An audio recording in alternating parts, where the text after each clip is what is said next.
Hey friends, how you doing today?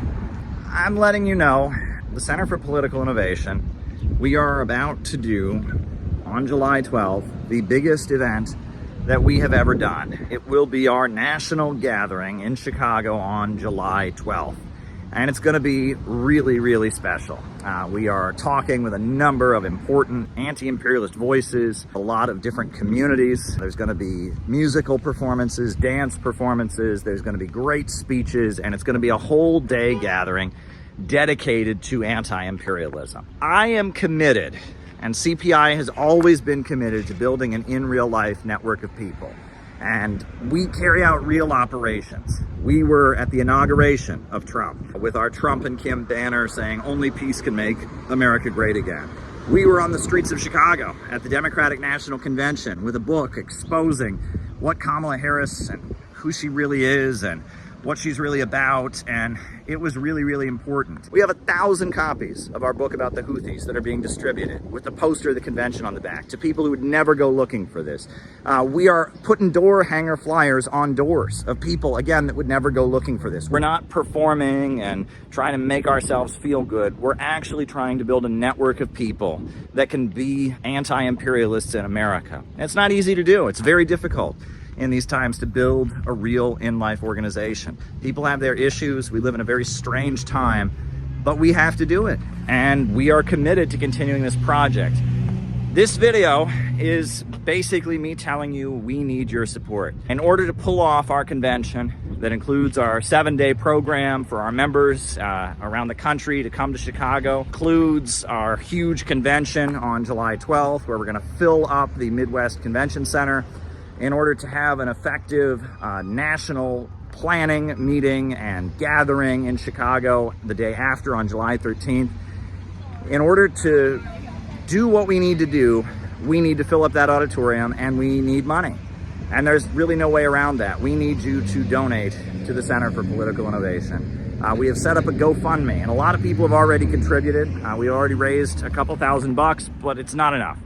In order to really pull off our July activities and really have a win for anti-imperialism, we need your support. We need you to go to the GoFundMe right now and donate $5 or $20. We need you to go to the donate button on the CPI website and send us $100 or $50, whatever you can do. If we're gonna do what we need to do in July and build the organization and have the mega anti-imperialist rally that needs to happen on July 12th and solidify the network that we're building to continue to carry out the great operations that we do, we need you to help us out. Every cent that we raise goes into building this group. I'm lucky I have a paycheck with everything that's going on. I'm surviving, and I have consistently put a huge amount of the money that I have, my own resources, my own funds, into CPI because I believe in it, because it needs to happen, because this organization is necessary. I'm looking at what I've got and my own resources and my own bills and all of that, and I'm looking at what's already been paid for, and it's not enough. I mean, it's just not enough. I can't just pay for everything myself. We have membership dues and other things, but we need a special gift. We need a special gift to make July happen. We need you to give us a special contribution so that we can make sure the July events go smoothly, that the housing for the people coming in out of town is covered, that the speakers that are being flown in, their airfare is properly covered. We need you to make a special one-time gift to make this July gathering, this anti-imperialist summit that we are organizing. We need you to help us make it happen and help us make it a success. Small gift, big gift, whatever you can do. We need you to help us with it. But you know what? I'll just say this. If it's a matter of send us a gift or come, we'd rather you come. We'd rather you be there. It's much more important that you be there on July 12th. If you can't afford to give us a gift, but you can afford to come to town, if there's one event that you come to this year, make it July 12th. CPI, Center for Political Innovation, we're doing something that nobody else is doing, and we're doing it right. We're not doing it in a way that we're trying to win the internet. We're not doing it in a way that we're trying to make ourselves feel special or act like we're cool. We're building what needs to be built. We are building the real connections. And if you can understand why what we're doing is so important, if you can understand why anti-imperialism is the future, but we have to break out of the narrow niche circles and internet culture and get to the masses of people with real outreach. If you can understand that, please give us a gift. We're trying to build an actual movement to win new people to anti-imperialism and continue to carry out operations to change the conversation in America so that we have a country where there's a mass movement demanding justice for working families and an end to these wars, that we're saying no to World War III, we're saying no to the emerging low-wage police state.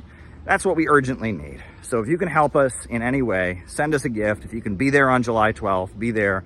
This is the biggest endeavor CPI has ever done, and it's going to lead to even bigger things. We don't back down. We don't go away. If we were going to back down, we would have done it a long time ago. And if we were one of their plants or one of these fake anti-imperialists, they would be making it a lot easier for us. We have been facing a lot of challenges, but we continue to achieve great victories. So we need your support.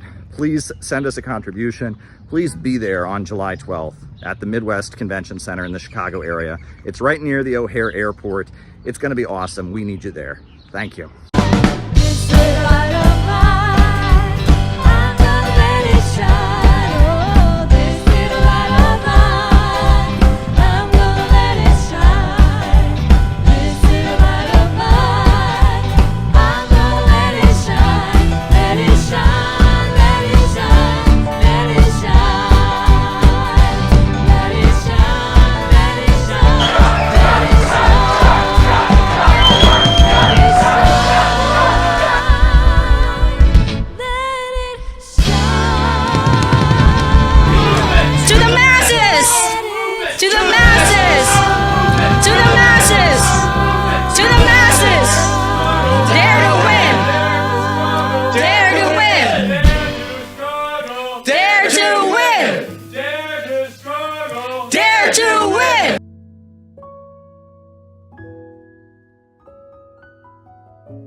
Yeah. Wouldn't the violent toppling of the Syrian government directly benefit ISIS? The toppling of the Assad government benefit ISIS? That would be directly to the benefit of ISIS. Look, I'm not going to speculate about what would or what wouldn't benefit Daesh. I mean, to some degree, and the Secretary's talked about this, there's a symbiosis between the Assad regime and Daesh, and he said that many, many times. It is through Assad's brutality that Daesh has been able to fester and grow into ungoverned spaces. And one of the things that we've talked about routinely, although we haven't said it, we haven't talked about it recently, is that we understand that while the future of Syria cannot include Bashar al-Assad, as we work through this political process to a transitional governing body, we recognize that some institutions of government, for instance, the security forces, in some form or fashion, has got to stay intact, so that there isn't a complete collapse of an appropriate governing infrastructure inside the country as we work through this very difficult transitional process. If the Syrian government were to just immediately fall, what would happen to Syrian Christians? What would happen to Syrian Alawites? Look, I'm not going to engage in hypotheticals about a situation that we're actually obviously trying to avoid. It isn't about the fall of the regime. We are trying to get to a transitional process of governance that preserves even some of the existing infrastructure going forward, but that at the end of that process gets us to a government that is put in place by the Syrian people, with their voices being heard, and it doesn't include Bashar al-Assad. Well, it's really an honor to be invited here to this important gathering of labor activists and organizers. Caleb acaba de dizer que ele está muito honrado com o convite de vir ao Brasil para participar dessa conferência de líderes dos trabalhadores. I know that I'm looking out into a room full of experts. Ele sabe que está em auditório cheio de especialistas. People who have refined and crafted the art of organizing working people. Pessoas que são especializadas na arte de mobilizar pessoas. Empowering them to fight for justice. Empoderando as pessoas a lutarem pela justiça. I'm invited here today, Fui convidado hoje, from what I understand, pelo que eu entendo, because of my expertise in the field of economics and devido politics. a meus conhecimentos na área de economia e política. I'm going to speak about the global economy, Vou falar sobre economia global, the price of oil, o preço do petróleo and what can be done about it. e o que pode ser feito a respeito. I thank you for the invitation. E agradeço muito pelo convite. I want people to sit back in your seat, Eu quero que todos se sentem, relax and get comfortable. relaxem, fiquem confortáveis, Take in a few deep breaths. respirem fundo, I'm going to hit you with a lot of information in pois the next vou hour or so, trazer muita informação na próxima hora e meia. but I think it will clarify a lot of things. Mas acredito que essas informações vão ajudar a esclarecer muita coisa. I know that there is a lot going on in Brazilian politics, Eu sei que há muita coisa acontecendo na política brasileira, which is directly linked to what I'm about to explain about oil. que está diretamente relacionado ao que eu vou explicar sobre o petróleo. I'm not going to directly comment on these Não things. vou fazer comentários diretamente sobre a situação brasileira. I'm going to talk about the global economy Vou falar sobre a economia global and put everything in context. e vou contextualizar alguns pontos. So let's start with a question. Então vamos começar com uma pergunta. Who are the richest people in the world? Quem são as pessoas mais ricas no mundo? Often this question will be answered. Muitos vão responder: They'll give us names like Bill Gates, Bill Gates, Carlos Slim, Carlos Slim, Warren Buffett, Warren Buffett, some Arab sultan or prince. algum sultão ou príncipe saudita. Forbes magazine publishes a list of the 100 richest people in the world. A revista Forbes, ela publica uma lista das 100 pessoas mais ricas no mundo. This is all utter nonsense. Mas isso tudo é bobagem. Bill Gates, Carlos Slim, Warren Bill Buffett, Gates, Carlos Slim, Warren the Buffett, king of Saudi Arabia, o rei da Arábia Saudita. all of these men are poor Yeah, compared to those who have the real power. Essas pessoas, na verdade, são pobres comparadas com quem detém o verdadeiro poder. These people are listed as the richest people in the world Essas pessoas estão na lista de pessoas mais ricas do mundo because they are so poor porque elas são tão pobres that they have to keep their money in their own name. que elas têm que manter o seu dinheiro em seu próprio nome. Those who are really rich, Agora, aqueles que são realmente ricos, those with the most wealth and power, aqueles que têm o maior poder e riqueza, they have such astronomical amounts of wealth eles detêm uma riqueza tão astronômica that often their net worth can't even be calculated. que muitas vezes o seu valor líquido não pode sequer ser calculado.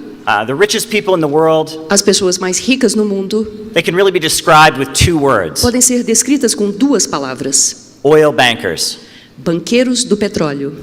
The House of Rockefeller, A casa de Rockefeller, the House of Morgan, a casa de Morgan, the Carnegies, os Carnegies, the Rothschilds, os the Rothschilds, Mellons, os the Mellons, DuPonts. os DuPonts. These oil and banking dynasties sit Essas at the center of a small network Dinastias estão no centro de uma pequena rede of deeply entrenched and powerful influence, de influência profundamente enraizada, dominating the economies of the United States, Western Europe, and most of the planet. dominando as economias dos Estados Unidos, da Europa Ocidental e da maior parte do mundo. Let's take as a case study the Rockefellers. Vamos tomar os Rockefellers When como Nelson, exemplo. Quando Nelson Rockefeller, one of the many heirs of John D. Rockefeller, Nelson Rockefeller, dos herdeiros de John D. Rockefeller, when he was being questioned by the U.S. Congress in 1974, em 1974, quando ele foi ao Congresso, some of the most brilliant investigators and journalists, alguns dos investigadores e jornalistas economists, they all assembled e economistas todos se reuniram and they tried to determine exactly how much money he had. para tentar determinar exatamente quanto dinheiro ele tinha. And none of them could really figure it out. Ninguém conseguia realmente calcular. In his own name, Mr. Rockefeller had a few $billion. E em seu próprio nome, o Sr. Rockefeller tinha alguns bilhões de dólares, uns 2 bilhões de dólares. The rest of his money was tied up in an elaborate network Mas o resto do dinheiro dele estava todo seguro em uma rede muito elaborada. thousands of trusts, small corporations, and foundations Milhares de fundos, corporações, fundações that he directly controlled. que ele controlava diretamente. When testifying before Congress, E ao testemunhar no Congresso, Nelson Rockefeller was asked about his control of Chase Manhattan Bank. Nelson Rockefeller teve que responder sobre o seu controle sobre Chase Manhattan Bank, o banco Chase Manhattan. He answered honestly. E ele respondeu a verdade. He said, I don't own a single share of Chase Manhattan Bank. Ele disse que não tinha uma açãozinha sequer do banco Chase Manhattan. He was telling the truth. E ele estava falando a verdade. He personally did not have a cent invested in Chase. Pessoalmente, ele não tinha um único centavo investido no banco. However, one of the trusts that he personally controlled Contudo, um dos fundos que ele controlava pessoalmente owned well over 325,000 shares of stock in Manhattan tinha Bank. mais de 325 mil ações do banco Chase Manhattan. And that was back in the 1970s. E isso lá na década de 70. Today, the wealth and influence Hoje, a influência e o poder of two of the most important oil banking cliques is combined. de duas dessas dinastias de petróleo, dessas panelinhas de banqueiros do petróleo estão combinadas. The House of Rockefeller holds control over the largest supermajor oil company. A casa de Rockefeller tem o controle da maior empresa petroleira, uma super empresa. ExxonMobil is their personal property. É a ExxonMobil, né, que é sua propriedade pessoal da casa de Rockefeller.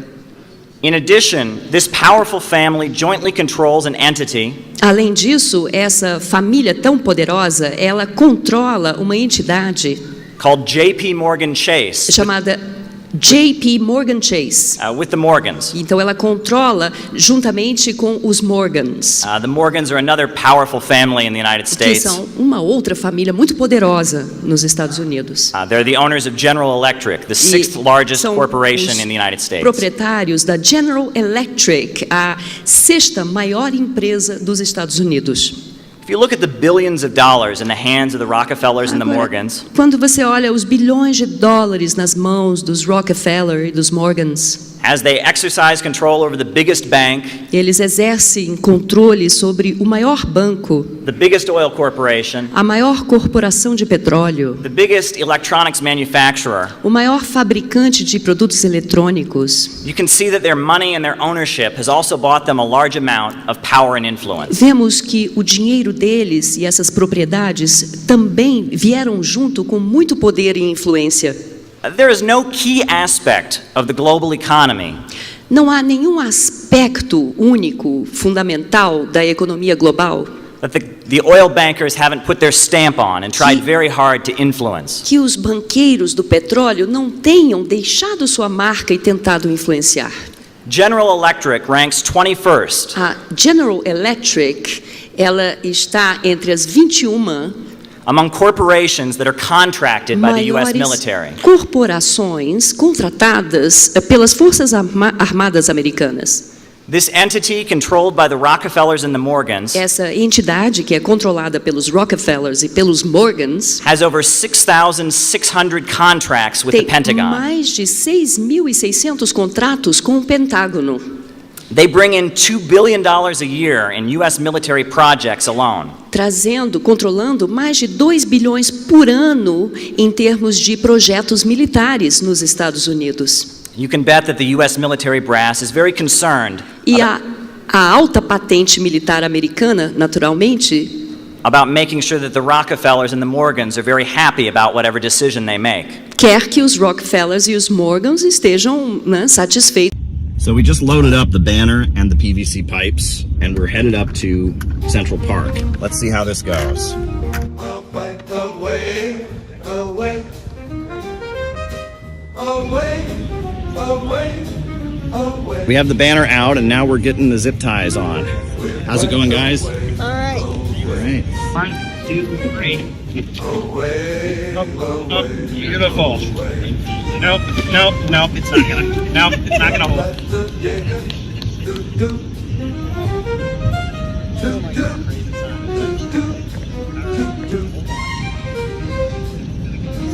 We're wet away, away,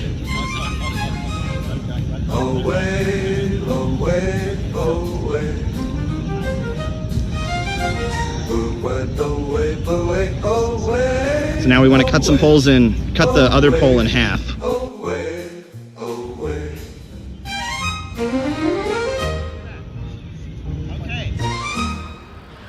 All right, so we're here at Trump Tower. Noah and I made it. We seem to have lost track of Phil along the way. He stopped to buy some water.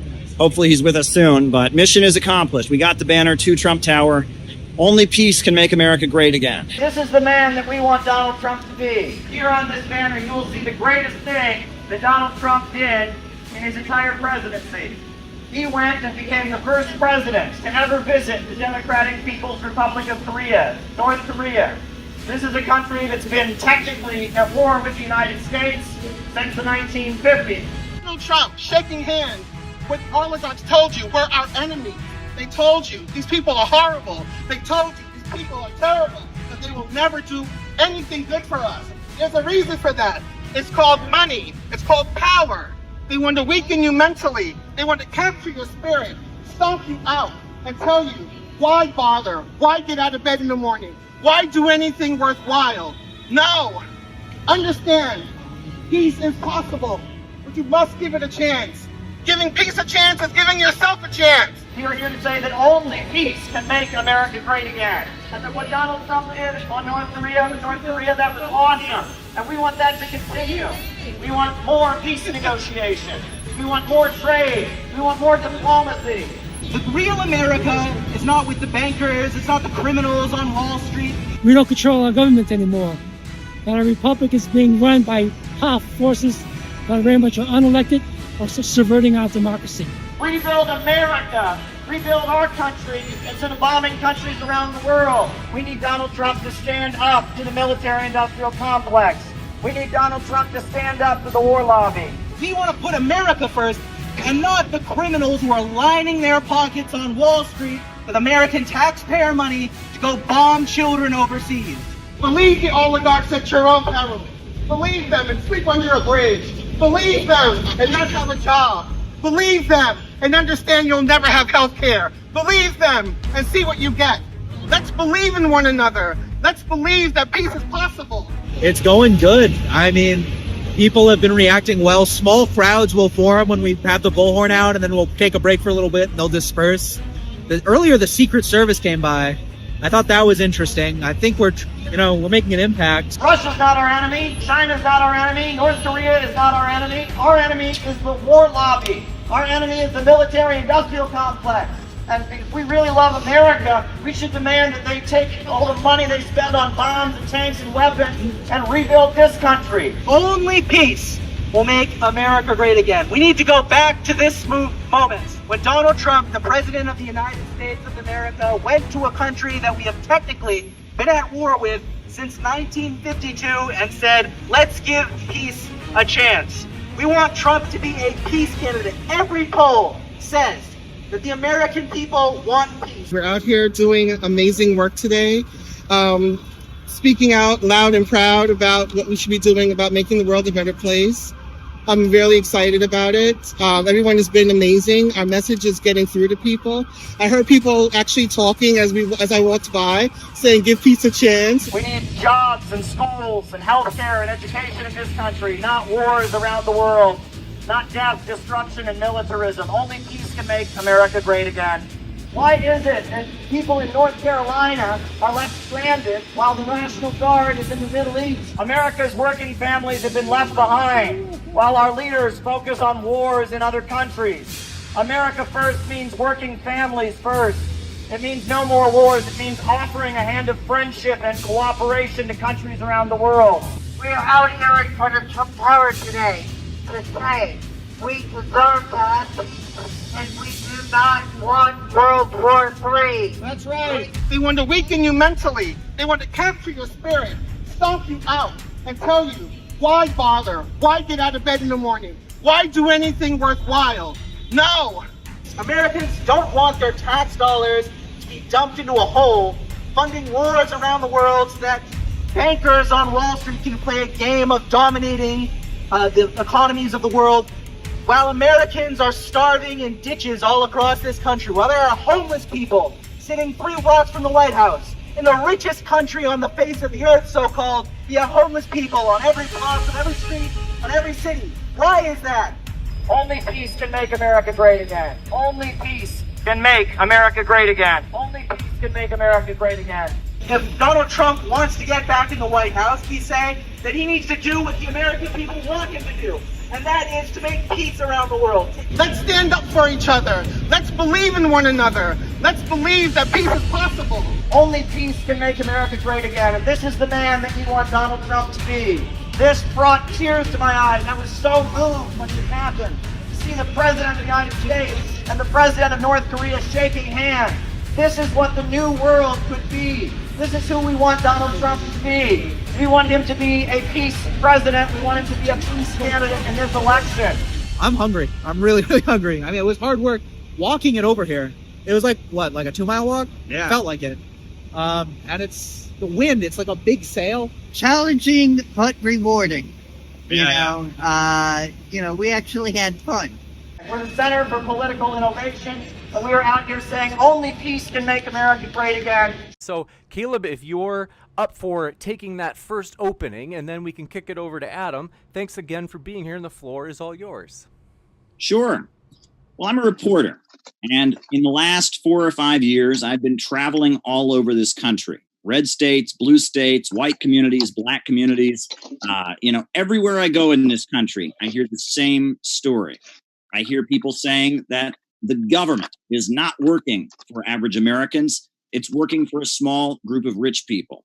I hear people say that the government is taking our rights away. It's taking our right to own firearms away. It's taking our right to free speech away. It's violating our right to privacy. The police are kicking down doors. They're violating our rights. Everywhere in the United States, there's a big awareness, number one, that the government works for somebody other than the domestic population. And number two, that the freedoms that have long been touted as the example of how great the U.S. society is, those freedoms are gradually being rolled back and eroded. Now, why is this happening? That's where the disagreement comes in. In red states, blue states, libertarians, socialists, anarchists, they'll all give you different explanations. Well, I would give an explanation that is rooted in the revolutionary science of Marxism-Leninism, which is this. Capitalism is a system in which production is organized for profit, right? Under capitalism, the means of production, the major centers of economic power are organized not to serve public good, but to make profits for their owners. And the capitalist is constantly driving to make production as efficient as possible. And that means advancing technology. So you can hire fewer workers. The workers that you do have, you can make them easier to replace by de-skilling the jobs. And that when there is a great leap in technology, that results in a lot fewer workers being hired. You'll notice that World War I and World War II both came after a huge leap in technology. And that was because when you eliminate workers from the assembly line, you have a little bit of a problem because workers are also consumers. And if you start eliminating workers from the assembly line, you remove workers from production, pretty soon people don't have the income to buy your products. And this is the built-in problem of capitalism, and it's called overproduction. And when there is a huge leap in technology, you have a prolonged crisis of overproduction, where the living standards of the workers dramatically decrease, the ability of the capitalists to sell their products decreases, the rate of profit that the capitalists make from selling those products also decreases, and you have an economic problem. And when society becomes economically less stable, there is a need to lock it down. As people become hungry and unhappy, as there's a more of a fight over resources, there becomes a need on the part of the capitalists and the rulers of the society to lock it down. They also fight amongst each other. They want to resolve the crisis at the expense of other capitalists. So one section of the ruling class will try to beat down another section. And it's also important to note that the reason throughout the 20th century, there were revolutions happening in Asia and in Russia and in Africa and all these other countries, but the West was very stable, is because for a long time we had a layer in the Western countries of well-paid industrial workers. That in the United States, we had this big, prosperous middle class that was very, very prosperous, and they got some of the crumbs, basically. The capitalists of the United States went around the world plundering the developing world, beating down countries, and they made so much money, so many super profits, that they could afford to buy off some steel workers and some auto workers and give them a comfortable middle-class life, and that would stabilize U.S. society. But now, because of the computer revolution once again, and also because of offshoring and all of that, we're seeing the demolition of this labor aristocracy that stabilized the Western capitalist countries. So we're seeing the demolition of the American middle class. We're seeing a capitalist crisis. All of this is driving toward a situation where society is becoming increasingly unstable, and sections of the ruling class are fighting with each other, and there's a need to lock society down and try and control the masses as we all transition to lower pay and lower living conditions. I'm saying basically the capitalists are setting up a low-wage police state. But there's another aspect to this as well, because we know the African-American community has suffered police brutality since the time they got here as slaves. And if you look at some of the vicious policing that we see in the United States and all of that, that's really rooted in the British colonial tradition, right? If you look at what the British did in India, you look at what the British did, in places like South Africa and places like that. Whenever the colonizers came in, the colonial policing systems that were set up in the countries that the British Empire forced to adopt free trade and free markets at the point of a gun, in those societies, you tended to see a very vicious police force that saw the population overall as an enemy. And what's interesting is at this point here in the United States, we're seeing this huge problem with police brutality, with police who see the communities they serve as their enemy. But what's interesting is a lot of our policing agencies are actually trained in Israel. And what is Israel? Israel is a settler colonial state. It was originally set up, the Balfour Declaration, as a British colonial settler state. Eventually, it became Israel. And so that system of police who see the masses of people as a horde that they're trying to hold back, what the Palestinians endure at the hands of Israeli police, now our police in the United States are being trained by them. So I see all of this as essentially a product of capitalism. We see the colonial attitude. We know that the police forces in the United States, a lot of the way they began was the history of slave catchers and the paddy rollers, etc. We know about the capitalist crisis this is going on. And I see this crisis of police brutality and racism we're seeing in the United States as a symptom of capitalism in decay, necessitating that we move toward a system where the economy is organized to serve the people. And we have an economy that's organized to serve public good and not profits. And the police and the community are once again not enemies. The police don't see the population as a foreign group they're trying to control, but rather the police and the state serve the people in a new society organized to serve public good and not the profits of a few capitalist owners. Thank you very much, Caleb. Thank you for joining us. And just to start off, can you tell us, just give us a little bit about yourself and tell us about the Center for Political Innovation? Okay, I'm 60 years old. I've been in politics since I was a teenager, from cause to cause to cause. I always look to where the fight is, who this state seems to be most afraid of at any given time, and I jump in there. And the Center for Political Innovation, we're an anti-imperialist organization, or as the right would call it, like anti-globalist, which is the same thing, right?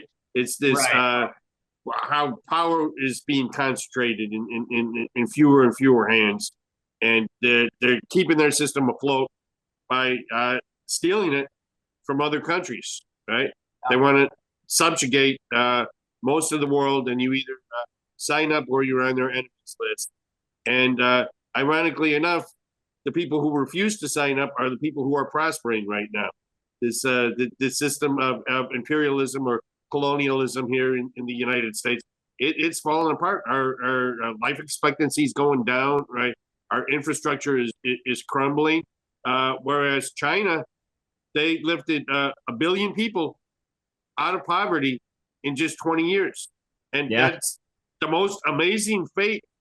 The most amazing feat that has ever been accomplished in all of known human history, right? And they're asking us to join with them, and instead, we're trying to destroy them and take the world, take the whole world down in order to stop a lifeline while we're dying. And that's pretty much what the CPI is all about. Is we want the United States to free itself from imperialism like these countries have and join with the new economy that is emerging around the world. Oh, that's great, John. Thank you for sharing. How did you get involved with the Uhuru movement? Well, it was basically the same time that I joined CPI. Caleb had a conference here in Chicago called Unite Against the Imperialists, which was right after the raids. And I had been watching him. I kind of like passively, traded messages back and forth with him. But I came to that, and Garland Nixon, who's a friend of Uhuru, was there. Tara Reid was there. Nick Brana, the head of the People's Party, and Caleb invited, because the raid had just happened, the party to send a speaker, and they did. And then you were there, Len, right? Or Len was there. I'm sorry, Len. He had a table, right, taking names. So I gave my name, right, because I was very. I mean, I knew you guys were going to be there, which was one of the main, not the only reason, but it was one of the main reasons why I went.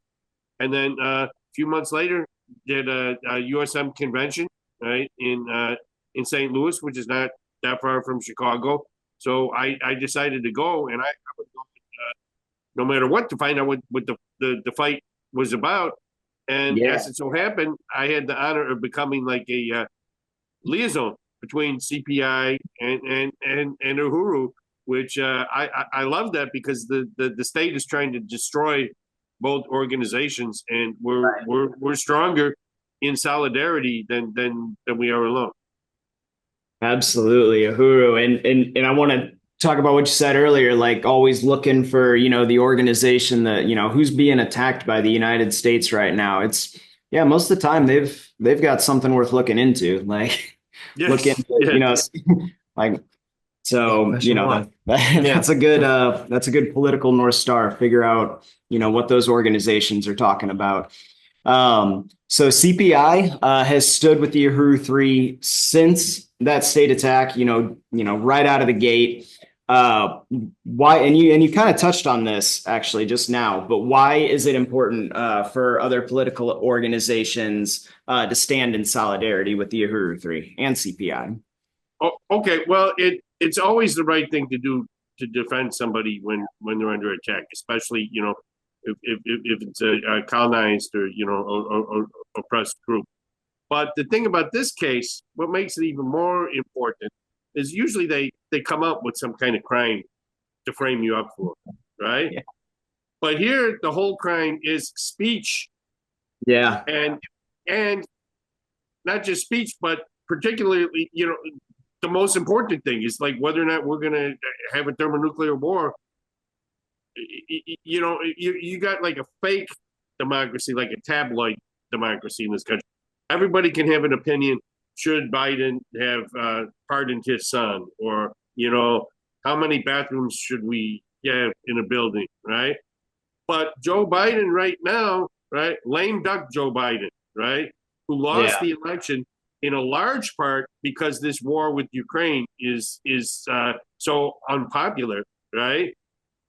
What's he doing in his last couple of months? He's escalating, right? He is more money. He's firing missiles deep inside Russia, because we're not just supplying those missiles. Those are missiles that you have to be trained, right, by the United States and how to run. So we're shooting those missiles. He is gambling the life of every single higher life form on the planet after he's just been voted out, right? And voted out for that reason. But you're not allowed to talk about that, right? That's specifically what they went. They went after the party for speech, right? But specifically, they went after you for saying that Russia's not our enemy, right? And that this war is a NATO war. And if there's going to be any real politics in this country, we have to have the right to talk about things like that. So with CPI, we're amazed that more political organizations are not taking this seriously, because it's a life or death issue. Absolutely. Yeah, I unite 100%. And did you see just the other day? So, the movement came under attack for saying, you know, we don't support this proxy war against Right. Russia. And Boris Johnson just came out on live TV the other day, you know, because, you know, the movement got attacked for saying, you know, this is a proxy war. Right, And right. Boris Johnson just came out and said, we need to support this proxy war. Right. Just came right out and said Right, it, right. saying this is a proxy war. So it has gone from this, you know, this something that the party correctly identified and, you know, was attacked for identifying and publicly opposing. And now they're just coming right out and saying it. So I don't know if you had seen that, but it's, Yeah. there's no You know, denying. They kept talking about peaceful transition of power, and on his way out the door, he's going to blow the world up. Yeah. It's not a peaceful transition. Yeah. Yeah. So yeah, it's an absolute, yeah, farce and yeah, but and yeah, but I do want to, you know, salute CPI for, you know, for recognizing this from the get-go, and really coming out and, you know, showing that, you know, these political organizations, we have to be in solidarity with each other when, you know, we come under attack like this. So, Uhuru. Yeah, we are definitely stronger banded together. To our final question, John, why do you support the Black Power Blueprint? Because it's saving lives. Yeah. Right? Gentrification is genocide. And the party, through the Black Power Blueprint, is combating and reversing that gentrification, right? And like an example is what with the doula program, right? Is that infant mortality and maternal mortality in North St. Louis is higher than in some of the poorest countries on the planet, right? Yeah. And as you guys have repeatedly raised, they found that if somebody Black is involved in caring for the mother, right, her chances of survival and the child's chances of survival double, right? So immediately, right, and literally, that program is saving lives. But also, when you look at the fact that it was launched, right, and I don't think this was an accident. The state chose the day that that program was supposed to be launched as the day of their race, which shows what their attack was really all about, right? But what you guys did is instead of what the African People's Socialist Party and the Uhuru movement did is instead of canceling the program, they launched it anyway, right? You know, chairman's wife woke up to drones, right, whizzing by her head, right, in her own house, right, and then later that day she went and launched this life-saving program. So it saves lives literally through what the program does, but also because it gives people hope. It shows that another system is possible. This system is dying, but we don't have to die with it. We can build something better, and that's why I support the program. That's why CPI supports it. I don't know if you can hear it over Zoom, but we have a packed house here. I know Zoom cuts out like all the claps and everything, but there was a pretty there was a raucous round of applause for that. That's I can't agree more. It was not. It certainly wasn't an accident that the FBI raided on the day that this training was being conducted, and I mean, all it did was just show what the party's made of. Attack started that day, and the doula training program started that day. It was, so. Uhuru, John, just before you go, did you have anything? Do you have anything? Any parting words for the audience of the telethon today? Just they're losing. Yeah. We're winning. Uhuru, flashing out like a wounded animal. Yes, exactly. That's exactly what it is. Thank you so much for joining us, John. Definitely, give our best to everybody else in CPI and Uhuru. We'll see you guys down at the sentencing, I'm sure. Right, Caleb and I will both be there. Yes. Uhuru. Thank you. December 16th for everybody. So we went out to Minneapolis to do just kind of a routine small workshop that we do in a number of cities. We've done them before, where we get together, have some classes, get to know different members, different friends. Anyhow, we get out there and we see all these crazy signs posted up all over the neighborhood. Let's not alert the membership as of yet, right? Because they want a reaction. If they see they're getting a reaction, that'll embolden them, right? We'll just be extra careful with security at the door. But honestly, I don't think we should not do the event. No, I think we should do it. I guess we'll just proceed with our meeting as usual.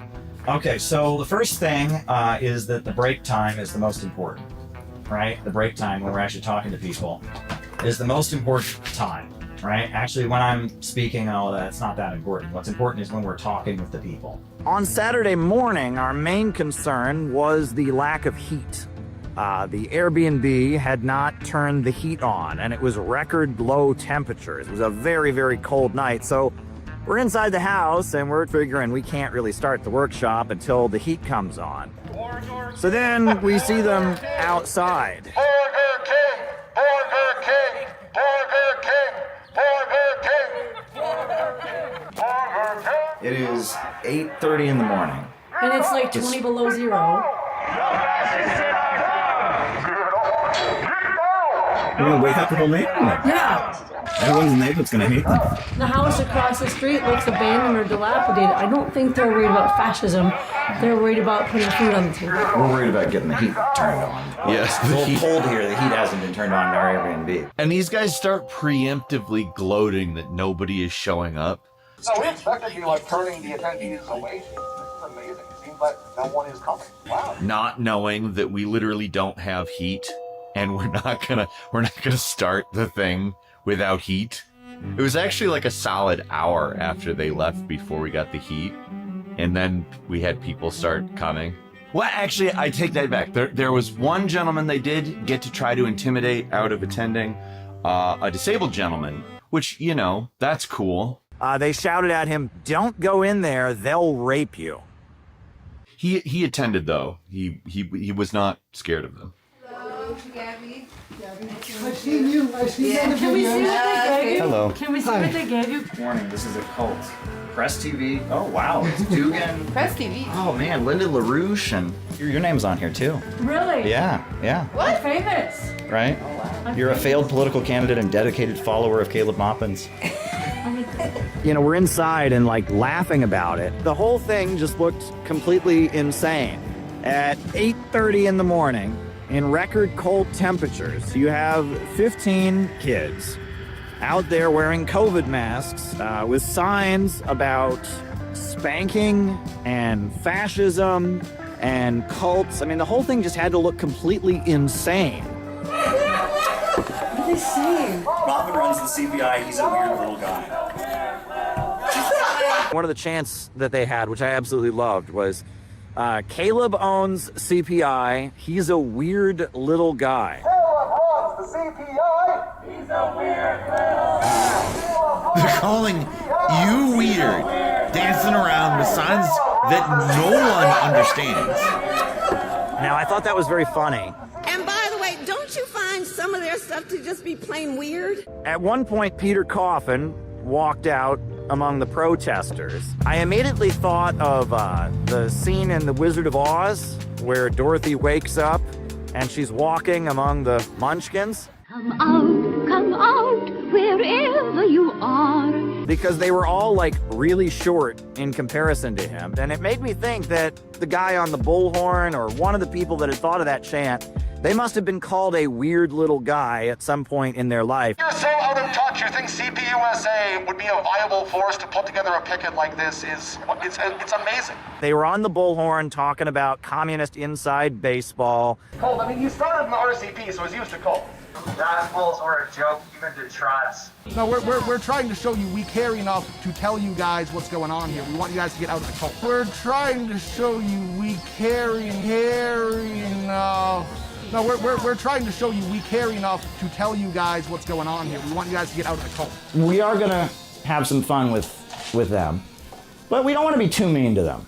because there's a lot of people in this organization around the country, and I'm not going to violate anyone's private business, but more than a handful of people that have joined CPI that have told me why they joined CPI. And they said, Caleb, you know, I was in these communist circles, I was in my 20s, and I was using drugs. I rock bottomed. You know, I screwed up, I did something wrong, and, you know, I had to go into recovery. And I realized that if I was going to get over my addiction, I couldn't keep thinking in the pessimistic, dark, hopeless way that seems to accompany communist politics in America. I had to be optimistic.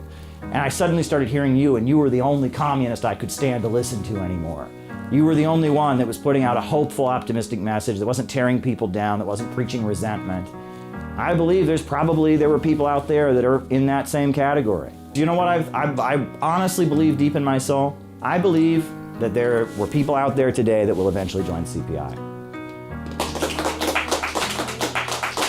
Let me just put it this way.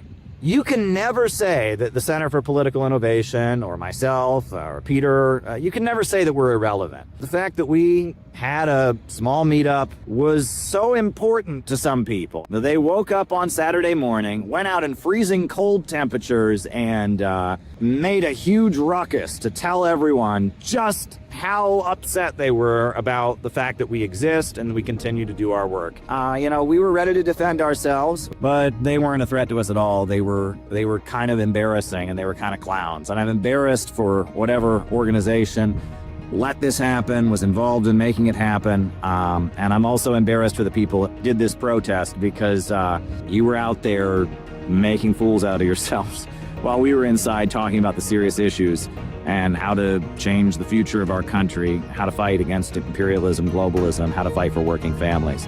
So yeah, certainly an interesting trip to Minneapolis. I'm glad we were there, and yeah, we're gonna do a lot more workshops, let me put it that way.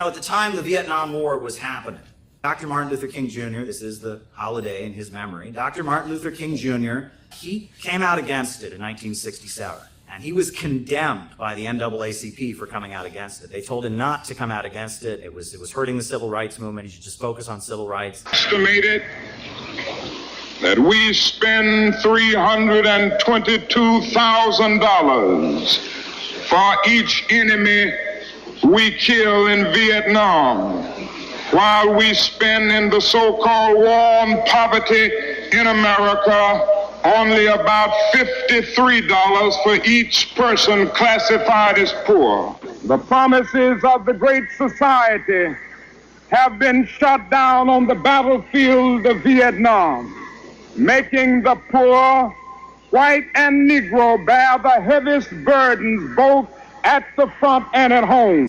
And he went to Riverside Church in Harlem in New York City, and he gave a very powerful speech condemning the Vietnam War. And in that speech, he said the following thing: "These are revolutionary times. All over the globe, men are revolting against old systems of exploitation and oppression. And out of the wounds of a frail world, new systems of justice and equality are being born. The shirtless and barefoot people of the land are rising up as never before. People who sat in darkness have seen great light. And we in the West must support these revolutions." That was Dr. Martin Luther King Jr. a year before he was assassinated. And what he was really saying there was that the Vietnam War wasn't about capitalism versus communism.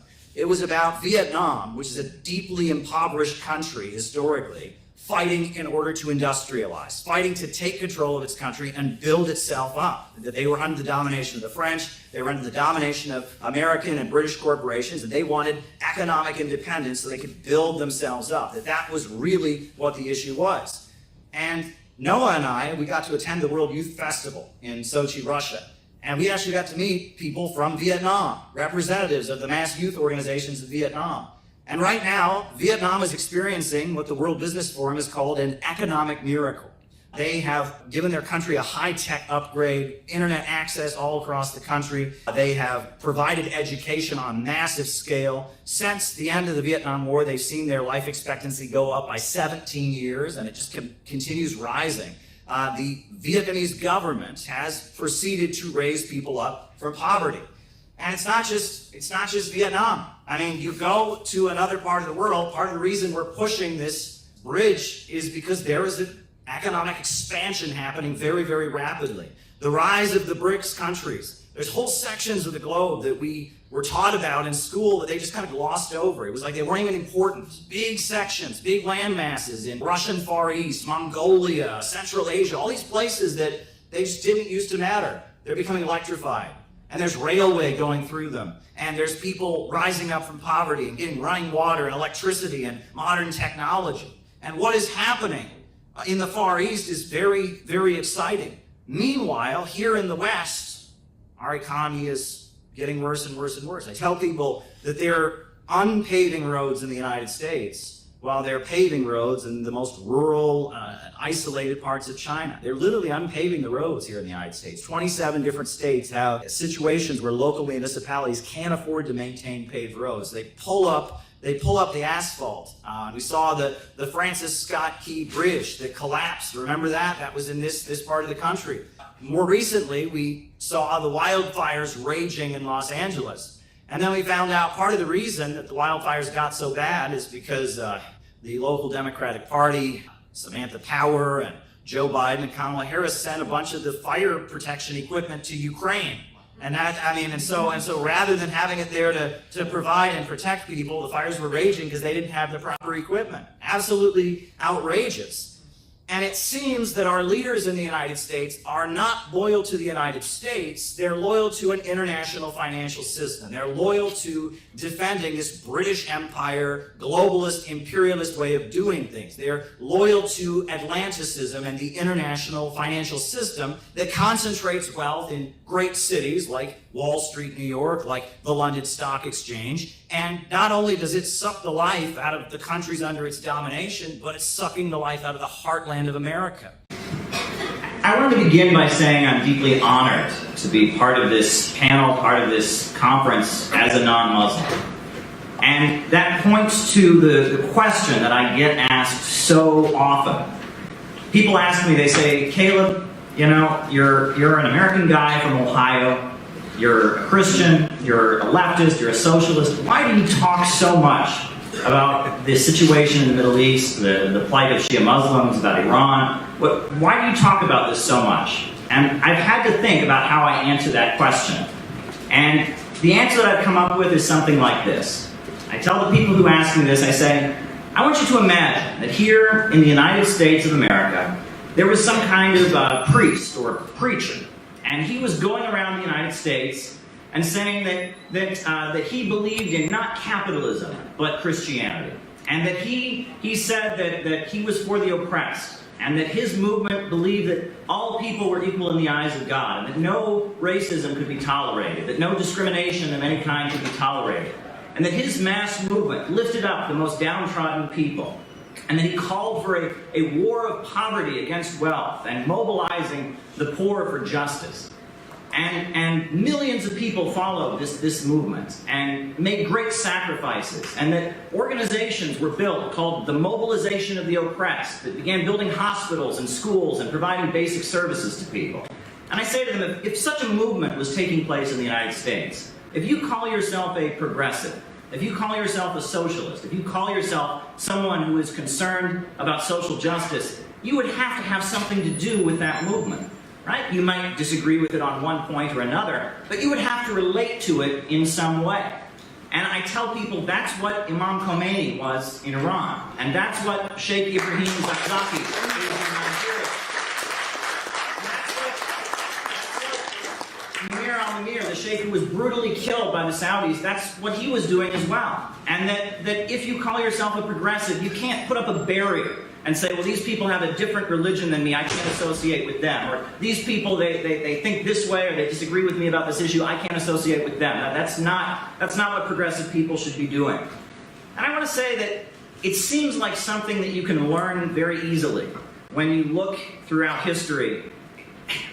That when you subjugate one group of people, and you subject them to demonization, and you stigmatize them, by doing that, you can effectively oppress all of society, right? Take Bahrain, for example. Now, Bahrain, this is a country, the majority of the people are Shia, and they have a government imposed on them by the Kingdom of Saudi Arabia, an autocratic government.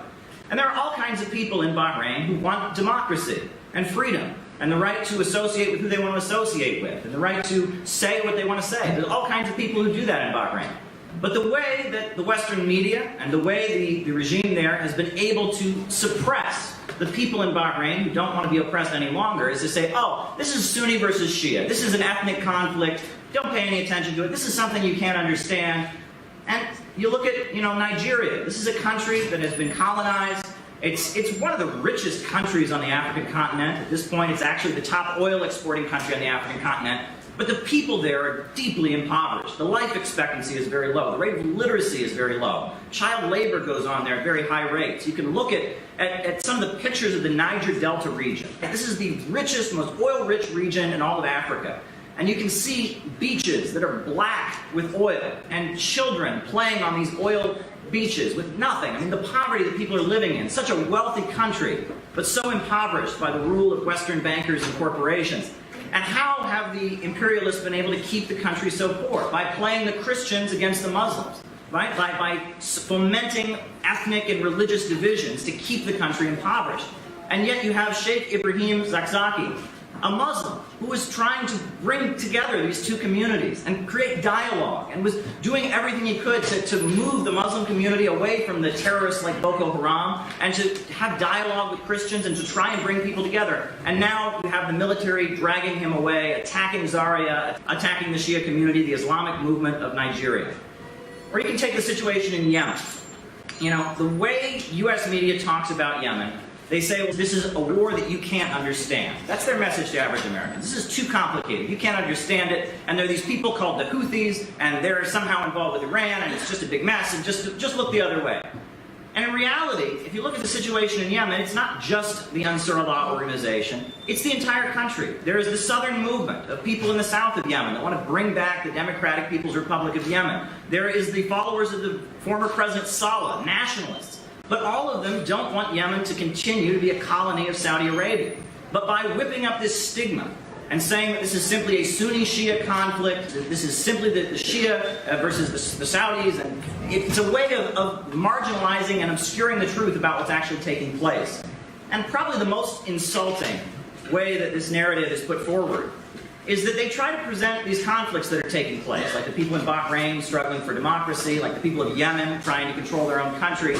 They've tried to portray this as if this is all because of Iran, right? The people of Bahrain, they don't want to be free. They're getting money from Iran. They're out there fighting because Iran did it, right? People of Yemen, they don't want to be free, right? They just want to remain a Saudi colony, but the Iranians are there. And doesn't it remind you of how when Martin Luther King Jr. was marching for civil rights in this country, they said, oh, he's a communist, he's a Russian agent, it's the Soviets that are behind it. It's the same kind of rhetoric. People can't be free. They're just puppets of a foreign agitator.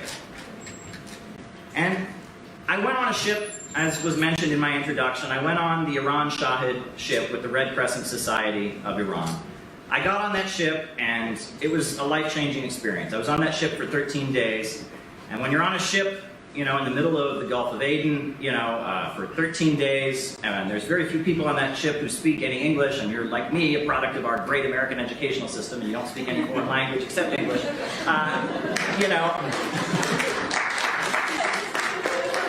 you have a lot of time to talk, right? You have a lot of time to engage with people, and we talked about everything. And I remember some of the younger people from Iran, they were saying to me, we were talking about television or something, and they said, and they mentioned The Message, a film about the life of the Prophet Muhammad, and I had never seen it. Like, you've never seen The Message? How can you have not seen The Message? And then later I said something, I made passing conversation to Elvis Presley, the rock singer, and they said, who? And I said, you've never heard of Elvis? So, it was kind of an interesting time. But we didn't get to Yemen. And the reason we did not get to Yemen was because we were scheduled to arrive at the port of Hodeidah. And on the day we were scheduled to arrive, the Kingdom of Saudi Arabia bombed that port 8 times in a single day. Just demolished the place, killed all kinds of dock workers. They then bombed the medical university in Hodeidah, where there were medical students who were just trying to learn how to take care of Yemeni people and provide aid in the middle of just a horrendous war. They were killed. I mean, it was horrendous. And it was in that situation that we ultimately had to turn our ship around. We went to Djibouti. We ended up docking in Djibouti. The ship was unloaded. The claims that were all throughout Western media that we were somehow smuggling weapons were disproven as they unloaded our ship. UN workers unloaded our ship and saw we had nothing but flour and medical supplies and humanitarian aid. It was a humanitarian mission with the Red Crescent Society. And, you know, I ended up in Djibouti and ended up getting back to Iran. And when I got off the plane in Iran, I remember I was picked up at the airport by a very prominent Iranian filmmaker. And I remember I was just like, wow, that was 13 days, and I was just kind of overwhelmed with everything. So I got into the car with this very prominent Iranian filmmaker, and we're driving, you know, through the streets of Tehran, and we're talking about all kinds of things, and he's telling me about, we're just talking about movies and just life. And I remember one thing came up in the conversation, and this conversation stuck with me. He said to me, he said, Caleb, he said, do you think there's any chance that Mel Gibson would ever come to Iran? And I paused for a moment, being a Westerner like I am, my mind immediately went to the bigoted things that Mel Gibson has said. And I said, I'm not sure you would want that and all that. And he looked at me funny and he said, Caleb, he said, have you ever seen Braveheart, the movie? And I said, yes. He said, have you ever seen The Patriot? And I said, yes. He said, have you ever seen The Passion of the Christ? And I said, yes. And he said, those movies are so well loved here in Iran, because it really incarnates what Shia and the revolutionary Islamic tradition is about. And I said, whoa. And I just paused there for a moment. And I thought about how I had gotten where I was. And I thought about, long before I was an activist, long before I was a journalist, you know, I was a little boy in Ohio who loved the movie Braveheart and loved this ideal of people who go out and struggle for justice. And maybe they're so committed to their ideals and they believe in what is right so hard that they would give their life to fight for justice in the world. And I thought about that, and I thought about, wow, you know, there's not that much of a gap between the people of the United States and the people of Iran. You know, as much as they try to demonize Iran and tell us the Iranians are our enemies, deep down we have very similar ideals. We both love justice and we both hate tyranny. And I gotta tell you that there are a lot of kids like me, you know, from Ohio. And I think all across the United States, a lot of people are starting to realize that we've been sold a bill of goods as Americans. We've been told a lot of lies. And you know, we know that the Kingdom of Saudi Arabia doesn't represent the people of the Arabian Peninsula, that it was selected. The House of Saud was picked by Western bankers and corporations. It was selected to rule over that area. And let's be real, you know, those same corporations and big bankers, they dominate and control the United States. And the standard of living across the United States is dropping. And people are getting angry. And, you know, they talk about the rise of Trump. They talk about the rise of Bernie Sanders. This is just the beginning. Because people here in the United States are tired of what's going on, and they're fed up with the same global order that is fomenting all this injustice throughout the world and in the Middle East. So I think that this is an optimistic moment, and I think that there are many Americans that if they heard the speeches that we've heard here today, if they were able to hear the message and understand the reality of what's going on here, they would be open to having peace with so many forces around the world, and they wouldn't buy into the lies used to spread war and deception. So I thank you for giving me this opportunity.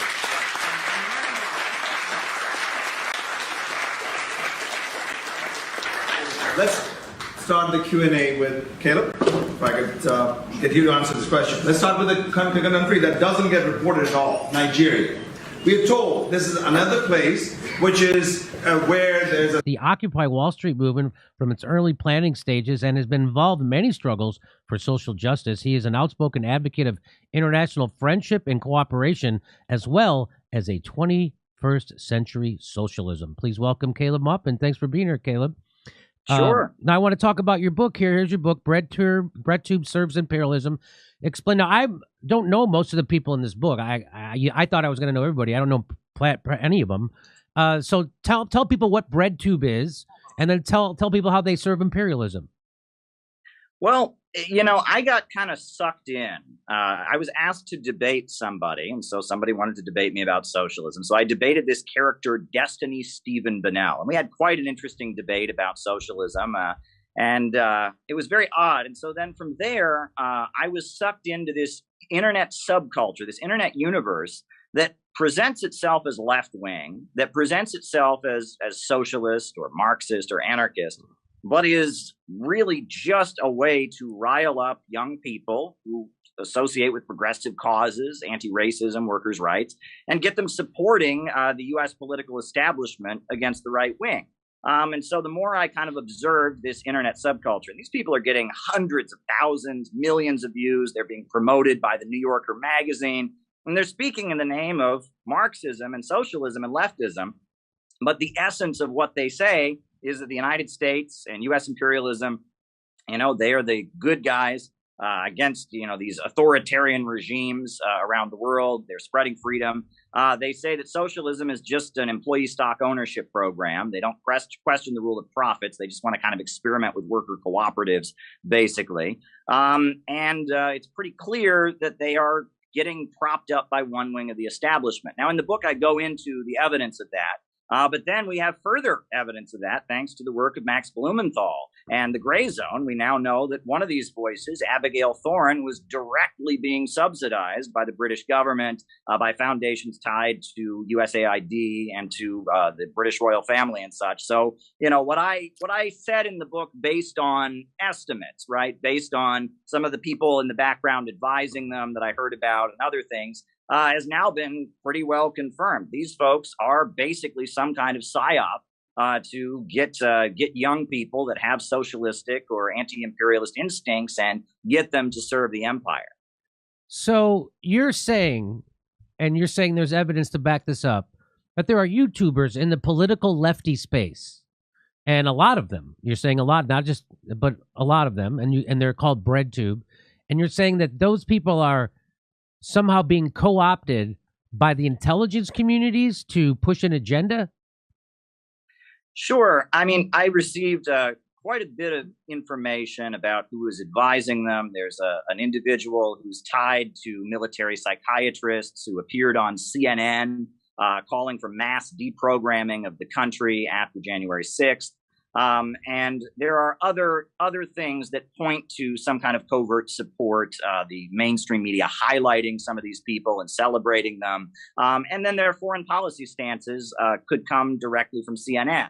And then we have that great report that was done by the Gray Zone, and that all points to this. But the thing is, there's a precedent for this, right? We often talk about the Congress for Cultural Freedom program, which was in the 1950s. The CIA realized that basically, if they wanted to hurt the left and hurt Marxists, one way to do it was to start funding certain voices. And you had the CIA set up Partisan Review magazine. You had the CIA basically launch a whole program to subsidize left-wing voices that were anti-communist, that were against the Soviet Union, that were against China. And there's a long history of covert manipulation of left-wing voices, kind of presenting left-wing voices that are, in a way, acceptable to the establishment. And it was actually Irving Kristol, who was the director of the Congress for Cultural Freedom program for the CIA. He eventually became considered the ideological father of neoconservatism. But a lot of big names that one associates with the left, like Mary McCarthy, Hannah Arendt, Susan Sontag, they got their start with this CIA-funded publication. So there's a precedent for this kind of behavior. And during the Cold War, this was done, yes. So this isn't new. In fact, so this isn't new that the CIA, the intelligence communities, that they co-opt media and they fund media directly a lot of times and to push an agenda, imperialistic, hegemonic agenda. This is not new. This isn't a crazy conspiracy theory. This has been documented. The Church Committee, that was in the 70s. And can you talk about that? Sure, yeah. I mean, it became revealed in the 1970s with the Church Committee. That was during the presidency of Jimmy Carter. You had a congressional committee that investigated. Yes, I mean, we have to really salute Caleb Martin and the Center for Political Innovation. I mean, you've seen him all around the world, saying so, right? So you see him in Russia standing up, bringing us to the world stage. So we talking about them elephant stomping, right? And the people coming in support. That's Caleb Martin and the Center for Political Innovation.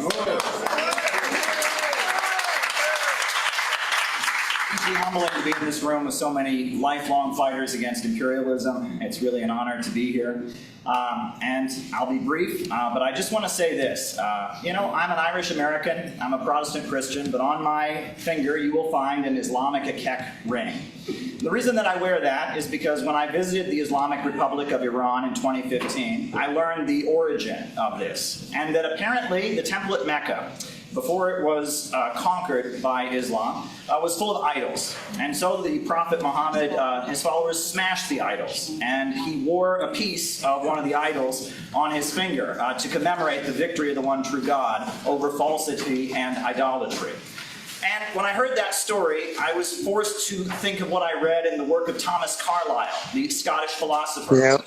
About why it was that so many of the great prophets, Jeremiah, Moses, and so many of them smashed idols. And he said, we don't really believe that ancient people were stupid and they thought they could just carve a piece of wood in their backyard and it would be God. No, originally these idols stood for real truths. But generations went by, generation after generation, and those real truths were forgotten. So the prophets returned to earth to smash those idols, to connect people with the truths that those idols once stood for, with the truths and the principles that they once stood for. And so I've always worn this ring since I visited Iran, and I've always looked up to people who I see as idol smashers, as returners to truth, and that's Chairman Obama. Chairman Obama,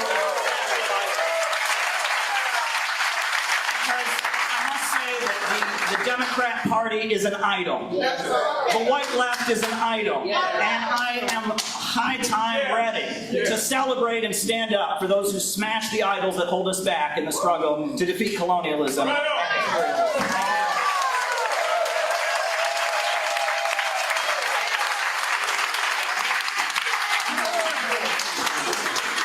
is an honor now to be joined by our comrade Belinda Parker Brown.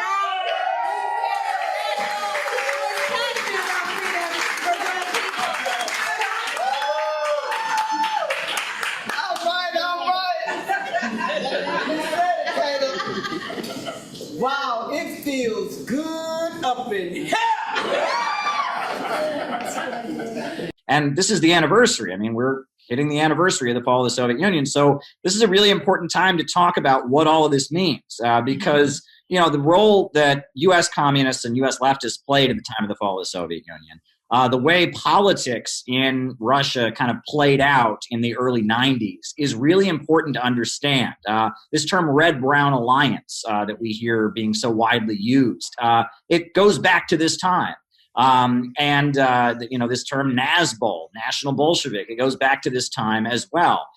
So I think we should just, dig right into it and get down to what happened. So in the 1980s, the Soviet Union had a lot of problems in the 1980s. It was pretty clear. Now, their economy was still, growing at a certain substantial rate, but they needed to reform. They needed to change. And the way the Soviet Union had developed, there wasn't public debate. You have to remember this was a country that had been surrounded. After the Russian Revolution, like 15 countries invaded. Millions of people died in the Russian Civil War. Then you had World War II, another invasion where like 27 million people died. And the Soviet Union was a very, very authoritarian place. And, we talk about the concept of democratic centralism, which meant that debates and disagreements inside the Communist Party were kept internal. Average people weren't being told about them. It was only within the party that the debates were taking place. So publicly, it looked like the Soviet Communist Party were all on the same page. They put out a very clear message. We believe in Marxism, Leninism, etc. But beneath the surface, there was a big divide in the Soviet Communist Party. And the divide was basically you had one faction that was becoming more and more pro-Western, more and more pro-American, led by Gorbachev. And they basically felt that the Soviet Union needed to transition to become kind of a welfare state, like Norway or Sweden. And they were convinced that the United States would let them do that. If they were to give up the Soviet state, kind of restore a capitalist model, but hold on to some welfare state programs like free healthcare, that would be the best thing.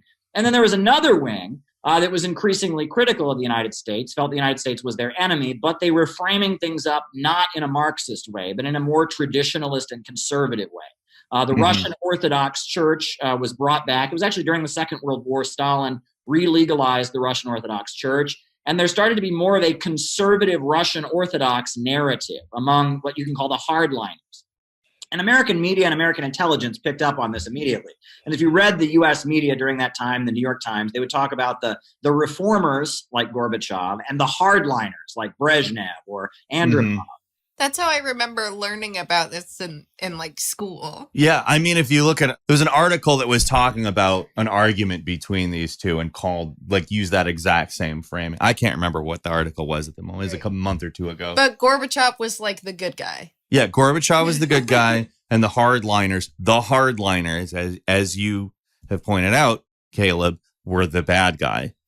Right. And basically the operation of American intelligence was to do everything it could to prop up Gorbachev, to help the Gorbachev wing of the Soviet Communist Party.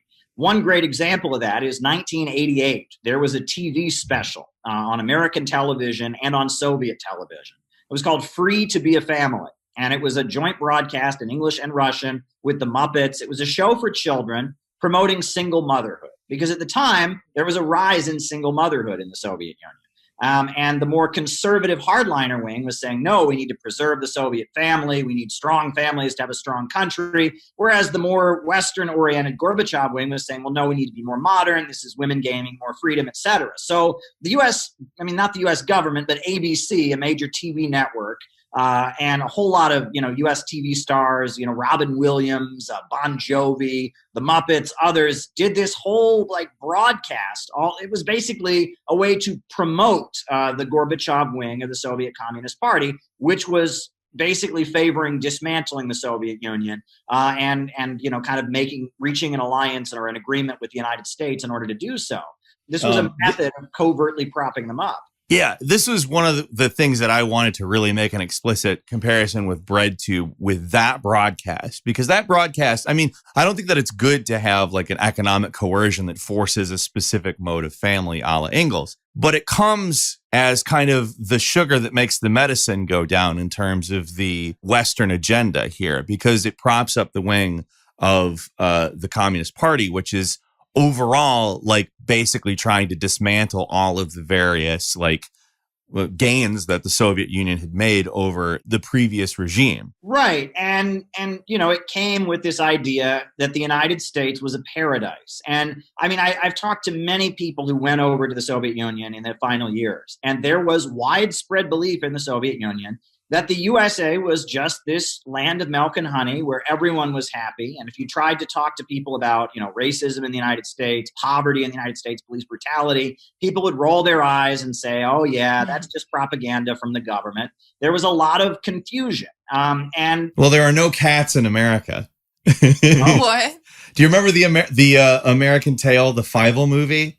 Right. And it was just, it had a lot to do with, what we now associate with the synthetic left, rock and roll music, blue jeans, hippie counterculture. The United States was seen as this land of artistic freedom and such. And we know the CIA subsidized the work of Jackson Pollock, for example. There's decades of this, and the CIA subsidizing American art and culture in a way that would kind of give the impression this country was a lot more tolerant and free than it really was. And that this was going on, and that there were, especially among the most privileged people in Soviet society, the children of Communist Party bureaucrats who lived.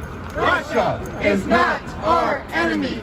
Russia is not our enemy. Russia is not our enemy.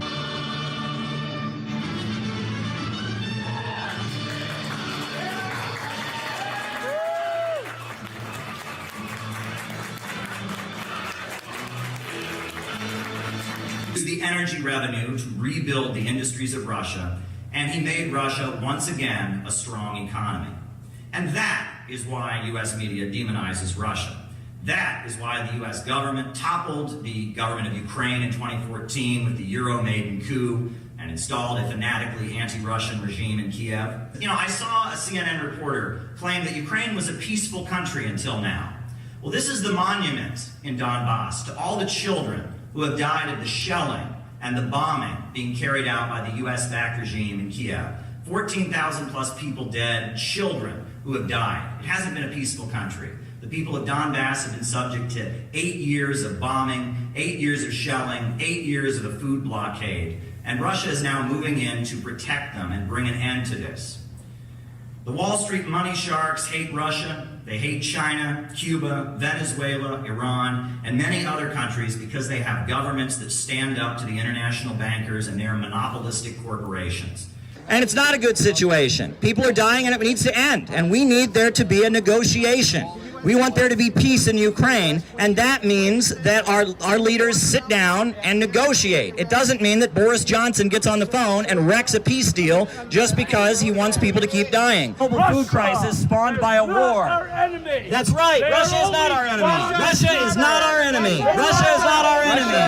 Russia is not our enemy. Russia is not our enemy. Russia is not our enemy. Russia is not our enemy. Russia is not our enemy. Russia is not our enemy. Russia was with us in the fight against the Nazis in World War II. At the moments when America shows its true colors and is standing up for justice and truth, you'll notice that we're standing with Russia. Peace with Russia. Peace with China. Peace with Russia. Peace with China. It's time to stand for peace here at the United Nations. We are marching up to the religious rally. Russia and China are not our enemy. Peace with Russia. Peace with China. Peace with Russia. Peace with China. Peace with Russia. Peace with China. Peace with Russia. Peace with China. Peace with Russia. Peace with China. Peace with Russia. Peace with China. Peace with Russia. Peace with China. Peace with Russia. Peace with China. Peace with China. Peace with Russia. Peace with Russia. Peace with China. Peace with Russia. Peace with China. Peace with Russia. Peace with China. Peace with Russia. Youth festivals are very, very important to my organization in particular, the Center for Political Innovation. Every meeting that we have, we begin with the pledge. We've changed the word youth for people because we have people of all ages, but we begin, we raise our right hands, we pledge that we shall remember this unity forged at the end of the Second World War, not only today, not only this year, this week, but always, and the pledge goes on. But that is such a beautiful pledge that came out of the World Democratic Youth Federation. And I must say that the youth festivals represent the best, not just of this country, but of America. A time when we stood in solidarity with Russia to defeat fascism. And they're trying to erase that from American history. I'm Caleb Maupin, the chair of the U.S. delegation, and he also represents the Center for Political Innovation. Welcome, everybody. My name's Caleb Maupin. I'm the founder of the Center for Political Innovation. And in October, I was deeply honored when the youth office of the Russian Foreign Ministry reached out to me about forming a national preparatory committee for the upcoming World Youth Festival, set for March in Russia. As someone who attended the World Festival of Youth and Students in 2013 in Quito, Ecuador, someone who attended the festival that was held in Sochi in 2017, as an advocate of socialism, peace, and international cooperation, as an American patriot, as a Christian, and someone who strives to live according to the teachings of Jesus Christ, I considered this to be a great opportunity. However, it is the circumstances of our upcoming trip that bring us here today. As we meet here today, Jesse Neville, Penny Hess, and Omali Yeshitela have been indicted by the U.S. Department of Justice. They are facing a possible 15 years in prison. Their trial date was just set for September. The Biden administration has charged them for doing what we are about to do, for going to an international conference in Russia. I'm the leader of the United States delegation. I'm representing the Center for Political Innovation. And I would like to just thank you from the bottom of my heart for that dynamic interview you gave to Tucker Carlson, in which you showed many, many young Americans a different kind of leadership, because our politicians and our leaders in the United States, they speak in sound bites, they speak in terms of scandal and gossip, but you presented a long-term vision, a scientific view of statecraft, and by getting through to young Americans, you made a difference. Many people who would never have listened to anything you had to say or heard another perspective heard you because of that interview. Now, getting to my question, things between our two countries are not good at this point. You know, before we left, we had to have a press conference at the United Nations We are concerned about being prosecuted. There are 3 Americans that have already been charged and are facing prosecution, possibly 15 years in prison, simply because they attended a conference like this in Russia, the Yahoo movement they're called. And we are concerned because I know that I speak for the majority of the American people when I say that we do not want our tax money dumped into this conflict in Ukraine any longer. We do not want our country to continue to deteriorate internally while our leaders waste money on prolonging this war. I'm frightened by what the Biden administration is doing, not just in Ukraine, but also on Taiwan and on the Korean Peninsula. And I really do see gatherings like this as a potential road to peace. And what I have seen at this festival has blown my mind. The amount of young volunteers that you have here, people who have stepped up, who love their country and want to just come forward and put together dynamic events like this. What kind of role can events like this and young diplomacy activities like this play in helping set the stage for maybe changing the dangerous direction our leaders in the United States are taking things against the majority of the wishes of the majority of the people of our country? Thank you.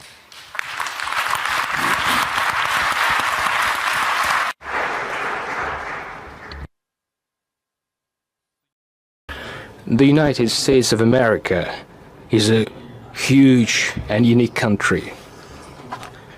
In its own way, over 300 years, in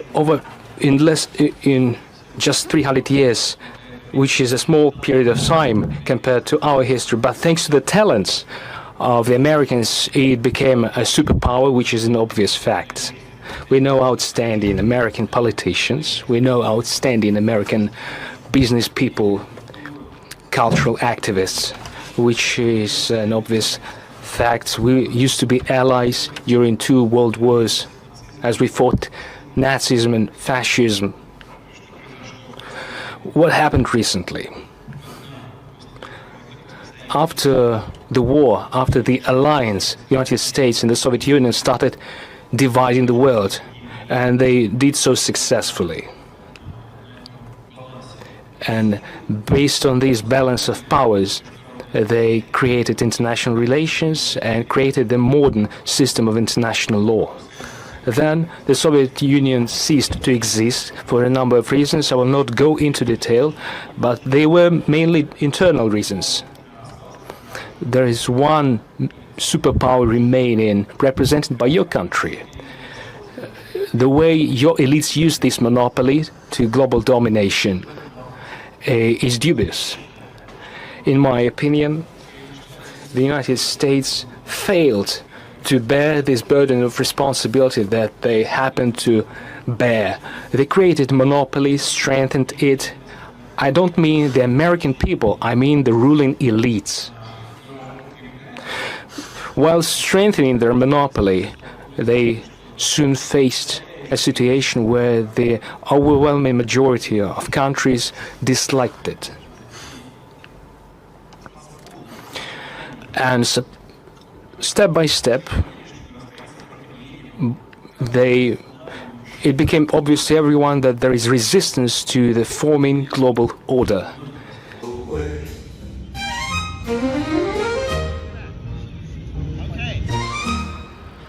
All right, so we're here at Trump Tower.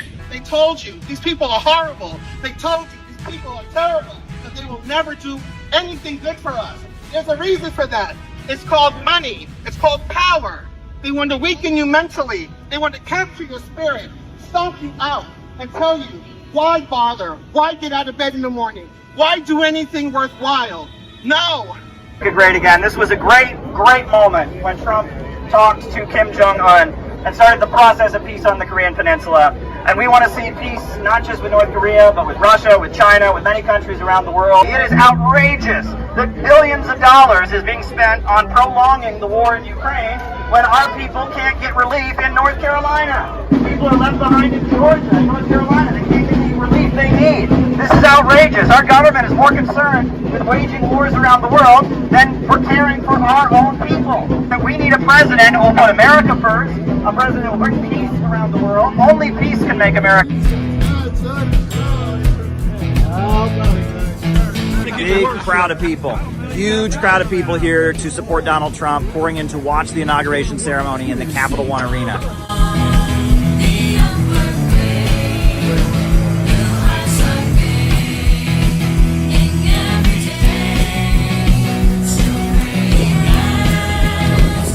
Yeah, we set up here and over there.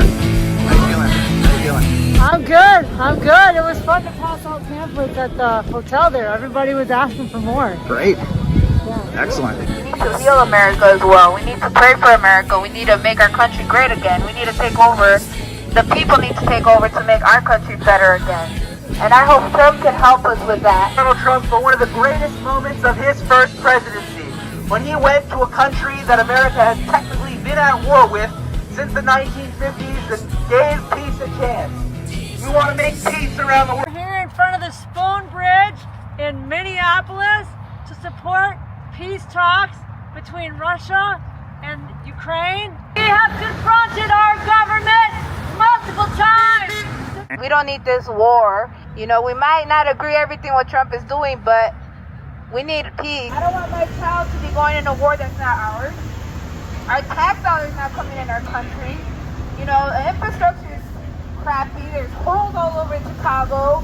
You know, A few people walking by, they look at the banner and they're trying to figure out if we're on the red team or the blue team, and they can't quite figure it out. Well, we're not on the any team. We're on the team of the American working families. We're on the team of the American people. We're on the peace team. That's what team we're on. Talks between Trump and Putin are the most important thing in the world right now. Way more important than anything these stupid rallies have been demanding. Hands off this, hands off that. We need hands off the thermonuclear button. People have been very excited to hear something that isn't directly partisan, but rather demanding things that they need and want as people. It seems to me like people are very receptive of a message that is less oriented towards telling them which team to vote for. Hands off the button. Hands off the button. Peace with Russia, no war with Iran. Peace with Russia, no war with Iran. Peace with Russia, no war with Iran. Hands off the button.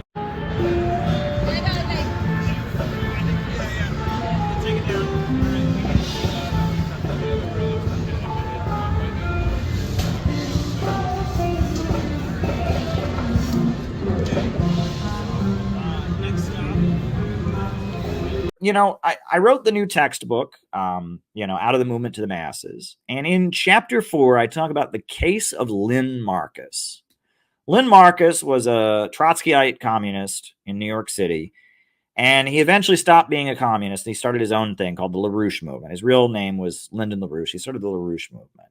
But part of the reason he started his own movement was in the 60s, the left stopped believing in economic growth and started promoting degrowth. Lyndon LaRouche, being an economist and being somebody who was very involved in technology, he just couldn't accept that. And so he started his own communist group called the National Caucus of Labor Committees that was in New York City. And eventually they became their own thing, right? But when they were still communists, and I watched this, there's a series of classes about the history of the National Caucus of Labor Committees on the internet that I watched. A woman who was one of their founding members, a leader, a woman named Nancy Spanius or something like that. She talked about how when they were communists, one of the most common things that people would say to them from other communist groups would say to them, why are you always trying to save imperialism? All right, they would say, we look at your newspaper and you always have an economic plan to save the country, right? You want to set up a national bank. You want to, restore Glass-Steagall. You want to build these infrastructure projects. Why are you always trying to save the country? Why are you always trying to save the country when we know when we want to overthrow it? And they would say, well, why should the working class listen to us if we're trying to destroy the country that they live in? And if you looked back at the 1930s left, if you read William Z. Foster or the Communist Party back in the days when they were actually strong, they weren't trying to destroy the country. They had an economic program to save the country. They invented unemployment insurance. Right? It was the Communist Party that invented unemployment insurance. It was in their 1932 presidential campaign. They didn't call for destroying the country. They called for creating unemployment insurance, an unemployment relief bill that they proposed. And they got members of Congress to propose it. And they had hunger marches with thousands of people who would go to Washington, D.C. And they had the unemployment relief bill. And Roosevelt ended up passing that in 1937 during the Great Depression. Well, back then you could have said the same thing. Why are you trying to save the country? We don't need unemployment insurance. We need a revolution. Well, that is the difference between the new left and the old left, right? And the National Caucus of Labor Committees was led by this old guy, Lyndon LaRouche, and he at least understood, even though he eventually stopped being a Marxist, he understood that you cannot organize any mass movement on the basis of wanting to destroy the country. But the new left, McCarthyism had come and destroyed the old Communist Party, and the new left, the boomers, had grown up in the atmosphere where communists were the devil. And then they didn't like the conformity of U.S. society. They didn't like the militarism. They didn't like the mandatory patriotism, pledging allegiance, fighting in Vietnam. So their way to rebel against imposed social conformity and social norms was to embrace the devil. They thought communism was the devil. And so they embraced the devil. Well, the Communist Party USA, back when they were a strong organization, they did not think of themselves as the devil. But the baby boomers internalized the mindset of McCarthyism, and they thought of communism as the devil. The Rolling Stones, right? They had their album. I actually like their album. The Rolling Stones, they have an album called Beggar's Banquet. Dan Niswander, he's our expert on like classic rock. He knows it. I bet Dan Niswander knows more about that album than I do. But the album that the Rolling Stones put out in, I think, 1968, 69, at the height of their radical period, right? They put out an album called Beggar's Banquet, right? I'll put the image of it on the screen, right? And this is the big album of the Rolling Stones. And I mean, even the cover, I forgot that this was the cover, but it's like, yeah, even the cover just tells you something, it's like, what in the world, what kind of aesthetic is this? But let me pull it up here. Sorry, I want to get a better image of it here, but it has a toilet on the cover of it, right? Like right there, like what? Right. But, the Rolling Stones put out this album called Beggar's Banquet, which is a great album. Dan is right. It is a great album. And on the album, there are three like communist songs on the album. This was at the height of the period. This was the height of the period where the Rolling Stones were communists, right? They were hanging out in communist circles.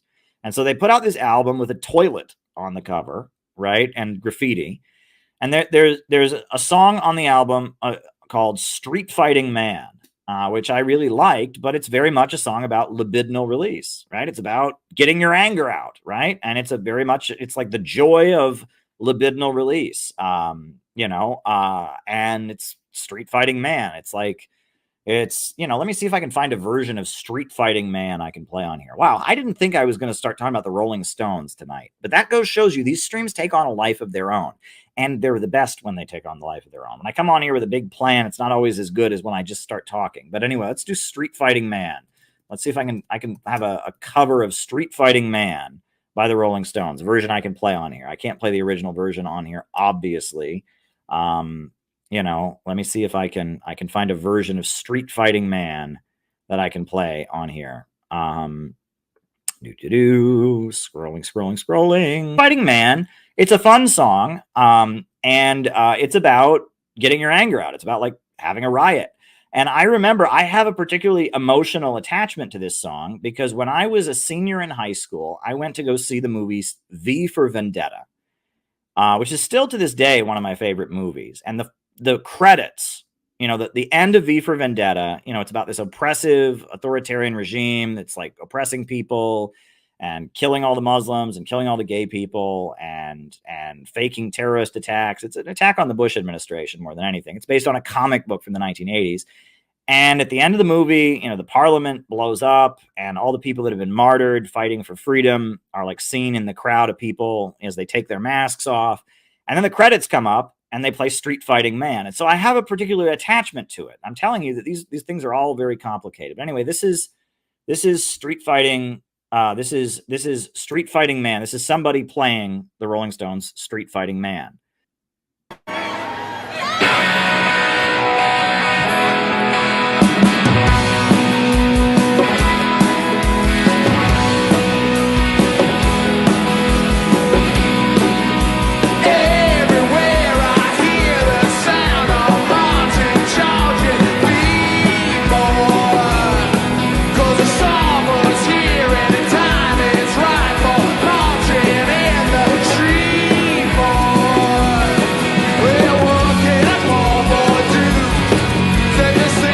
Well, that's not a very good version of that song, but you get the idea. You know, the way the Rolling Stones did it, it's a little bit more, you know, glorious. It's like the recording is a little cleaner. It's like that's kind of a sloppy hard rock there version of it. Maybe I can find another thing of it. But that album, you know, that song, Street Fighting Man, if you read the lyrics though, there's nothing really political about it. It's just kind of like the joy of fighting, right? You know, I mean, there's really not, it's not some kind of deep, you know, deep political message. Here, I'll see if this version of it might be slightly better. It might be a little bit cleaner. But maybe not, right? Because I see a lot of people who just play this with a guitar, but you know, you can't. Yeah.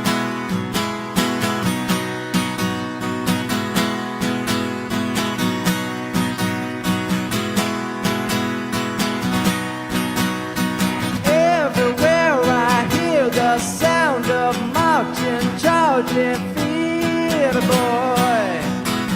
'Cause summer's here and the time is right for fighting in the street, boy.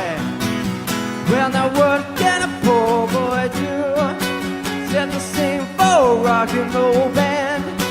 'Cause in sleepy London town, there's just no place for Street Fighter Man.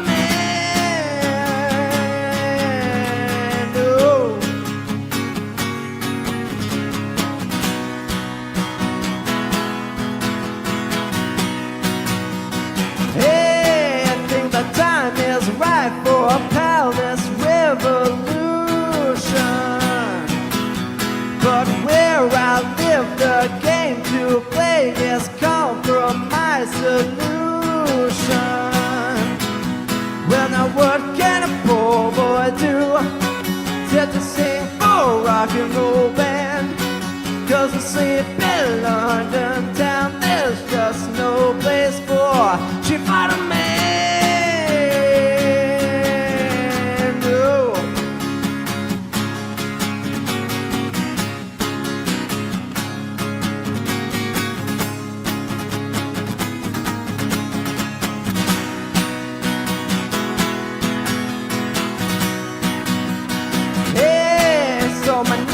Is called disturbance. I'll shout and scream, I'll kill the king, I'll wail at all his servants. Well, now what can a poor boy do? Set the scene for a rock and roll band. 'Cause in sleepy London town, there's just no place for Street Fighter Man.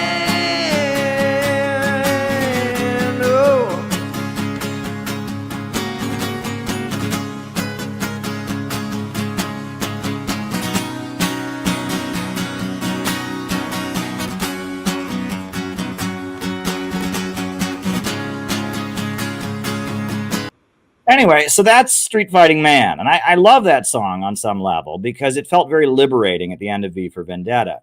But if you really listen to it, it's not that political. But the song that I was actually referring to, when I started talking about communism being the devil, the song that I'm referring to is there's a song on that album, on Beggar's Banquet. It's called Sympathy for the Devil. That is actually what it's called. And it's like arguing, if you really read the lyrics, it's basically arguing that humans deep down are evil, right? It's basically what it's arguing. And then the closing track of the Rolling Stones' Beggar's Banquet album is a song called Salt of the Earth, which you would think is a Marxist song, right? Because it's about the working class, but it's actually just kind of depressed, right? It's just kind of like there's no hope, and the bulk of the population are kind of hopeless. And that album. So this song, "Sympathy for the Devil," which I'm about to play. Well, I'll tell you about it later. But it's like the Rolling Stones were very much close to communist groups when they made Beggar's Banquet, the album. I'll tell you more about that in a second. But let's listen to "Sympathy for the Devil."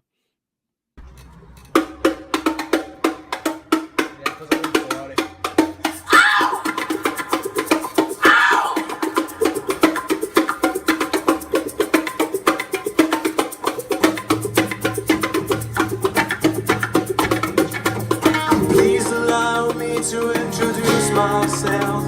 I'm a man of wealth and taste. I've been around for a long, long year.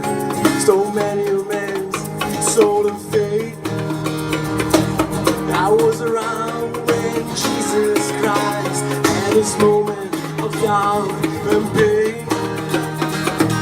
I made them sure that Pilate washed his hands and sealed his fate. Pleased to meet you. Hope you guessed my name. But what puzzling you is the nature of my game. I stuck around St. Petersburg when I saw it was time for a change. I killed the Tsar and his ministers, and the station screamed in vain. I rode a tank and the generals rang when the blitzkrieg raged and the bodies stank. Pleased to meet you. Hope you get money. Oh yeah. Well, what puzzling you is the nature of my game. I watch the glee while your kings and queens walk on tender cakes for the golden age. I shouted out who killed the Kennedy, when after all it was you and me. So let me please introduce myself. I'm a man of wealth and taste. As I did tribes for the troubadours who they killed before the release from me. Pleased to meet you. Hope you get money. Oh yeah. Well, what puzzling you is the nature of my game. Oh yeah, get down, baby.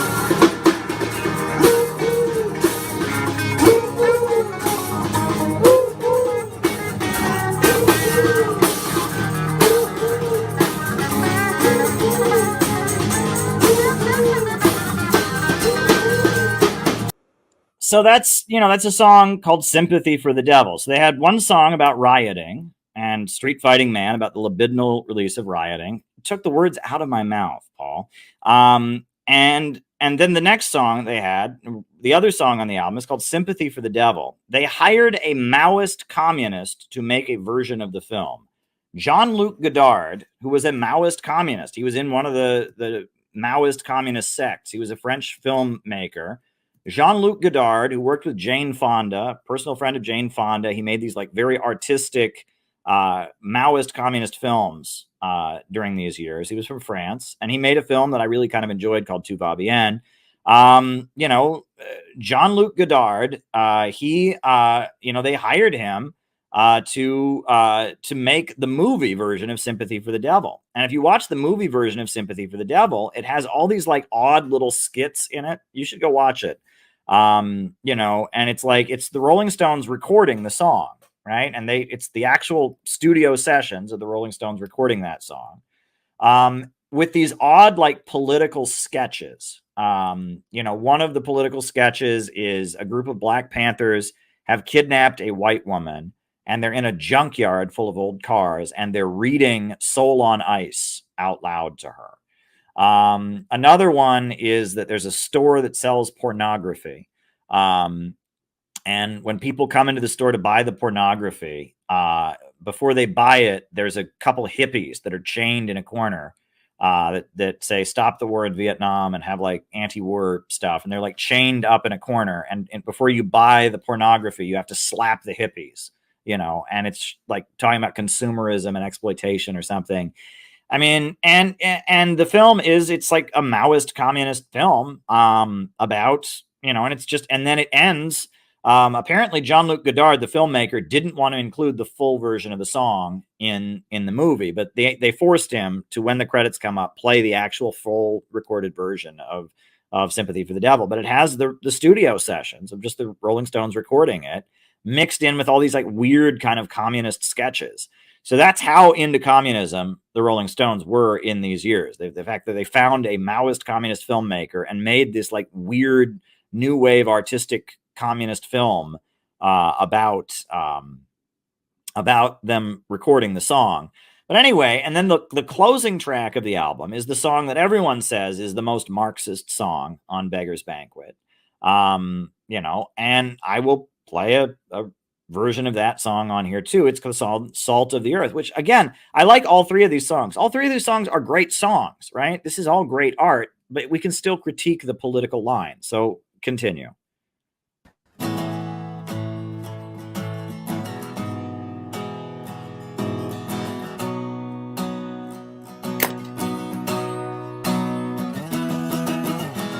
Let's drink to the hardworking people. Let's drink to the lowly of birth. Raise your glass to the good and the evil. Let's drink to the soul of the earth. Say a prayer for the common soldier. Spare a thought for his back-turned work. Say a prayer for his wife and his children. Burn the fires and still till the earth.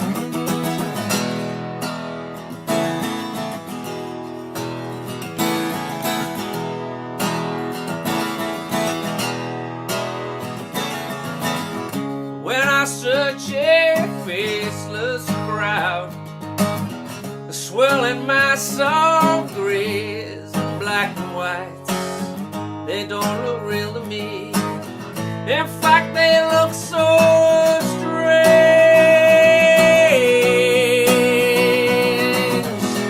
Raise your glass to the hardworking people. Let's drink to the uncounted head.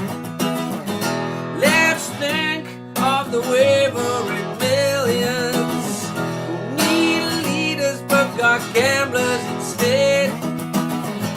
Spare a thought for the stay-at-home voter. His empty eyes gate at strange beauty shows, and our parade of gray-suited crafters, a choice of cancer or polio.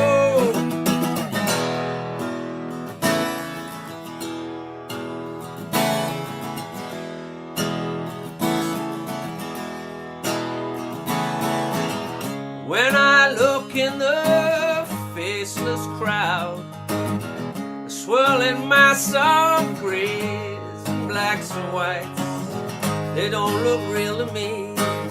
Oh no, they look so strange.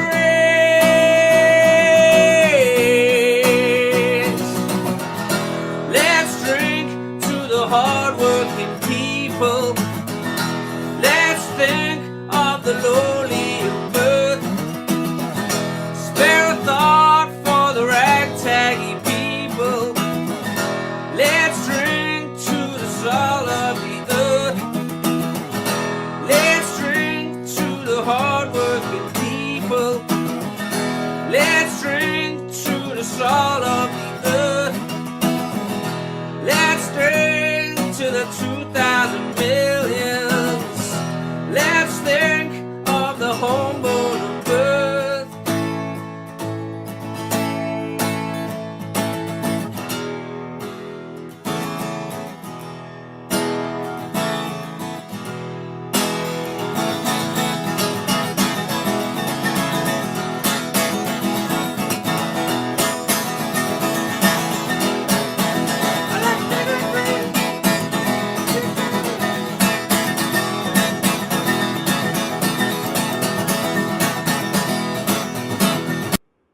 Anyway, so that song, people look at it and they say, okay, this is about the working class, right? It's about the hardworking people and how they're left behind and all that. But if you listen to the lyrics, not exactly, right? What's the big line? When I search a faceless crowd, a chilling mass of gray and black and white, they don't look real to me. They just look so strange. There's kind of contempt there.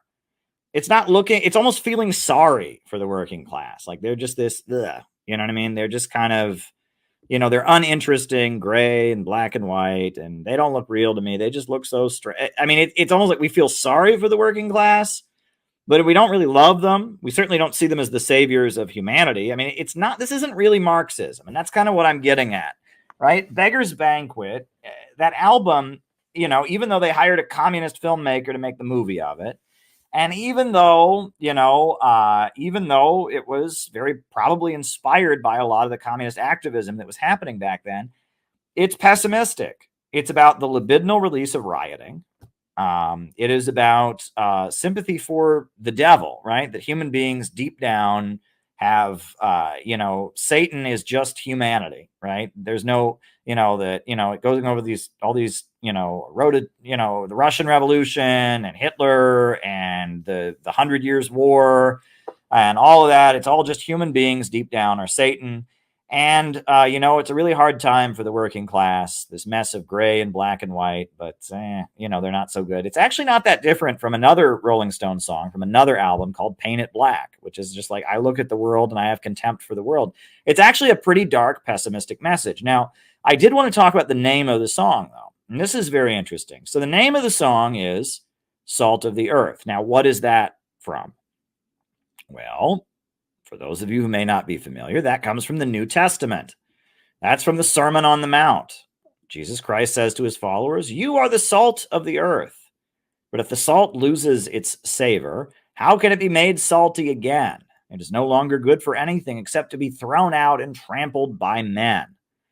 Right? And that's, the Sermon on the Mount, which is considered probably the most important text in Christianity. It has, Jesus tells the audience, he says, you are the light. What does he say? You are the light of the world. He says, you are the light of the world, but a light, you can't hide a light, right? It's gotta be shown, right? And then he says, you are the salt of the earth, but if you lose your saltiness, what's the point of being salt anymore? And he's making that point. So then, during McCarthyism, and this is very interesting. So during McCarthyism in the 1950s, there was the Hollywood 10. There were 10 screenwriters who were Communist Party members. These guys, I'll put them on the screen. And the Hollywood 10, these were 10 guys that were members of the Communist Party, and they were called before Congress, and they were supposed to turn in all of their comrades and name names. And they refused to name names. And so they went to prison for contempt of Congress. They got 2-year prison sentences.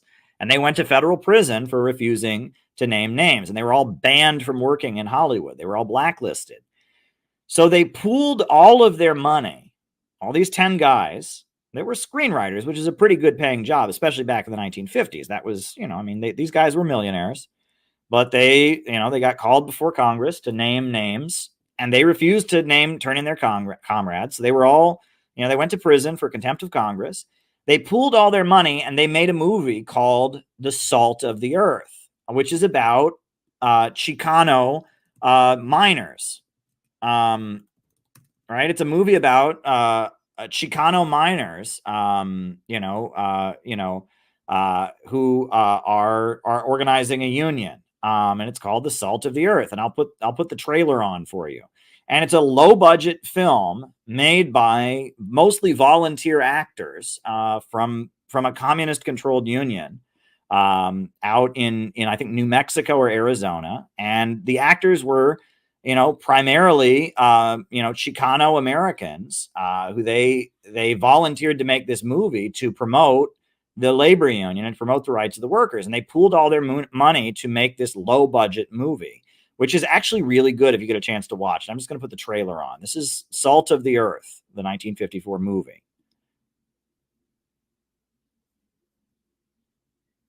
Okay, hold on. All right, all right. Salt of the Earth. Here we go. All right.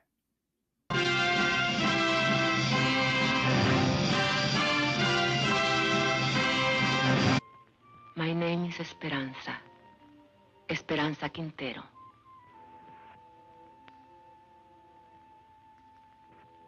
I am a miner's wife. 18 years my husband has given to that mine, living half his life with dynamite and darkness. Miner wants to get his brothers out in one piece. You work alone, savvy? You can't handle a job, I'll find someone who can. Who, a scab? An American. We gotta get equality on the job. Then we'll work on these other things. Leave it to the men. I see. The men. Your strike may be for your demands, but what wives want, that comes later, always later. Now, don't you start talking against the union again. All the next week, I kept thinking about my mañanita. I had never had so nice a party.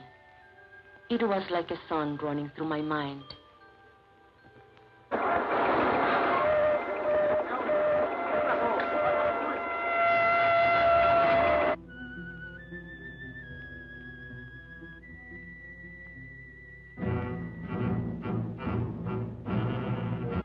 La unidad de todos los hombres trabajadores.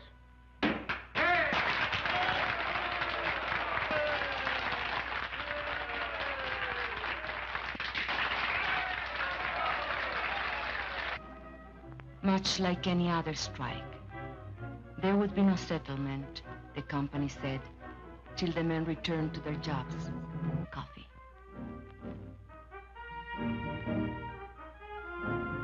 Ramon, listen to me. For the love of God. You! I'd expect it of an Anglo, yes. Ramon, I'm in but jail. you, I had to get a job. you, who the black sucker. Ramon, my kids. Tú, traidor a tu gente, rompehuelgas, My kids don't have enough desgraciado. to eat.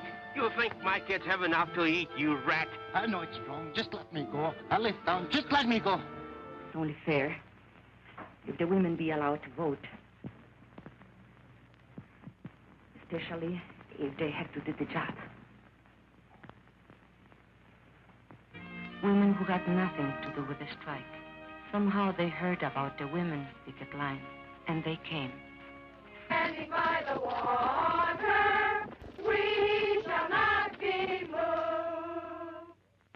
Queremos baños, queremos baños, queremos comida, queremos baños, queremos comida, queremos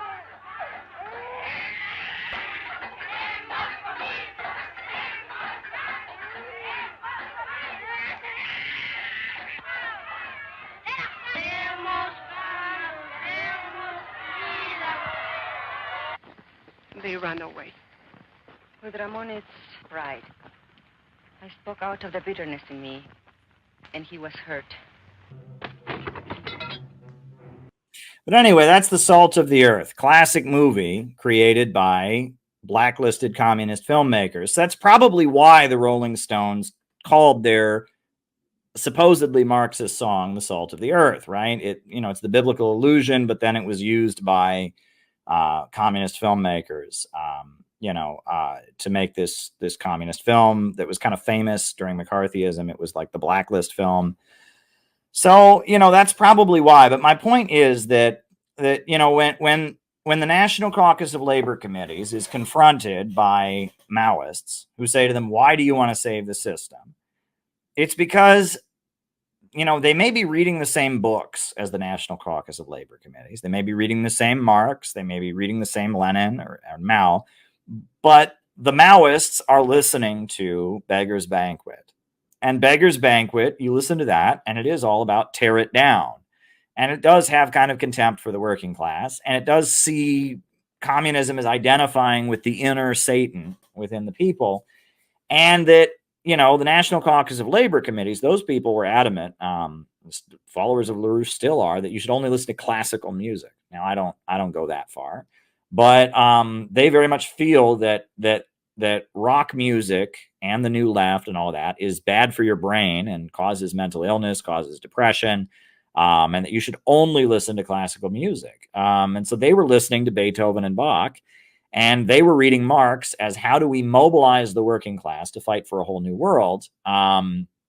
Whereas, you know, the Maoists were listening to Beggar's Banquet, and they heard Marx as how do we create the big explosion, right? How do we kill the king and rail at all his servants, and that there was a subtle difference between the old left and the new left, that when people are in extreme conditions, when the system breaks down and people are really, really suffering, they don't want someone to come along and say, be angry, I'll create chaos and let all your anger out. No, they don't want that. What they want is somebody who can offer a real solution. That's what they want. And that's what real communist groups that have a real base among the population, that's what they do. And they bring people together to build things, to build a mass movement, to construct, that's what they do. And when communism is just a form of intellectual entertainment, it's something very, very different. Look, the closest thing to a real communist group that we have in America, despite my political disagreements with them, is the Uhuru movement, who's on trial, right? We're waiting for the verdict, for their 3 leaders. There's a reason the U.S. government targeted them. They're builders, right? Their African national fight song, every line in it is, we are winning. It's all optimism. It's all about starting businesses, they're builders, right? They're communists. They're anti-imperialists. They study anti-imperialism, but it's all about building. And it's not libidinal release, and it's not Beggar's Banquet. And so, they are not the kind of people that would have gone up to the National Caucus of Labor Committees and said, why are you always trying to fix things? They wouldn't have said that. They would have got it because they're trying to fix things in their own community. Com quaisquer decisões que eles tomam, claro.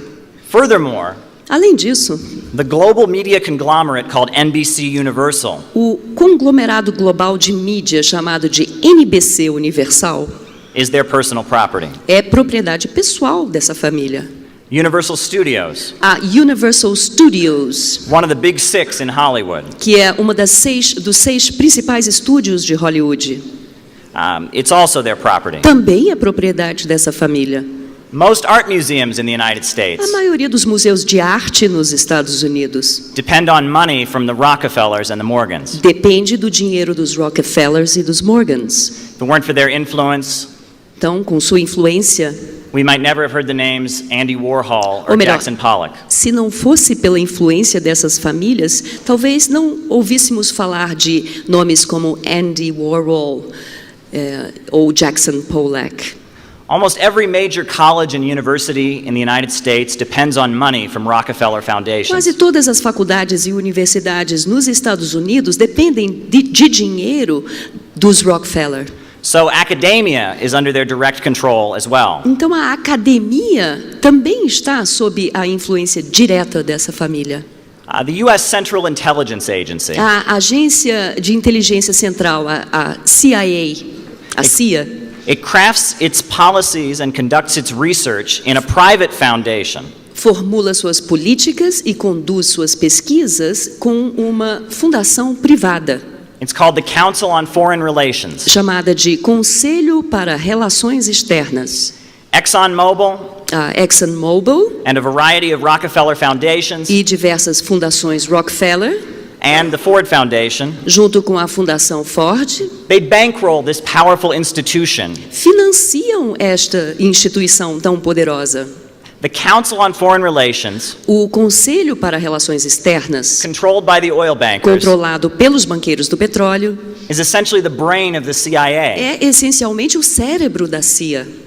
They find the smartest minds in the United Eles States. encontram as mentes mais brilhantes nos Estados Unidos, They pay them 6-figure salaries que recebem salários astronômicos to make proposals and calculations para fazer propostas e cálculos about how the United States should wield its influence around the world. sobre como os Estados Unidos devem exercer sua influência ao redor do mundo. The Council on Foreign Relations thinks it up.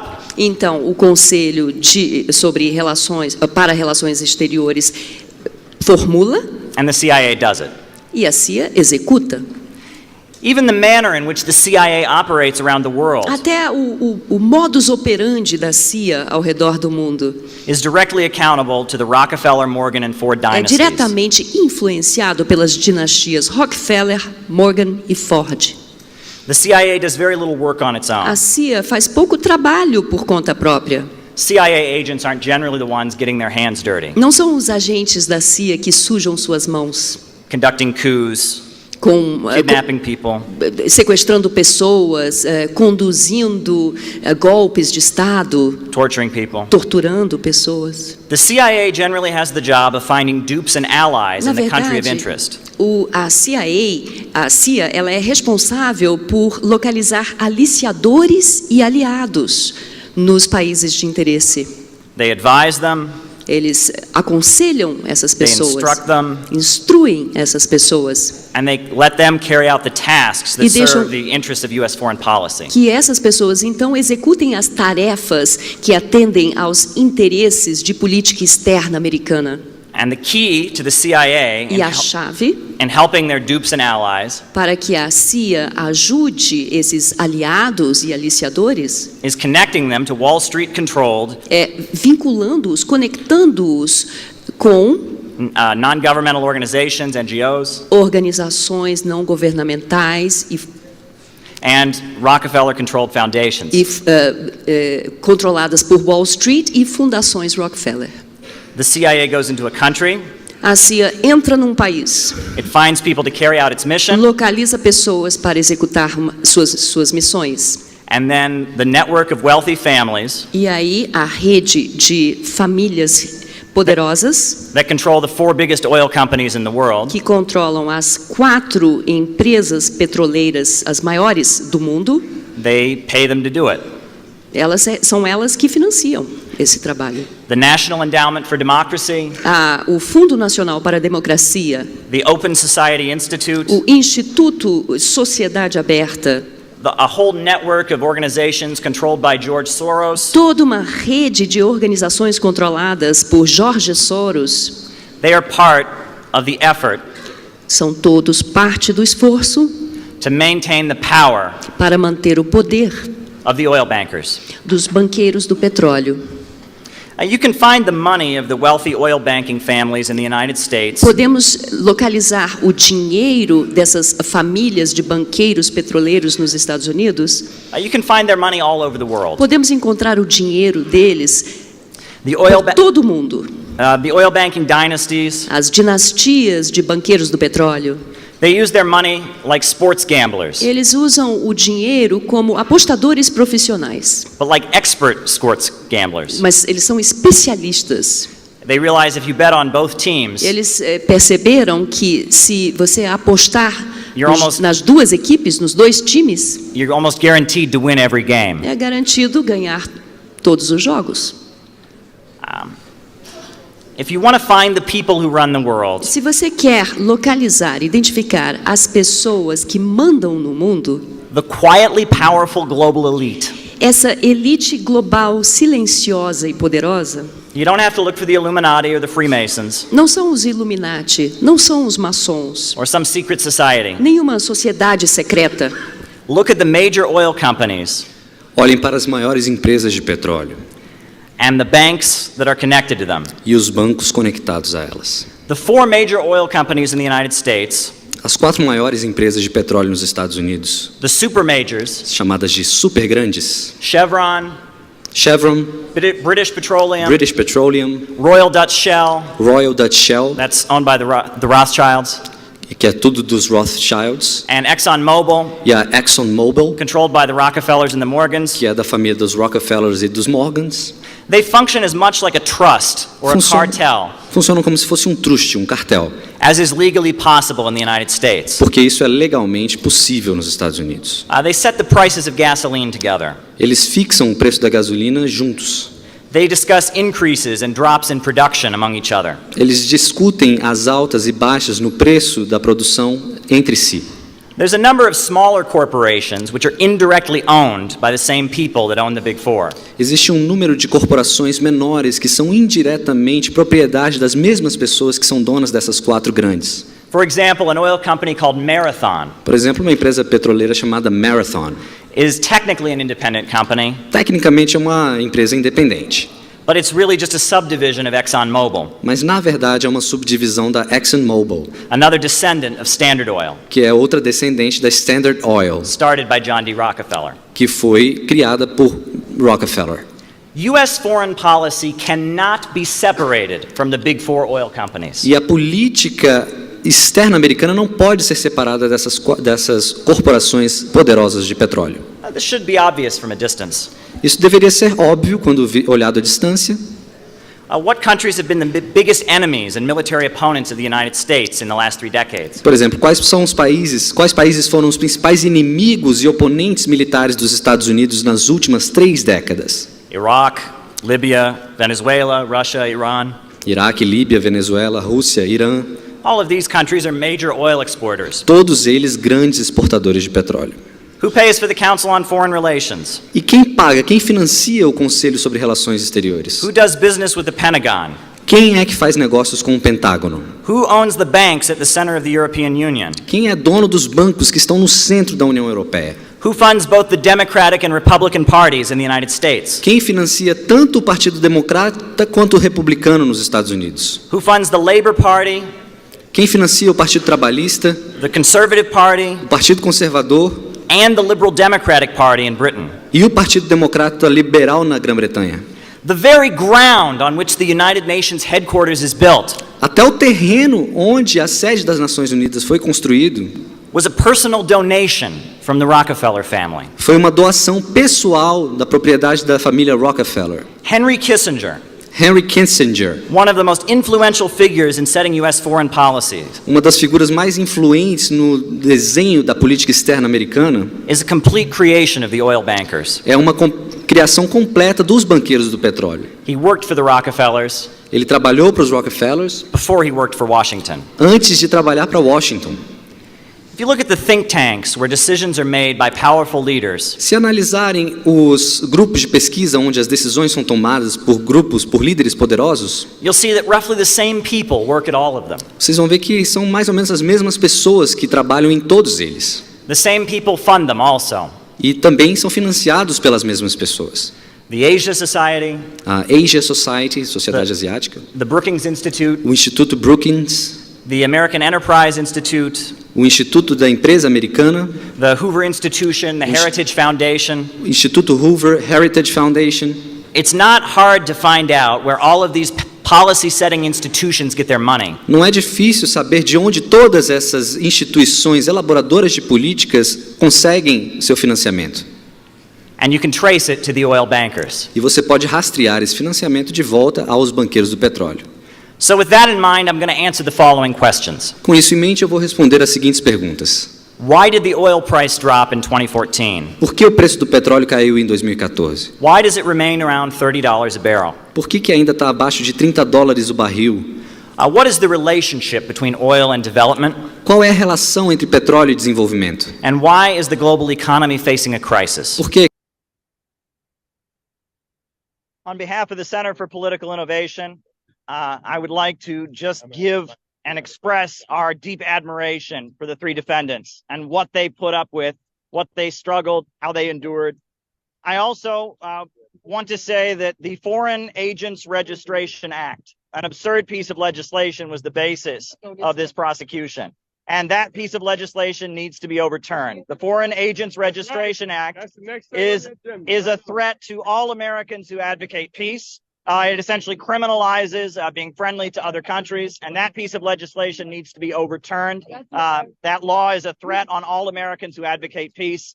We were honored as the Center for Political Innovation to raise this case at the United Nations, to raise this case at the World Youth Festival in Russia, and we will continue to raise this case. A full pardon needs to be granted to the Uhuru 3. Because Donald Trump saw how that legislation could be weaponized against his own supporters as well. So Donald Trump needs to give a full pardon to the Uhuru 3 when he takes office. Thank you very much. Yeah. But Trump says, you know, he's going to make America great again, right? And that he's going to put this big tariff on China. He's going to cut us out from one of the fastest moving economies in the world. He's not going to collaborate with them on technology. And somehow that's going to make the economy better. And I know there are a lot of people in this country that really want to believe him. They're not here in New York City, obviously, but there's a lot of people around the country who are in neighborhoods devastated by opioids, who have seen a rise in crime in their neighborhood, have seen the good-paying industrial jobs go away, and they want to believe him, and they're rallying around him. And there are some of us also, some of us who've gone down that, that Howard Zinn, Cornell West, Noam Chomsky corridor, right, that little rabbit hole. And we know about the history of the United States, and we know about slavery, we know about the slaughter of the indigenous people, and we know about the Korean War and the Vietnam War. And some of us, when we hear that slogan, "Make America Great Again," it just hits us in our gut. It just makes us sick, and we just get angry. It's like, what does he mean, make America great again? Is he going to do slavery all over again? Right? Is he going to do the Korean War again and kill another million people? Is he going to bring back Jim Crow? What is he talking about? Make America great again. It just bothers us, you know, and there's this rage. You know, all my life, I remember when I was a college student, I would argue with people about politics. We'd be arguing about like the Iraq War or economics or something, and somebody would just blurt out, "America's a good country, okay?" And I'd be like, what does that have to do with anything? Right? And they'd be like, well, America, and it's this stupid jingoism that we get in the USA, that because of America, because of patriotism, you're not allowed to question the government, you have to go along with it, you're not allowed to oppose capitalism because of this stupid jingoism. And it makes you angry, and if you're somebody who can, you know, who can see through the lies, it makes you angry to hear that, right?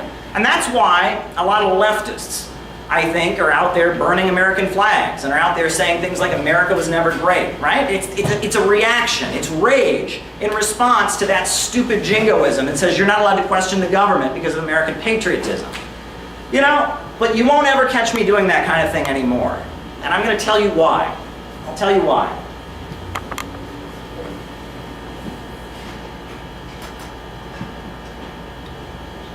In 2015, I went to the Islamic Republic of Iran, and it was a life-changing experience for me. And in 2015, not only did I get to visit Iran, but I participated in a humanitarian mission. I went on a boat from Iran to Yemen, and it was a boat from the Red Crescent Society. And we were trying to bring humanitarian aid to the people of Yemen, who are being bombed, and still to this day, bombed and destroyed by Saudi Arabia. I mean, hundreds of thousands dead. And, you know, I was on this ship for 13 days. And when you're on a ship for 13 days, and you're the only American on the ship, and there's only about 10 people on the ship who can speak any English, and you're seeing American warplanes flying above, and you're seeing Saudi jets, you know, and you're hearing reports about what's happening, and you're on your way to a war-torn country, that makes you think a lot. And your mind really starts to delve into spiritual matters, and what does your life mean, and what is it all about? And you know, we never reached Hodeidah, which was the port we were going to. And the reason we never reached it was because they bombed the port of Hodeidah 8 times in a single day on the day we were supposed to arrive. Killed all kinds of dock workers. And on top of that, they bombed the medical university in Hodeidah. And they killed medical students who were doing nothing but wanting to help other Yemeni people. And they killed them. And obviously, with the port that we were going to destroyed, and so many people dead, and you know, reports that we would be attacked when we arrived, we had to turn the ship around, and we ended up going to Djibouti. And that was quite an interesting experience, my escape from Djibouti. I'll tell that story someday, but I'm not going to tell it today. Anyway, I got back to Iran, and when I got back to Iran, they gave me the opportunity to do something that very, very few Americans have ever done. And I actually got to see the supreme leader of Iran, the Grand Ayatollah Ali Syed Khamenei. And I was in this auditorium with about 20,000 people, and I was about 100 feet away from the supreme leader of Iran. That's something very few Americans have ever experienced.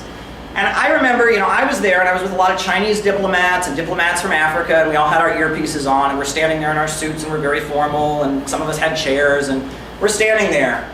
And usually when I would go to Iran, I was surrounded by like the wealthiest people in the country. You know, like artists, writers, people that worked at TV networks, and people who worked for think tanks. But when I was in this auditorium, you know, with 20,000 people there to see the leader of the Islamic Revolution, I wasn't seeing the rich kids of Tehran. I was seeing working class Iranians. And when he came out onto the balcony, the supreme leader of Iran came out onto the balcony, he just walks out onto the balcony, the most gentle, I mean, he wasn't doing anything dramatic, just walks out. This audience just screamed in adoration. And people started sobbing and just sobbing and moving back and forth. And it was like the most dramatic moment when the Supreme Leader walked into the room.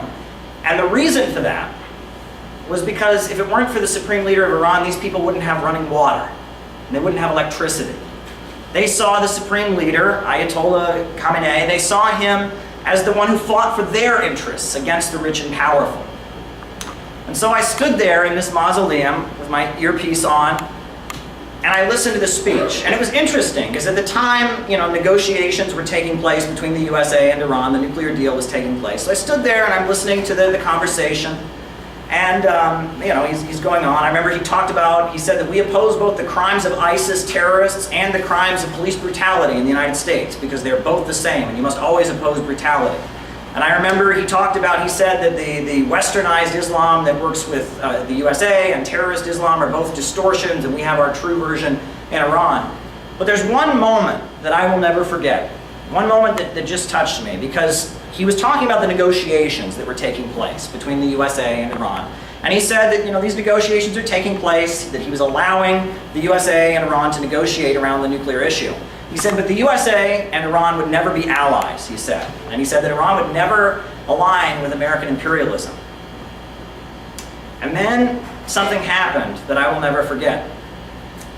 Is he said that, which is commonly said in Iran, he said that the USA was the great Satan. And then I was the only American in an audience of 20,000 people who all began chanting in unison, "Death to America, death to America." And I stood there, and I froze, and tears went down my cheeks. I was just overwhelmed. And I think back on that moment. You don't forget a moment like that. You don't. And I stood there and I thought how horrible it is that this is what America means to people all over the world. The United States of America, to so many people, it doesn't mean, they weren't chanting death to my family. They weren't chanting death to people who just want to get by. To them, America meant war, and it meant grinding countries into poverty, and it meant destruction. That's what America meant to them. And when I heard them chanting death to America, I thought, God damn it, how dare these people call themselves America? How dare the billionaires and the bankers that run this country call themselves America? These are the forces that would cut food to children in the Bronx so that they can build drones and destroy people and kill people in other countries. How dare they call themselves America? These are the people that sold America down the river with so many trade deals. These people have nothing to do with America. What they stand for is global financial dictatorship.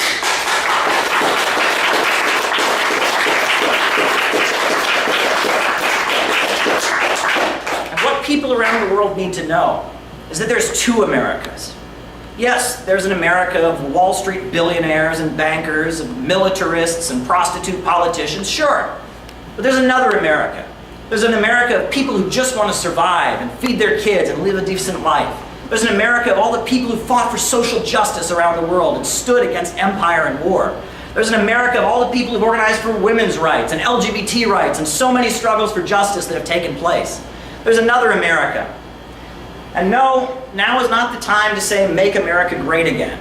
Now is the time to build a new America. I think that we need a government of action that will guarantee Americans the right to education and health care. That's what I think. I think we need a government of action that will nationalize the oil. Right now we're in the middle of an oil boom. They're producing 11 million barrels of oil in the United States, more than ever before. With fracking, there's so much oil. But yet we don't see any of the profits from the oil. The people who get rich from our oil and from our gas are people named like Rockefeller, DuPont, and Carnegie. We need a government of action that will say that's America's oil, that's America's gas, that's America's coal, that's America's timber, and it should be managed and the profits made from it should go to serve the people of America.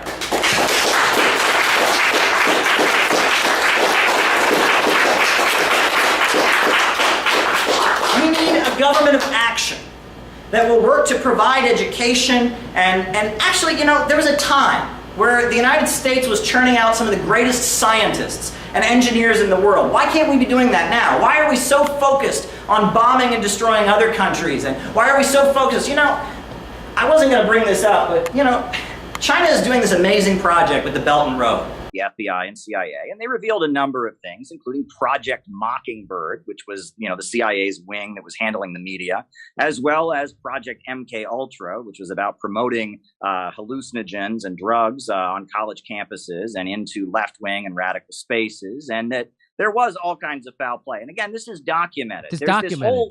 Yeah, I mean, these are facts. These are historical facts. There are mainstream media articles about it. There are whole academic books that have been published about this kind of thing. And it's so sad that they've cultivated this atmosphere where if anyone says anything like this, they just go, oh, that's a conspiracy theory. That's a conspiracy. No, these are things that are acknowledged from the history. And based on these historical precedents of manipulating activists, manipulating left-wing voices, based on some of the people associated with BreadTube, and now based on that smoking gun we got from Gray Zone, it's pretty clear what BreadTube is. It's an attempt to control the narrative and make sure that people who are interested in socialism and workers' rights and opposing the police state, that they, follow a certain foreign policy agenda. And there's nothing particularly scandalous about this. We should almost expect this kind of behavior at the end of the day, right? I mean, this is how they work. They try to craft discourse in their own way. What's interesting is that the primary activities of the BreadTube crowd seem to be about getting left-wing voices to kind of, participate in this partisan red state versus blue state fight. And you, Jimmy, have been targeted ridiculously because, oh my goodness, you interviewed somebody from the Boogaloo Boys. Oh my gosh, right? This cancel culture. Never talk to any Trump supporter. Never talk to anyone on the right. This is a big part of this because they don't want an actual movement of the people from below, where you have people with different perspectives and different ideologies, different religious backgrounds. They don't want that. What they want is an army of foot soldiers to do the work of Joe Biden and protect Joe Biden from the Republicans. And if you can just, cancel anyone who's deemed quote unquote right wing, you can isolate people and make them loyal foot soldiers of one section of the ruling class. So they did come out. So that's the biggest thing that they seem to want to shut down, is if beating the establishment and the intelligence community, if somebody from the left and the right figure out that they have common enemies that they can work together against, that's what they have to demonize, like they did to me when I interviewed that Boogaloo Boy, which, by the way, people still don't realize it. Boogaloo Boy, 100% different than Proud Boys. Boogaloo Boys are the antidote to Proud Boys. Boogaloo Boys are anti-imperialism, anti-cop, anti-Trump, anti-racist, and pro-LGBTQ and pro-Black Lives Matter. That's what Boogaloo Boys are. But the BreadTube people wanted to manipulate that and distort that into Boogaloo Boys are right-wing racists, just like Trump and Proud Boys and Nazis. That's what they wanted people to think, and it's the exact opposite. And that's why I trended on Twitter for 3 days straight one time, was because they have all their bots and everything coming out to try to create a false narrative that Jimmy Dore's working with Nazis, instead of Jimmy Dore is reaching out to working class libertarians who share a lot of the same goals of people on the progressive left, and we share a common enemy. And so they had to try to distort it. It's not. It works on some people. It certainly isn't helpful, but it's to a point where when people attack me that way, it actually does help me now, because now they see the people who are doing those attacks, and we've explained to them who they are, except I didn't know who these people are. Who are the people who are on BreadTube? You mentioned someone named Destiny. I don't know who that is. Who else? But these are popular people. Sure. Well, this Destiny character, who I guess, he's kind of the kingmaker of BreadTube, if not part of BreadTube himself, right? Really? He's a guy from Nebraska who worked at a carpet cleaning company, but figured out a way to start playing video games on the internet full time. And he became kind of famous for playing a video game on the internet, and that was his life. And then randomly, around the time Trump got elected, he suddenly started debating right-wingers. And he was kind of a right-winger himself. He was a libertarian or something. But then he started debating right-wingers, and mainstream media outlets were like heralding him as, oh, this famous internet troll is going to debate the right wing and debate Trump supporters. And he was getting a lot of play that way. And it seemed like that was his new gig, was debating folks. There's this character, I almost don't want to say his name, but I think we know him as Vosh, and this character, I mean, his father's a well-connected Hollywood person.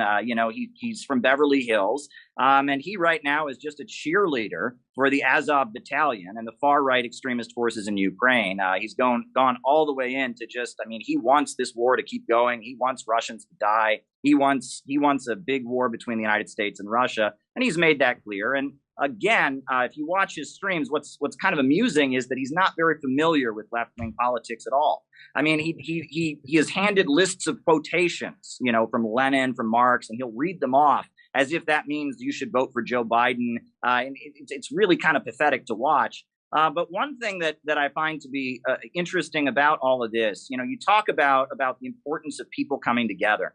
Mumia Abu-Jamal, that was an important cause in the 90s. This was a black liberation fighter who was facing the death penalty. And the reason that Mumia Abu-Jamal is still alive, he didn't get the death penalty, he's still in prison, but the reason that the state of Pennsylvania couldn't Hey friends, how you doing today? I'm letting you know, the Center for Political Innovation, we are about to do, on July 12th, the biggest event that we have ever done. It will be our national gathering in Chicago on July 12th. And it's going to be really, really special.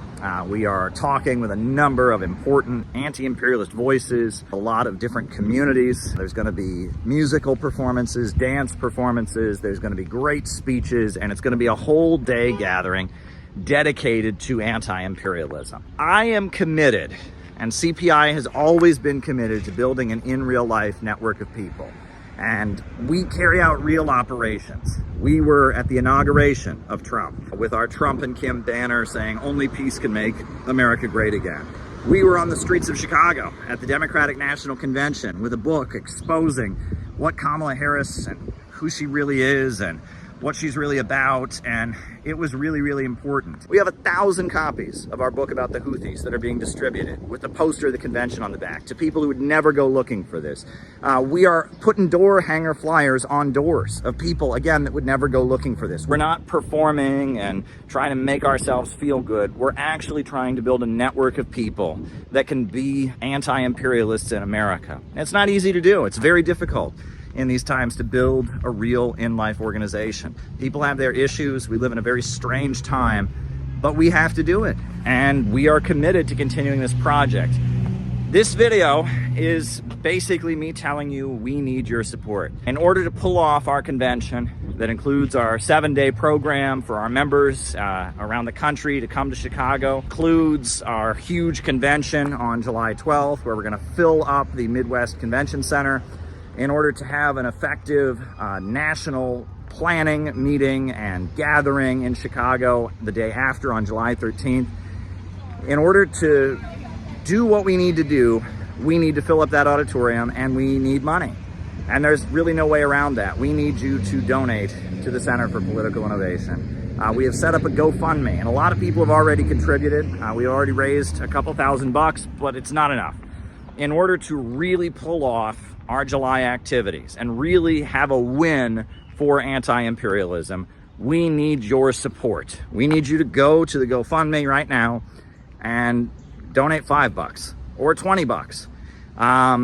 We need you to go to the donate button on the CPI website and send us $100 or $50, whatever you can do. If we're gonna do what we need to do in July and build the organization and have the mega anti-imperialist rally that needs to happen on July 12th and solidify the network that we're building to continue to carry out the great operations that we do, we need you to help us out. Every cent that we raise goes into building this group. I'm lucky I have a paycheck with everything that's going on. I'm surviving, and I have consistently put a huge amount of the money that I have, my own resources, my own funds, into CPI because I believe in it, because it needs to happen, because this organization is necessary. I'm looking at what I've got and my own resources and my own bills and all of that, and I'm looking at what's already been paid for, and it's not enough. I mean, it's just not enough. I can't just pay for everything myself. We have membership dues and other things, but we need a special gift. We need a special gift to make July happen. We need you to give us a special contribution so that we can make sure the July events go smoothly, that the housing for the people coming in out of town is covered, that the speakers that are being flown in, their airfare is properly covered. We need you to make a special one-time gift to make this July gathering, this anti-imperialist summit that we are organizing. We need you to help us make it happen and help us make it a success. Small gift, big gift, whatever you can do. We need you to help us with it. But you know what? I'll just say this. If it's a matter of send us a gift or come, we'd rather you come. We'd rather you be there. It's much more important that you be there on July 12th. If you can't afford to give us a gift, but you can afford to come to town, if there's one event that you come to this year, make it July 12th. CPI, Center for Political Innovation, we're doing something that nobody else is doing, and we're doing it right. We're not doing it in a way that we're trying to win the internet. We're not doing it in a way that we're trying to make ourselves feel special or act like we're cool. We're building what needs to be built. We are building the real connections. And if you can understand why what we're doing is so important, if you can understand why anti-imperialism is the future, but we have to break out of the narrow niche circles and internet culture and get to the masses of people with real outreach.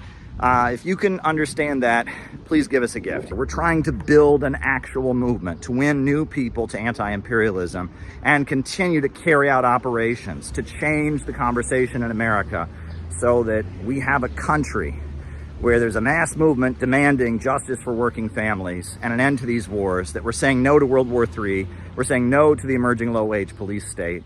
That's what we urgently need. So if you can help us in any way, send us a gift. If you can be there on July 12th, be there.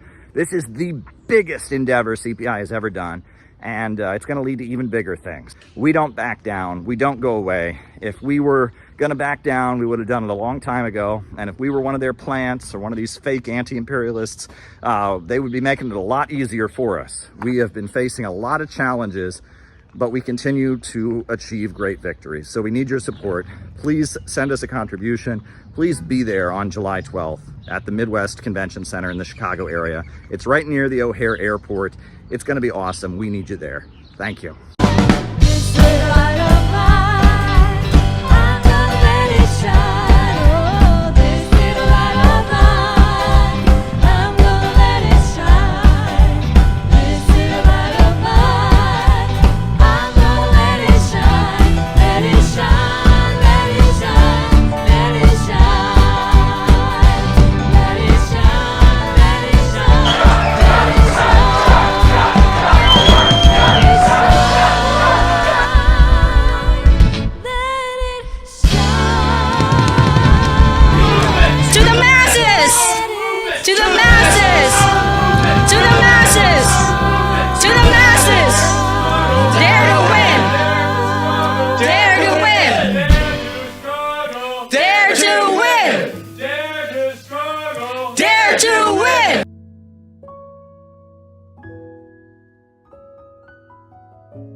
Now, I don't know about you, but when I was a kid, the big movie was Jurassic Park. It was selling box office records, directed by Steven Spielberg. Everyone thought Jurassic Park was the best movie ever. And the writer, the author of Jurassic Park, Michael Crichton, was a best-selling science fiction writer. And then you'll recall that in 2005, 3 years before he died, Michael Crichton came out swinging as what people like to call a climate denier. And he wrote a book called State of Fear about a conspiracy of left-wing scientists to convince people to believe in global warming. He gave speeches before the American Enterprise Institute that were shown on C-SPAN and elsewhere. Why did Michael Crichton dedicate himself to the cause of climate denial? The standard response that you're going to get from those folks, they're going to say, well, he was paid off. That's a bit of a simplistic answer, because he was already a millionaire many, many times over. He was born with a silver spoon in his mouth, so to speak. He was from a very, very wealthy background. If you look at the life of Michael Crichton, you can understand the United States, and you can understand the division in the ruling class right now. But I want to read you a quote from the movie Jurassic Park. Listen, if there's one thing the history of evolution has taught us, it's that life will not be contained. Life breaks free, it expands to new territories, and it crashes through barriers painfully, maybe even dangerously, but, well, there it is. There it is. Well, in this message of life found a way, what we are finding is an expression of what many people would call the American spirit. And that seems to be why it touched a nerve. And what's amusing about all of this is that these themes also seem to be a very big part of conservatism. Leftist politics around the time of Jimmy Carter became associated with pessimism.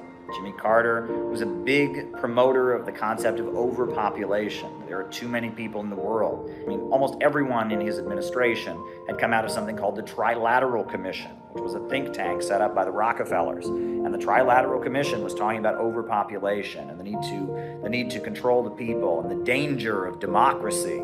You know, the Carter presidency was very much a Rockefeller, Eastern establishment, synthetic left presidency.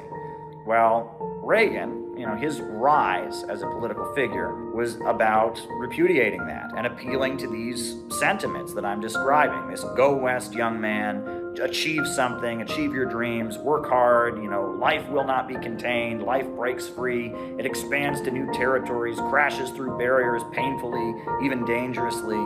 This is the divide, really, between the liberals among the bourgeoisie, the ultra-rich, and the majority of the ruling class, the rich, right? Do you aspire to build more and grow more and have more? Or do you want to slow things down so that you can stay at the top? The ultra-rich, the Rockefellers, the Carnegies, the DuPonts, they are already at the top. So they want to slow things down. They don't want any competitors. They want to manage things. They want to socially engineer and control so that they can stay and ensure that they stay at the top of the pyramid. Meanwhile, the majority of the ruling class resents that and feels like they're being contained and held back. They don't want to be controlled. This is the divide that has defined American politics for the past 100 years. The fight between the rich and the ultra-rich, the entrepreneurial bourgeoisie or the managerial bourgeoisie.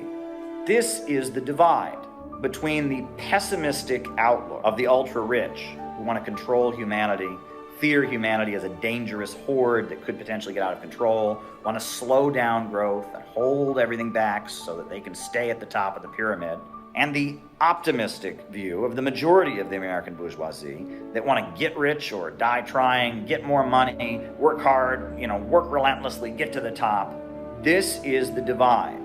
Michael Crichton very much represented the sentiments of the lower levels of American capital. His whole life tells that story. He was all about working hard, all about getting ahead, all about life finds a way, it overcomes barriers, the relentlessness of the human spirit, the idea we're just going to fight to get ahead.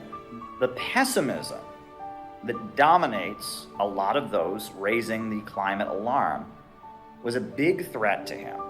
Because let's face it, the majority of voices promoting climate change have a pessimistic worldview.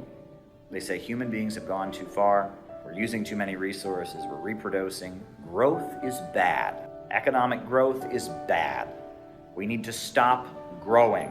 We need to stop moving ahead as a species. We need to slow down. It is a pessimistic worldview. There's actually a book published by the Club of Rome, The Limits to Growth. Right? Some of these documentaries that have come out recently about climate change actually attack the concept of growth. They go as far as saying growth is bad. We've got to go backward. That is the worldview of the ultra-rich. And it is their think tanks and their foundations and their institutions and their intelligence agencies that have come to dominate what is called left-wing politics. That is inherently opposite of Marxism. Marxism says there is no limit to growth. Marxism says that with the banks, factories, and industries organized rationally and no longer controlled for profit, there is no limit to human creativity and growth.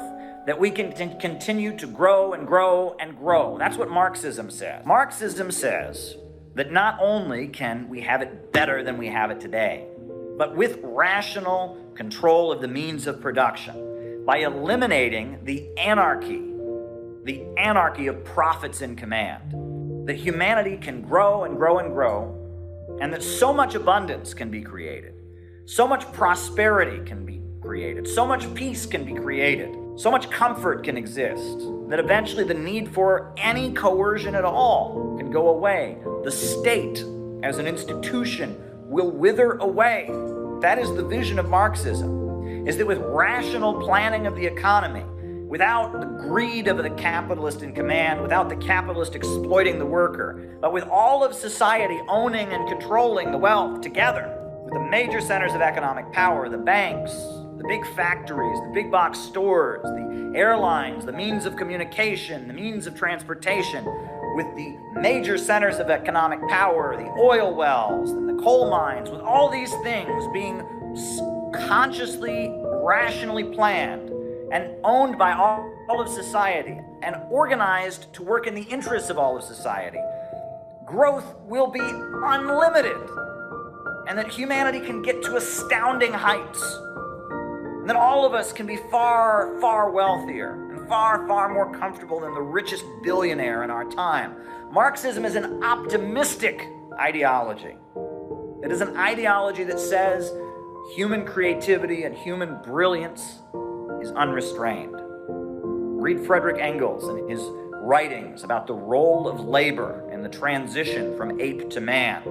Human beings have gone from hunter-gatherers in caves to Mesopotamia and Greece and Rome, to medieval Europe, to the Industrial Revolution, all the way up to space travel and iPhones and YouTube. Human beings are creative creatures that are capable of achieving real, astounding miracles. And human beings are creatures that long to grow and expand. The nature of humanity is growth. Check out Anna Louise Strong, amazing, amazing American journalist from Seattle. She said the American mentality, what she calls the motor-mindedness of the American spirit, that pioneer, go work hard and build things spirit that Anna Louise Strong identified with America. She says that during the Great Depression, that American spirit had been lost. They felt that the state didn't care about them. They felt that the government didn't care about them, that they were on their own. They were hopeless and frustrated during the 1930s. But it was the Soviet Union that was the new America.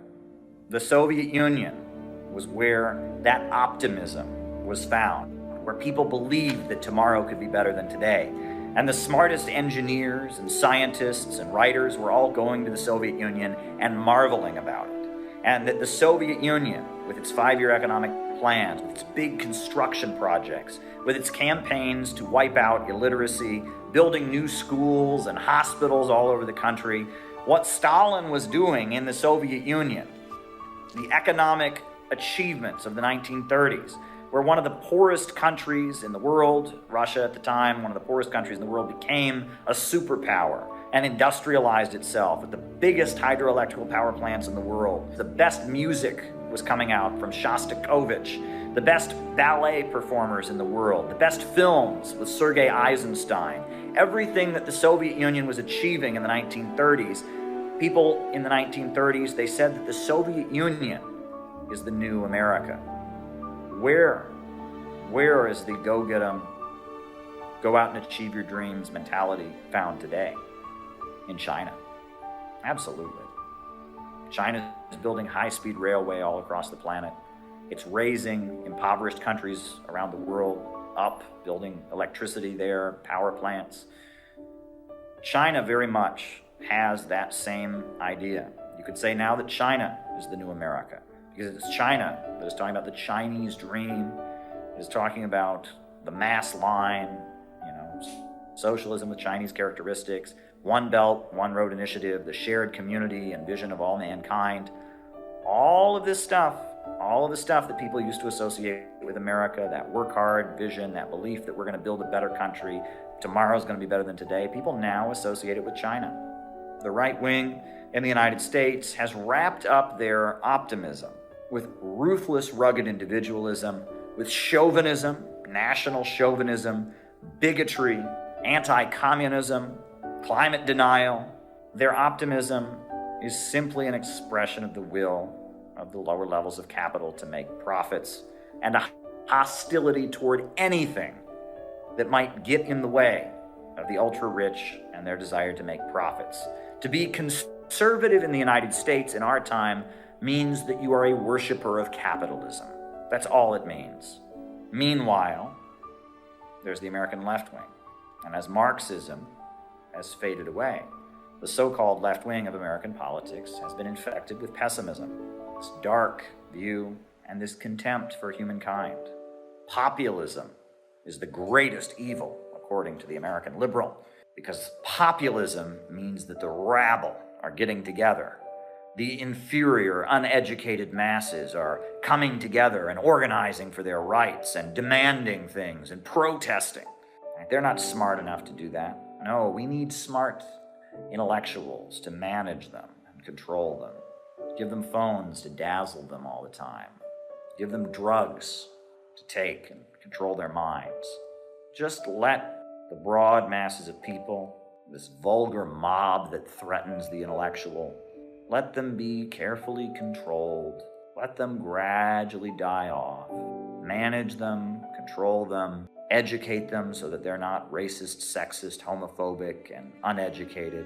That is the liberal view.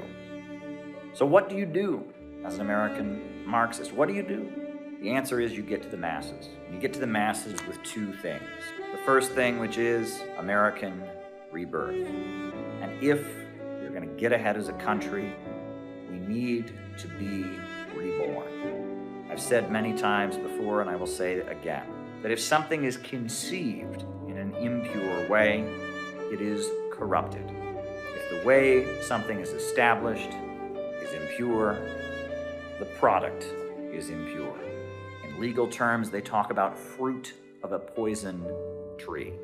Capitalism, from its inception, has been a genocidal system. The United States was established in the process of primitive accumulation, in the process of capitalists seizing control of the world for themselves and crushing all kinds of lives. If the United States is going to get better, it's going to require a political, economic, and spiritual refoundation. And this is my concept of the American rebirth, that the USA must be reconceived in a spirit of brotherhood and kindness and compassion and shared destiny. The other thing that needs to be made clear is that if you really want that human spirit of growth to return, if you really want that optimism that keeps people going to return, if you want that motor-mindedness, that American mentality, that work hard and get ahead, that achieve your dreams, that entrepreneurial mentality, if you want to get that, socialism is the way. It's socialism that turned both Russia and China into superpowers. It's socialism that made Cuba, a small island in the Caribbean, known all over the world for its healthcare system. It's socialism that raised millions from poverty and continues to do so around the world. And that socialism, if it's going to be successful, it's going to capture the imagination of the American people. Socialism is not about crushing people's creativity. Socialism is about unleashing people's creativity and lifting it from the restraints of the profit system. Socialism is about allowing human brilliance to go further than ever before. Socialism is about getting beyond the chaos of the market, the system where people are homeless because there are too many houses, where people are hungry because there's too much food. Socialism is about allowing us to come together as a species and rebuild not just one country, but the whole planet in a rational way. But socialism is also not pessimistic. It's not dark. Socialism is the human species asserting itself and asserting that no, we're not going to go extinct. No, we're not going to stop growing. Socialism is an ideology that understands that life will not be contained. Life breaks free, expands to new territories, crashes through barriers painfully, and maybe even dangerously.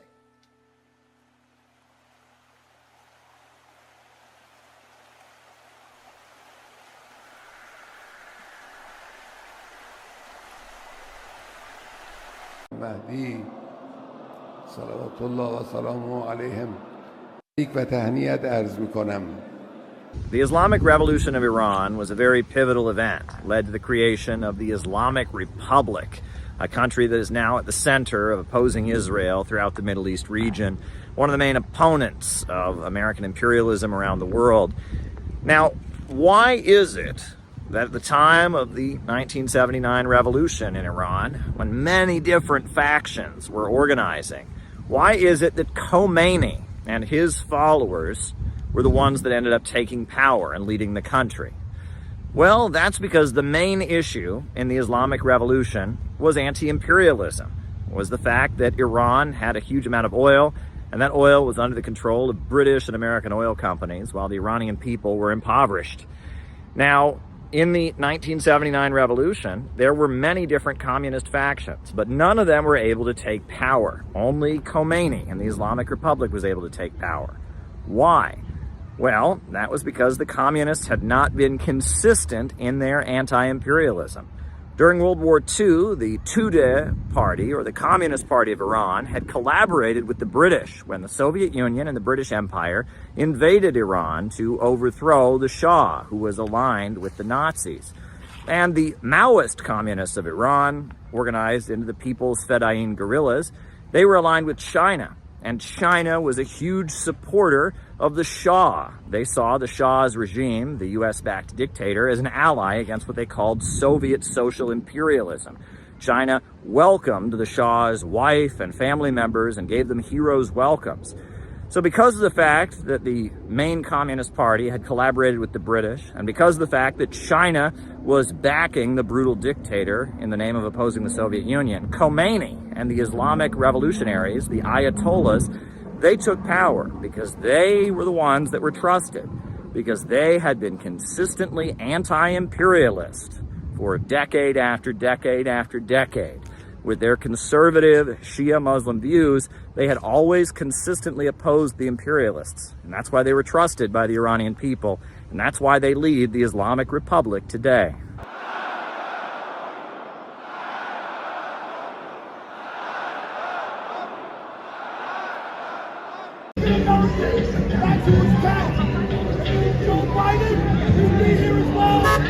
I come here today in support of Trump. Say a prayer for Trump. Stand in solidarity for Trump.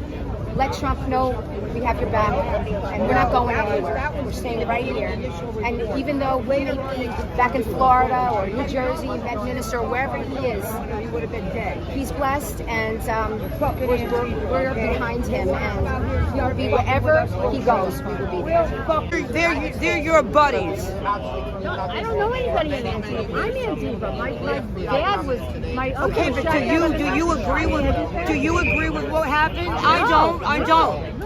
All they are is violent. I don't know any of this. Is United States of America, and we have a right to wear what we want to wear, vote for who we want to vote for, and believe what we believe in, as you do. Yes, I will. The assassination attempt is creating a wave of sympathy for Donald Trump. Many people feel that this shows that there is an establishment that is out to get him. This shows that the very establishment that's making living standards in the United States go down and conditions get worse is also moving to stop Donald Trump from getting elected because he might stand up to them and fight for common people. This is going to put Donald Trump in a good position for the November vote. Sounds like a good idea to me. Fire all those years, everybody knows friends don't pay. Sounds like a good idea to me.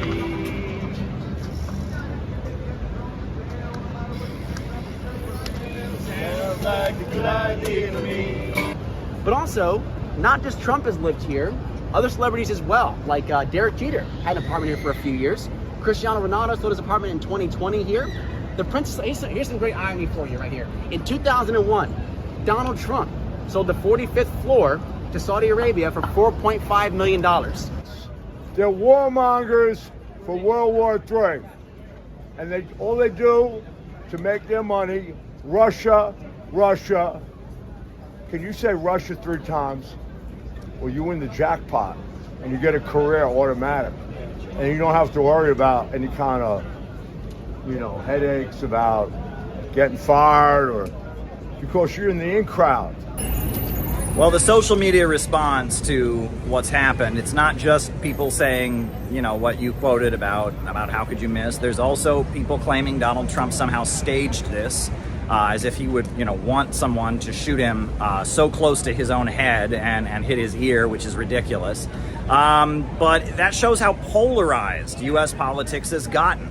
And it shows that, there is violent hatred on the part of many Americans for Donald Trump and what he stands for, just like there is anger at this liberal establishment from many Trump supporters and many people in the red states that have been economically ruined. So there are big divisions in U.S. society. I think that social media tone, the fact that we have people openly celebrating or talking about violence against former presidents and elected officials, that shows how divided the United States really is.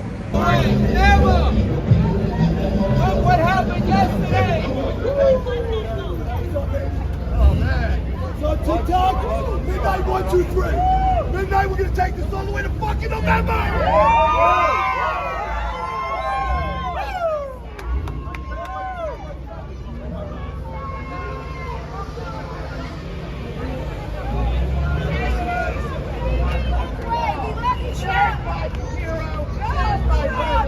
Dementia patient that we have here in the White House in Joseph Biden. It is actually criminal what his wife has done.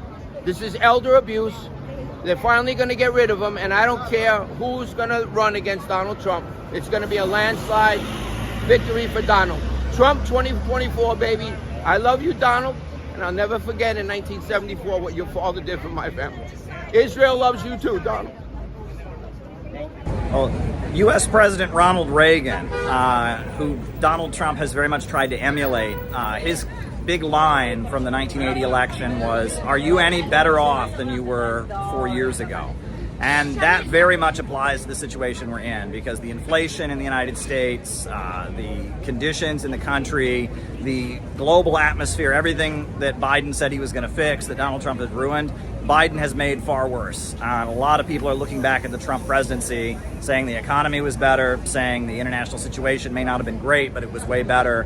And if you look at it right now, I think we're in a situation where the Democratic Party is wildly unpopular, and Biden appears as incompetent, and there's probably going to be a sweep for Donald Trump. That is my prediction.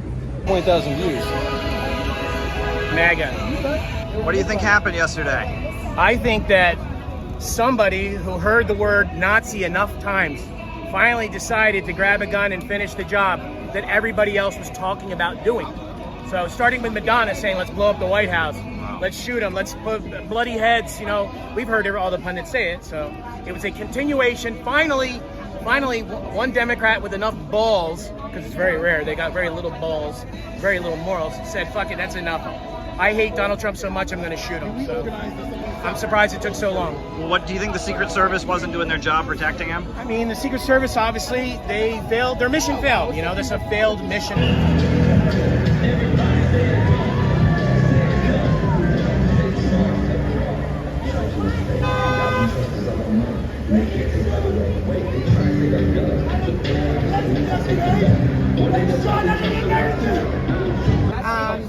And so, as far as the election is concerned, I think he's definitely going to win. We have no doubts. Unless, of course, something nefarious happens, like, dead people come out and vote, illegals come out and vote, and it's a whole different story. We have yet to see. We still got some time before the election, but I think things are going to heat up a lot more. We're having a conversation. I want to say funny, right?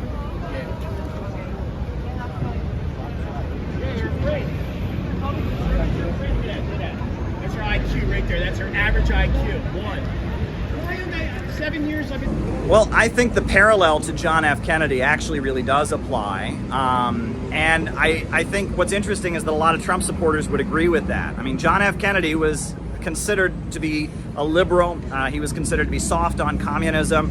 And from the moment that John F. Kennedy took office, there was an allegation that he was a Russian agent, that he was working for the Russians, that he was a commie, and all of that led to him going to Dallas and getting assassinated. And there's many accounts of, when John F. Kennedy was assassinated, the officers of the U.S. military and others cheered because they saw, John F. Kennedy as being soft on communism. Well, Donald Trump is viewed by Democrats and accused by the foreign policy establishment of the United States of being soft on Russia and not an interventionist and not hawkish enough and sympathetic to quote-unquote dictators. That's what the U.S. media and the U.S. government calls any leader around the world who stands up to, Wall Street power. They call them a dictator. Well, Donald Trump very much appeals to the desire of Americans to stand up to Wall Street power, and he went and negotiated with North Korea, and he wants a better relationship with Russia. He says he can end the war in Ukraine, and so there is a parallel. It's interesting because Kennedy was from the so-called left, and Donald Trump is from the so-called right, but both of them want a better relationship with countries around the world, and so there is a parallel there. I can see the parallel. And Trump would do that. He said, first day, deportation, and drill, baby, drill. So we're energy efficient like we were before. When you think about this year's election, or when you just think about your own life, what sorts of stuff keeps you up at night? Well, I look at the price of gas. I have to buy food. I'm like, where is this going? The stock market is 4-time high, but what's going to happen? It's so inflated that I went through 2008 when the market went into the toilet. In the what business? Real estate. I sell houses, and you can even sell these houses, and a lot of banks break those houses up, and they still and then they rent them, so they're going to put back on the market. But it's going to. Carlson pointed it out, and I'll repeat it again and again and again because it's true. Variations on a theme from Dallas in 1963 when they took out JFK, and the final warning from General Eisenhower, and he ought to know because he was all caught up in it, right?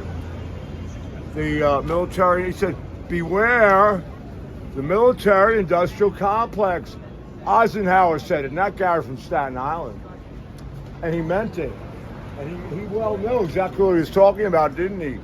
He sure did. And sure enough, they killed JFK. And the same forces are out to kill Donald Trump. And they almost got lucky yesterday, huh? What do you think? The same warmonger. I'm here at Trump Tower, just outside the building owned, the iconic site of the home of the former president and current frontrunner in the presidential election here in the United States. And the crowd has been swelling throughout the day. It's been growing, and it's a festive atmosphere out here. Folks are saying that this is a moment where Donald Trump is appearing to be unbeatable. They see the fact that the assassin's bullet stopped short of killing Donald Trump, but only winced his ear. They're seeing that as nothing short of the intervention of Almighty God. We had an opportunity to speak to some of the Trump supporters that are out here at Trump Tower in what is turning into a celebratory atmosphere here. People are celebrating that the former president and Republican frontrunner for the presidency in the upcoming election is still alive.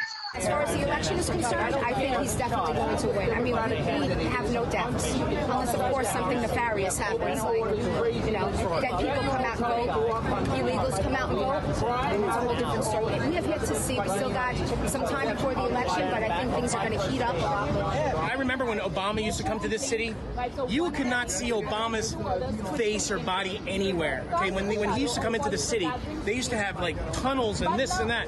He would never expose himself. Trump comes out of that building every time he waves to the crowd. Obama, you've never seen his face in New York City in those 4 years. So I know that the Secret Service, I know some Secret Service agents personally, and I know they don't like the fact that Trump takes so many risks. They killed JFK, and the same forces are out to kill Donald Trump, and they almost got lucky yesterday, huh? What do you think? The same warmongers. They're warmongers for World War III. Well, the shooter has been identified. His name was Thomas Matthew Crooks. He was 20 years old. He had an AR-15 rifle, and explosives were discovered at his home in his vehicle after the shooting took place, after the attempted assassination. Now, it's important to note that many are looking on and asking, why was it that someone was able to get so close? The shooter was outside of the perimeter of the event, but yet how was he able to get so close and set up his sniper rifle? How was this able to happen? People are asking that question. And at this point, some eyewitnesses have given their version of what happened on the ground. I'm at the Trump rally and somebody just started shooting. What just happened?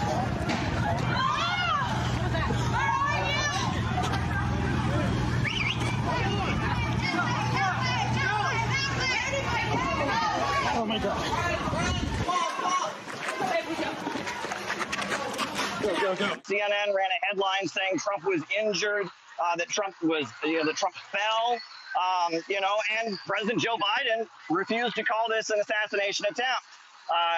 When he spoke, U.S. President Joe Biden, he would not call it an assassination attempt when asked by the press if it was an assassination attempt. And many of the Trump supporters are saying that at the very least, the heated rhetoric against Donald Trump, comparing him to Adolf Hitler, calling him a Nazi, linking him to Project 2025, which he has denounced, they're saying that at the very minimum, created an atmosphere in which violence could emerge.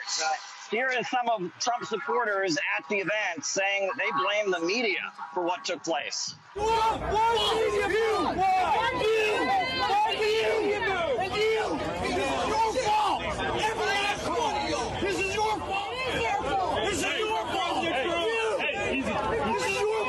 So Donald Trump's campaign is going to continue as scheduled. He has an injury on the top of his right ear, but other than that, he will continue.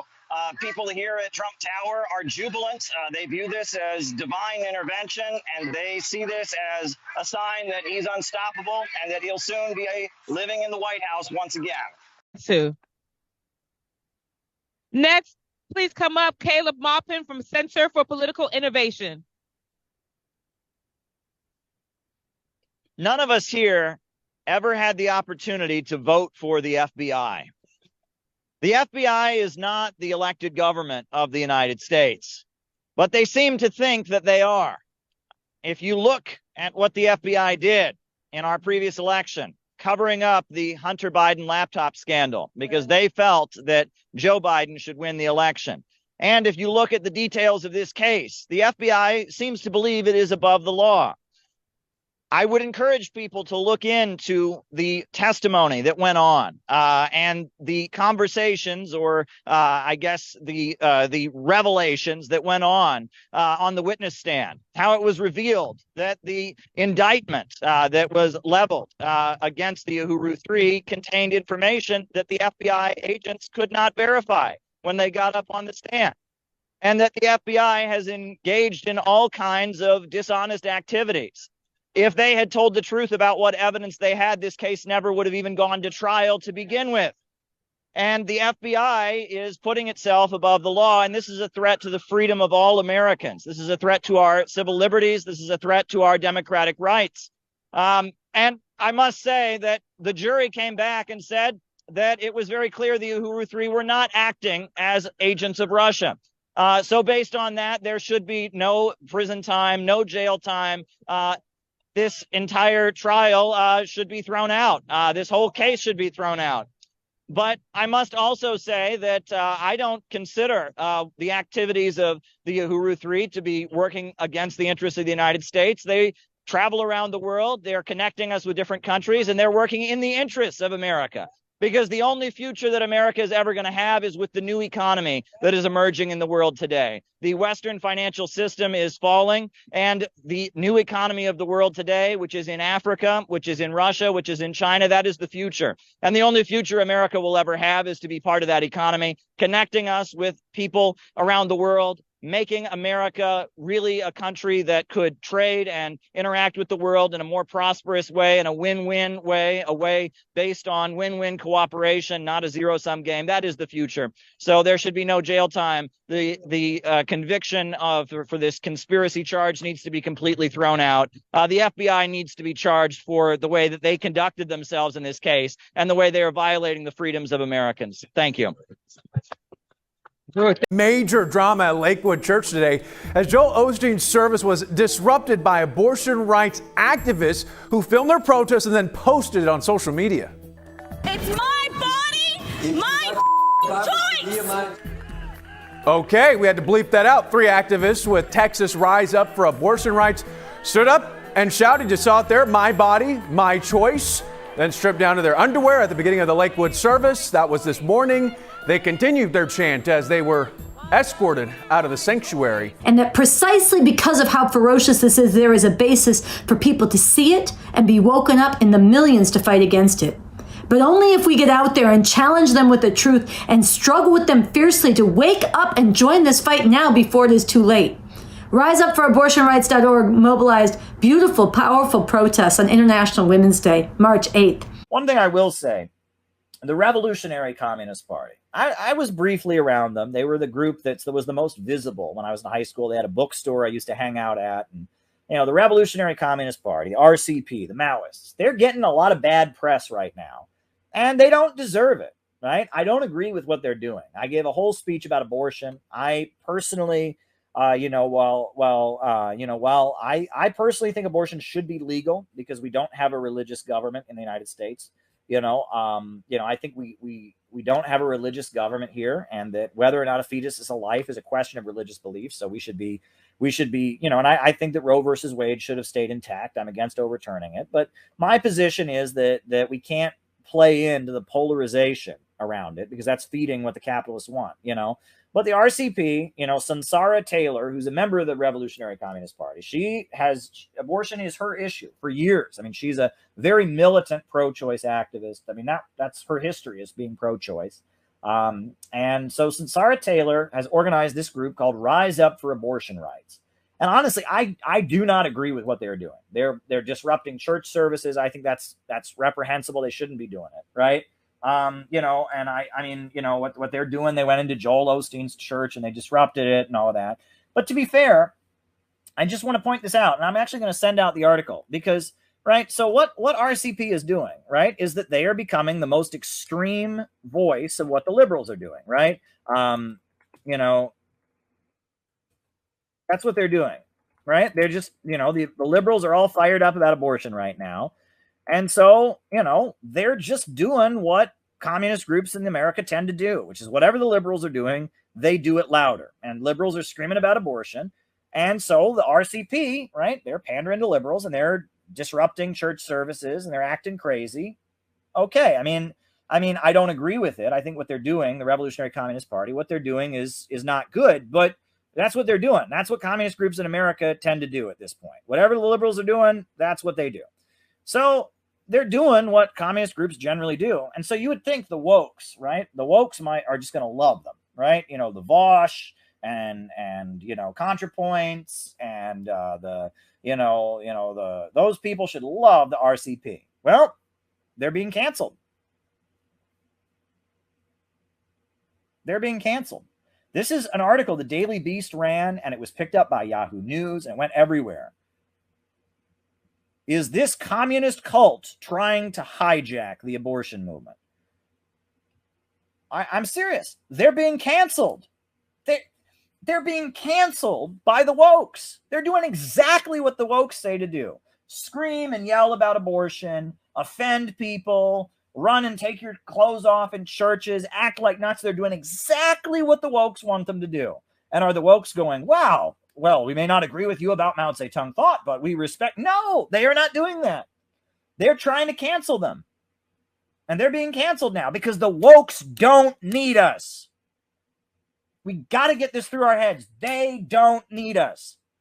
The Democratic Party, this isn't the 1930s. Roosevelt needed us. Roosevelt was under attack. He was facing a fascist coup, and he needed the labor movement, and he needed the Soviet Union to be his ally against Hitler. And Roosevelt needed the communists. And so the Popular Front was the correct strategy during the Roosevelt years. But Biden and Vaush and Bernie Sanders and AOC don't fucking need us. They don't need us. They don't need us. And so they're doing exactly, they are sucking woke dick and they're acting crazy and they're making abortion the main issue. And do the wokes care? And do the wokes go, wow, thanks guys, we needed that? No, they don't say that. They're canceling them. They're canceling them. Mainstream media is going after the RCP. It's an authoritarian cult, and it's a cult tied in with Bob Avakian, and they support Mao, who's a brutal Stalinist dictator. Blah blah blah. And they're canceling them. They don't need us. Out of the movement to the masses. Out of the movement to the masses. Out of the movement to the masses. Out of the movement to the masses. Joe Biden doesn't need us. He doesn't want us, and he doesn't need us. Kamala Harris doesn't want us and doesn't need us. AOC doesn't want us and doesn't need us. Do you know who needs us right now? The people in Texas who lost electricity. They're the ones who need us. You know who needs us right now? The people who got relatives locked up in their prison for profit system. That's who needs us right now. You know who needs us right now? It's the people who, have seen their relatives die from opioids because the big pharma corporations push doctors to overprescribe them. That's who needs us. The homeless people, the blocks and blocks of homeless people on Skid Row in Los Angeles. The people who used to have a house and a car and a decent American dream, and now they're living in a tent on Skid Row in California. That's who needs us right now. That's who needs us. The people in neighborhoods that are dotted up with foreclosed homes. That's who needs us right now. That's who needs us right now. Not AOC, not Kamala Harris, not Planned Parenthood. That's who needs us. And that is who we need to be organizing. Out of the movement to the masses. Out of the movement to the masses. They don't need us. They don't want us. And RCP did nothing but what you're supposed to do. They sucked up to the wokes. They organized, and they're better at it, I will say. I don't agree with what they're doing, but they're doing a good job of it. They're publicizing, taking off their clothes in churches and screaming about abortion. And do the wokes appreciate it and say, thank you very much, you authoritarian Marxists. We appreciate it. No, they don't. They don't need us. They don't need us. Stop pandering to wokes. Stop pandering to them. The second you compromise with wokeism, you've already lost. As far as they're concerned, because we support Russia, we're just as bad as neo-Nazis. Because we support Cuba, we're just as bad as neo-Nazis. Vaush has told me that to my face on the stream, and he wouldn't back down. I showed him that the Black Panthers, they all supported North Korea and Mao, and he didn't matter, right? As far as the wokes are concerned, we are just the same as neo-Nazis. We're just the same as white supremacists. We're just the same as Trump supporters. You're either with them or against them. And they are fascists. That's what they are. They want degrowth. They want the population to go down. Jimmy Dore did a great video recently about how the death rate in Britain is rising, is very high right now. And it's not because of COVID. I mean, it's scary what's going on right now. The death rate is through the roof. People are dying at a much higher rate. I mean, they are trying to exterminate the working class, not the whites, all the workers. They've been trying to exterminate the black people for years. Now they're trying to exterminate the white people as well, the Latino people. They don't need workers in their high-tech, low-wage economy. They're building a high-tech dark ages, and they don't need us. They don't need us in their high-tech dark ages, right? They've developed technology to the point they don't need workers at the assembly line. The market is glutted with products that cannot be sold. We stand outcast and starving amid the wonders we have made. They're trying to exterminate us. And the wokes are cheering for that extermination. They oppose the Dutch farmers because they want to continue putting out their crops. It's a woke policy from BlackRock that forced Sri Lanka into a famine where people are starving on the streets. The wokes are the enemy, folks, and they know that we're the enemy. I tried to be friends with the wokes, folks. I tried. You remember that? I tried very hard to be friends with the wokes. They don't want to be my friend. As far as they're concerned, if you're against the wars, if you support Julian Assange, you're the same as Hitler. So out of the movement to the masses. And look at what's happening to the RCP right now. Look at what's happening to them. Revolutionary Communist Party did exactly what the wokes are saying to do. They have a hysterical, refuse fascism, stop Trump, and they canceled them. And they canceled them because they think we're the enemy. Anyone who's a real communist is going to get canceled by these people, right? As far as they're concerned, if you don't support what MSNBC and CNN say, if you have a dissident view, if you're not marching in lockstep behind Kamala Harris and Joe Biden, you deserve to be murdered. You deserve to be murdered. You deserve to be killed. And trust me, they say it to me all the time on Twitter. I mean, I've got so many messages, you know. There's a reason we have to have armed guards at our conferences, right? You know, these people, they hate communists with their heart and soul. They hate anything that resembles Marxism. Stop pandering to them. And that's what PSL, Workers' World, CPUSA, that's what they don't understand. They are still playing this game. They think Roosevelt is still the president. And Biden ain't Roosevelt. And Biden don't need us and don't want us, all right? And that the working people of America need us more than ever. I guess we can go on to the next section. Let me apologize. Lots of statistics. Lots of statistics in this section. All right. So September 11th, 1973, the CIA worked with Augusto Pinochet, who was a general in Chile, to overthrow Salvador Allende, who was the elected president, who was a Marxist. You know, the military seized the government, rounded up 20,000 communists and socialists, and detained them in the National Sports Stadium, torturing lots of them, killing them. Just a really horrendous episode, and still to this day, I mean, it's had a huge impact on Chile, which I'll get into later. But you know, it was a big dramatic event when you saw the Chilean government just violently overthrown with the help of the CIA, and instead, you know, replaced with Augusto Pinochet, who is declaring himself a military dictator. Now, Milton Friedman, who was at that point at the University of Chicago with his Chicago School of Economics, they called them the Chicago Boys. They were flown to Chile to be the economic advisors. So immediately, Friedman is there, and he's working with Pinochet. They cut all government spending except the military by 10%. They legalized forms of financial speculation that had not been legal before. They lifted all price controls, and that was very important because at that point in Chile, the price of food was very closely regulated. There were heavy price controls on food. He allowed unlimited foreign imports, no tariffs, nothing. You know, total free trade. And then he had a policy of killing labor union activists and leftists. So you know, there were not many strikes and protests going on because you got killed or disappeared.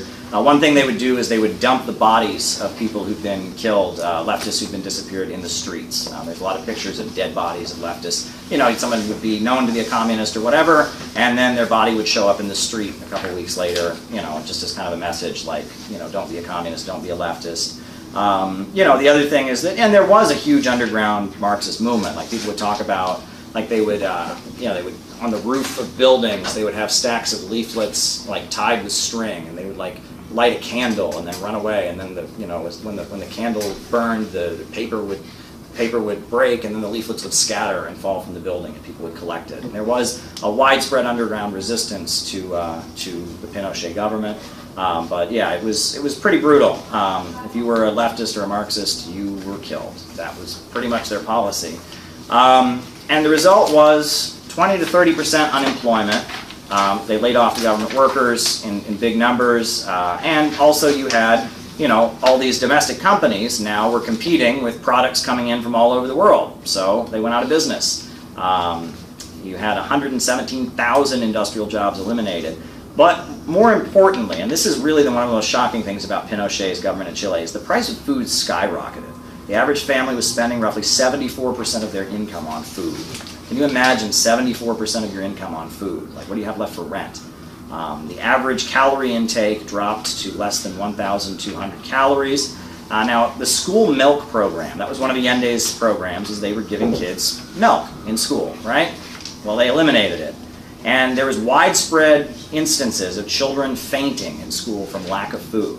And there was a lot of children who just dropped out of school because they couldn't be in school. And there was a huge epidemic of homeless children. That became a big thing. Now, the Organization of the American States actually commissioned a study because there was so much child malnutrition going on in Chile at this time that they wanted to see what the effects were. And they were actually able to document that if children don't eat properly, they will lose their motor skills and they will not be able to walk. and that they will become permanently mentally disabled. And there are a number of people in Chile to this day who were malnourished as children during the aftermath of the Pinochet coup, and as a result, they are mentally disabled. The other thing is that, when the economy, the overall economy is in this bad of a state, an underground economy emerges. So the drug trade escalated and child prostitution escalated in big numbers, right? People have to find a way to survive, and if the economy, the real economy collapses, an underground economy emerges. Now, interestingly, advocates of neoliberalism will often say that there was a Chilean economic miracle, and that it was just this economic miracle, and that he saved Chile, and it was so amazing. Milton Friedman went in there and he saved Chile. That's not the case. Pinochet took power in 1973, September 11, 1973. The result, mass unemployment, mass malnutrition, 375% inflation. Then, things continued to get worse. You had between 20 and 30% employment until the 1982 financial crash, right? And that the speculative markets, he'd legalized all this, all this speculation in the stock markets. They ultimately crashed in 1982. And at that point, Pinochet was tired of listening to Milton Friedman because clearly the economy wasn't going too well. And the Pinochet government began changing its policies. They renationalized some industries, and they began trying to stabilize the economy. The stabilization and the growth, that people describe as the Chilean economic miracle didn't really come about until 1988. So this is a long time after Milton Friedman's in Chile. And even then, poverty remains at 45%. So yes, the GDP is rising by the mid-'80s, things are stabilizing, corporations are making profits, but you still have a huge rate of poverty. And still today, you have a lot of poverty in Chile. The middle class that had been created in the 50s and 60s was largely decimated. It's still there to some extent. It's actually interesting, the National Association of Manufacturers, which is not a liberal organization, those are not, socialists or communists, those are, pretty right-wing free market folks. The president of it, he said that what happened in Chile under Milton Friedman was one of the greatest failures of economic history, right? So this idea that Chile is an economic miracle, it just doesn't pan out. Now, one thing, I'll throw this in there, is that, when Milton Friedman was confronted about the fact that he worked with this brutal military dictatorship, he was... Hey folks, if you're familiar with this YouTube channel, you'll know that I have a more or less Marxist worldview. I've studied Marx. I generally advocate that the major means of production be held in public. I'm not a fan of capitalism. I do believe in historical progress and the general historical materialist understanding of world history and human civilization. But I figured, as kind of a compliment to Karl Marx, I would make a video about what Karl Marx got wrong. And I say that that's a compliment because Karl Marx, this was not religion. He didn't write it and it was holy truth because he said it. Karl Marx was all about polemics. You read a lot of his writing. He's constantly arguing with people, different socialists, different analysts of history, different philosophers. He's constantly arguing with people. He had no problem with back and forth debate and polemics. And if Karl Marx were alive today, he would want people to be engaging with his writings, not holding them up and just quoting them at other people, but engaging with them and seeing how they hold up against the real world. He argued that his form of socialism was what he called scientific socialism. It wasn't religious or utopian socialism. And so if Karl Marx were alive today, he would want people to be engaging with him, saying what he got right, what he got wrong. So in that spirit, I'm going to go over a few things that Karl Marx got wrong. The main thing, I would say, that Karl Marx got wrong was about how he viewed the emerging capitalist economies of Western Europe, in Britain, France, Germany, the way he viewed them in relation to the world and world history. Karl Marx understood that history was like a train. It was speeding forward. First you had hunter-gatherer civilization, then feudalism and slavery, and then from the ashes of the decaying feudalism, you got the capitalist revolutions. And Marx predicted that out of these capitalist societies that were emerging in Western Europe, Britain, the United States, also, but also, France, Germany, especially Germany. The Communist Manifesto ends with pointing toward Germany. He believed that these were the countries that would have the socialist revolution. At the time he died, Europe was setting in for a pretty big economic crisis, or a long-term state of economic downturn from the 1870s to the 1890s. And Marxism, began to rapidly spread during the final years of Marx's life and in the direct aftermath. And up into the 1890s, you see the widespread, growth of Marxist parties. However, by about 1900, 1910, it becomes clear that Marxist revolution in the Western capitalist countries, and as Marx predicted it would be factory workers located in the Western capitalist countries, that they would rise up and seize control of their factories, seize control of the means of production, and that would be socialism. That socialism would come from the Western world because capitalism had first come to the Western world. It made sense that he viewed the Western countries as being further along in the historical advance, and so they would have socialist revolutions first. And on that basis, mind you, Karl Marx supported the colonization of India by the British. He thought, okay, this is awful, the British are committing horrendous crimes, but they're bringing capitalism. They're bringing a more advanced form of civilization to India. Karl Marx supported the USA in invading Mexico. Why? He thought, well, they're bringing a more advanced system. And it takes Lenin to explain why that did not happen, that Marx's prediction was not correct, because the capitalist trusts and conglomerates, the banking institutions that came to dominate over the industrial institutions, they became imperialists, and that capitalism based in Western countries, it didn't just stop at its borders, it expanded onto a global level and became imperialism. And as a result, around the 1890s, you saw an increase in the standard of living of workers based in Western countries, what they called the skilled workers in the USA, the construction trades, various quote-unquote skilled workers in Britain, France, Germany, and elsewhere. Because the capitalists of their country were expanding across the globe, you see the skilled workers, or those that are in guilds or in crafts unions, you see them start to see a really big increase in their standard of living. And as their standard of living increases, they don't really want a revolution, and they feel less revolutionary. And the socialist parties that they had organized and the labor unions associated with these skilled workers in Western countries become softer. They don't really want a revolution. So the revolution doesn't happen because capitalism is expanding onto the global stage. And as a result of that, the global Marxist movement enters what they call the crisis of Marxism, in response to the fact that Marx's prediction about a revolution in the Western countries doesn't happen. And you get two responses. On the one hand, you get the emergence of social democracy, Edward Bernstein, these forces that say basically capitalism is just gradually evolving into socialism. Look, they changed the laws, all the male workers get to vote, universal male suffrage, they're creating public education. Socialism and capitalism are not two distinct stages, that capitalism just kind of gradually transforms into socialism one step at a time. Edward Bernstein, who was the founder, he's actually the person who coined the term revisionism and called himself a revisionist of Marxism.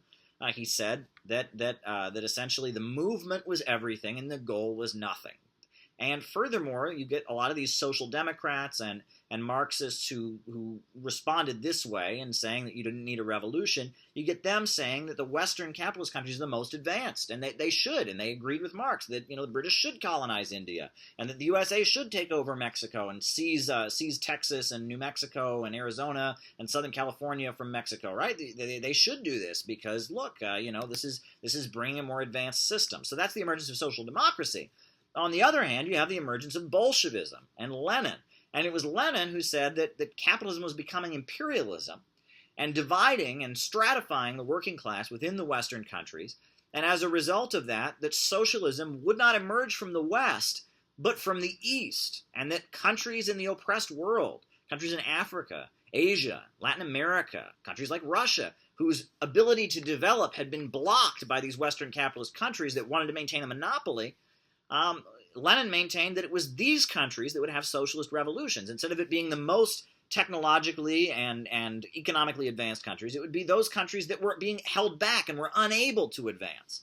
So Marx was wrong. He predicted that the socialist revolutions would happen in the advanced countries, and it was the opposite. It happened in the countries that weren't able to become advanced because the Western capitalist monopolies were holding them back, and it didn't happen in the Western countries because the working class was divided, and because a layer of labor aristocrats or labor aristocracy was created of workers who identified with their bosses because they had higher wages and better living conditions than people in the Third World. They aligned with their bosses in colonizing the Third World and thought of themselves as superior to the people in the Third World, and were not having a layer of solidarity, and were also hostile to the lower income workers within their own country. They thought they were superior. So that is what Lenin was correct about recognizing that Marx was wrong. And when Marx analyzed the British colonization of India, he was wrong about that too. The British weren't going into India and helping India to become a modern capitalist country. What the British did in India was they burned down all the textile mills, and they held back industrial development in India.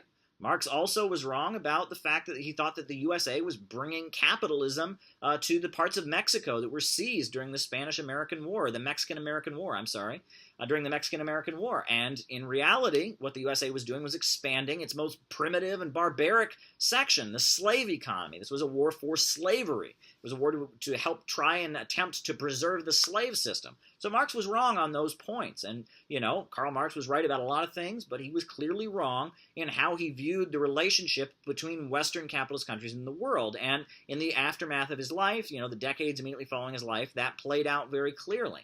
What else was Marx wrong about?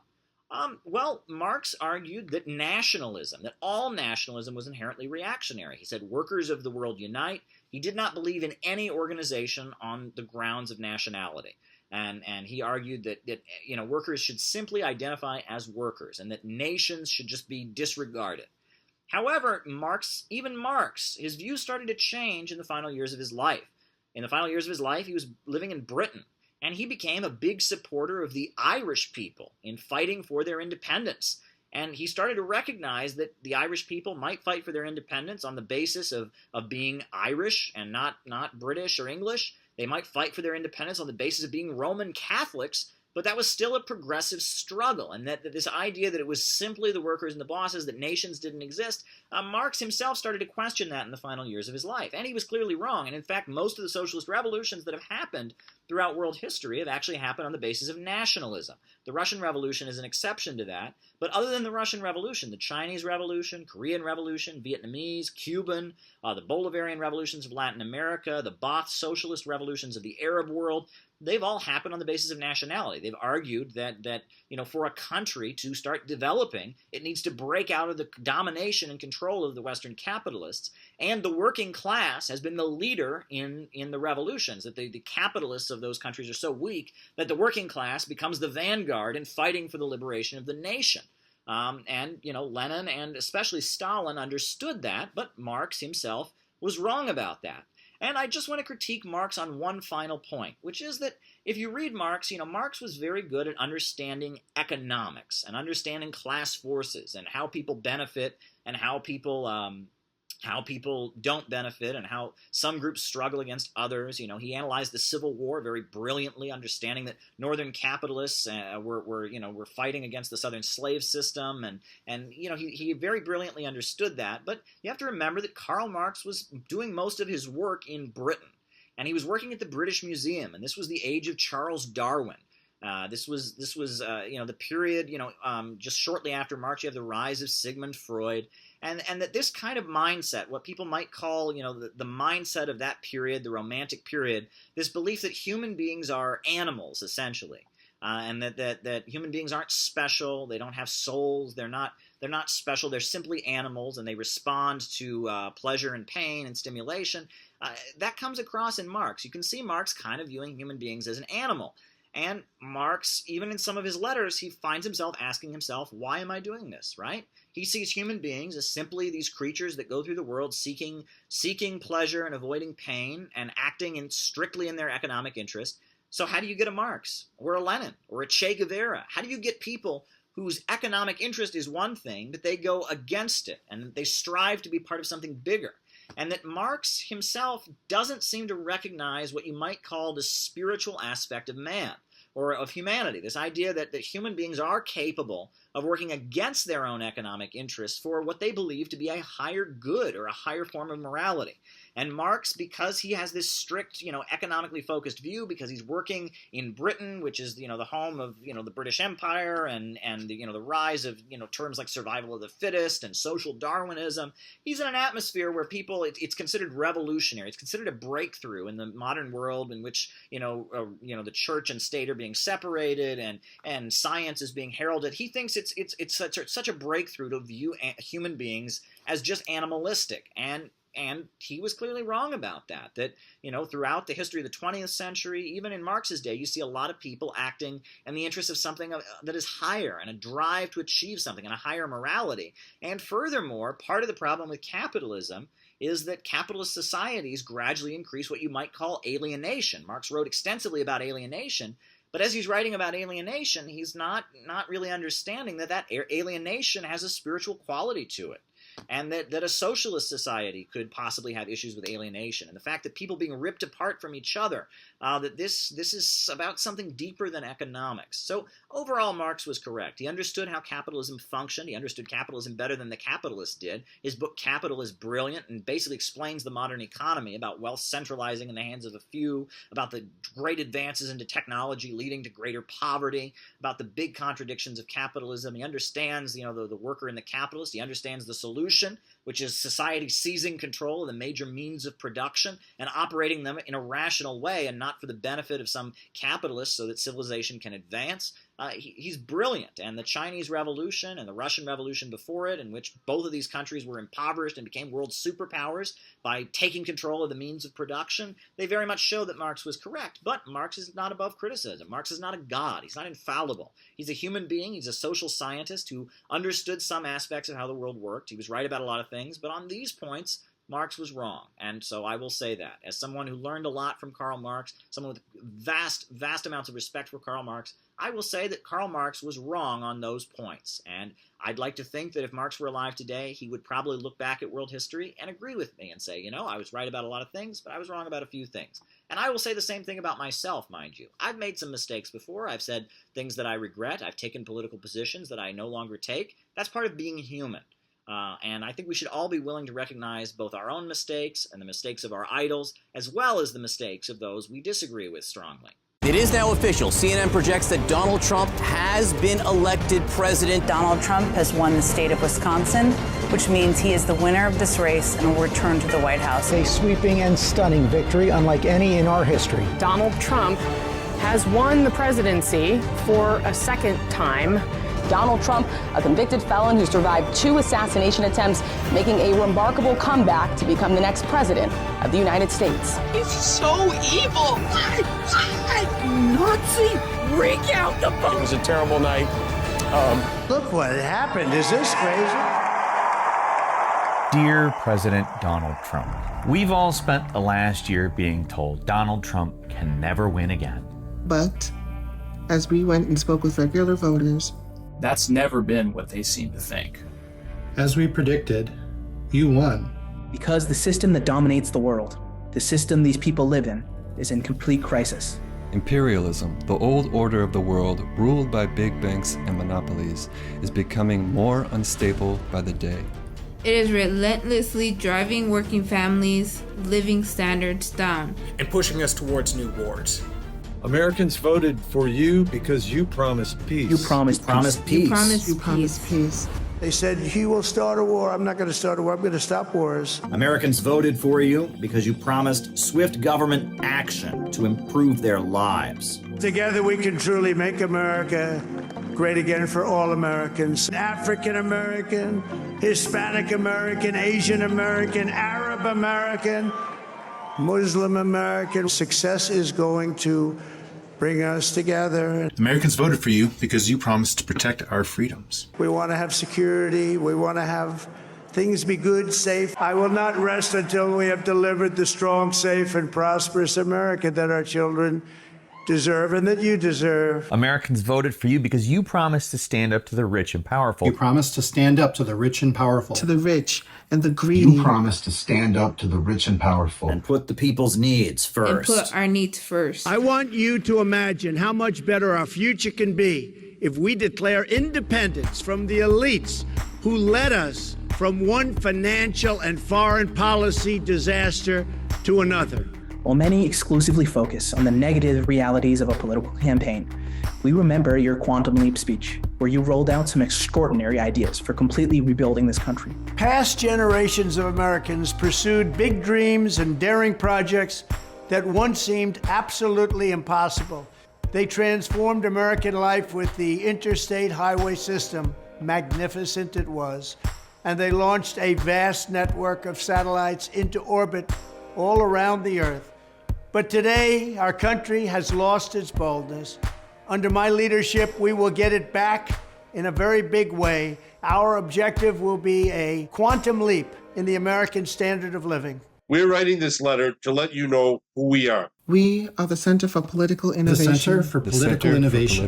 The Center for Political Innovation. We are the Center for Political The Center for Innovation. Political We Innovation. are the Center for Political The Innovation. Center for Political The Innovation. Center for Political Innovation. We are the Center for Political Innovation. We're innovationist And anti-imperialist. We are patriotic Americans who want to see the power of Wall Street and London defeated. And a whole new America rebuilt on new foundations. We exposed Kamala Harris and how dangerous she was back in 2020 with a book called Kamala Harris and the Future of America. The book was on sale for 4 years without incident. Then the very day she became the nominee, on July 22nd, Amazon banned our book without explanation. They did not want people to hear the truth about her awful record. They did not want people to see how she was tied to the regime change apparatus and how she had been carefully groomed by the malevolent forces that ran the Hillary Clinton State Department. Amazon banned our book for 7 days. Banning our book backfired. Many thousands of copies sold from July to November as people hungered for the truth about the woman we called the most dangerous presidential candidate in history. We are proud to have spread truth about Kamala Harris and who she really is. In the final month before the election, we were on the streets of New York City with a huge banner that said, "Only peace can make America great again." We highlighted what we consider to be your greatest moment in your first term as president when you offered a hand of friendship to North Korea. Our organization gives voice to what the overwhelming majority of Americans want. Jobs, schools, economic development, and, most of all, an end to all the wars. While many of your biggest supporters are tied to Israel, as a matter of basic human morality, you must stop the slaughter in Gaza. As the president, you will have the power to cut off the money. The $18 million of our tax money that goes into Israel every day is $18 million too much. You have the power to stand up to Netanyahu and the Israel lobby. And the overwhelming majority of your supporters will back you in doing so. You can end the war in Ukraine as well, as you have promised to do. Russia is ready to sit down with you and make a deal. You can lift the sanctions that are devaluing the US dollar. You can cut off the billions of dollars in tax money that has been dumped into death and destruction. There's an explosion of economic growth happening in Eurasia right now. China's Belt and Road Initiative, Russia's Eurasian Economic Union, the Shanghai Cooperation Organization, and BRICS are all full of new wealth being generated as people rise out of poverty with electrification, railway, and new living conditions. America can get in on the action, and you can create a legacy of growth and prosperity by pushing to make it happen. That money and technological progress doesn't need to be for everyone but us. A share can come to our communities across the heartland and south that have been devastated by the globalist monopolies. America can join the new world of growth and optimism and leave behind the dying world of globalist bankers. A big step toward making that happen would be fulfilling the vision first put forward by one of Abraham Lincoln's advisors. Build the Peace Bridge, connecting Alaska to the Russian Far East. Building that bridge over the Bering Strait would create millions of jobs and connect the United States to the wave of economic expansion happening in that region. You also have the power to step in and protect Americans from the deep state. You can make Facebook, YouTube, and other social media outlets stop censoring Americans who speak up.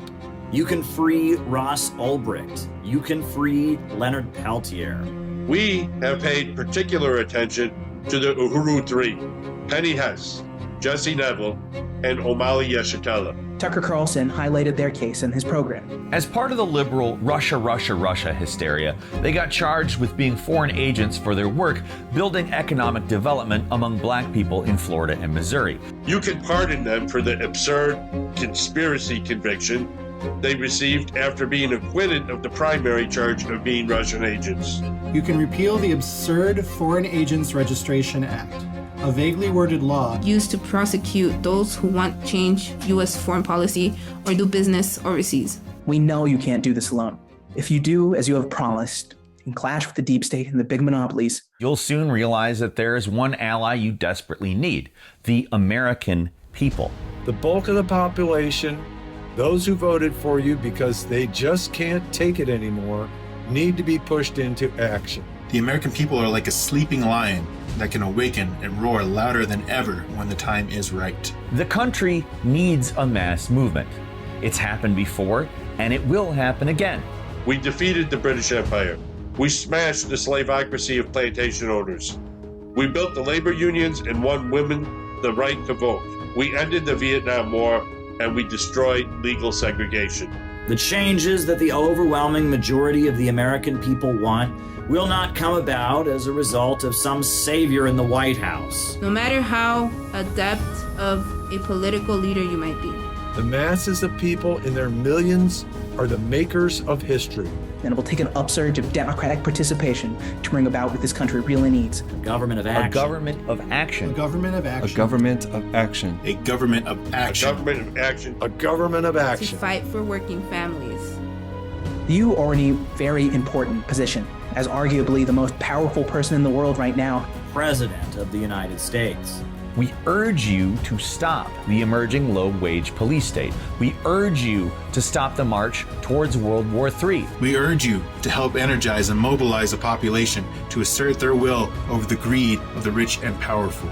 We're building a movement of anti-imperialists here in America. People who love their neighborhoods, cities, and communities and see that protecting them is more urgent now than ever.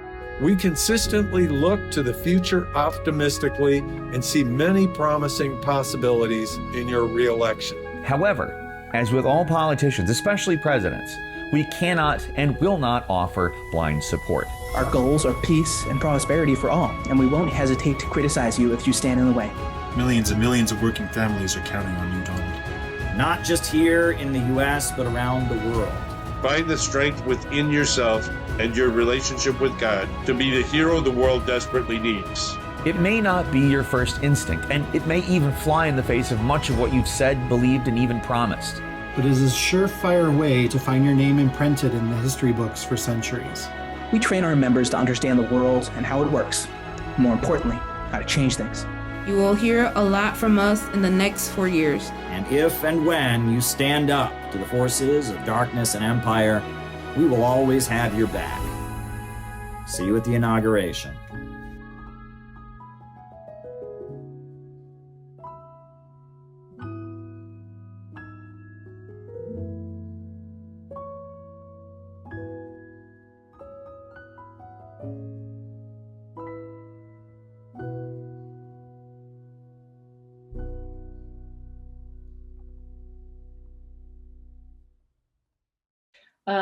Of the criminal destruction of all the infrastructure that's necessary for life that's going on underneath Saudi's American and US bombs, the destruction of food and water supplies, of roads, of railways, of schools, of hospitals, everything that you need to live is being destroyed in an attempt to starve the people there into submission. And that makes their resistance, I think, all the more impressive and powerful and something that should be much more celebrated and known about than it is. Chris rightly points out that this is a criminal, unjust, aggressive war. And we must also always remember, when we're talking about, our rulers love to tell us that they got the United Nations to agree to their latest invasion. Unjust, aggressive war, the invasion of another country, was classified by the Nuremberg tribunals after World War II as the highest of crimes, as a crime against humanity, the crime of all crimes, to wage an unjust war. And the role of the media was also held up in Nuremberg as a crime against humanity to facilitate such a war with propaganda which either prettifies it, normalizes it, excuses it, or suppresses information about it. All of that is absolutely criminal in terms of international law, as if our rulers have any interest actually in the realities of international law, but they like to pretend that they do. And that's something that we should therefore understand, that as far as there is such a thing as international law, these wars and the support of them by the media are absolutely against those laws and against all principles of humanity. I'd like to come now to Caleb Morpin. He's in New York. He will be familiar to many of our viewers here as a journalist and spokesperson at, or commentator, I should say, at RT America. Caleb, we're very grateful to you for joining us. Over to you. Sure. Well, I want to thank everyone for joining this very important web conference, and I want to thank everyone who had me join this panel, because it's been very educational, and so little is known about the war in Yemen in the United States. There is just so little known about it. And I'm going to frame my brief remarks in talking about how we can go about taking on the responsibility of explaining this war to our friends, to our neighbors, to our coworkers, because there is so much misinformation and confusion about it in the country. I mean, in the United States, I'm sure in the UK as well, average people on the street just have no idea what is going on in Yemen. And when they think they know what's going on in Yemen, they're even more misinformed than if they didn't know. And in the United States right now, there are big political divisions. Folks saw what happened on January 6th and the attack on the US Capitol. And because of that, there are big divisions. And we really have overall roughly two narratives going out about the war in Yemen. And both of these narratives, one from the more liberal wing of the American ruling class, one from the more conservative, or I guess I should say neoconservative wing of the American ruling class. And both of these narratives are completely and utterly false.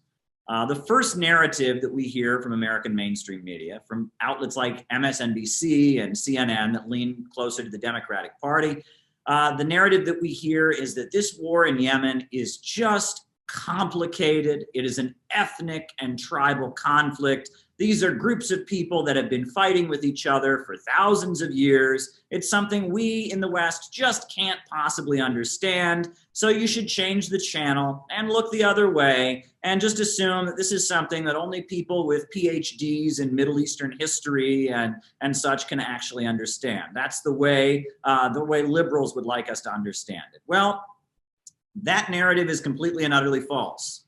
If people in the United States can understand an event called the American Revolution, then they can understand what is happening in Yemen. The people of Yemen, a country that is very poor, is fighting for its national liberation.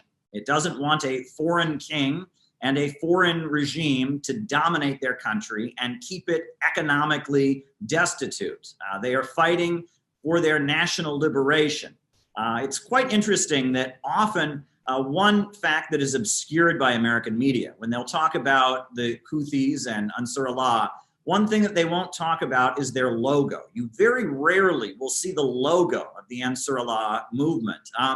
And if you look at the logo of the Ansar Allah movement, it has a hand representing the hand of God. It has a gun representing the right to armed self-defense, something that many Americans very strongly feel is important. But there's also one item on the logo that is very important in understanding this war, and that is a shaft of wheat. If you look at the logo of Ansar Allah, it has a shaft of wheat. And the reason that their logo has a shaft of wheat on it is because that shaft of wheat represents economic development. Saudi domination of Yemen is about keeping Yemen an underdeveloped country. It is about keeping Yemen in an economic state of poverty as simply a client state of the Saudis. And what the revolutionary movement in Yemen is fighting for is breaking those chains and allowing Yemen to build up its own economy and develop. There was a BBC interview where they interviewed a leader of the Ansar Allah movement, and he said that not only do they study the Islamic Revolution of Iran, that they also study what is happening in Venezuela with Bolivarian socialism, and that they are inspired by many different revolutionary movements around the world because ultimately what this war is about Yemeni people and the Yemeni nation struggling to rise out of poverty and to develop its own economy. And that's the basis of this. So that liberal narrative that it's too complicated to understand is completely and utterly wrong. It is a nation fighting for its independence. You could say that Yemen is almost the Vietnam of our time. Now, the second narrative that we get, and this is from more neoconservative leaning outlets. You get this from Fox News in particular. You get this from the Wall Street Journal and outlets associated with Rupert Murdoch and more explicitly neoconservative elements, is they don't say it's too complicated to understand. They say that this is a proxy war with Iran. That is their narrative. They say, well, this isn't really about Yemen. This is Iran trying to take over Yemen. This is an Iranian conspiracy to start a war. So we have to fight Iran in Yemen. And that narrative is also completely and utterly false. But it's quite interesting if you draw a historical parallel, because it forces me to think about a time in US history.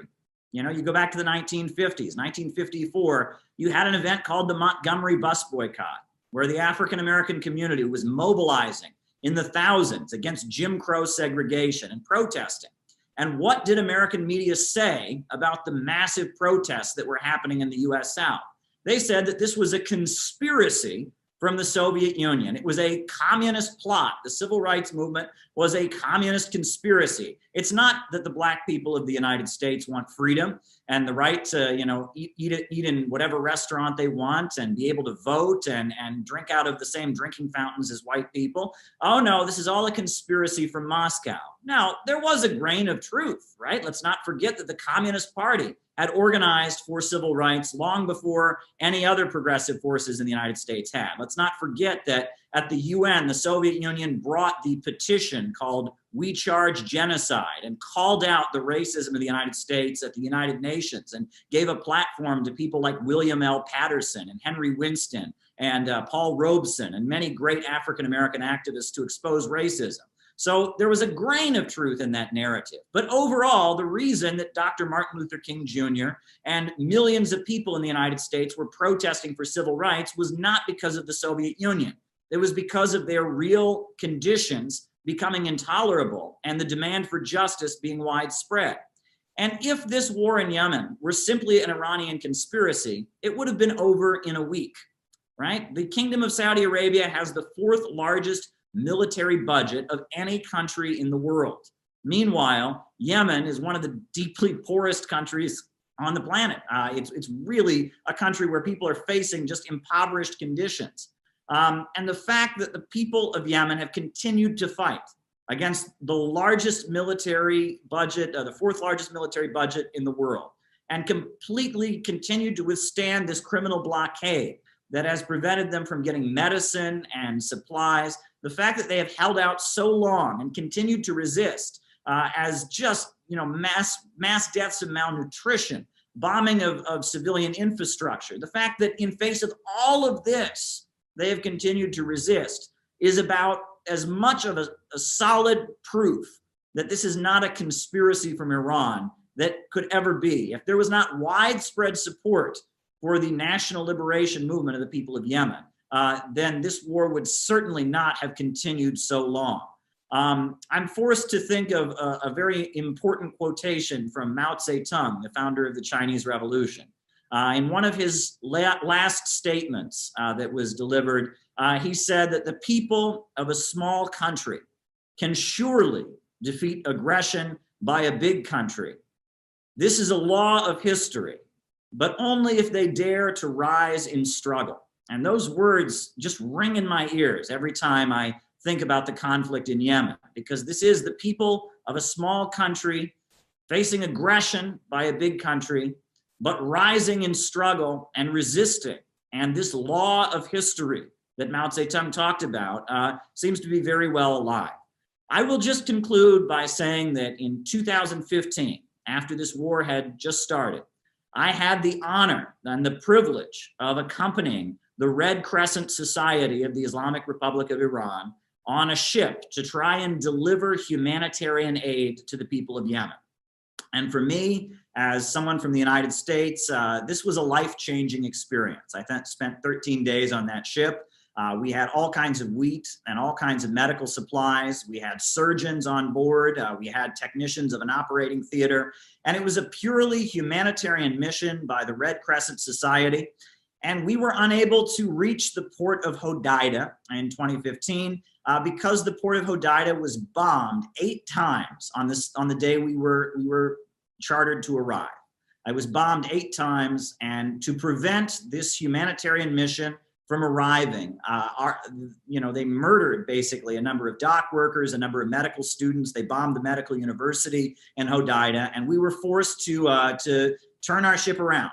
And we had to go then to Djibouti, and we handed over our medical supplies and our food relief to the United Nations Relief Works Agency. And we assume that aid was delivered, but we really don't know. There's a lot of distrust for the United Nations Relief Works Agency and such. But it was a crime against humanity. You cannot block humanitarian aid from being delivered. And they tried to spread lies. In the media, they claimed that there were weapons on board our ship, and this was somehow an effort to deliver weapons. Well, when the United Nations Relief Works Agency inspected our ship, they saw that there were no weapons on the ship. We were not engaging in any kind of military operation. We were simply trying to deliver humanitarian aid, but the Saudis prevented it and murdered people to prevent that aid from being delivered. And what happened, while it was certainly well known throughout the Middle East, it was not widely known. It was reported on a little bit in American media, but it got very little coverage. The fact that a humanitarian mission with citizens, not just me from the United States, there was a German citizen on board, there was a French citizen on board, there were a number of Iranians on board, that we were prevented from delivering humanitarian aid.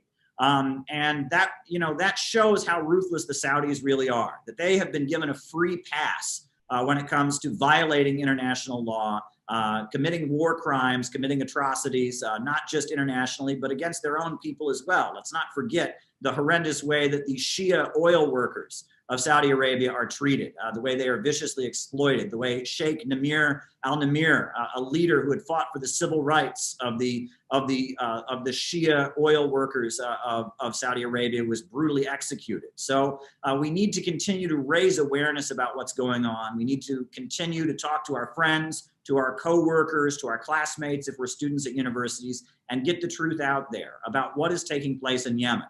I think that the last-minute move by the Trump administration to label the Ansar Allah group as terrorists was strategically done. It follows the vein of the assassination of Qasem Soleimani, of the ripping up of the Iran nuclear deal, that there are different factions within our ruling class in the United States that have differences about how to handle the conflict in the Middle East, and that Trump aligned himself with Netanyahu and the Likud party in Israel, and that they had a particular interest in preventing any negotiations. The aim was to make it more difficult for Biden to negotiate both with the Islamic Republic of Iran and now with the revolutionary forces in Yemen by labeling them as terrorists, by murdering the top Iranian general. The effort is to try and prevent negotiations so the money for weapons manufacturers such as Betsy DeVos, right? Betsy DeVos, Trump's Secretary of Education, is the brother of Eric Prince, the owner of Blackwater, the huge military contracting corporation. And, to keep the weapons flowing in, to keep building the Arab NATO the Trump administration wants to build, to keep selling all kinds of armaments to U.S.-aligned despotic regimes throughout the Middle East. There's a desire to prevent any negotiation or softening of relations. But we can hope that perhaps one positive that can come out of the new administration is perhaps they will have a different approach. Perhaps some kind of negotiation can take place. And perhaps the United States will recognize that the people of Yemen are not going to surrender. They are going to keep fighting for their national liberation. So it would be better to negotiate with them. It would be better to call off their Saudi attack dogs. And it would be better to somehow recognize the Yemeni people and their right to have their own government and their own national sovereignty. So I think there is hope that perhaps some negotiation can take place. There are differences among our ruling classes, both in the United States and in Britain. But we should all be doing all we can to raise awareness about the real crimes against humanity that are happening in Yemen, but also to raise awareness about the relentless spirit of the Yemeni people and their fight for national liberation. Thank you. Fantastic. Thank you very much, Caleb. And you raised there a really important point, I think, that it's the combination of divisions amongst our rulers with the inroads being made by the resistance, which I think is forcing the ruling class into a potential to consider a change of approach. They may well find they have to call off the Saudi attack dogs because there's no other way. It may be that saying that it's because Joe Biden came in is a face-saving means of going about that. Oh, it was Trump's war, forget about Obama, as I think George was saying earlier. And now Biden can come like riding his horse to the rescue. And we can conveniently forget to mention that, in fact, any negotiation that does take place will have been forced to come about because of the Yemeni people's resistance. That is a narrative that we will not see in our media. We need more infrastructure. We need to build up our country. No degrowth. No war in Ukraine. We need to stop all movements toward nuclear war. For my kids, for your kids, for all children in this whole planet. A economia global está em crise. Let's go back to the first years of the 21st century. Vamos voltar aos primeiros anos do século 21.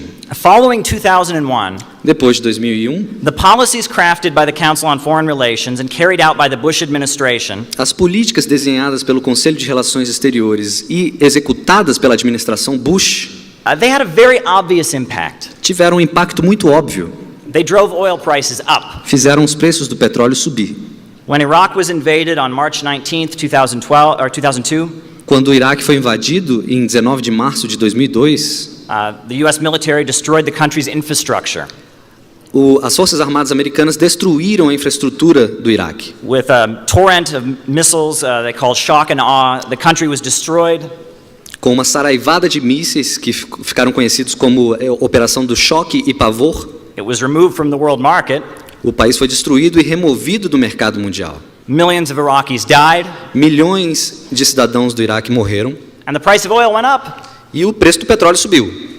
And almost immediately after Iraq was destroyed, e quase que imediatamente depois da destruição do Iraque, the US, Britain and Israel, os Estados Unidos, Grã-Bretanha e Israel, began to escalate an international campaign against one of Iraq's neighbors. Iniciaram uma campanha internacional contra um dos vizinhos do Iraque. One of Saddam Hussein's biggest enemies, the Islamic Republic of Iran. Dos maiores inimigos do Saddam Hussein, a República Islâmica do Irã. A barrage of media propaganda insinuated that Iran was trying to develop nuclear weapons. E uma enxurrada de propaganda da mídia insinuava que o Irã estava tentando construir armas nucleares. And the international community was rallied to put sanctions on the Islamic Republic of Iran. E a comunidade internacional se reuniu para aplicar sanções no Irã. The sanctions restricted Iran's ability to sell oil. Essas sanções restringiram a capacidade do Irã de vender petróleo. Iranian oil was removed from the market. O petróleo iraniano foi removido do mercado. And the price of oil went up. E o preço subiu ainda mais. In 2008, em 2008, the US-aligned regime in Georgia, o regime aliado dos Estados Unidos na Geórgia, attacked the Russian-aligned territory of South Ossetia. Atacou os territórios aliados da Rússia na Ossétia do Sul. This sparked a war between Russia and Georgia. Isso iniciou uma guerra entre Rússia e Geórgia. As a result of this war, e como resultado dessa guerra, the international community was rallied to put sanctions on Russia. A comunidade internacional se reuniu para aplicar sanções na Rússia. Russia's oil was put on the market. O petróleo russo foi tirado do mercado. And the price of oil went even higher. E o preço do mercado subiu ainda mais. As Bush left office in January of 2009, no fim da administração Bush, em janeiro de 2009, the oil prices had reached the highest in world history, over $110 a barrel. O preço do petróleo bateu um recorde na história do mundo, mais de $110 por barril. The Council on Foreign Relations, the Pentagon and the CIA, o Conselho de Relações Externas, o Pentágono e a CIA, all directly linked to the major oil companies, todos diretamente relacionados àquelas 4 grandes empresas de petróleo, they had carried out a series of policies engineered to drive the price of oil up. Executaram uma série de políticas que foram desenhadas para fazer subir o preço do petróleo. You can't dismiss that as a mere coincidence. E isso não pode ser considerado mera coincidência.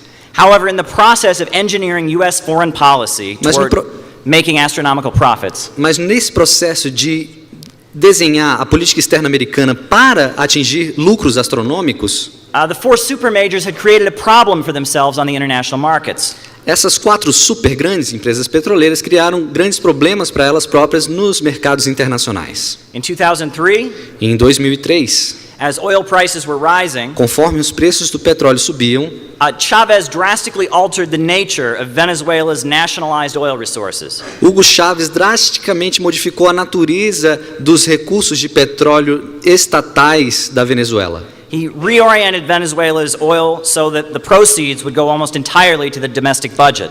Ele reorientou o petróleo da Venezuela para que os lucros, os rendimentos do petróleo fossem quase que inteiramente para o orçamento doméstico do país. Chavez became amazingly popular as he provided free health care and free education and other services to the population with the oil proceeds. Com esses lucros do petróleo, Chávez ficou muito popular porque ele forneceu saúde gratuita, educação e outros serviços para a população na Venezuela. Russia also got stronger. A Rússia também se fortaleceu. During the 1990s, durante os anos 90, in the aftermath of the collapse of the Soviet Union, na esteira do colapso da União Soviética, Russia was in an economic disaster. A Rússia era um desastre econômico completo. Mass unemployment, massive crime. Desemprego massivo, crime. The country was depopulating as people fled. O país estava se desinflando em termos populacionais, as pessoas estavam fugindo. But with the oil boom, Putin was able to restart the Russian economy. Mas com o boom do petróleo, o Vladimir Putin foi capaz de reiniciar ou de reestabelecer a economia russa. Putin was able to put the economy back in order by exporting oil. Ele reordenou a economia russa exportando petróleo, as well as natural gas. Bem como gás natural. The booming oil prices enabled Putin to launch what he called the National Priorities Project. Os preços crescentes do petróleo permitiram Putin lançar o seu projeto de prioridades nacionais. They vastly improved the state-run health services. Melhorando o sistema de saúde estatal. They subsidized housing for low-income Russians. Subsidiando habitação para russos de baixa renda. And they created an apparatus of anti-imperialist media. E criaram um aparato de mídia anti-imperialista. With state-controlled petroleum and natural gas. Com petróleo e gás natural estatizados, the industrial output of Russia increased by 125%. A produção industrial da Rússia aumentou em 125%. The wages of Russian workers tripled. Os salários dos trabalhadores russos triplicaram. During the first 8 years of the Putin administration. Durante os primeiros 8 anos da administração do Putin. The Russian state. E o Estado russo. Centered around high oil and natural gas prices. Direcionado ao redor do petróleo alto e dos preços do gás natural became a strong force to be reckoned with in the international arena. Se tornaram uma força capaz de lutar novamente no cenário internacional. The Russian state, o Estado russo, aligned with the Russian Orthodox Church, alinhado com a Igreja Ortodoxa russa, it formed a new kind of anti-capitalist Russian nationalism. Formaram um novo tipo de nacionalismo russo cristão anticapitalista. The Russian state apparatus is influenced by the legacy of the Soviet Union. O aparato estatal russo é influenciado pelo legado da União Soviética. It takes pride in the defeat of Adolf Hitler in the Second World War. E tem o orgulho de derrotar Adolf Hitler na Segunda Guerra Mundial. People call it the new Russian patriotism. E as pessoas chamam isso do novo patriotismo russo. Russians are urged to reject Western concepts. Os russos são influenciados a rejeitar conceitos ocidentais, like individualism and selfishness, como individualismo, egoísmo, and be part of a collective effort to build a strong country. E serem partes de um esforço coletivo para construir um país forte. In the Islamic Republic of Iran, na República Islâmica do Irã, the high oil prices strengthened figures in Iranian politics. Os altos preços do petróleo fortaleceram figuras políticas do Irã that they call principalists. Que se chamavam de principalistas. In the US media they derogatorily call them hardliners. Na mídia eles são chamados de linha dura. The Islamic Revolutionary Guard Corps. A guarda A Guarda Islâmica do Irã, the Basij, the Islamic University System. Os Basij e o Sistema Universitário Islâmico. These are the networks that emphasize the anti-capitalist goals of the 1979 revolution. Essas são as redes que enfatizam o objetivo anticapitalista da Revolução de 1979. And with the high oil prices, e com os altos preços de petróleo, they found themselves with a lot of money. Eles acabaram com muito dinheiro. So while Chevron, BP, Royal Dutch Shell and ExxonMobil were making record profits, BP, Royal Dutch Shell, ExxonMobil estavam atingindo lucros recorde de lucros. Their hired analysts were warning them that the world situation was slipping out of their fingers. Os analistas deles estavam avisando-os de que o mundo estava escapando por entre seus dedos. And it was beyond Russia, Venezuela and Iran. E além da Rússia, Venezuela e Irã. The Islamic Socialist government of Libya grew more powerful due to high oil prices. O governo socialista islâmico da Líbia se tornou mais poderoso graças a aumentos nos preços de petróleo. Gaddafi was elected as president of the African Union. Gaddafi foi eleito presidente da União Africana. Ecuador saw significant economic growth. No Equador houve crescimento econômico significativo. In this country, your government-controlled oil company called Petrobras. No Brasil, o governo detém o controle da empresa Petrobras. It became the third largest corporation in the entire hemisphere. Que se tornou a terceira maior corporação de todo o hemisfério. Petrobras, an oil company that is not controlled by the big four oil corporations. Uma empresa de petróleo que não é controlada pelas 4 grandes corporações de petróleo. With the majority of the shares in the hands of the Republic of Brazil. E com uma maioria de suas ações nas mãos do governo eleito pela população brasileira. It was larger than BP. Desta empresa. Larger than ExxonMobil. Estava maior, cresceu mais do que a BP. Até mais do que a ExxonMobil. And larger than Microsoft. Mesmo maior até do que a Microsoft. Publicly controlled natural resources. Recursos naturais controlados pelo Estado. All over the world. Em todo o mundo, ao redor do mundo. Were becoming the basis for economic independence. Se tornaram a base para a independência econômica. The Eurasian alliance between Russia and China became essential. A aliança eurasiana entre Rússia e China se tornou fundamental. Countries did not need to do business with Wall Street as they once had. Os países não precisavam mais negociar com Wall Street como no passado. And not only on the global stage was there a new slew of opponents and competitors. Não apenas tínhamos novos competidores no cenário global. But within the United States, mas mesmo dentro dos Estados Unidos, because of shale gas and hydraulic fracking, devido ao Hey friends, how you doing today? I'm letting you know, the Center for Political Innovation, we are about to do on July 12th the biggest event that we have ever done. It will be our national gathering in Chicago on July 12th. And it's going to be really, really special. We are talking with a number of important anti-imperialist voices, a lot of different communities. There's going to be musical performances, dance performances, there's going to be great speeches, and it's going to be a whole day gathering dedicated to anti-imperialism. I am committed, and CPI has always been committed to building an in real life network of people. And we carry out real operations. We were at the inauguration of Trump with our Trump and Kim banner saying only peace can make America great again. We were on the streets of Chicago at the Democratic National Convention with a book exposing what Kamala Harris and who she really is and what she's really about, and it was really, really important. We have 1,000 copies of our book about the Houthis that are being distributed with the poster of the convention on the back to people who would never go looking for this. We are putting door hanger flyers on doors of people, again, that would never go looking for this. We're not performing and trying to make ourselves feel good. We're actually trying to build a network of people that can be anti-imperialists in America. It's not easy to do. It's very difficult in these times to build a real in-life organization. People have their issues. We live in a very strange time, but we have to do it. And we are committed to continuing this project. This video is basically me telling you we need your support. In order to pull off our convention that includes our 7-day program for our members around the country to come to Chicago, includes our huge convention on July 12th, where we're gonna fill up the Midwest Convention Center in order to have an effective national planning meeting and gathering in Chicago the day after on July 13th. In order to do what we need to do, we need to fill up that auditorium and we need money. And there's really no way around that. We need you to donate to the Center for Political Innovation. We have set up a GoFundMe, and a lot of people have already contributed. We already raised a couple $1,000, but it's not enough.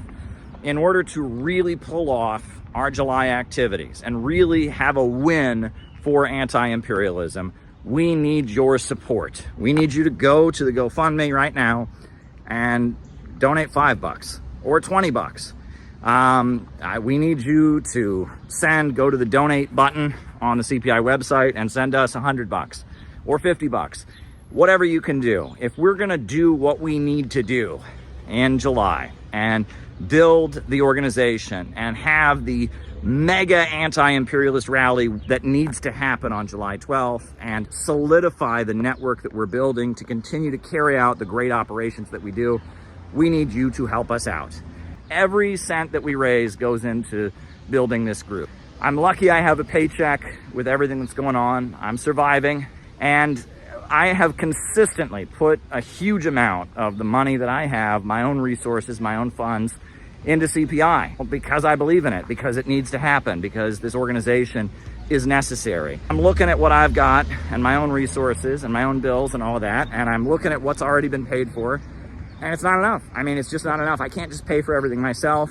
We have membership dues and other things, but we need a special gift. We need a special gift to make July happen. We need you to give us a special contribution so that we can make sure the July events go smoothly, that the housing for the people coming in out of town is covered, that the speakers that are being flown in, their airfare is properly covered. We need you to make a special one-time gift to make this July gathering, this anti-imperialist summit that we are organizing. We need you to help us make it happen and help us make it a success. Small gift, big gift, whatever you can do. We need you to help us with it. But you know what? I'll just say this. If it's a matter of send us a gift or come, we'd rather you come. We'd rather you be there. It's much more important that you be there on July 12th. If you can't afford to give us a gift, but you can afford to come to town, if there's one event that you come to this year, make it July 12th. CPI, Center for Political Innovation, we're doing something that nobody else is doing, and we're doing it right. We're not doing it in a way that we're trying to win the internet. We're not doing it in a way that we're trying to make ourselves feel special or act like we're cool. We're building what needs to be built. We are building the real connections. And if you can understand why what we're doing is so important, if you can understand why anti-imperialism is the future, but we have to break out of the narrow niche circles and internet culture and get to the masses of people with real outreach. If you can understand that, please give us a gift. We're trying to build an actual movement to win new people to anti-imperialism and continue to carry out operations to change the conversation in America, so that we have a country where there's a mass movement demanding justice for working families and an end to these wars, that we're saying no to World War III, we're saying no to the emerging low-wage police state.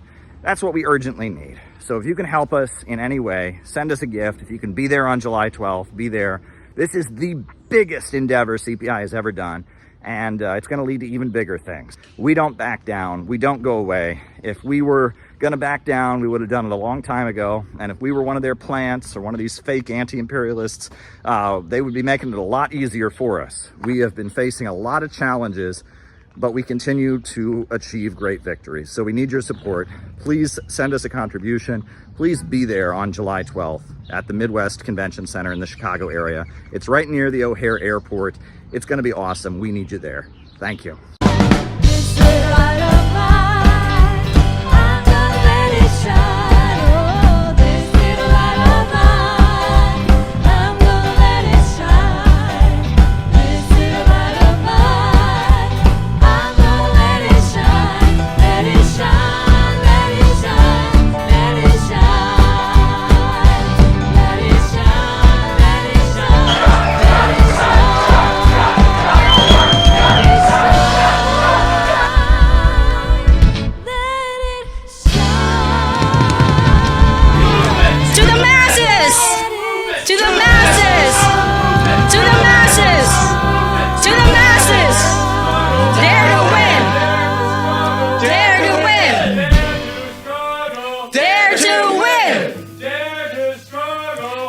Dare to win!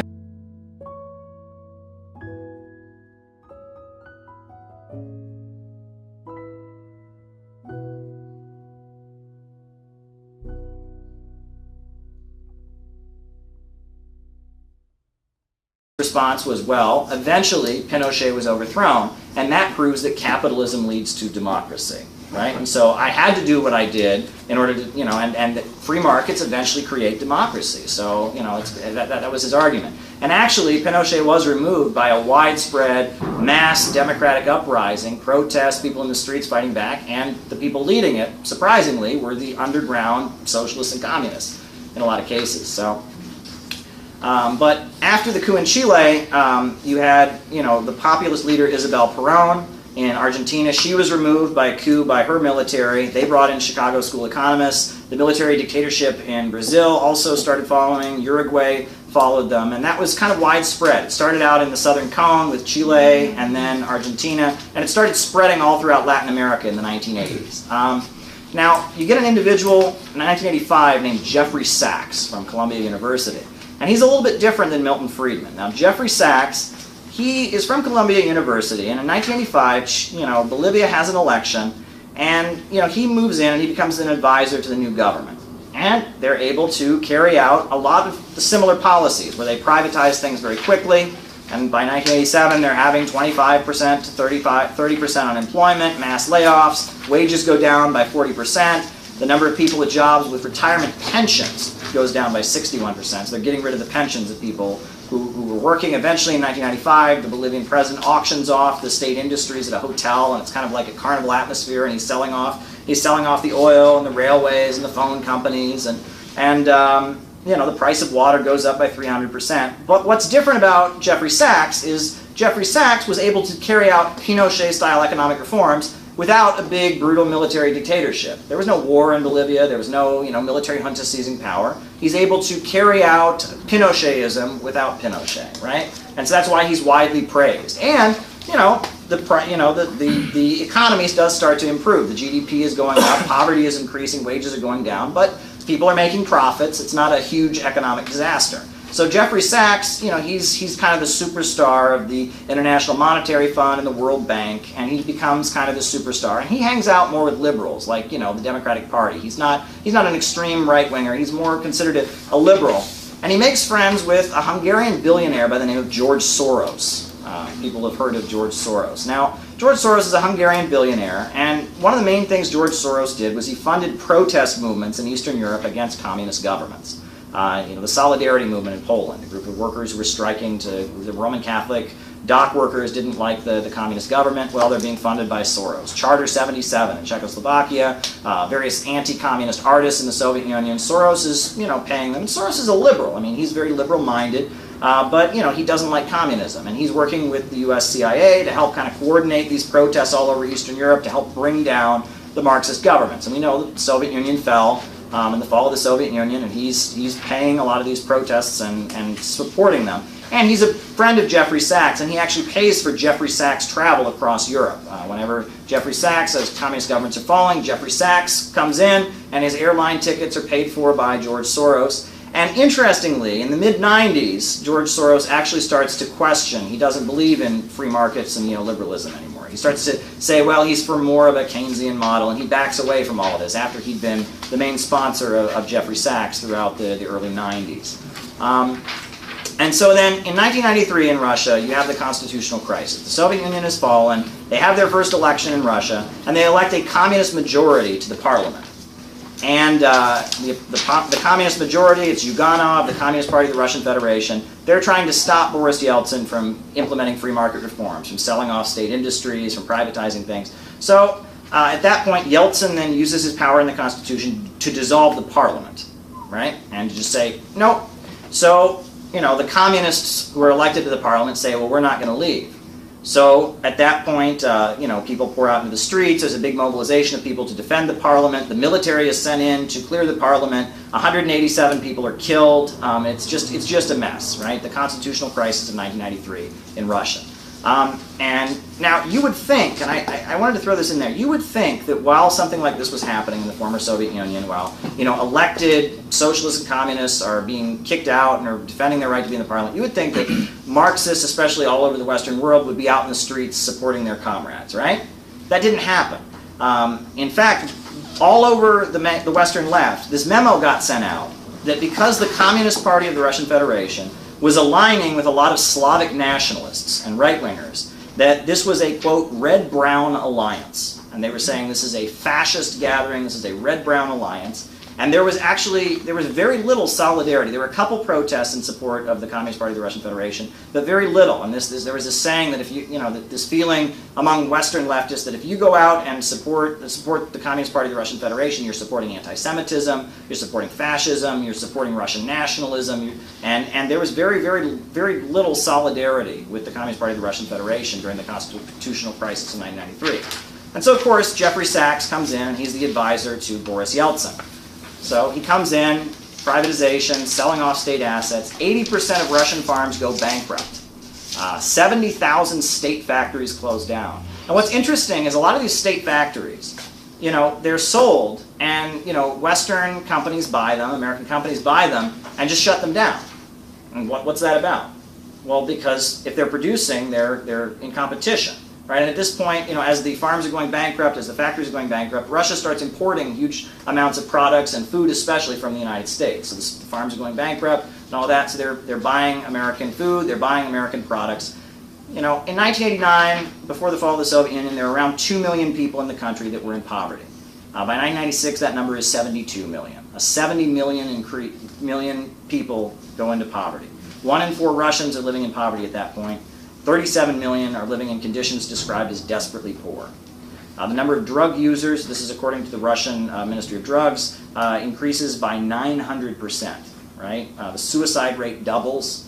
And overall, they lose 10% of their population. Now, it's not just people dying, it's also people just fleeing the country and moving somewhere else. And economist Andrei Gunder-Frank calls it economic genocide, And actually, and this quote, I actually was in the room when he said it because he was speaking at NYU. Bill Bradley, the former senator, he was there and he was going over there with the Clinton administration, and he said 30% unemployment, rampant inflation, pensions gone, savings gone, 30 or 40 years it's all gone, no jobs, a few people doing very well who bought all the assets from the state, but the average person no.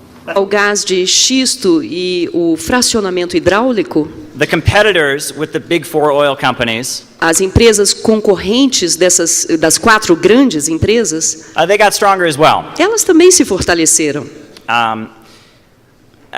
The big 4 oil companies, the super majors. Aquelas superempresas de petróleo, as 4 superempresas. We can call them big oil. Podemos chamá-las de gigantes do petróleo. But what was getting stronger Mas o que estava se fortalecendo was what you can call little oil. É o que nós poderíamos designar de nanicos do petróleo. Because of the boom in oil prices, E com o aumento dos preços de petróleo, very small oil corporations são essas pequenas corporações, empresas de petróleo, started accessing oil and natural gas começaram a acessar petróleo e gás natural in the shale of the United States, naquela camada de xisto nos Estados Unidos, and their profits started going up. E começaram a ter aumentos dos seus lucros.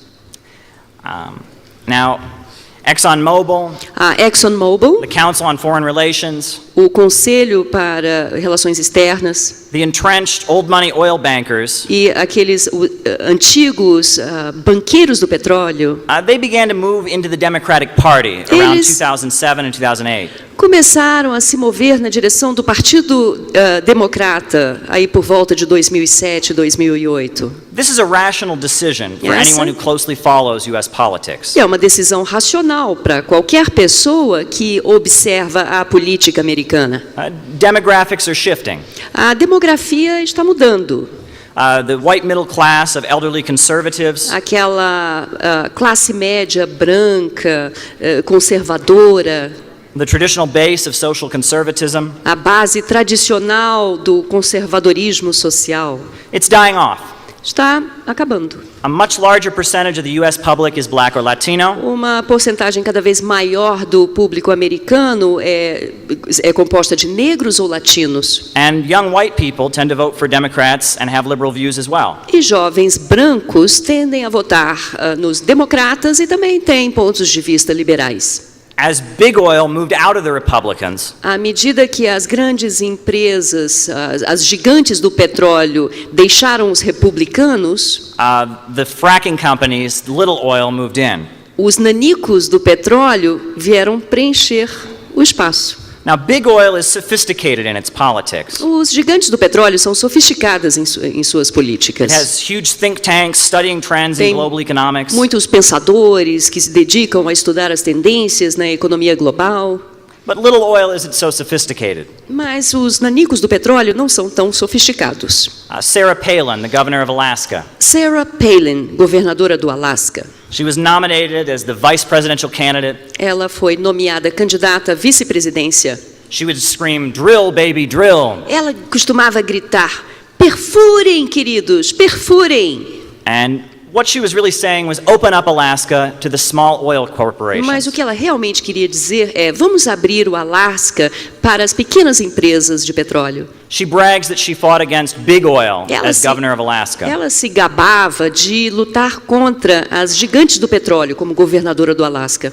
There's a little bit of truth in that. E há um pouco de verdade nisso. For a long time, her husband wasn't even a member of the Republican Party. Por muito tempo, o marido dela não era sequer membro do Partido Republicano. He was aligned with the Alaskan State Independence Party. Ele estava alinhado com o Partido de Independência do Estado do Alasca. The John Birch Society. E a Sociedade John Birch. The Constitution Party. E o Partido da Constituição. This isn't the neoconservative politics that was carefully constructed by ExxonMobil in the 1970s and 80s. Essa não é a política neoconservadora tão cuidadosamente formulada pela ExxonMobil na década de 70 e 80. This is ideological right-wing paleoconservatism.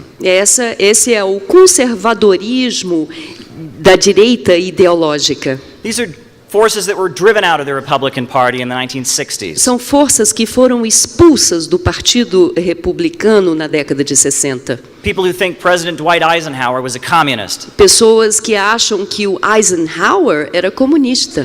People who think that the drinking water has communist poison being put in it. Pessoas que acham que os comunistas estão envenenando a água de beber. People who say that Abraham Lincoln was a dictator and that the slaveholders of the South were somehow justified in rebelling. Pessoas que chamam o Abraham Lincoln de ditador e que acreditam que os donos de escravos no sul dos Estados Unidos estavam plenamente justificados em suas ações contra a República. There's a big difference between the politics of new money and old money. Mas há uma grande diferença entre a política do dinheiro velho e a política do dinheiro novo. The new money deeply resents the power of old money. O dinheiro novo se ressente do poder do dinheiro velho. They see themselves caught between two great chasms. E eles se veem meio que aprisionados entre dois abismos. On the one hand, you have the power of the big oil bankers. Por um lado, o poder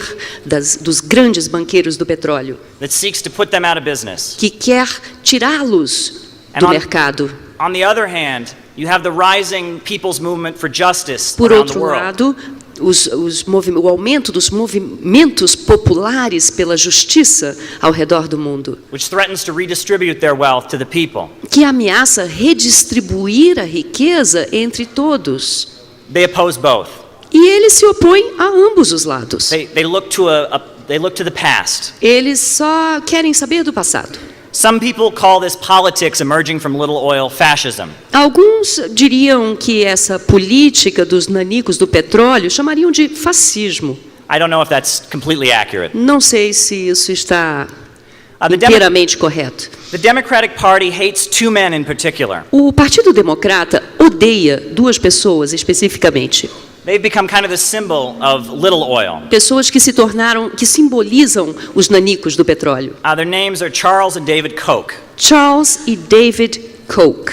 They are the inheritors of a company called Koch Industries. Os herdeiros das indústrias Koch. They're constantly being denounced by the Democrats. que são sempre, frequentemente, denunciados pelos democratas, Because they're rising competitors with the big four oil companies. porque estão competindo com as 4 grandes empresas petroleiras. And if you can look at where Coke Industries came from, Então, vamos olhar de onde de onde veio a indústria Coke, as indústrias Coke. you can learn something about the role that oil plays in development. Isso nos ajuda a entender um pouco o papel do petróleo no desenvolvimento.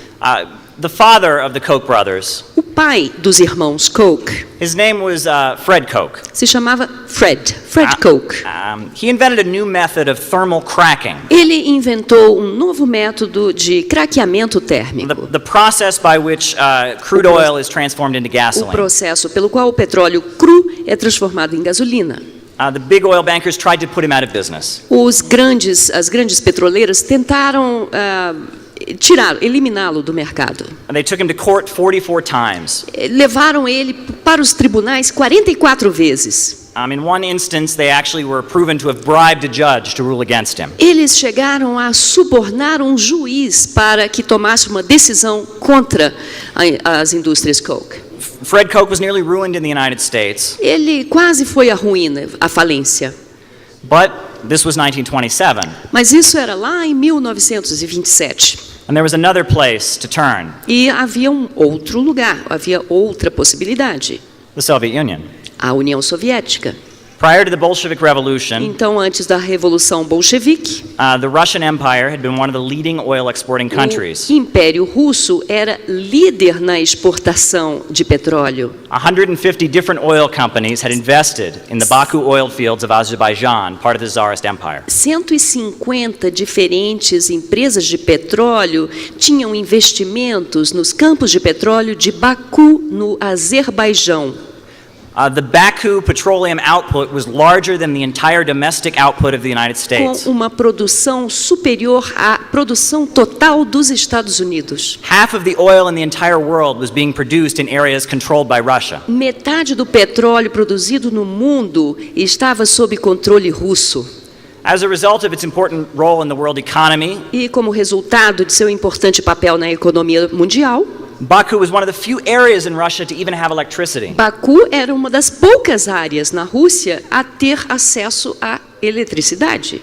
95% of electricity was used for industrial purposes. Contudo, 95% dessa eletricidade era empregada para fins industriais. The working peoples of Baku, Os trabalhadores de Baku, half of them Turkish Muslims, metade deles eram turcos islâmicos. the other half Christian Armenians. A outra metade eram armênios cristãos. They lived in shacks and they made poverty wages. E essas pessoas viviam em choupanas e recebiam salários baixíssimos. All throughout the Russian Empire, people were living in extreme poverty. Em todo o Império Russo, a população vivia em extrema pobreza.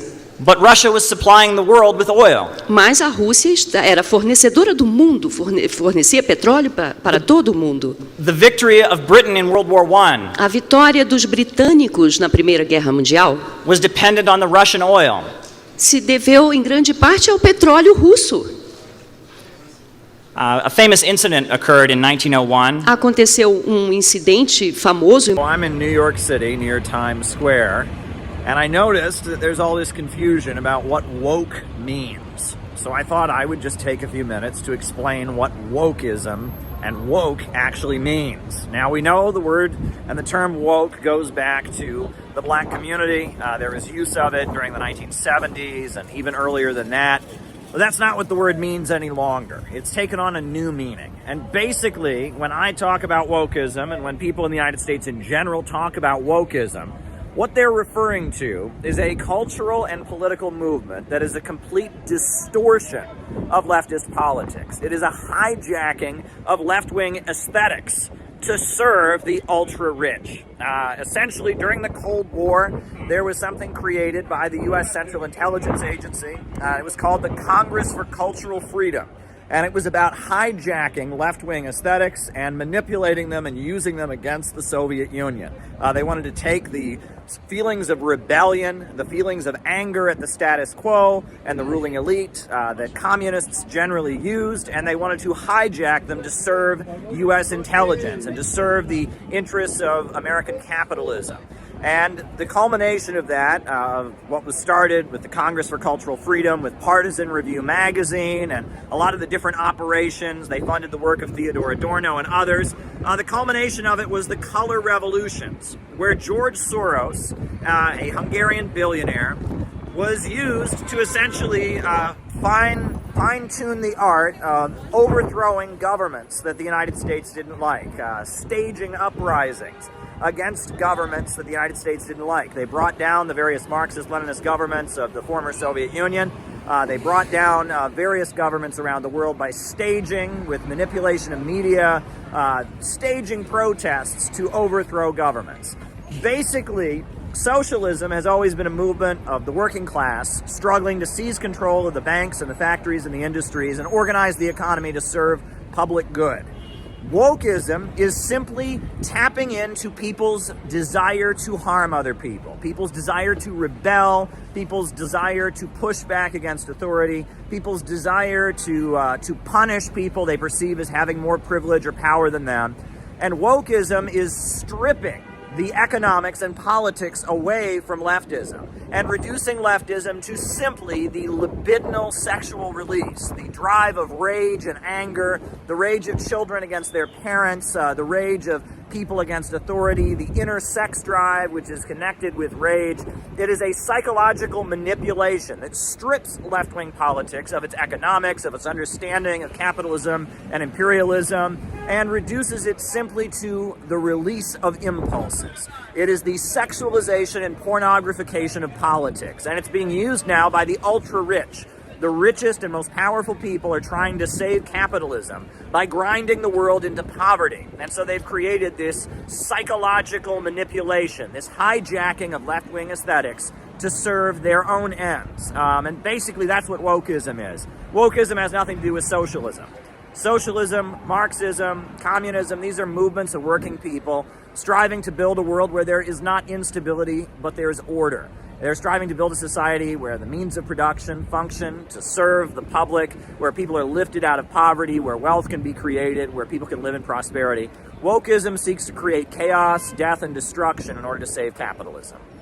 So in order to make this final section, make sense, I have to do kind of a review of basic Marxism, right? So Marxism views history as a train speeding forward. First you have hunter-gatherer civilization. Then from that you get the slave empires, Greece, Rome, Egypt, etc. Then from that you get the rise of feudalism, and then from feudalism bursts forth capitalism, and then the idea is that socialism will be the next stage, which will eventually lead to the stage of communism. And communism, the idea of communism, is a society in which there's so much material abundance that people will be able to live lives without any coercion, where from each according to his own ability, from each according to his need. There'll be so much stuff that the need for anyone to hoard anything will kind of go away. The need for jails and prisons and things like that will go away, and that there'll be so much abundance. And Marx documents in his book Capital that capitalism, under capitalism, abundance creates poverty, right? The more effective it becomes to produce goods, the more goods you produce, more people are unemployed, right? There's the story of the coal miner, right? Who's his son is in the house and they're freezing cold, and he says to his father, "Why are we so cold?" And he says, "Because I lost my job in the coal mine." And he says, "Well, why did you lose your job in the coal mine?" He says, "Because there's too much coal," right? And that's the problem of capitalism. And that capitalism leads to this situation where as technology develops, people become poorer.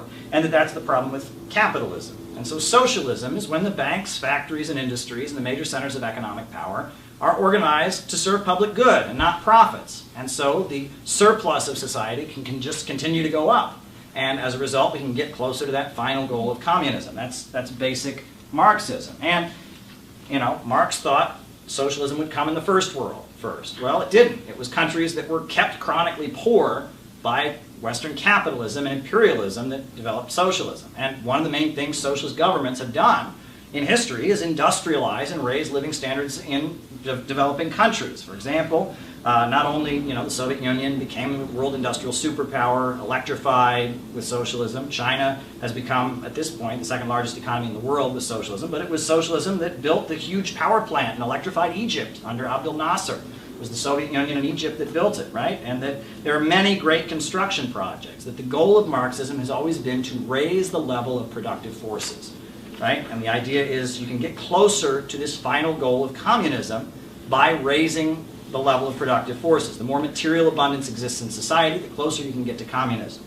Well, the Gang of Four, which was a faction in China that came into power after the death or the disappearance of Lin Biao, which is kind of unexplained. I guess Lin Biao, this general, tried to kill Mao, or it's not exactly clear what happened, and he was on a plane, and there's a plane crash, and Lin Biao, the author, the person who put together the Little Red Book, he goes out of leadership in China. The Gang of Four come into power. And one of the key points the Gang of Four makes is that you can transition to a higher stage in poverty, basically arguing that you can get to communism without raising the level of productive forces. That as long as you have an egalitarian revolutionary line, that you can get closer to communism. And they declare China in 1970 to be the most advanced toward communism in all of human history. And at that point, I will mention that a leader named Pol Pot in Cambodia took that argument to another stage. Pol Pot eventually took power in Cambodia, and Pol Pot declared not only could you transition to a higher stage in poverty, but that Cambodia didn't need to industrialize, that they could have agrarian socialism, and that they could have socialism on the basis of an agrarian economy with no industry. The Gang of Four also began speaking of what they called Soviet social imperialism. And that was the idea, Mao, Lin Biao had been very critical of the Soviet Union. They thought it was revisionist, was selling out the revolution. The Gang of Four took it to another level, and they said the Soviet Union are imperialists. They are just like the United States, just like the Western capitalists. They're the Soviet social imperialists. The first country where we saw China start to collaborate with the United States against the Soviet social imperialists was Angola. In Angola, you had the MPLA, which was one of the main communist groups that was resisting the Portuguese, and the CIA was fighting against them, and China started sending its forces to Angola to fight against the Soviet Communist Party, the MPLA. That was in 1969. 1973, you had China embrace Pinochet, right? Because Pinochet had overthrown Salvador Allende. Salvador Allende was the socialist, was seen as a puppet of the Soviet social imperialists. He was overthrown. Haile Selassie in Ethiopia, kind of was a leader, the emperor of Ethiopia, had been aligned with the United States. China very much embraced him. And the Gang of Four also started having rallies at the North Korean border against North Korea. And they called Kim Il-sung a fat revisionist pig because he was neutral between the Soviet Union and China. And the Chinese foreign policy began to change. And what's important to note about that is that at the same time, as China's declaring and the Gang of Four are declaring that China can be socialist without having economic growth, no growth politics is starting to become popular in the United States and among leftists, right? The CIA, at the point, they had a program called the Congress for Cultural Freedom, where they were funneling money to left-wing groups. They funded money. They actually set up a Trotskyite magazine called the Partisan Review, and it was all paid for by the CIA, but it was promoting a lot of people who are very big names among American leftists now, like Susan Sontag, and I think Noam Chomsky was published in Partisan Review.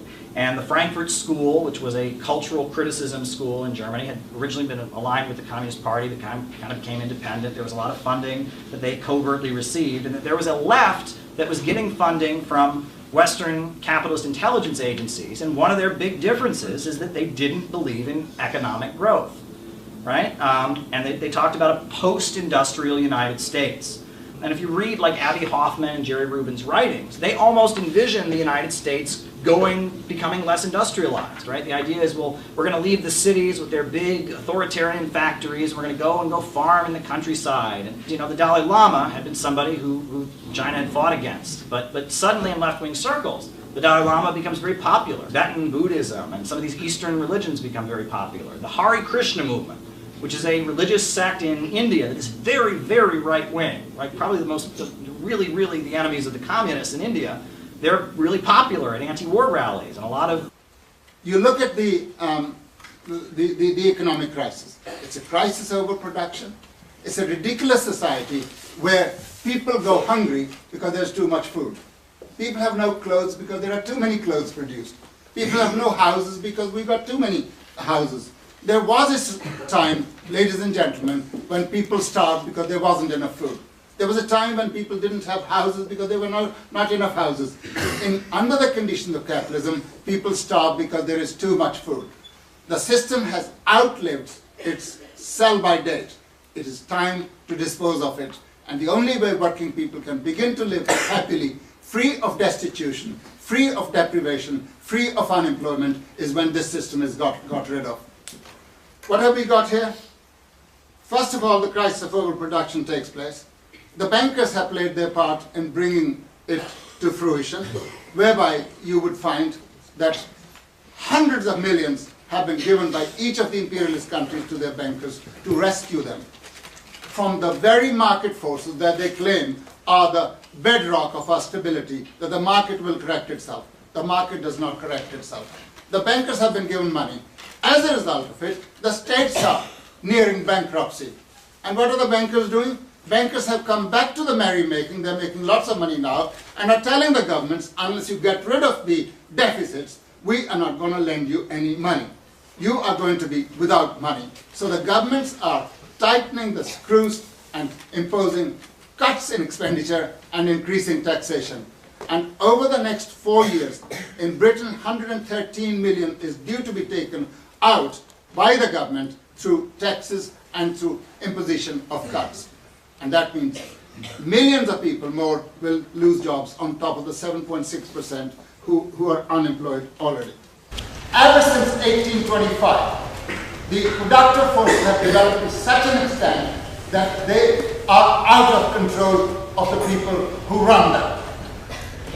Capitalism has the capacity to produce as though there is no tomorrow. But at the same time, whatever is produced, huge amounts of it must go as a tribute to the owners of the means of production and distribution, which means working people are too poor to buy the things that are produced. And that creates, on a regular basis, crisis of capitalism. Capital does not produce unless and until it can make a soft buck. When you listen to people like Mr. Marshall, they say they're running a hedge fund. The average person is deluded into thinking they're running some kind of an environmental project. No, they're not. They're racketeers who are out to exploit and screw anybody around. That's what they're after.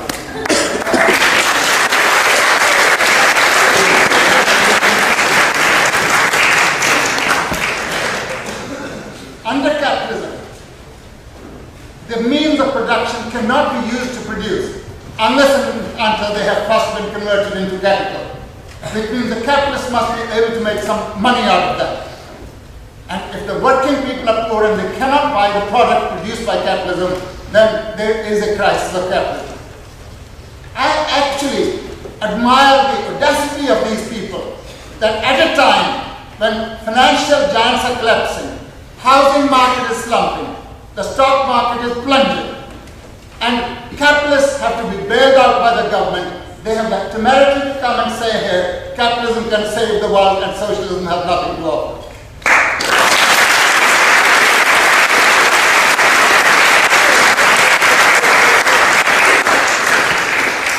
Do not talk to me about what benefits capitalism brings. Do not talk to me about the freedom of the market. No, I'm not accepting any interruption. Being a Stalinist, I do not like interruption.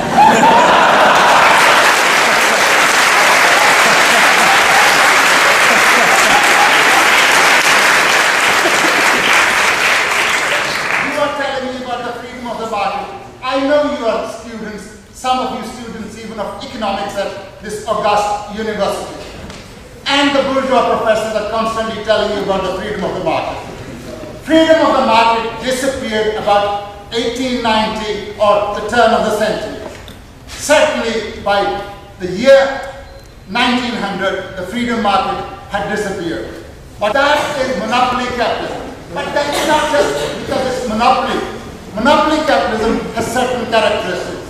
It came on the stage at a time when all the world had already been divided up. Capitalists fight with each other in order to get the maximum share of the world's loot. And if the world is already divided up, it can only be redivided. There are no empty parts as at the time of the scramble of Africa at the end of the 19th century. And that's what caused the ding-dong. We started the serious business when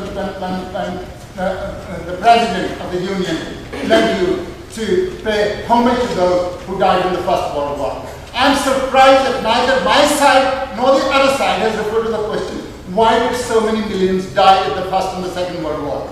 Because the capitalists of the major countries were fighting each other over the loot of the world, and they were prepared to kill 100 million people in the two world wars. That's the price of your freedom of the market. That's what we are paying. It's not delivering in the heartlands of capitalism either. Look at Britain. At the moment, there's 8% of the population, or just under 8%, that's unemployed. A third of the people live in poverty, a third of whom are children. There are 3 million children in this country that live in poverty. It's one of the richest countries where 40,000 people die each year of hypothermia. Look at the United States, the richest country in the world. 42 million people are on food stamps. 40 million people, despite the Obamacare, which has been subject to so much debate, have no health cover. 16% of the households go hungry, according to the Agriculture Department of the US. There are millions of people who are poor, who live in poverty. Millions of people who are having their homes possessed, repossessed. That's the position in a country like the United States. And yet in the United States, there's 1% of the population that owns 25% of the wealth of the United States. Similar figures can be produced for this country and of every other capitalist country. So capitalism really just does not deliver.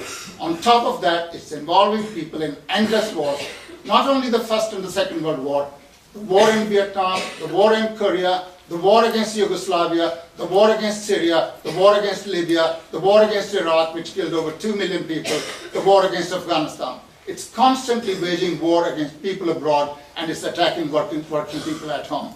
So I put it to you that capitalism is imposing too high a price. It's a flawed system. It cannot work.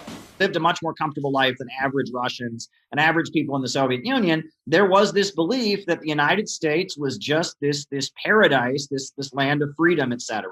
And that the idea that the United States had a history of racism, the idea that the United States was going around waging wars and there were people here living in extreme poverty, that was all just kind of Soviet government propaganda. And this was a huge effort to kind of cultivate a wing of the Soviet Communist Party that would have these illusions about the United States. And a lot of, I guess you can say this, what we call the synthetic left or liberals had a role in that. One story that I heard that was very hilarious is somebody said, they said, we hear in the United States, you have a very small Communist Party. It has only 1 million members. Yeah. That's hilarious because the CPUSA has never had anything close to 1 million. What is the actual membership of CPUSA? Well, in the 1930s, they maybe had, maybe almost 100,000 in the 1930s. But since the end of World War II, it's never been over 10,000. For example, you'll often hear Noam Chomsky quoted. They'll refer to Noam Chomsky as the most quoted source in the English language after the Bible. That's true. That was true during the Soviet years because he was quoted in Soviet media. In Soviet-aligned media all throughout the world, they would quote Noam Chomsky because he was an American intellectual who was somebody who put out critique of U.S. foreign policy. But Noam Chomsky was very obscure in the United States. If you weren't an activist or a linguist academic, you'd never heard of Noam Chomsky. But in the Soviet Union, a lot of people believed Noam Chomsky was a household name, that every American was reading Noam Chomsky.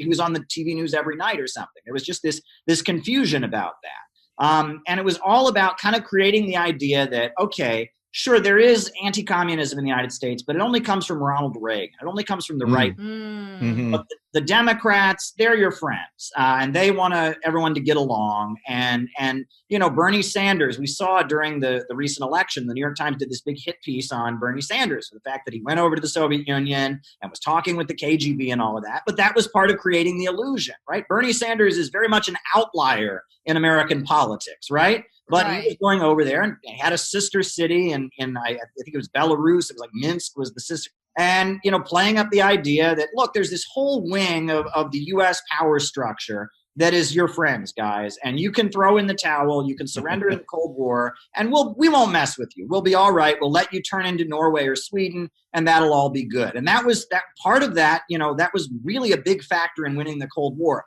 Fox News and the right wing like to say it was all because of Reagan's arms race escalation. Well, that took an economic toll on the Soviet Union for sure, but it was this, ideological penetration, this kind of soft power penetration that really laid the basis for it. And, other socialist countries learned from it. Probably the biggest problem was they couldn't have open debate. Because it was a very authoritarian society, you couldn't openly debate these things. So these conversations were all kind of in the back room. They were all kind of whispered. And because of that, you didn't know where everyone stood. And that created a situation where a lot of disinformation could get into the former Soviet Union. That lent very much to the situation that was sort of talked about in the films of Adam Curtis. Hypernormalization is about the disinformation in the Soviet Union.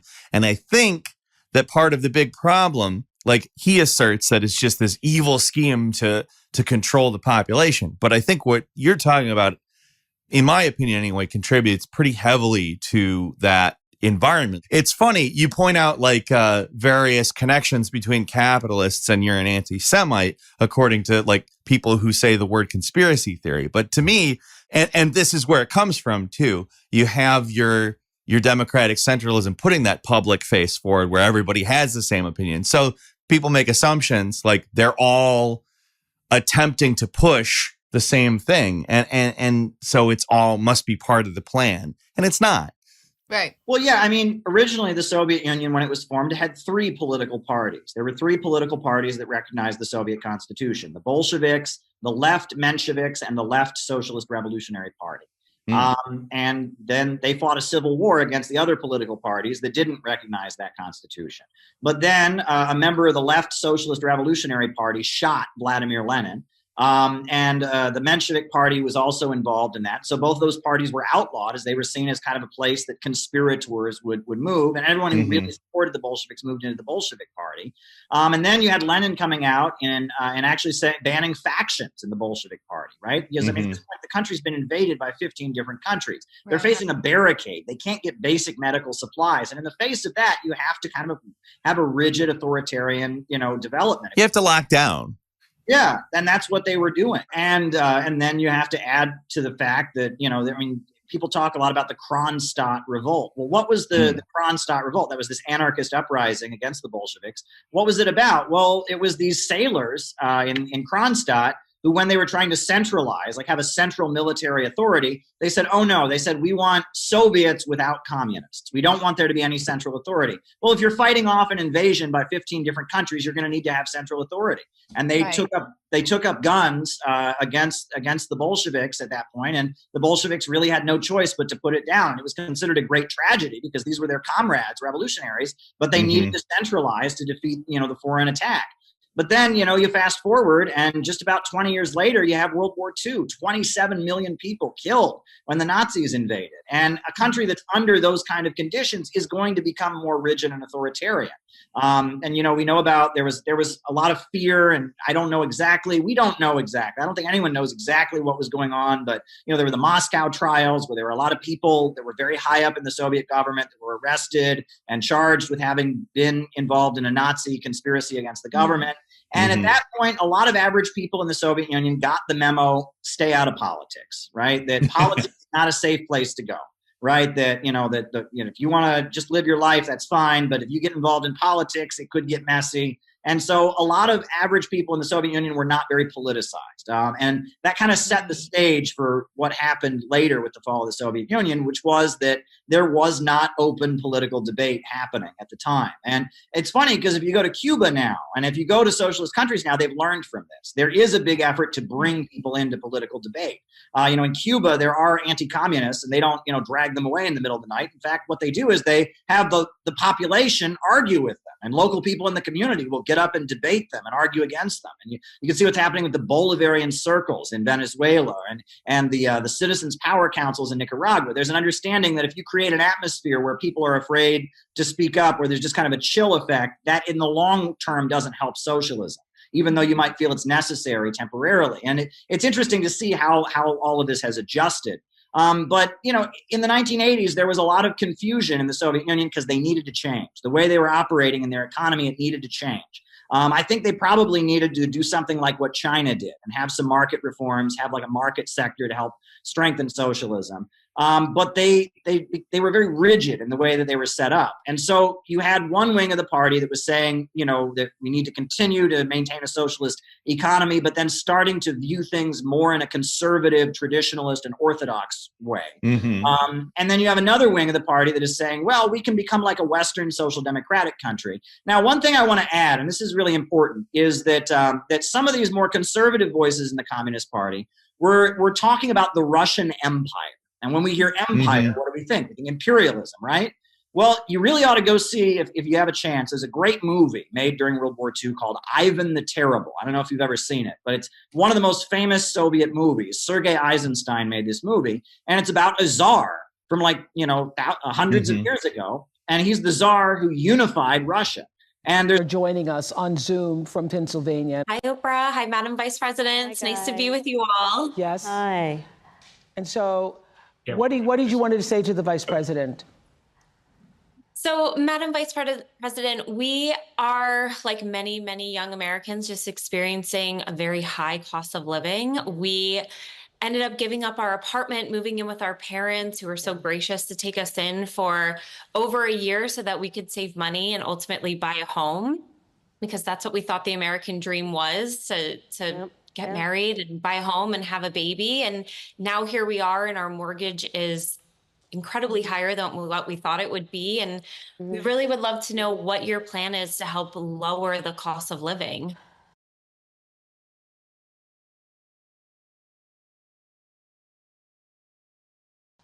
Yeah, first of all, thank you both for being here. And yours is a story I hear around the country as I travel. And in terms of both rightly having the right to have aspirations and dreams and ambitions for your family, and working hard and finding that the American dream is, for this generation and so many recently, far more elusive than it's been.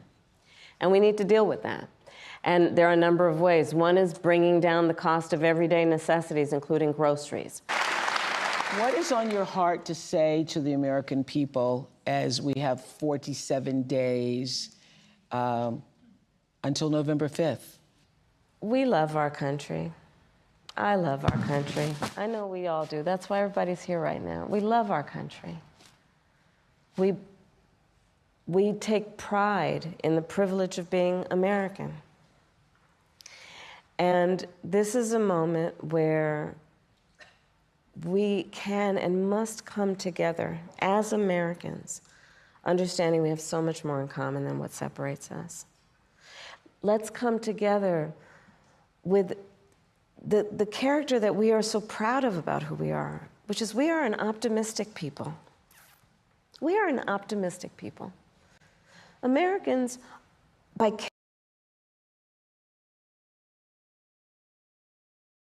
character, are people who have dreams and ambitions and aspirations. We believe in what is possible. We believe in what can be. And we believe in fighting for that. That's how we came into being, because the people before us understood that one of the greatest expressions for the love of our country, one of the greatest expressions of patriotism, is to fight for the ideals of who we are, which includes freedom to make decisions about your own body, freedom to be safe from gun violence, freedom to have access to the ballot box, freedom to be who you are and just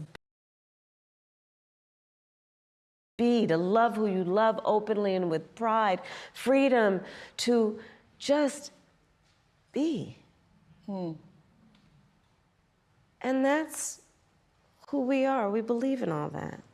And so this is a moment where we stand knowing what we are fighting for. We're not fighting against. It's what we're fighting for. Thank you. Thank you. Madam Vice. Em 1901, There was an oil refinery havia uma refinadora de petróleo in part of the Russian Empire called Georgia, city of Batumi. em uma parte chamada Batumi, na Geórgia. The oil workers at this refinery went on strike. Os trabalhadores dessa refinaria entraram em greve They were demanding better conditions, por melhores condições. and the leaders of their union were arrested. E os líderes do sindicato foram presos. So a crowd of oil workers, Então, uma multidão de trabalhadores armed with guns in their hands, com armas nas mãos ripped down the walls of the prison. arrebentaram os muros da prisão They freed their e comrades. libertaram seus companheiros. The leader of that crowd that broke open the jails in Batumi O líder dessa multidão que invadiu a prisão e libertou os líderes sindicais, and freed the oil workers was was a 23-year-old seminary school dropout. era um ex-seminarista de 23 anos, At the time, he went by the nickname Koba. conhecido na época como Koba. He would eventually be known to the world as Joseph Stalin. Mais tarde tornou-se conhecido em todo o mundo como Joseph Stalin.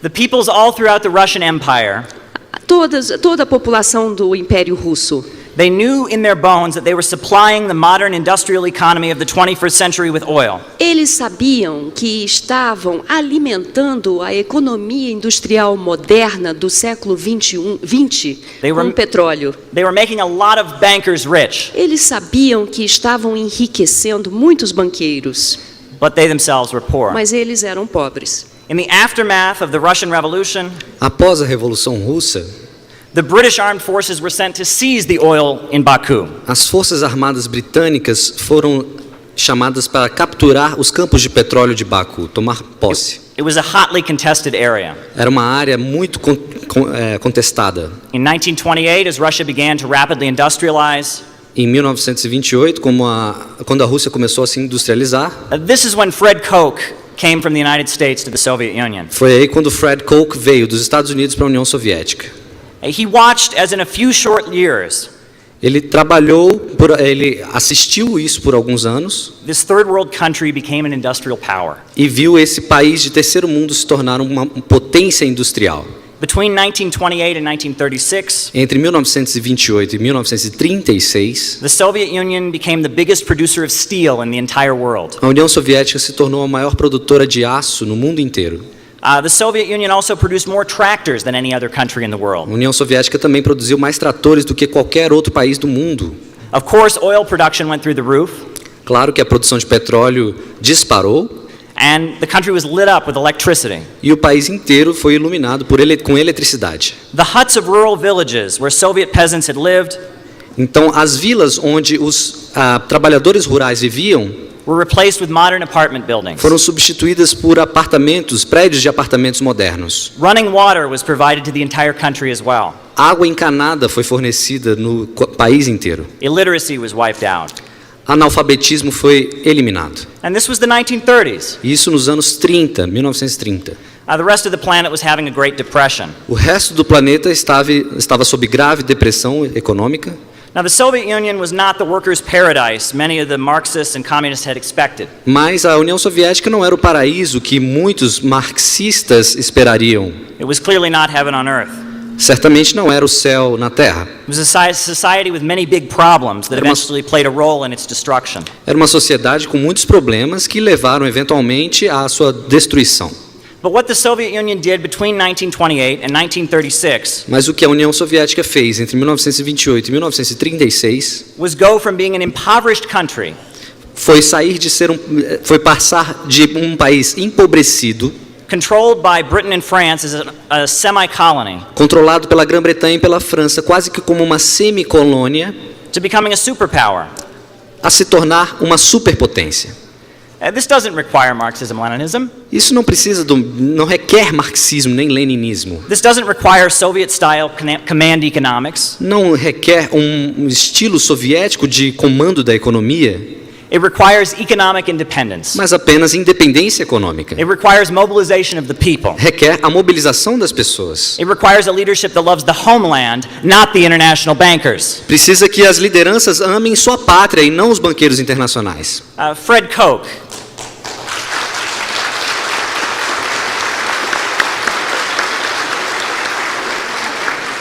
Fred Koch.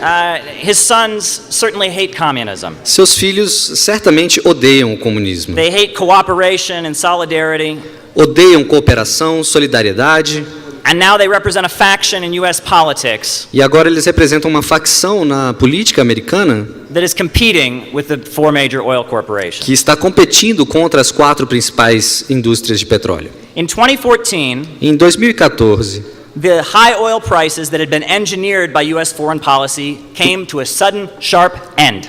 Os preços, a alta do petróleo que foi desenhada pela política externa americana simplesmente chegou a interrompeu-se subitamente.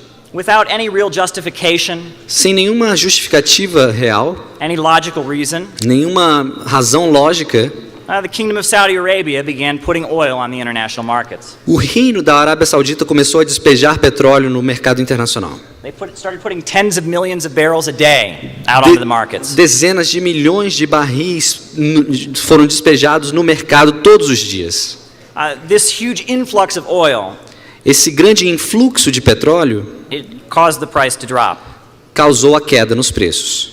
But the Saudi kingdom did not stop. Mas o reino da Arábia Saudita não parou por aí. They continued putting petroleum onto the international markets. Eles continuaram a despejar petróleo no mercado internacional. They continued taking out loans and expanding their oil production apparatus. Pegando empréstimos, expandindo o aparato de produção petrolífera.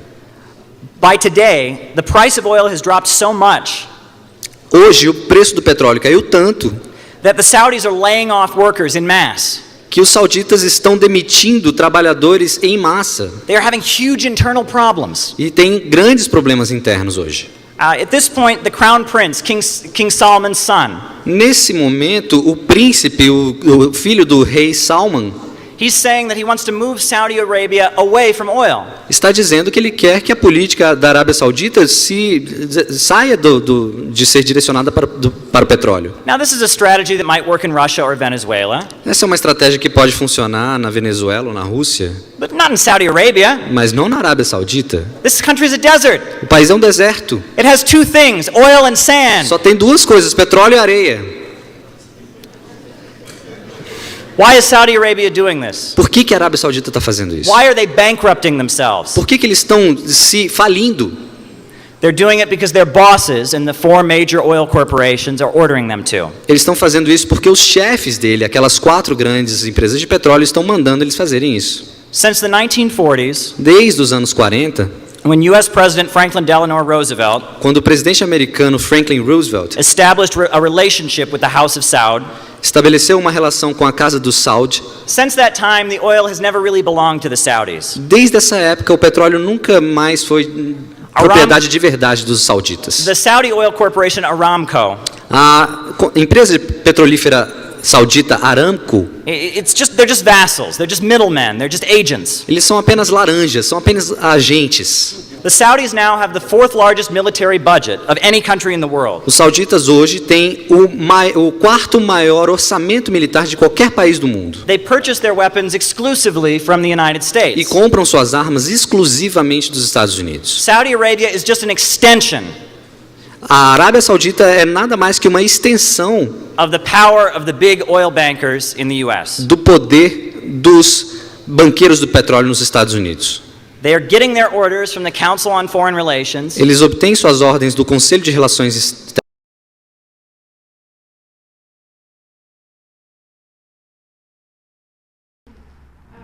Cool. So, can you tell us what happened on May 13th? Well, the first thing that people need to know about May 13th is that it did not happen because of any complaints from neighbors. I'm not saying neighbors may not have had complaints about us, but there's not one neighborhood in this country where some neighbors don't have complaints about other neighbors. What happened in May of 1985 happened because this government wanted to silence our unrelenting, righteous protest over the ongoing imprisonment of our innocent family members. So what happened is people talk about May 13th, which was a Monday, but everything really started on Mother's Day, May 12th, Sunday, 1985. That's when the police began to amass out there on Osage Avenue and encouraged people to leave their homes, told them that they should go out to dinner or whatever, and they could come back that evening after everything was over. And they set up high-powered equipment, weaponry. 50 caliber machine guns, M60 automatic rifles, sniper rifles with silencers, their 38 caliber weapons, all manner of weaponry of war. And when they felt like they had everything set up by the evening, by that night, then Police Commissioner Gregory Sambor came out and said, "Attention, move. This is America. You have to abide by the laws and rules of society, of American society," words to that effect. I'm still trying to figure out, I guess, what he meant by that. Because to say, "Attention, move, this is America," what's he talking about? Does he know what his children and grandchildren are taught that America was founded on? Resistance. They're taught that this country was founded by people who went to war with cops called redcoats, with the government of England, King George at the time. What is he talking about? They defied legality and went to war for what they believed was right. And they're celebrated every year as heroes, as freedom fighters. What makes a Nathan Hale a freedom fighter and makes a Delbert Africa, a Leonard Peltier, any other freedom fighter today, a urban terrorist? What? So this is what Police Commissioner Gregory Sambor said. I did not hear it at the time. I can't say for sure if anyone else heard him because they were killed. But we would not have come out had we heard him. I would not have come out had I heard him, because it was very clear he was not out there to arrest any MOVE person. He was out there to kill, to exterminate, eliminate. We could have been arrested at any time. We walked the streets by ourselves.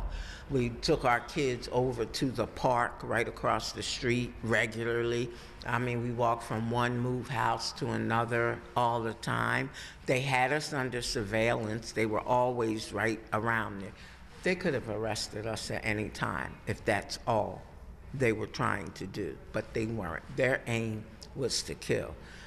Wilson Goode, then Mayor Wilson Goode, first black mayor of Philadelphia, he said he wanted a permanent end to MOVE. That's what the words that came out of his mouth.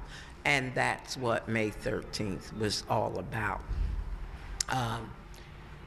After they made that announcement, after Gregory Sambor made that announcement, they didn't just try to wait us out or anything. What was the hurry? What made this so, immediate? Were we accused of killing anybody, robbing, raping anybody, molesting children, pushing drugs on children? None of that. None of that. The charges against us were disorderly conduct, terroristic threats, stuff like that. No rape, robbery, murder, anything like that. So they set up their equipment, made their announcement, and when we did not come out, the first thing they did was use the fire department. Fire departments, firefighters are sworn to save lives, to protect lives. In May of '85, they used their equipment to attack lives. They turned those deluge hoses on our home, on us. Sir Flounders mentioned Yemen. The last time I saw this brother, we were in a hotel in Bandar Abbas. He was about to get on a boat to risk his life to take aid, humanitarian aid to the starving people of Yemen. He's here representing the organization FIST. Fight imperialism, stand together. Please join me in welcoming Caleb Maupin. Please come to the stage. Free, free Palestine! Free, free Palestine! Well, the last time I saw Cyrus, I was in a hotel in Bandar Abbas, and I was getting on a boat, and we were trying to go to Yemen. Our boat was full of medical supplies, humanitarian aid, food, flour, things that people in Yemen desperately need. And we weren't able to complete our mission. We never got to Yemen. And why was that we did not complete our mission? On the day that we were supposed to arrive in Yemen, the Saudis bombed the port of Hodeidah, not once, not twice, not 3 times, but 8 times in a single day. They bombed the port of Hodeidah. We were unable to complete our mission. We were unable to deliver flour and medical supplies to the people of Yemen because Saudi terrorism prevented us from delivering the supplies. You wouldn't know it now. You wouldn't know it if you were watching TV. You can watch CNN, MSNBC, Fox for hours and they don't even say Yemen. But around the clock, every single day, Yemen is being bombed. It's being bombed by the Saudi military. But every single one of those bombs is given to them and sold to them by the United States. Pentagon generals are on the scene directing the Saudi attack on Yemen. This attack on Yemen, it shouldn't just be understood as a Saudi attack on Yemen. The bombing of Yemen that is destroying hospitals, destroying schools, destroying power plants and civilian infrastructure that's already killed at least 4,000 people. The bombing of Yemen that's taking place is a U.S. military operation. It's an Israeli military operation. It's being done to serve imperialism and Zionism. Why are they bombing Yemen right now? They're bombing Yemen because Yemen wants to be free. Yemen used to have a dictator, a president who was a dictator, a puppet of the Saudis. But the people in Yemen decided they wanted democracy. They wanted independence of their country. And they overthrew the U.S. and Saudi-backed dictator. And that's when the Saudi bombing campaign started, with U.S. support. They're bombing Yemen in order to stop them from developing democracy and independence. And why else? It's a well-kept secret that Yemen has vast untapped oil resources, one of the biggest oil deposits in the region. And they know that an independent Yemen could utilize these oil resources to start developing their economy and exporting. The U.S. and Saudi Arabia and Israel are teaming up against Yemen because they want to keep it poor. They don't want it to become an independent country like Iran or Venezuela with public control of natural resources. What is going on in Yemen? This crime that we hear nothing about. It is horrendous and it is a crime against humanity. We don't know anything about it. You know, people might see our rally here today, see the Day of Al-Quds and think, what's he up here talking about Yemen? That's a completely different country. But it's not. It's all connected. Every major religion, Christianity, Judaism, Islam, they all forbid what's called ribald or usury, which is the way of making money by doing nothing, making money off investments. But what is Wall Street? Wall Street sits at the top of a global system based on ribald and usury. Yeah. They make money from nothing. They make money from nothing. They make money from impoverishing the world. And that's what we have to oppose. We have to oppose the global system of monopoly capitalism, where a few big bankers in London and in Wall Street control the world. Yemen is fighting for its independence. And I'll tell you another thing. Obama and the leaders of the U.S., they say that they want to stop ISIS, and they say they want to stop terrorism, and they say they want to spread democracy. But there's nothing democratic about Saudi Arabia. And what countries are actually defeating Daesh and ISIS? It's Iran and Syria. They're scoring real victories against them, and we can't even sign a peace treaty to end the sanctions on Iran. It's Iran and Syria that are fighting terrorism. It's the United States and Saudi Arabia that are spreading terrorism all over the world. So, as we talk here today, we got to organize and fight back. And I'll tell you one thing. Some people say that if you oppose Zionism, you're an anti-Semite. But one piece of evidence that shows that's not true, the majority of Zionists in the United States The majority of Zionists are not Jews, they're Christians. All across the Midwestern United States, there are people who've had their homes foreclosed and have had the good-paying industrial jobs taken away, and they're living in an economy and they're miserable. And they're going to church to pray, to try and find some consolation. And when they pray, their ministers who are getting money from Wall Street are telling them to pray for Israel, and that's a crime. The same big bankers that have set up Israel, the same big bankers that are destroying the Midwest of the United States, they're the same big bankers that are setting up the prison industrial complex in this country, and all humanity has a stake in the fight against imperialism and Zionism.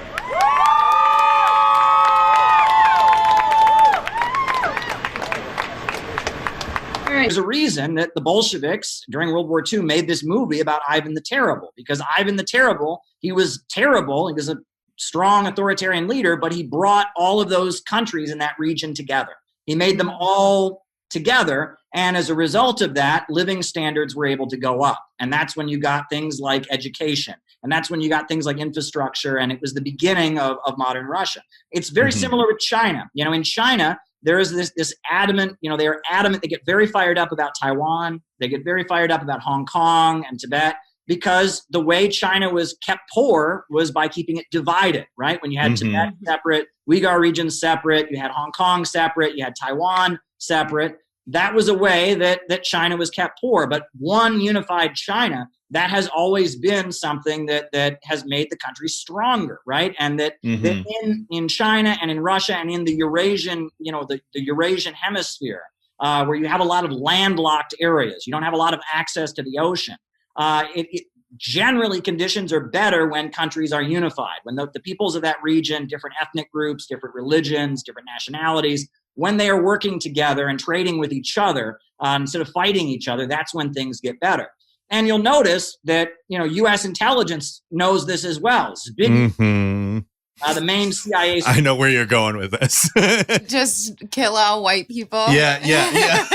Brzezinski wrote a whole book at the time, you know, in the 90s after the Soviet Union had fallen. And it was about basically how to maintain U.S. hegemony over Eurasia. And what he wrote was, he said, in order to dominate Eurasia, we have to, quote, keep the barbarians killing each other. He wrote that. He said that. Yep. The idea of playing Christians against Muslims, right? Because you have, you know, Russia is the biggest non-Muslim country in terms of Muslims. No non-Muslim country has more Muslims in it than Russia does. There's a lot of Muslims in Russia, right? But playing Muslims against Christians, playing different nationalities against each other, this is how you tear down Eurasia. But when people are unified, you know, that's when you have economic development. So you had some of these more conservative forces saying, well, the idea of a quote-unquote Russian empire is good for the region, meaning it will lead to economic development. And they're not framing this in terms of socialism and Marxism, but more in terms of Eurasia versus the West, you know, the Atlanticist, ocean-based model versus the landlocked Eurasian hemisphere. You basically have two factions of the Communist Party drifting away from Marxism in two different directions. Right. One is becoming westernized and liberal. The other is becoming traditionalist, conservative, and Eurasianist, I guess. So, you know, as the crisis happens, right, you remember what happened. So Gorbachev was continuing to liberalize the Soviet Union, you know, more market reforms. He's bringing non-communists into the government, et cetera. And so then the hardliners arrested him, and they called it the coup, and he was arrested. And at that point, there were people protesting. Eventually, the hardliners released Gorbachev, and then the Soviet Union was dissolved. And when the Soviet Union was dissolved, it was one of the biggest economic catastrophes in history. I mean, it was a disaster. And this is one of the arguments that just drives me up the wall. People always say communism failed, communism never achieved anything. The aftermath of the Soviet Union, when they took, you know, socialism and ripped it up and created capitalism, it is a nightmare. I mean, it was an economic disaster. Naomi Klein writes about it in her book, The Shock Doctrine. Philip Thayer wrote a very good book on it called Europe Since 1989. The life expectancy dropped very significantly. The infant mortality rate shot up. Mass unemployment, something like 30% unemployment. Can you imagine 30% unemployment? The 1990s in Russia was not doing well economically. And basically, what they had been told at the time that the Soviet Union was being dissolved was that, you know, the United States was just going to let the Soviet Union transition to being a welfare state. That's not what happened. The Soviet Union got economically demolished. And I mean, we're talking, this is, the term used by Andre Gunder Frank, the US economist, he called it economic genocide because the population of Russia went down by 10% during this time. Now, it wasn't all deaths. Some of it was just people leaving. But it was, when the population of a country drops by 10% amid an economic collapse, that's bad. And that was what was happening in Russia at that time. And it was all of the illusions that the kind of the Gorbachev wing of the Communist Party and the supporters of Boris Yeltsin had this illusion that somehow Russia would be allowed to transition to a more liberal system and continue to flourish economically. It was completely debunked.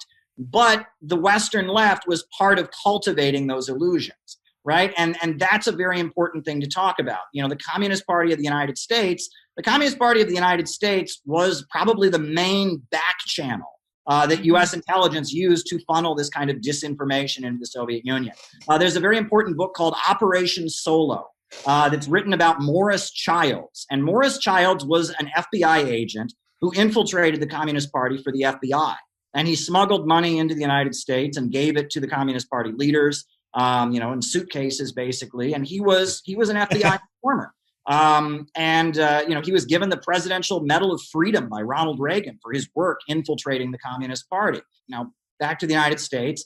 In the lead up to the fall of the Soviet Union, all kinds of communists all over the world were saying something's wrong here. Right? Gorbachev gets up and says he doesn't believe in Marxism anymore. He doesn't believe in class struggle. He believes in, quote, universal human values.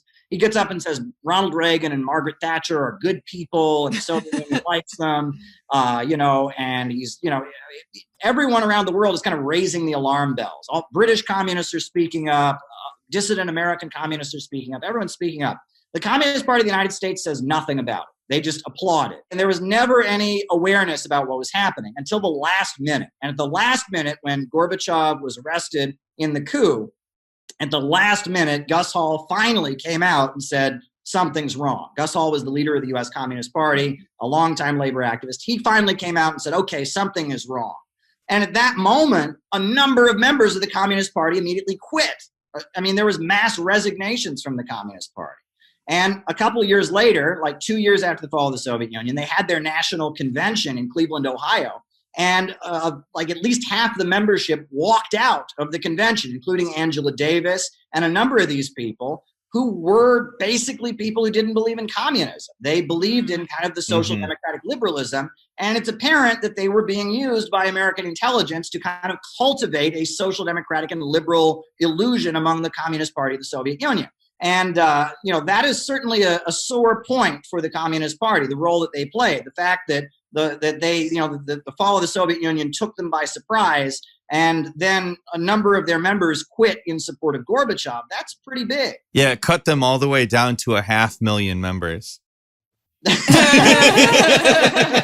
Well, just in the example of Angela Davis, you can see how her views transform over time. It's interesting because, and I've talked about this too, the Communist Party, they did take the position of voting for the Democrats, right? And Well, why do we have the Second Amendment in the United States? Why do we have the right to bear arms? We have the right to bear arms because our country was started by English religious dissenters. In England in 1649, there was a war between the Parliament and the King. And the King aligned himself with the Church of England. And so the Parliament, which represented the emerging capitalist system overthrowing feudalism, aligned itself with the Puritans and the Roundheads and the Muggletonians and the Ranters and the Quakers and all kinds of radical street preachers who didn't go along with the Church of England. And they rallied and they protested and they built an army and they defeated the King of England and they cut his head off in 1649. They cut the head of the King of England off. Oliver Cromwell led the English Civil War in which the King of England was beheaded. The English Civil War was quite wild. There was one of these religious dissenters was the Diggers. And they seized control of St. George's Hill. And they created an agricultural socialist commune in England. Very temporarily. And it was just a radical uprising. And at the time, information technology had really changed because this thing called the printing press. And there were thousands of pamphlets being distributed all over England as people were reading the Bible for themselves and reading pamphlets about politics and arguing about who should have the right to vote. It was an upsurge of democracy that these radical preachers, these these English religious dissenters were part of. So after all of that was over, and after Oliver Cromwell died, they wanted to kind of cool things down in England. So what did they do? They brought the son of the king who'd been beheaded, they brought him back, Charles II. He was fled to France, they brought him back and they put him on the throne. One of the first laws that Charles II made was that no religious dissenter could own a gun. No religious dissenter may own a gun. Why? He didn't want to get his head cut off, just like his father. Well, at that point, a lot of the English dissenters said, now they're taking away our guns. And that's because they don't want us to be able to defend ourselves when what comes next. And they started packing up and fleeing to the New World, to the United States. And when the American Revolution happened, we had the Constitution. Well, you'll notice that the first time the Constitution was proposed, the 13 colonies didn't accept it. They wouldn't ratify the Constitution unless it had 10 amendments to it, changes. And the first amendment was, Congress shall make no law respecting an establishment of religion, meaning there will not be a church imposed on you. No church in England imposed on you. You have the right to be religious in your own way, and you will never have a state religion imposed on you. Or restricting free exercise thereof, meaning we will never repress your right to practice your religion as you choose. And then the second amendment was, you'll never take our guns away, and you'll never render us defenseless. And we fast forward to the time we're living in now, and we think about the moment that we're in now, where it seems like the question of the American Revolution, and a question that has hung over U.S. society, is once again back. Are we going to be an imperialist country? Or are we going to be a country where working families come first? Are we going to embrace the English system, or are we going to embrace the American system? Or are we going to be a civilization of the sea, or a civilization of the land? To drop the oil price as low as they can, para reduzir os preços do petróleo o máximo possível, in order to cash starve Iran, Russia, and Venezuela, para poder limpar os caixas do Irã e da Venezuela, as well as the Koch brothers, bem como os Koch brothers, and the os little irmãos oil Koch, in the United States, e os nanicos do petróleo nos Estados Unidos, and restore the monopoly of the Big Four. restaurando o monopólio das grandes 4 empresas. We actually have a confession of this Nós temos uma confissão disso, from the son of Ronald Reagan, do filho de Ronald Reagan, Michael Reagan. Michael Reagan. He says, quote, I'll read it to you. Ele disse, eu vou ler. Since selling oil was the source of the Kremlin's wealth, Já que vender petróleo era a fonte do dinheiro do governo russo no Kremlin, my father got the Saudis to flood the market with cheap oil. meu pai fez com que os sauditas inundassem o mercado com petróleo barato. The lower oil prices devalued the ruble, Os baixos preços do petróleo desvalorizaram o rublo, a moeda russa, causing the USSR to go bankrupt. causando a falência da União Soviética. Now Obama is doing the same thing. E agora o Obama está fazendo a mesma coisa. This is the son of Ronald Reagan. Esse era o filho de Ronald Reagan. The oil price drop of the 1980s also served political purposes, A queda do preço do petróleo nos anos 80 também teve propósitos políticos. and it was also carried out by Saudi Arabia. E também foi executado pela Arábia Saudita.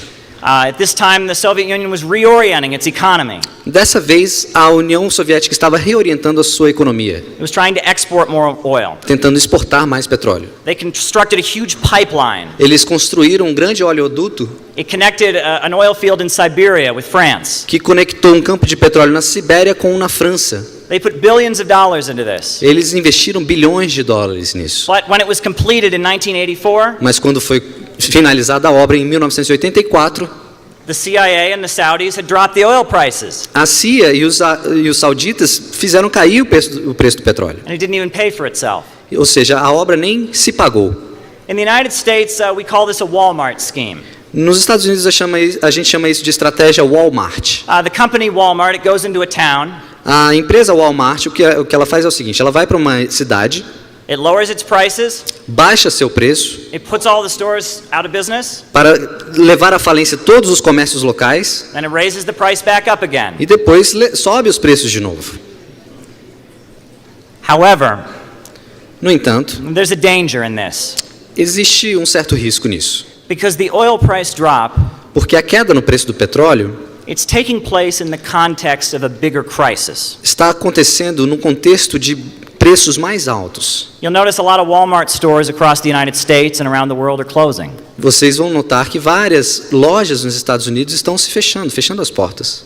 President Obama likes to talk about how cheap gasoline is. O presidente Obama gosta de falar sobre gasolina barata. But if you go to any gas station, mas se você for em qualquer posto de gasolina, in the Midwestern or southern parts of the United States, no centro-oeste ou sul dos Estados Unidos, if you wait there all day and watch, você fica lá e espera e assiste, I can guarantee you'll at least once you'll see one occurrence.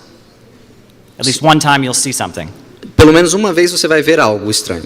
You'll see a mother with children pull up.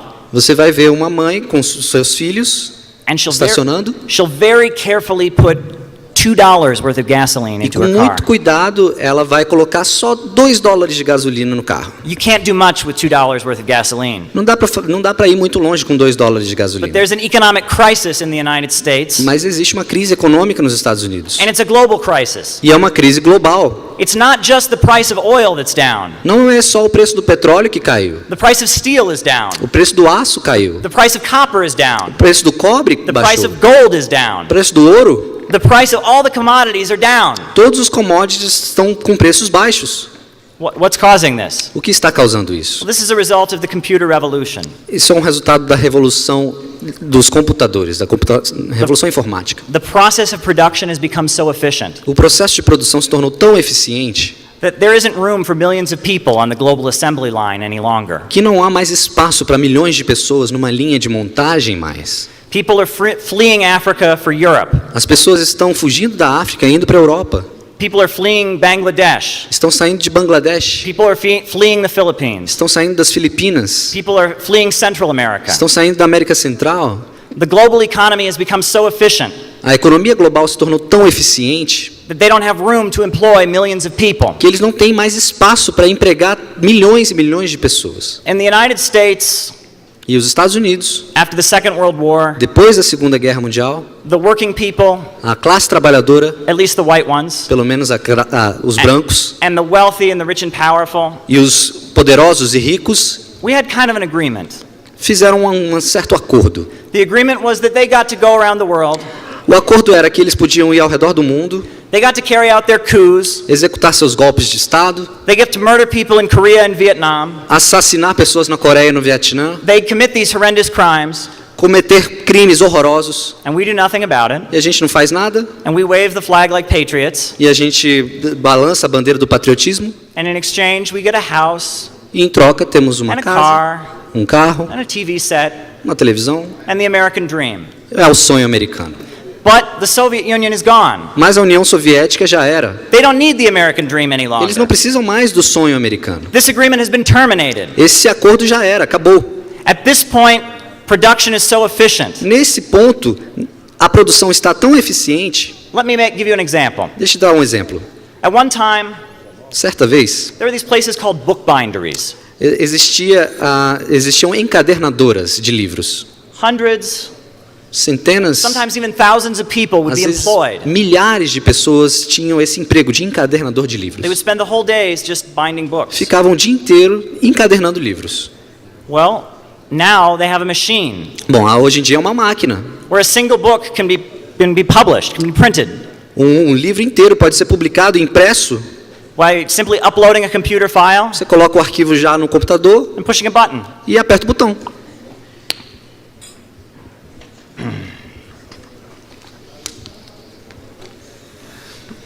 As my friend, the brilliant economist, como disse um amigo meu, um brilhante economista, as he explained the capitalism of the United States, explicando o capitalismo nos Estados Unidos, it has moved into a mode that they can call accumulation through destruction. Passou para uma modalidade chamada acumulação por destruição. Why is it that the US is the center of the world economy? Por que os Estados Unidos é o centro da economia mundial? It's because Western Europe and so much of the world was destroyed in the Second World War. É porque a Europa Ocidental e grande parte do mundo foi completamente destruída na Segunda Guerra Mundial. And with the rest of the world reduced to rubble, e com o restante do mundo em ruínas, the big bankers and billionaires of the US, os grandes banqueiros e bilionários dos Estados Unidos, could get rich selling things to the rest of the world. Podiam enriquecer vendendo coisas para o resto do mundo. We have militarism in the United Nós States. temos o militarismo americano. A kind of vulgar Keynesianism. É um keynesianismo vulgar. In order to keep the economy going, Para manter a economia, we have to constantly be spending on the military. temos que estar constantemente gastando com os militares. These bankers, Esses banqueiros, they've even turned the prison system in the United States into a way to make profits. eles conseguiram fazer com que o sistema penitenciário dos Estados Unidos, eles conseguiram lucrar com o sistema penitenciário. The reason that we have the largest prison population in the entire world O motivo pelo qual nós temos a maior população penitenciária no mundo is because a number of our prisons are not owned by the government. é que as nossas prisões não são operadas pelo governo, não pertencem ao governo. We have private prisons. Nós temos prisões penitenciárias privadas. A corporation gets paid Uma empresa é paga, é remunerada for every person that's locked up. por pessoa, So they have an incentive. por penitenciário, né? The state capitalist notion. All right, well, this is out there, right? It's what they call the third camp Trotskyites generally put this out, but other people put it out as well, right? The idea is that Trotsky, he didn't like Stalin. He declared that the USSR under Stalin was what he called a degenerated workers' state. But then there were followers of Trotsky in New York City. They call them the New York intellectuals. This is a whole book about them, actually, which I draw heavily from in my synthetic left research. It's called The New York Intellectuals by Alan M. Wald. And it is a whole history of this grouping in New York City. They called the New York intellectuals, Trotskyites who broke with Trotsky. And they said, no, the Soviet Union's not a degenerated workers' state.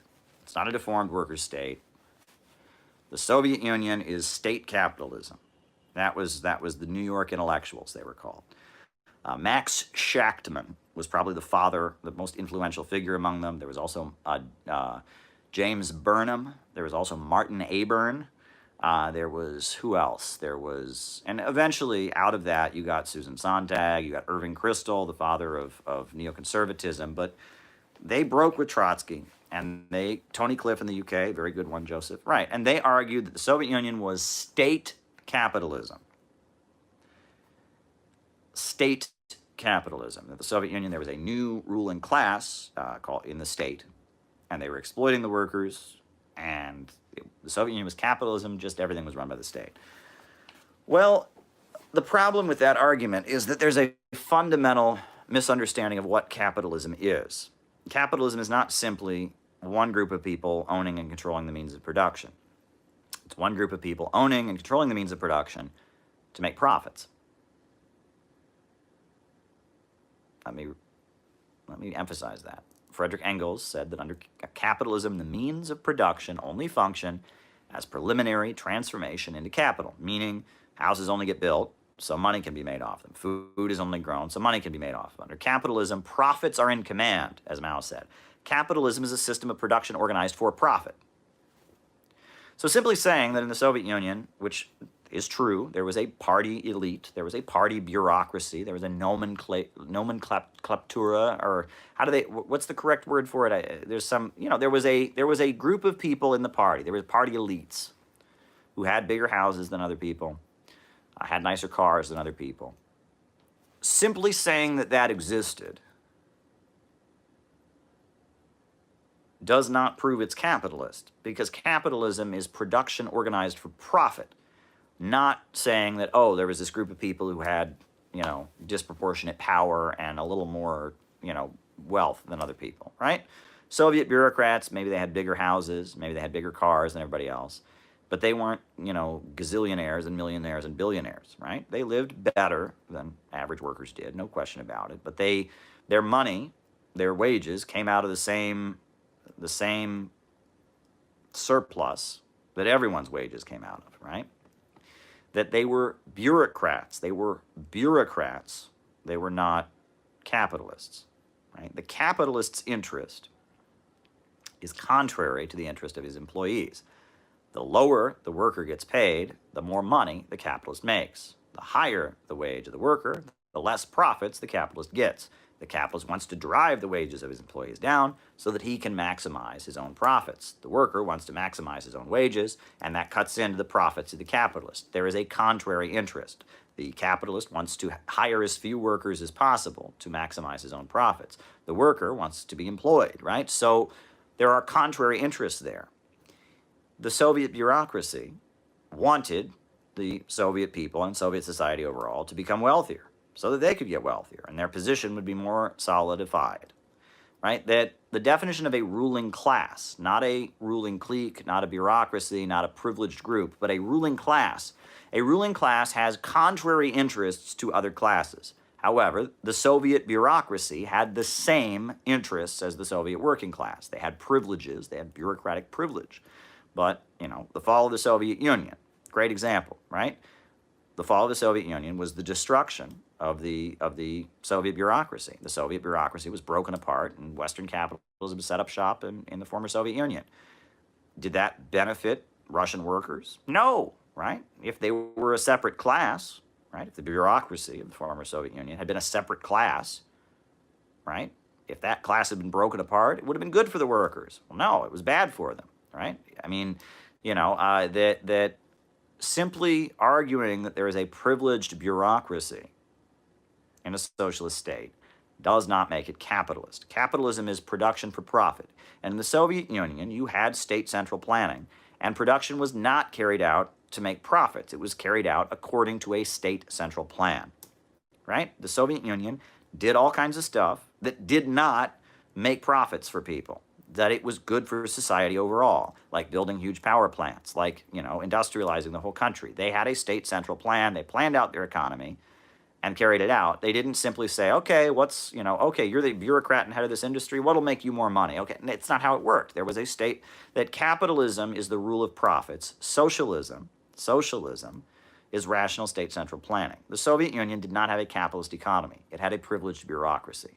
Great example. And actually, I think this comes from Trotsky of all people, and I'm not a fan of Trotsky, but, you know, Trotsky could spell these things out because he was not, you know, in the Soviet government anymore. So he could speak more explicitly, right? The Soviet government, it was necessary for them to speak very carefully. They were representing the Soviet state.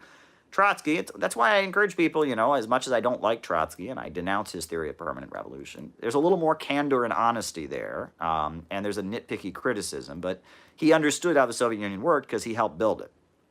And he talks, Trotsky makes the analogy, I've made this analogy many times because it's accurate, of what is a bureaucracy.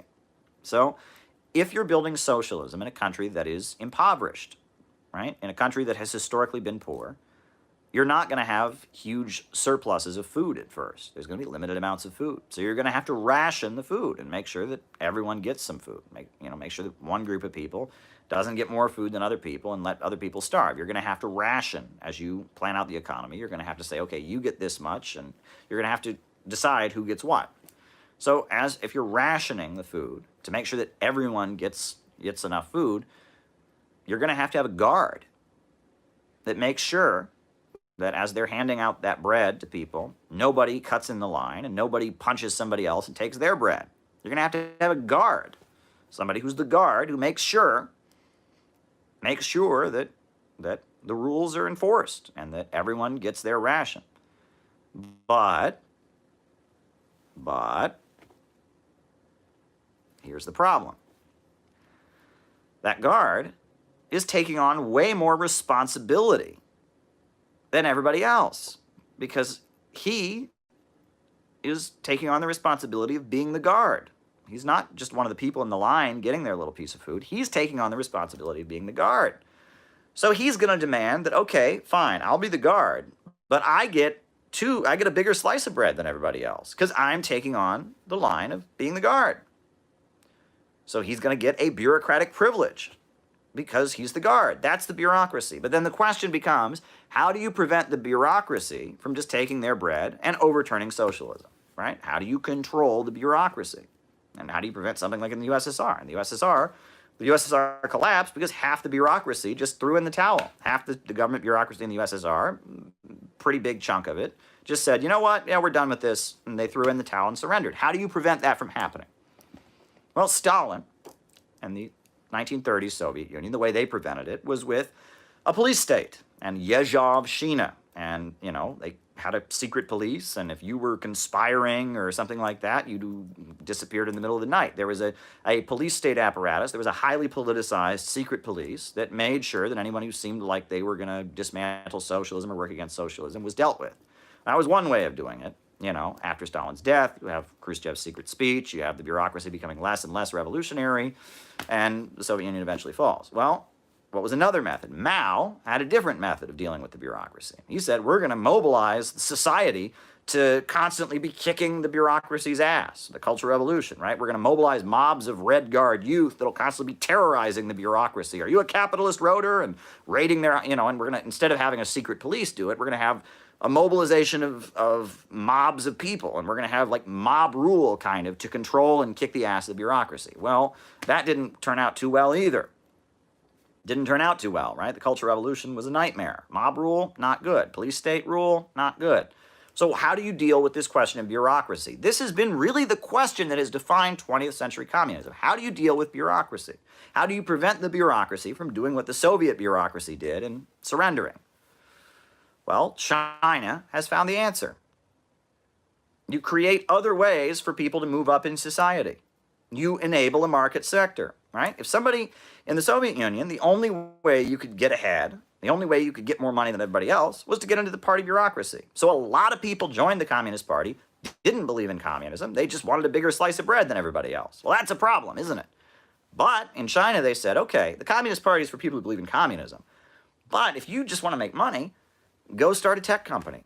You know, go start a real estate company. And they created the market sector for the place for people that are just ambitious, just greedy, just want to get ahead. They go into the market sector. Meanwhile, the Communist Party remains only for people that are committed to communism. So the Communist Party becomes this ideological core, but people that just want to get ahead can go into the market sector, and the party controls the market sector.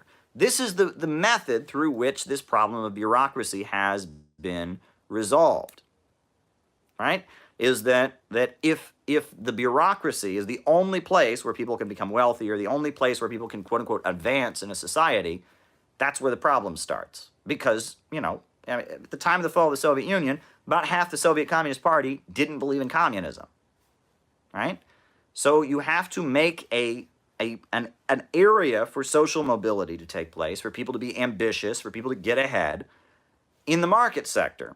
So the party is only for people that are committed to the ideology. The party is for people who believe in communism, not for people who want to get rich, right? And President Xi Jinping is cracking down in the party on all kinds of bribery and all that. In China, they've done that, right? If you want to get rich in China, you don't join the Chinese Communist Party, right? If you want to get rich in China, you go into the private sector. The Communist Party is for people who are loyal to the party line. Cuba is adjusting to be more like this, right? North Korea would like to adjust to be more like this. This is a much better method of purifying the bureaucracy. That the police state stuff under Stalin, I mean, it worked for a little while. The Cultural Revolution, pretty much a nightmare, right? That ultimately, the way to make sure that the bureaucracy remains true to revolutionary principles is to make sure that it doesn't become the only place where people can advance. And this is what we have learned from communism in the 20th century. And this is the question of bureaucracy. A bureaucracy is not a capitalist class. A bureaucracy is a different kind of entity. Now this is, I know there's people in here agreeing with me, there's people in here disagreeing with me, and that's okay. But this is what I'm explaining to you, right? That the problem of bureaucracy, right, is resolved by having a state sector. When you have an overall state central plan, right? When you have an overall state central plan, when the means of production are controlled by the state, but you allow people to start their own companies and start their own businesses and start their own hotels and their own restaurants and their own little tech startups, but the party controls them, that is a mechanism for making sure you don't have this problem that plagued the Soviet Union of a counter-revolutionary wing of the bureaucracy developing. So I hope that answered the question. But yeah, a bureaucracy is not a class. A class and a bureaucracy are two different things. And that, you know, nomenclature existed in the Soviet Union. It exists in China. It exists in Cuba. You know, every socialist country is going to have, is it nomenclatura, nomenclature? There's correct terms for it. A new, that's going to exist, right? You know, if you're the head of a state-run, you know, look at it. Look at the United States right now. Do you think Pentagon generals don't make huge salaries? I mean, do you think that the person who's the CEO of PBS, which is a government-funded TV station, I mean, it's like, yes, people that do very, very important jobs in state-run economies are going to demand that they get paid a lot for it, because they're harder to replace and they're taking on a huge responsibility, right? I mean, and that's as long as there is scarcity. And that's what people don't understand. People say, well, communism, bureaucracy should be separate from ambition. But in China, there are billionaires in the party. Well, wouldn't you rather have the billionaires in the party than outside of the party? Wouldn't you rather have billionaires constantly being held accountable to party standards, right? Because the party is held to higher standards of discipline, right, than the population, right? If you're in the party and you get caught taking bribes, you're in way more trouble than an average person is for getting caught taking bribes. I mean, I'd rather have billionaires be in the party and be forced to obey the party's discipline than just doing their own thing. I think it's a good thing. But anyway, but the point that I was making, what was the point I was making? Oh, right, is that equality, right? This is the biggest pet peeve of mine. I was taught in school that communism believes that everyone should get paid the exact same wage no matter how hard they work. And then people are like, oh, well, communists want to make everyone equal. Well, look, in the Soviet Union or in China or in Cuba, this guy has a lot more money than everybody else. So therefore, it's not communist. Ah, ha, ha, ha, ha, ha, ha, ha, ha. No, it's not rude. Keep super chatting. I like super chats, right? That's the thing. That's malarkey. No socialist country in the world has had total equality, okay? Equality, everyone getting paid the same wage, is not advocated anywhere in Marx's writings. Nobody in the entire history of the communist movement has said that when we come to power, everyone gets paid the exact same wage. Never. Albania was the only country in socialism that ever came close to that. And even they had 4 different wages, right? Albania, they had 4 pay scales. 4. Okay, so that's very simple, but it's still, they had 4 different pay scales, and the top one and the lower one were definitely not the same. So, the goal is not everyone gets paid the same wage. The goal is to rationally plan out the economy and create vast material abundance so that the need for coercion and the need for a wage system at all starts to fade away. The road to equality is material abundance. The goal of socialism is with a state-run, rationally planned economy, you create vast abundance. Is it because of Red Scare propaganda that the Libertarian Party is a good third party over the Green Party? Oh, okay.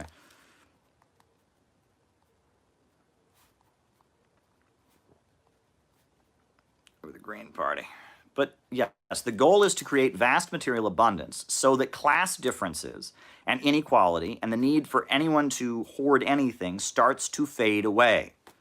That is the basis of it. Like, the goal is not to make everyone equal, right? Libertarians, they always say, oh, communists want to make everyone equally poor. No, they don't. They want to make everyone equally rich, and the need for private property, the need for the need for inequality, the need for people hoarding stuff will fade away as everyone gets wealthy. The goal of communism is a world with so much material abundance, so much stuff,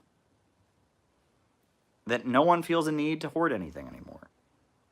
That is the goal, okay? You read Marx, you read Frederick Engels, Socialism, Utopian, and Scientific.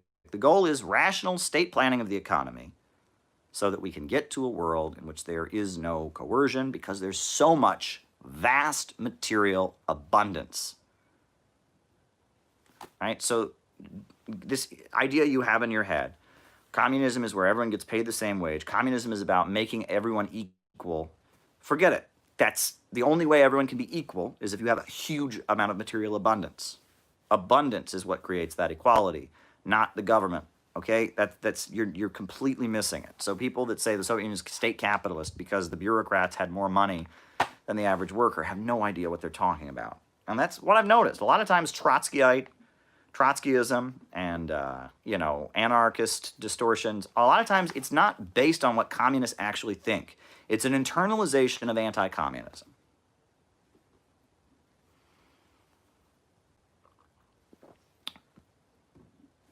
All right, Mosley. We can talk about Mosley a little bit.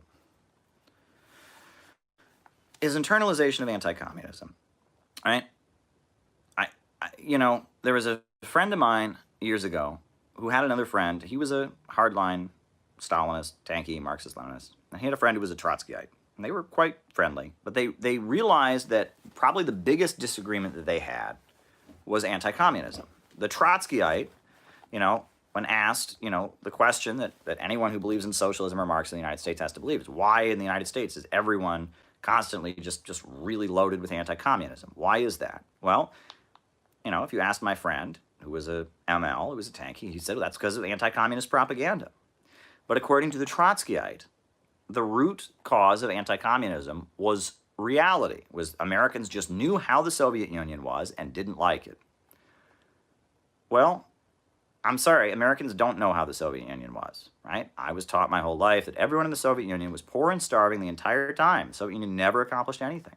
I mean, I'm sorry, but like, no, Americans don't know anything about communism. Trotskyites believe that Americans looked at the Soviet Union and didn't like what they saw, and that's why they became anti-communists. MLs believe that what Americans believe about the Soviet Union is based on lies. That's a big difference, right? And that, you know, this whole state capitalism thing, right? I was taught in school that the Soviet government wanted to make everyone equal and give everyone the exact same wage no matter how hard they worked. Well, that's not true. But if I kept believing that, and someone pointed out to me the Soviet Union, oh, you know, the guy who runs the steel mill, the state steel industry makes, you know, 10 times what the average person makes or 100 times what the average person makes, I would go, oh, that's not real socialism. Well, I bet if Trotsky had been there, he would have gotten everyone paid equally. That a lot of times anti-communism is rooted purely in not understanding basic facts about what communists believe. It's believing the lies about communism and trying to, you know, anyway, I'm sorry, this got a little confused. That's how he described, this is U.S. Senator Bill Bradley, how he described what was going on there in the 1990s. But it's not just, you know, it's not just Russia, it's all the former socialist countries. And a couple examples, in 1994, in the Ukrainian city of Lviv, you have running water and electricity for only a few hours in the morning and the evening, because they have so little money, they can't afford to keep the lights on, they can't afford to keep the water running. The average life expectancy in Russia goes down by about 3 years during this time. 50% increase in the price of food in the city of Prague in 1989 to 1990. And what's interesting is, you know, during the time of the Soviet Union was prevented from importing a lot of Western products, right? Like bananas and, you know, Coca-Cola and all of that. And people, you know, they tell stories about people in the Soviet Union. They would keep like a little Coke can, and it was like a treasure. This is, you know, the glorious West. I've got my little treasure here. But now, all over Eastern Europe, you can buy Coke, and you can buy bananas, and you can buy all these products. I mean, they're on the store, they're on the shelf in the store, but people can't afford to buy them. You know, I mean, people don't have the money, and people are fleeing in big numbers. There was a huge rise in human trafficking, sex trafficking during this time. You know, heroin is all over there. It's just a disastrous time for Eastern Europe as they're implementing all these free market reforms. Also in the 1990s, you have the rise of, you know, what you might call globalist institutions. The World Trade Organization is founded. So this is, the World Trade Organization is a trade deal that essentially the economic laws that you pass in your country are subject to review by the World Trade Organization. So there's, you know, a group of people appointed by corporations, and if you want to raise the minimum wage in your country, or if you want to regulate spending or whatever, you have to go to the World Trade Organization, and they can approve or disapprove of it and fine your country if you do it in a way they don't approve of. The International Criminal Court is set up in 2002, something Soros really campaigned hard for. They've so far indicted 39 people. Every single one of them is African. Among them are a number of the leaders of the Libyan government of Muammar Gaddafi that have been indicted. Every single one of them has been indicted. And the International Criminal Court is set up in the aftermath of the International Criminal Tribunal for Yugoslavia. And it's set up in which they're, you know, after the destruction of Yugoslavia, they're bringing in all the leaders of the former socialist government there and charging them. Interestingly, now the UN Charter is adjusted to include the phrase "responsibility to protect." The UN Charter allowed no violations of the sovereignty of any country, but advocates of neoliberalism worked very, very hard, including Samantha Power and others, to get added to the UN Charter this phrase "responsibility to protect," where if people's lives are in danger, it's okay to infringe on the sovereignty of the country, right? Libya, that's a sovereign country, but, you know, they said Gaddafi was killing people, so NATO was allowed to go and bomb the country and overthrow the government. Serbia was the first example of responsibility to protect being implemented, but it's been used all around the world. Humanitarian intervention is now allowed according to the UN Charter under this change. And we've had our share of neoliberalism here in the United States. There's the Taft-Hartley Law, for example. That was passed in the aftermath of the Second World War in 1948. Solidarity strikes. If you're in a workplace and you want to go on strike, by law, it must be about something in your workplace. You can't have a solidarity strike with people in other workplaces. It used to be unionized, they had what they called card check, which is that, if half the people, 51% of the company, people working there, agreed to be represented by a union, the union represented them. Not anymore. Now they have the National Labor Relations Board process where it can take up to 2 years, and it's a long process. This also, interestingly, allows the president, the Taft-Hartley law, to order striking workers back to work for a cooling off period. So there's a strike at a company, it's extreme, so he says, you know what, the president can just say, well, you all have to go back to work for up to 2 years for a cooling off period. We're going to let things cool off, right? Basically allows the president to prevent strikes. It's a very, very anti-labor law, and there's been a lot of talk of repealing it. There was proposals. Obama said he was going to pass what he called the Employee Free Choice Act, which was going to repeal the Taft-Hartley law. He seemed to have forgotten about that as soon as he took office. But we also have, private prisons and military contractors and charter schools. This is a big point that Milton Friedman really pushes in his book Free to Choose and his miniseries. Why have the government do something? Because a private corporation can always do it better, right? So why, when we have prisons, right? When criminals get arrested and put in prisons, why have them be run by the government? Why not have a private company that gets paid, money to lock people in jail? What could possibly go wrong with that, right? Or schools, right? You have education. Well, schools aren't good. Why don't we set up schools for profit where private companies get paid per student to send people to schools? Or, we send the army to go out and fight our wars. Why don't we have these private companies that get guns and weapons and send people into conflict zones, right? And one example of this privatization is, the Metropolitan Transit Authority. A lot of people think the subways in New York are government. They're not. The MTA is a public beneficent corporation. Banks make profits of it. And you see kind of the rise of, people like to talk about crony capitalism, where things are private, but the government is facilitating a monopoly. So private companies are set up that make profits for corporations and for investors, but the government is facilitating it. And that seems to be almost a staple of neoliberalism. It's different than classical liberalism, which is the government does nothing. It's things that are done by the government are handed over to private corporations to make profits off of them. You have the deregulation of lending, and the famous housing bubble, 2007, 2008, where it suddenly became legal. All kinds of lending practices that had been completely illegal were being legalized in the lead up to the financial crisis, where you could take a mortgage on your house and it would be a certain amount for 2-3 years, and then the payment would be triple that, all of a sudden. And of course, people lost their homes in big numbers.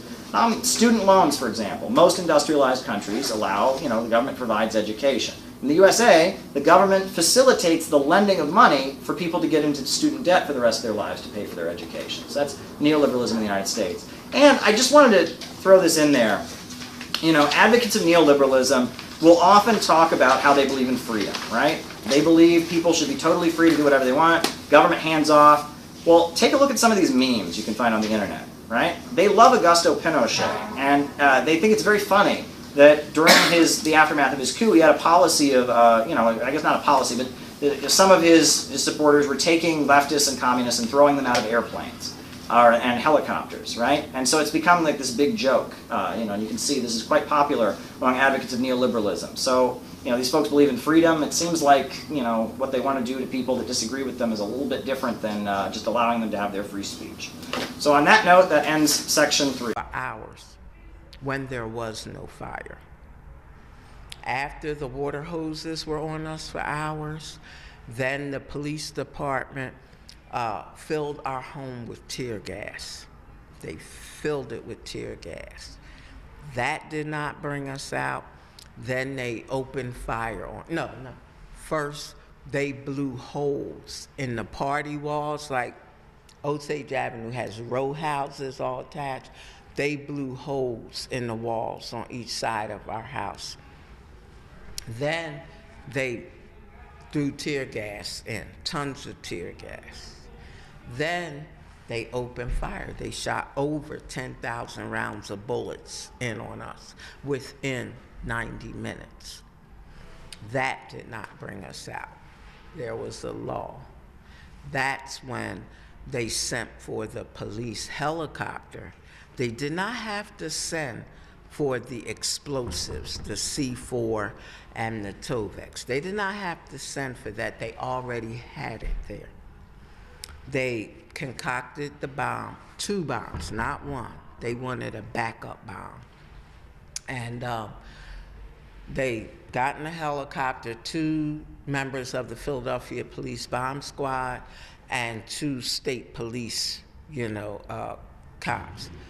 Got in a helicopter, flew up over our home with no warning, no announcement or anything, and just flew over our home and dropped that bomb on the roof of our home. It ignited a fire. They were aware that it was a fire from the very beginning. They saw the smoke coming out. They were made aware of it. They made a conscious decision not to put the fire out. The fire commissioner, William Richmond, said himself that it was what you called an incipient fire in the very beginning stages, and it could have been extinguished at that point with no trouble. They made a decision to let it burn. They let it burn out of control. When we realized our home was on fire, we immediately tried to get our children, our animals, ourselves out of that blazing inferno. We didn't know it was a fire at first. They did. And I cannot think of another example where firefighters know that there's a fire, know that there are men, women, babies, and animals inside the dwelling, and make a conscious decision to let it burn. That is unconscionable and makes it very clear that their intent was to kill, not to arrest. Anyway, we made several attempts to get out of that building. We were immediately met with a barrage of police gunfire, deliberately aimed at us to try to prevent anybody from escaping. The third or fourth time that, I attempted to come out, I was able to get out, although bullets were flying all around me. I was able to get a little boy, Birdie Africa, out, and he later described the bullets that were flying all around us, so it's not something I'm making up. We were both first taken to the hospital, then I was taken to the police station and charged with everything that they did. I went on trial, and what people need to understand, every single charge without fail listed in the warrants that they came out there with claiming to be attempting to arrest us on, they were all dismissed as invalid, having no foundation, meaning they had no valid reason to be out there. But they charged me with everything that they did, everything that happened after they came out there. Now, if they didn't have a valid reason for being out there, then everything coming from that was invalid. I mean, that's common sense. But they were not about to have me back out on the street, and they have to take responsibility for what they did, the murder of babies, So I went to trial. I was acquitted of most of the charges. The other charges, I was found guilty of riot and conspiracy. Now, how I rioted in my own house. Fight on! Fight on! From St. Petersburg to Tampa. To Tampa. To Tampa. Fight on, Uhuru! Fight on, Uhuru! We want to bring attention to this issue that is happening, this very important case that corporate media is ignoring. Corporate media such as the New York Times. The corporate media has not put any focus on this trial and how important this trial is, and we wanted to highlight it at the citadel of the corporate media, being New York Times. And they did an article about 2 years ago, but since that time, so many things have been happening. Like the very fact that They can't get the transcript. Probably the most important trial in recent history in the United States, for the simple reason the United States professes itself as a democracy. Yet, if the chairman, Penny, and Jesse are convicted, that out the window. Any dissent that you have against foreign policy of the United States, they now would have the precedent to lock you up and say that you're an unregistered agent of whomever you're going against. If they are found guilty, that means they can come after anyone. That means the freedom of speech in terms of being on paper, at least being written as a law, is gone. They are being charged with they're not being charged with espionage, they're not being charged with embezzlement, they're not being charged with illegal arms or anything like that.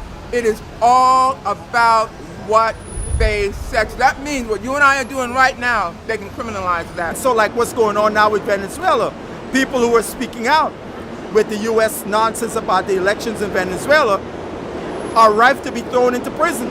People standing up again for the Palestinians, same thing.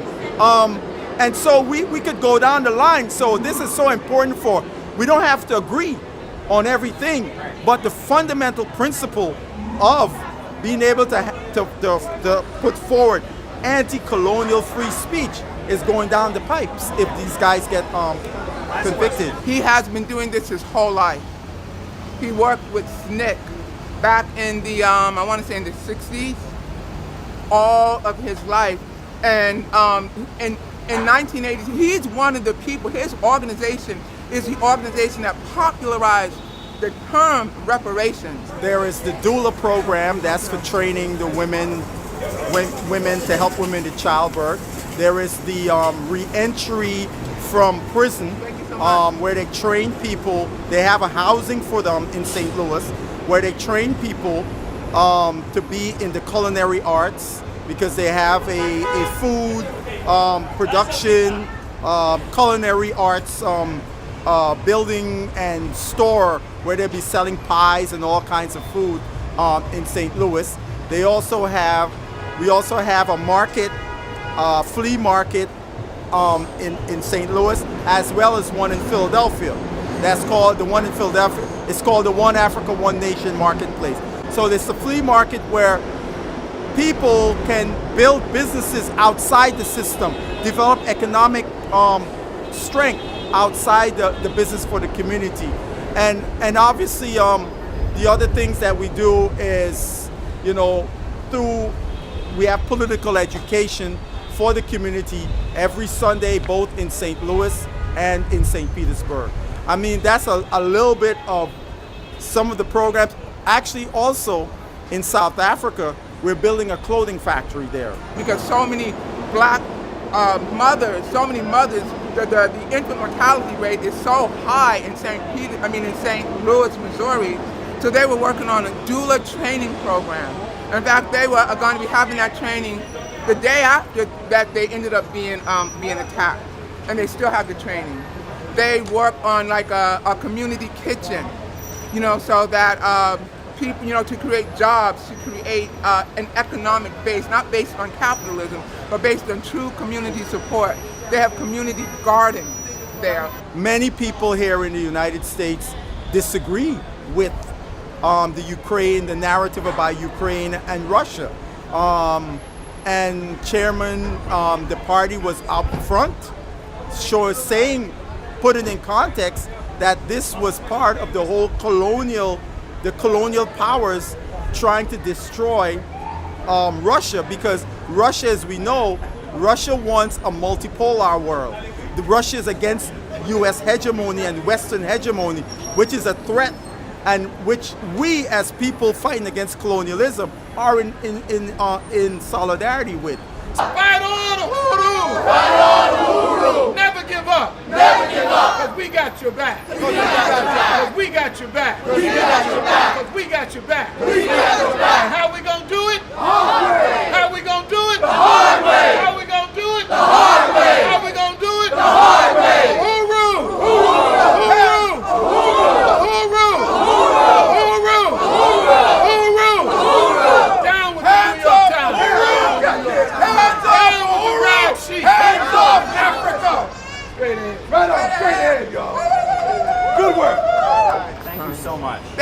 Thank you so much. So I wanted to give you, so at the DNC, we have 2 books we're giving out. We're giving out 1,000 copies of these to the people protesting the DNC. We're going to leave them around the convention. So we have Chairman O'Malley on page 25, and we quote him about describing the raid. We have the Uhuru House. Great. So there's that. And then this is the other book we wrote about Kamala Harris that was banned from Amazon. So we decided to print it, and we have the All Out for the Uhuru 3 on the back. Thank you So we'll much. be giving away 1,000 copies of both of these at the convention. So I want You know, I have to just laugh and say when I first saw this, because just from a distance, it looks like Jehovah's Witness. No. After the rioting was done, U.S. media kind of forgot about those communities. Well, Uhuru, they went out there because they saw black and brown people like themselves that were out there protesting and rioting, and they stayed there. And they've been there since 2014, providing services in the community, giving these young people in the community something constructive to do, not just go out and break shit to raise awareness about the conditions they're in, but ways to actually feed people and serve the community. And they've been there in St. Louis since 2014 doing constructive work. They have really escalated these programs. They have a farmer's market.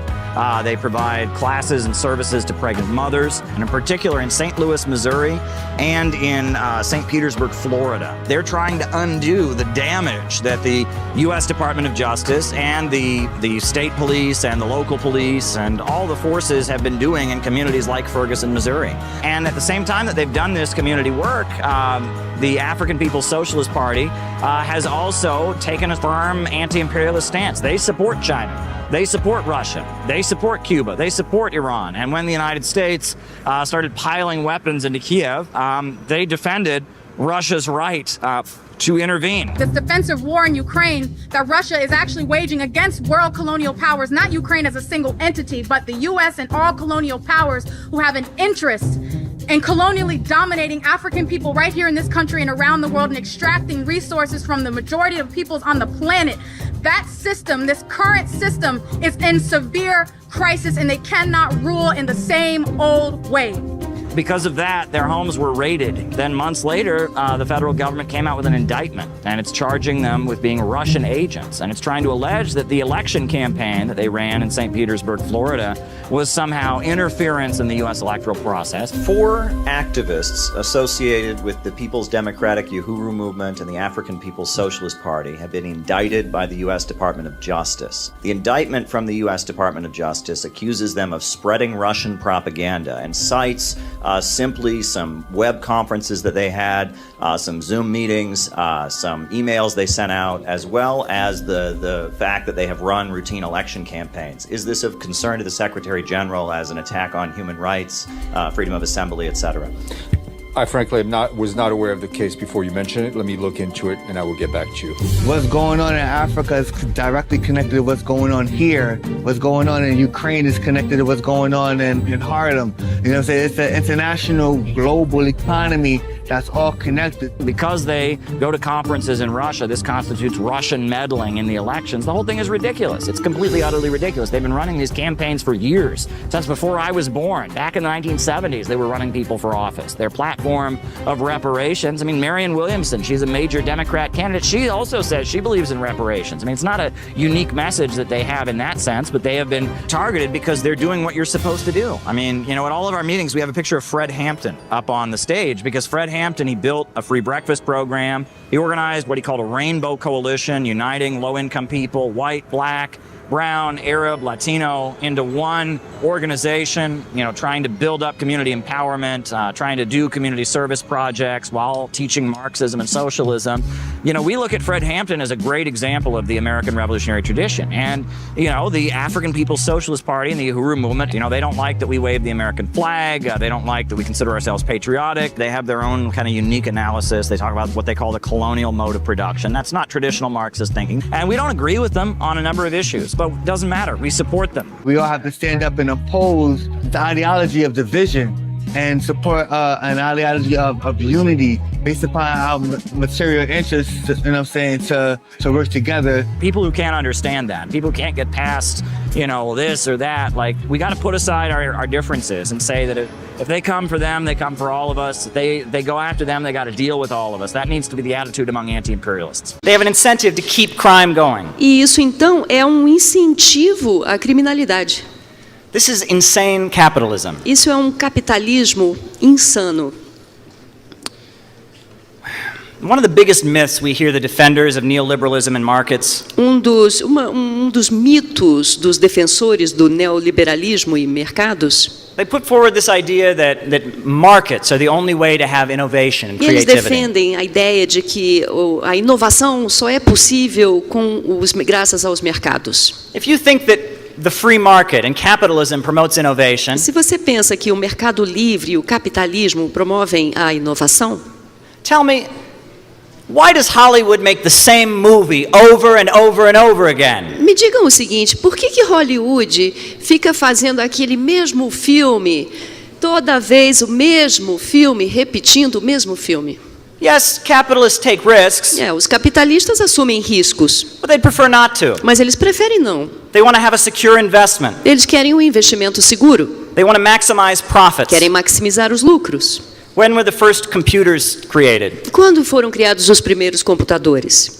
There's many different debates about this. Há muito debate em torno disso. A lot of people trace computers back to the Second World War. Muitas pessoas acreditam que os primeiros computadores surgiram na Segunda Guerra Mundial. This wasn't an innovation of the market. Não foi uma inovação do mercado. This was when Franklin Roosevelt Foi quando o Roosevelt went to the corporations foi às empresas and said that if we're going to win this war, e disse o seguinte: para que a gente possa ganhar essa guerra, you're not going to be free to do whatever is profitable.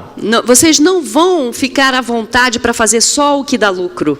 You're going to do what's in the interest of the country and in the interest of the people. Vão fazer o que é do interesse do país, o que é do interesse da população. And that's how the fascists were defeated. E é assim que os fascistas foram derrotados. And that's how we got computers. É assim que os computadores surgiram. One thing that they often say, Uma coisa que eles dizem frequentemente, I must talk about this. e eu tenho que mencionar isso. When we talk about the global economic crisis, Quando falamos da crise econômica global, the Western media has one answer. a mídia ocidental tem uma resposta. They think they can explain it with one word. Eles explicam com uma palavra. You ask them why there are economic problems in the Você world, pergunta a eles qual é a origem dos problemas econômicos do mundo. they say China. Eles dizem China. That's all they have to say. É só isso que eles dizem. They don't really explain it. Eles nem explicam. But let's get into what's behind this Chinese slowdown. Mas vamos analisar essa desaceleração chinesa. Back in the 1920s and 30s, Lá nos idos de 1920, 30, China was the sick man of Asia. a China era o doente da Ásia. A very large percentage of the people were drug Uma addicts. grande porcentagem da população chinesa era viciada em drogas. The British had actually forced China to import narcotics when they tried to stop the importation. Os britânicos chegaram a obrigar a China a aceitar importações de heroína e ópio. A lot of major parks in China had signs.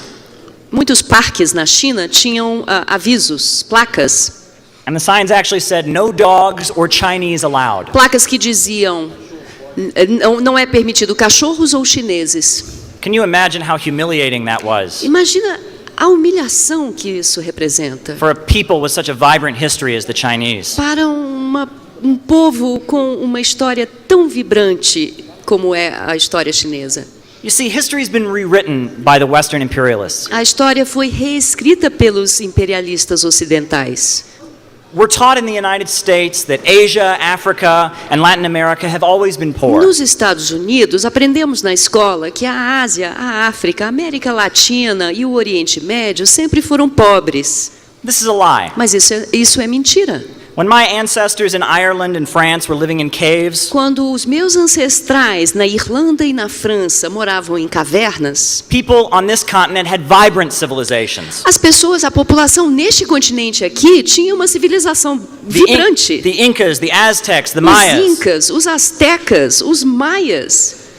The Middle East was the cradle of civilization. O Oriente Médio é o berço da civilização. With Hammurabi and Mesopotamia and Persepolis. Hammurabi, Mesopotâmia, Persópolis. The African continent had Timbuktu.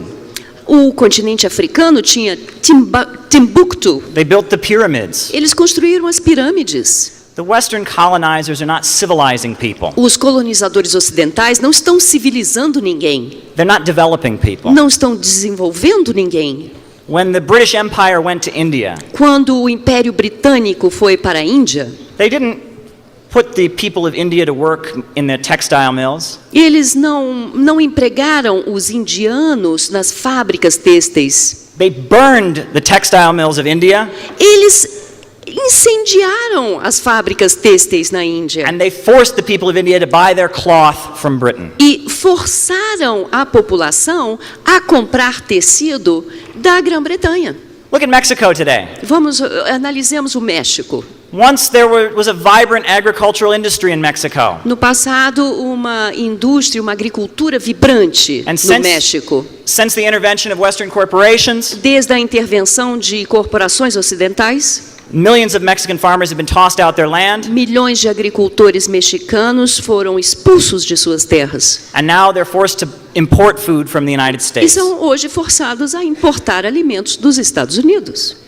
For centuries prior to 1949, por séculos antes de 1949, the West had been investing in China. O Ocidente investiu na China. They've been doing business there. Fazendo negócios. But the people were poorer than they ever had been. Mas os chineses continuavam pobres como sempre. But 1949 changed everything. Mas em 1949 tudo mudou. A new government came into power. Novo governo assumiu. Prior to 1949, China had no steel production whatsoever. De 1949 não havia qualquer produção siderúrgica na China. With Soviet assistance, com a assistência soviética, they launched their steel industry in the 1950s. Eles lançaram sua indústria siderúrgica na década de 50. China began to produce its own cotton and its own clothing. Começou a produzir seu próprio algodão, sua indústria têxtil, seu vestuário. They built power plants and hospitals. Usinas elétricas, hospitais.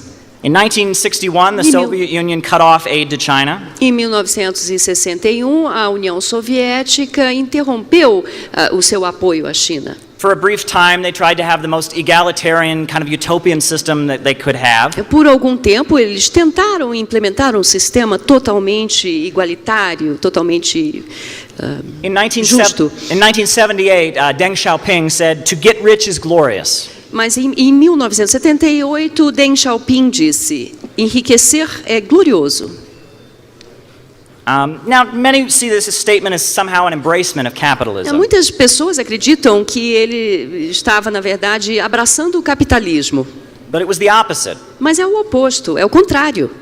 He said poverty is anti-communist. O que ele quer dizer é a pobreza é anticomunista. But to get rich is glorious. Mas enriquecer é glorioso. He said that China could not become prosperous by redistributing poverty. Disse que a China não se tornaria próspera através da redistribuição da pobreza. That huge efforts had to be made to increase the productive forces. E que um imenso esforço teria que ser empregado para construir as forças produtivas. Wall Street started investing in China. A Wall Street começou a investir na China. But it was tightly controlled. Mas com controle rígido. The Chinese Communist Party keeps a firm hand on all the corporations. O Partido Comunista mantém um rígido controle sobre as empresas. They only do business for the benefit of the country. E eles só fazem negócios que beneficiem o país. There's no other society on earth that has ever executed billionaires. Nenhuma sociedade no mundo ou na história executou bilionários. But every Chinese business owner knows. Mas todos os empresários chineses sabem that if he gets on the wrong side of the Communist Party, que se contrariarem o Partido Comunista, he could be dead. Eles podem ser executados. Recently, the owners of the McDonald's meat supplier. Recentemente, os proprietários do fornecedor de carne do McDonald's. It's a U.S.-owned corporation called OSI. Que é uma empresa americana chamada OSI. They were serving rotten meat to the public. Eles estavam servindo carne passada, né? Carne podre para o público. The Communist Party bosses in Shanghai brought them out of their offices in handcuffs. O partido. A lot of these young activists who want to become revolutionaries and are protesting the Vietnam War think that Hare Krishnas and Eastern mysticism is really, really beautiful. They were heroin dealers. And so in this context, right, where the left in the USA is starting to embrace the idea that growth is a bad thing, there's one example I want to give of this, which is fascinating to me. So the 100th anniversary of Lenin's birth is taking place, right? 1970. And there's going to be celebrations on every continent all over the world. And it was on the 100-year anniversary of Lenin's birth that the first Earth Day was held in the United States. And so all the leftists and Marxists weren't celebrating Lenin's birth, they were celebrating Earth Day. And Earth Day was declared to be a holiday by the US government, and it was a big distraction. While the rest of the world was celebrating Lenin's birth, American leftists were having an environmental rally, and the American media just seemed to not notice all the people celebrating Lenin's birthday. Fascinating, I think. But, you know, the Revolutionary Youth Movement, too, which was this faction of SDS that rejected the Weatherman's ultra-leftist violence, they have the idea that they're going to form among the broad masses of American people a new communist party. And the way they're going to do that is they're going to get jobs in factories, and they're going to work in factories and convince their fellow, workers of communist ideas. And immediately, Revolutionary Youth Movement 2 starts to splinter into different groups. Bob Avakian is out of the Bay Area, and his supporters eventually form the Revolutionary Union, which becomes the Revolutionary Communist Party. A guy named Mike Klonsky, whose father was a prominent leader of the Communist Party USA in the past, he starts the October League, which eventually becomes the Communist Party Marxist-Leninist. There's something called the Asian Study Group, which is Asian Americans who are sympathetic to Marxism and communism. They eventually become the Communist Workers' Party. A lot of activists in Detroit eventually merge into something called the Communist Labor Party. And there's different communist groups that are forming. And these groups, they're getting jobs in factories, and they're the new communist movement. And they're trying to build communism in working class neighborhoods. And in Detroit, the new communist movement is quite successful, I would say. There was black auto workers felt they were being discriminated against by the United Auto Workers Union. So they formed something called the Dodge Revolutionary Union Movement, or DRUM. And they would protest outside the convention of the UAW, chanting, "We finally got the news of how our dues are being used. We finally got the news of how our dues are being used." And they were very much a communist faction of the UAW union. And there was a communist judge who was elected in Detroit who took the American flag out of his courtroom and quoted Mao on the bench. Eventually, towards the end of the 1970s, Coleman Young is elected mayor of Detroit. And Coleman Young had been a fellow traveler and friend of the Communist Party USA. He was very friendly with all the new communist movement groups. Wasn't a member of them, but he ran on a platform of abolishing a section of the police force called STRESS, which stood for Stop the Robberies, Enforce Safe Society. It was like a brutal SWAT team that was really hated among the African-American community. He ran on a platform of abolishing it, and he won. And he was very much considered to be kind of an ally of the new communist movement. He was elected in Detroit. And in Georgia, there were some walkouts and wildcat strikes. 1974 in Detroit, you had Wildcat Summer, where a lot of these new communist movement groups were leading workers to go out on strike without the permission of the union. It's called a wildcat strike. And so there was some modest success, but for the most part, and this must be emphasized, for the most part, the overwhelming majority of the U.S. public had no interest in these groups. There was a feeling that the U.S. economy had been booming. These are just a bunch of rich kids who need to get a haircut, and there was just not an interest in the new communist movement. And the new communist movement is constantly wrangling with what are we doing wrong. And there's harsh polemics among them. And I also want to mention, at the time, China is starting to change. 1970, Edgar Snow visits China, right, for the last time. And he interviews Mao for the last time. He does the final interview with Mao.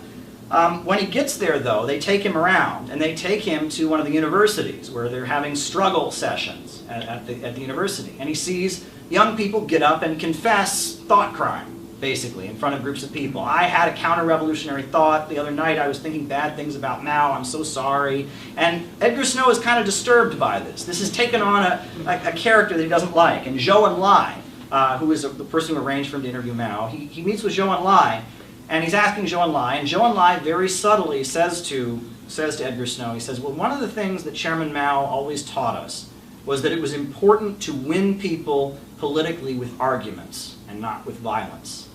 And it's understood that Zhou Enlai is very carefully and quietly telling Edgar Snow that that was not what was happening in China at that time. During the Cultural Revolution, it was with violence that people were being physically intimidated. 1972, Richard Nixon visits China. And this is at a time where Nixon can't go to any city in the United States without there being a massive protest. But he's welcomed to China as a hero. And China takes its foreign policy to another level. Not only are the Soviet Union social imperialists, the Soviet Union are the main danger to the people of the world, right? And that they are more dangerous than the US imperialists.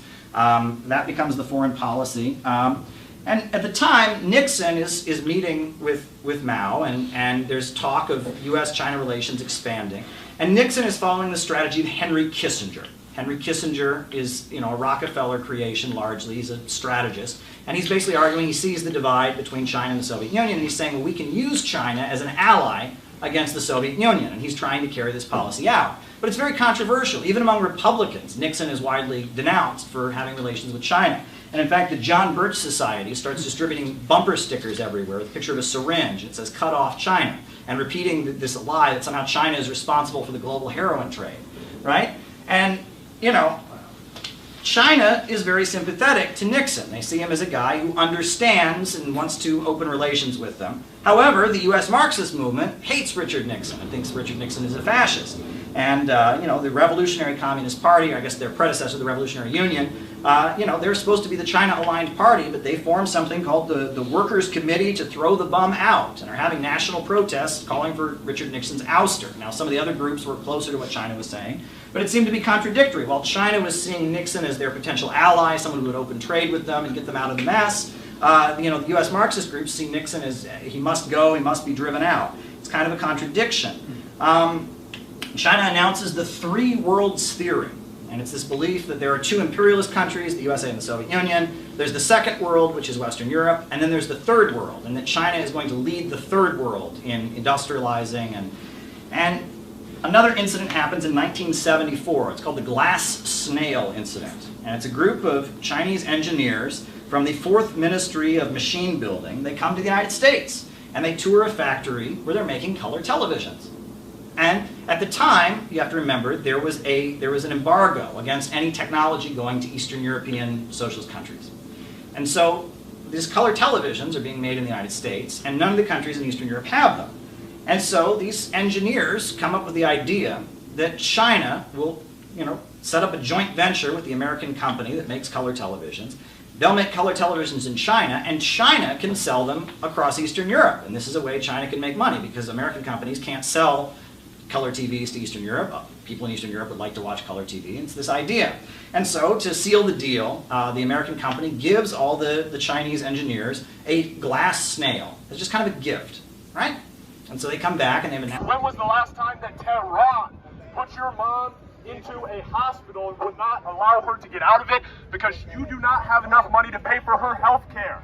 I don't know about you folks, but it is Washington that has imposed that on me. It is Washington that has imposed that on American families for decades. So no, our enemies are not in Tehran. Our enemies are not in Beijing. Our enemies are not in Moscow. Our enemies are not anywhere else on the planet except for sitting right here in Washington, D.C., sitting in the White House. The reason they took that position was the feeling was the Democrats, they wanted to negotiate with the Soviet Union. They wanted to sign, nuclear treaties, etc. And that Ronald Reagan and the escalation of the arms race was like the main threat. But that started out as a tactic. Supporting Roosevelt, in a popular front against fascism in the 1930s was a tactic, right? They did it not because they thought Roosevelt was a good guy, but it was a strategic decision that they made. A means to an end. Yeah, but what started out as a tactic kind of became a law because, it started out as a tactic for the grandparents, but then their parents just did that. They didn't know anything different. And now the people running the Communist Party, like Joe Sims, they've never done anything other than campaign for the Democrats. It's all they know how to do. In the 1930s, the Communist Party was very much a labor militant party. It was the party of militant labor activists, of black revolutionary intellectuals, etc. But, from about the 1960s onward, it becomes almost, I jokingly call it like the Soviet lobby. That often what would happen is you'd have like college kids, they'd go on a trip to Cuba because they want, adventure. They want to go to visit a socialist country. So they go to Cuba and they're blown away by the achievements of socialism and, free education and healthcare and workers running the factories and such. And so they find out that, that if they really want to help Cuba, when they come back to the United States, they ought to join this group called the Communist Party. So they join the Communist Party. What does the Communist Party do? It campaigns like hell for the local Democrats. And it operates in secret, but it's made clear to the local Democrat that, hey, we're communists and we're campaigning like hell for you. And the idea is local Democrats will see this and say, wow, by golly, these communists have worked so hard for my campaign. Maybe I should, be lighter on the Soviet Union or something like that. It's kind of a failed strategy. And people compare it to almost how Israel lobbies, right? You have birthright trips to Israel. People go to Israel. They really like Israel. They get back to the United States, and then they're kind of plugged into like pro-Israeli activism in the United States, right? That's not what the Communist Party was intended to be. That's not what it was in the time of Lenin and Stalin, but that's what it kind of became. And the Black Panthers are kind of an exception to that. See, originally, the Communist Party denounced the Black Panthers as left adventurous terrorists when they first started doing their armed patrols, around police brutality. The Communist Party was freaked out and thought they were FBI provocateurs. But then after Richard Nixon was elected and COINTELPRO came down hard on the Communist Party, and the Black Panthers were kind of fighting for their lives, essentially, being targeted by the FBI. At that point, the Black Panthers had a convention in California and entered an alliance with the Communist Party. And suddenly, that's when Angela Davis became friendly to the Black Panthers. And you had the Black Panthers and the Communist Party in like late 1969. They're cooperating with each other in response to heavy political repression from Richard Nixon.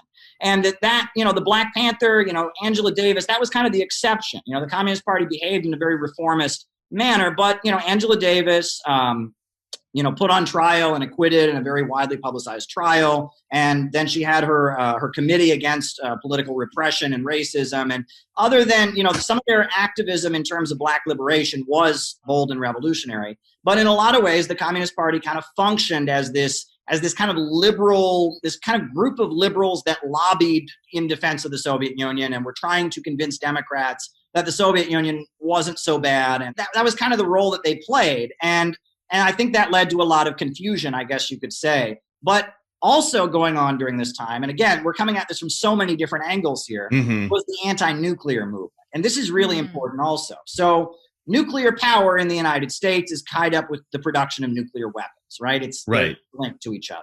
And it tends to be the military-industrial complex that favors nuclear power. Whereas the main opponent of nuclear power in the United States is the oil companies, because nuclear power will put them out of business, right? So there's kind of a divide with, the Rockefellers and the Ford Foundation, and, a lot of those folks are very opposed to nuclear power.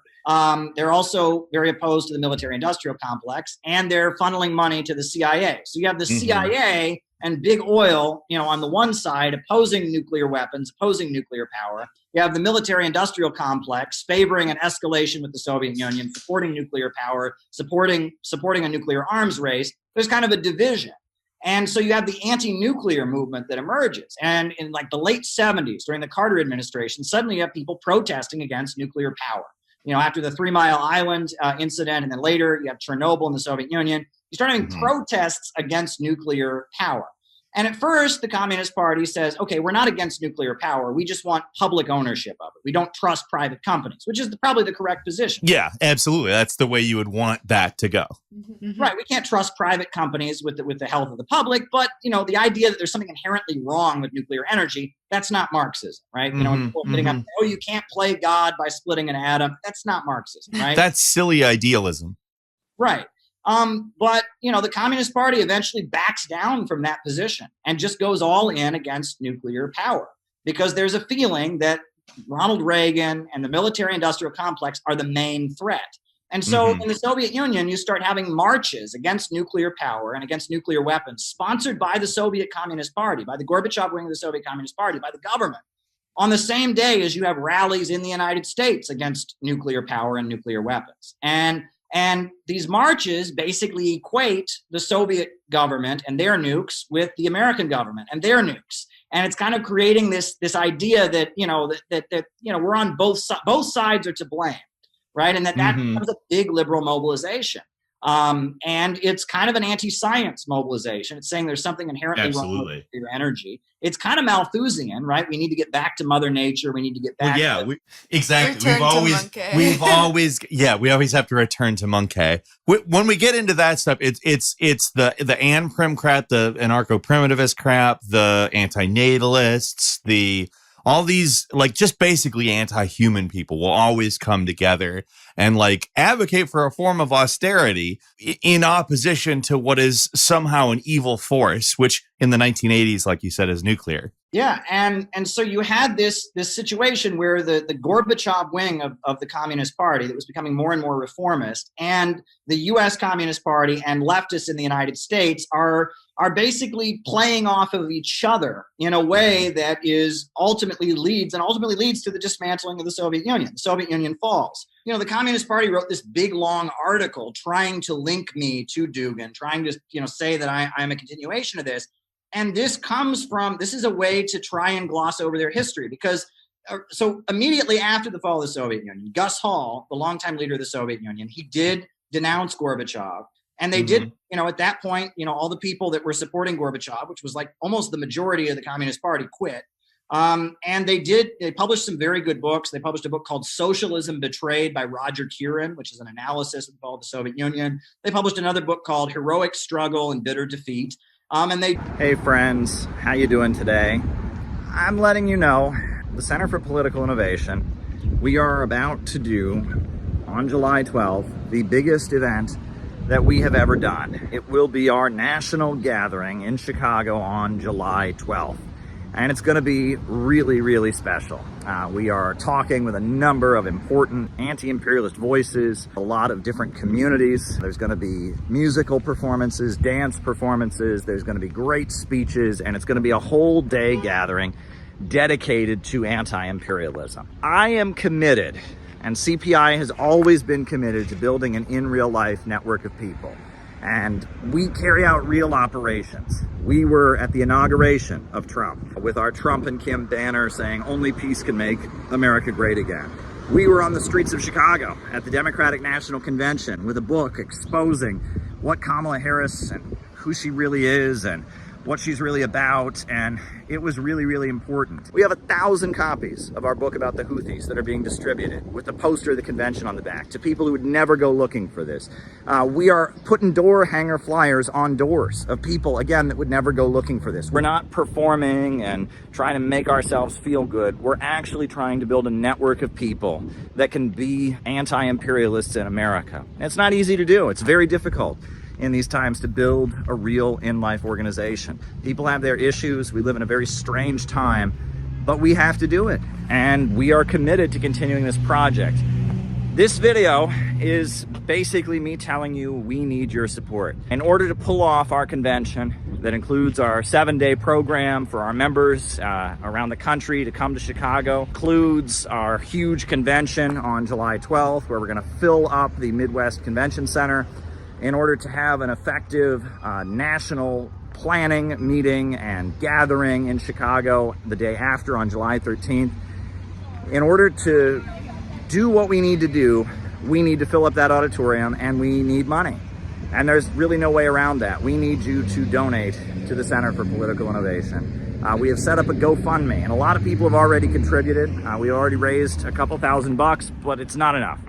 In order to really pull off our July activities and really have a win for anti-imperialism, we need your support. We need you to go to the GoFundMe right now and donate $5 or $20. We need you to go to the donate button on the CPI website and send us $100 or $50, whatever you can do. If we're gonna do what we need to do in July and build the organization and have the mega anti-imperialist rally that needs to happen on July 12th and solidify the network that we're building to continue to carry out the great operations that we do, we need you to help us out. Every cent that we raise goes into building this group.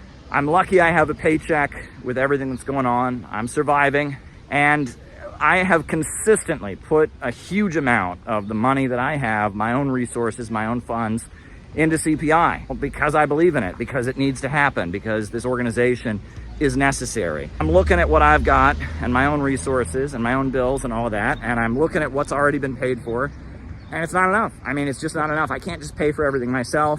We have membership dues and other things, but we need a special gift. We need a special gift to make July happen. We need you to give us a special contribution so that we can make sure the July events go smoothly, that the housing for the people coming in out of town is covered, that the speakers that are being flown in, their airfare is properly covered. We need you to make a special one-time gift to make this July gathering, this anti-imperialist summit that we are organizing. We need you to help us make it happen and help us make it a success. Small gift, big gift, whatever you can do. We need you to help us with it. But you know what? I'll just say this. If it's a matter of send us a gift or come, we'd rather you come. We'd rather you be there. It's much more important that you be there on July 12th. If you can't afford to give us a gift, but you can afford to come to town, if there's one event that you come to this year, make it July 12th. CPI, Center for Political Innovation, we're doing something that nobody else is doing, and we're doing it right. We're not doing it in a way that we're trying to win the internet. We're not doing it in a way that we're trying to make ourselves feel special or act like we're cool. We're building what needs to be built. We are building the real connections. And if you can understand why what we're doing is so important, if you can understand why anti-imperialism is the future, but we have to break out of the narrow niche circles and internet culture and get to the masses of people with real outreach. If you can understand that, please give us a gift. We're trying to build an actual movement to win new people to anti-imperialism and continue to carry out operations to change the conversation in America so that we have a country where there's a mass movement demanding justice for working families and an end to these wars, that we're saying no to World War III, we're saying no to the emerging low-wage police state. That's what we urgently need. So if you can help us in any way, send us a gift. If you can be there on July 12th, be there. This is the biggest endeavor CPI has ever done, and it's going to lead to even bigger things. We don't back down. We don't go away. If we were going to back down, we would have done it a long time ago. And if we were one of their plants or one of these fake anti-imperialists, they would be making it a lot easier for us. We have been facing a lot of challenges, but we continue to achieve great victories. So we need your support. Please send us a contribution. Please be there on July 12th at the Midwest Convention Center in the Chicago area. It's right near the O'Hare Airport. It's going to be awesome. We need you there. Thank you.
You know, we've got this deal that China is going to start making color TVs.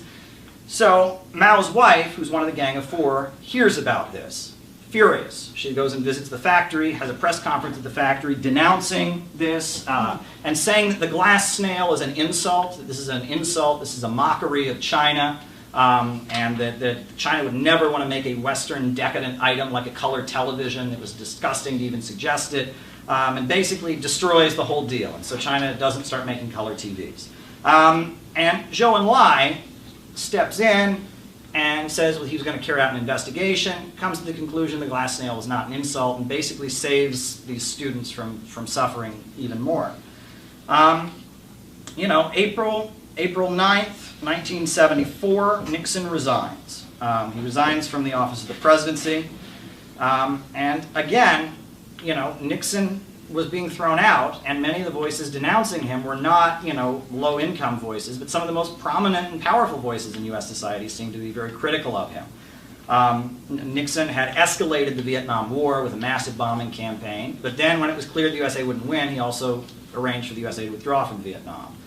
Nixon had also, at one point, even advocated a universal basic income for American citizens. And he had told the FBI to take the gloves off and go after the civil rights movement very viciously and destroy the Black Panther Party. And Nixon was kind of a Bonapartist. He was a representative of the ruling class, of his own faction in the ruling class that was violently asserting its will over others in order to end the political crisis. There was this political crisis in the United States of urban rebellions among the African American community, of campus anti-war protests, and Nixon was becoming kind of an authoritarian strongman who was trying to resolve the crisis. And he was driven out of office in 1974. And China was not happy that Nixon was driven out. They felt like Nixon being driven out made it harder for them. And 1976, you have the bicentennial celebrations in the United States, the 200-year anniversary of the Declaration of Independence. So the Revolutionary Communist Party has a slogan: we've carried the rich for 200 years, now let's dump them off our backs. And they have a rally in Philadelphia to counter the celebrations. And it's quite massive. It's probably the biggest thing that organization's ever done. I mean, it's 5,000 people attend, great slogan, and there's a famous photograph that comes from that march of a group of Vietnam veterans. They're marching behind a banner that says, "We won't fight another rich man's war." And at that point, a lot of members of the Vietnam Veterans Against the War were members of the Revolutionary Communist Party. And interestingly, who started Vietnam Veterans Against the War was John Kerry, actually. And he left it after a year, but after John Kerry was out of it, it became very close to the Revolutionary Union and the Revolutionary Communist Party. I think that's a fascinating anecdote. But also there's another march, in addition to the RCP's We've Carried the Rich for 200 Years, the October League and some other groups, they have a march called Bicentennial Without Colonies, and the Black Panthers are there and others are there, and it's kind of a rally against American imperialism on the anniversary. And you can see that even though the new communist movement is kind of on the margins of U.S. society, they have an impact. For example, there's a movie from this time called Car Wash. I don't know if people have seen it. And in that movie, though, it's about a group of friends who work at a car wash, young African Americans, and the guy who owns the car wash, his son, shows up one day with the little red book and wearing a T-shirt with Mao's face and is trying to organize the students or the workers at the car wash to be communists. And if you ever watched the movie Network, which is about the 1970s, you can kind of see that this was something that was in the culture. The knowledge of the new communist movement was very, very widespread. So January 8th of 1976, Zhou Enlai died. And Zhou Enlai had been on the Long March with Mao and all of this, and he had been someone who would step in to protect intellectuals and such. And when he died, there was an episode of mass rioting following his death, where a lot of young intellectuals, teachers, scientists, engineers went out and had an anti-communist riot because they had seen Zhou Enlai as kind of their protector from the Gang of Four. 1976, September 9th, Mao dies, right? 1970, after that, Deng Xiaoping takes power and announces that the Cultural Revolution is over, and he arrests the Gang of Four for counter-revolutionary crimes. And 1978 marks the beginning of the reform and opening up, in which he starts creating free market zones. He famously proclaims, "Poverty is not socialism, but to be rich is glorious." And it's also important to note that in 1978 you have the Kampuchea War, and that's, the USA has withdrawn from Vietnam, right?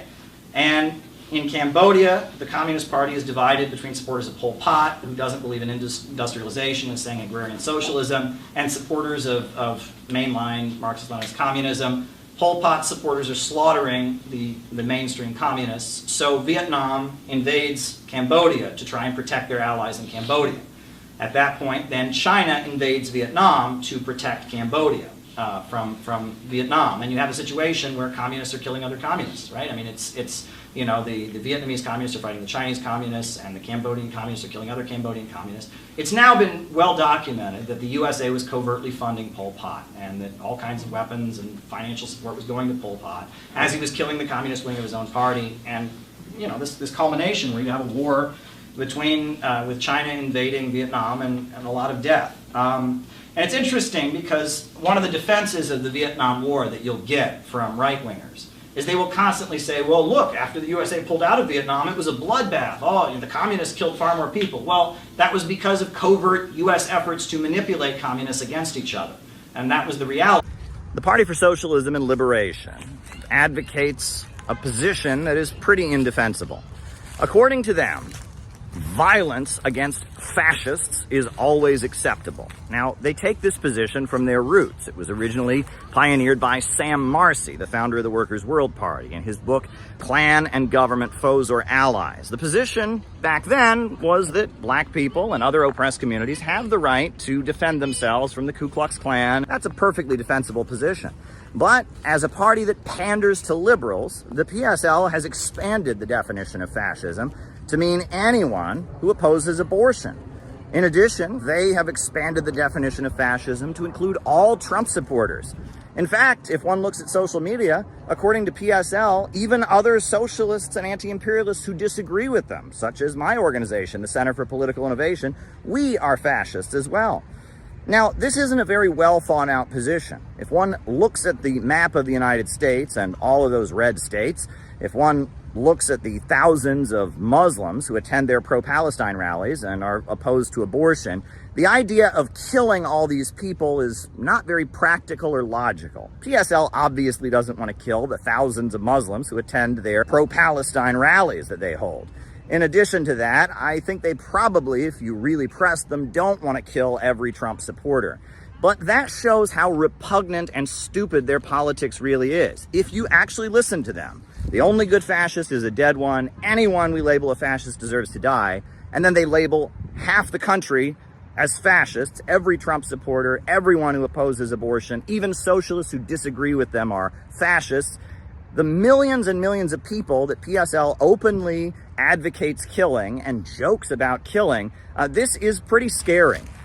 The idea that we should murder people just because we disagree with them is particularly repugnant, and it's not a position that any serious political party takes. However, PSL has no problem putting forward statements that lead to that logical conclusion. Why? Because they're not a serious political party. They are a woke countergang. They are a group of people trying to help Joe Biden and Kamala Harris beat back the uprising from the lower level capitalists. They want to help U.S. imperialism clean up its image and have a woke makeover. And it's particularly disgusting. PSL should make clear that it doesn't advocate killing every conservative, every anti-abortion activist, everyone who disagrees with them, and every socialist group that maybe strays from their wokeism in one way or another. Maybe they should come out and say that fascism is a serious word with a serious definition, and it's not something you should just throw on to everyone you disagree with. We read one day, we hold these truths to be self-evident, that all men are created equal, that they are endowed by their Creator with certain inalienable rights, that among these are life, liberty, and the pursuit of happiness. But if a man doesn't have a job or an income, he has neither life nor liberty and the possibility for the pursuit of happiness. He merely exists. Estimated that we spend $322,000 for each enemy we kill in Vietnam, while we spend in the so-called war on poverty in America only about $53 for each person classified as poor. The promises of the Great Society have been shot down on the battlefield of Vietnam, making the poor, white and Negro, bear the heaviest burdens both at the front and at home. The other thing I want you to understand is this, that it didn't cost the nation one penny to integrate lunch counters. It didn't cost the nation one penny to guarantee the right to vote. But now we are dealing with issues that cannot be solved without the nation spending billions of dollars and undergoing a radical redistribution of economic power. Yes.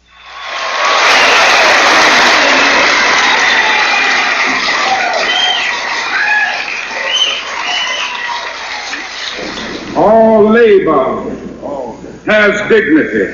Yes. But you're doing another thing. You are reminding not only Memphis, but you are reminding the nation that it is a crime for people to live in this rich nation and receive starvation wages. America's opportunity to help bridge the gulf between the haves and the have-nots. And the question is whether America will do it. There's nothing new about poverty. What is new is that we now have the techniques and the resources to get rid of poverty. And the real question is whether we have the will. Execute this former Black Panther was because a lot of people of different political views came together to stand against his execution.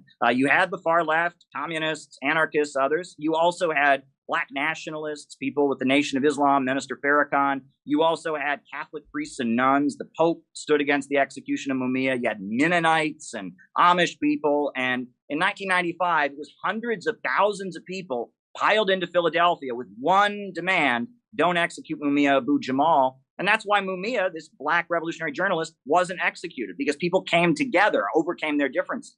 But nowadays, it seems like instead of doing that, we're supposed to engage in this kind of politics where the left talks to their crowd and riles them up and tries to purify them of any deviant thoughts within their own ranks. The right talks to their own crowd and does this, and everyone gets poorer, and the country polarizes politically, and austerity and war march ahead. And this is a setup for disaster. This isn't how serious political organizing works.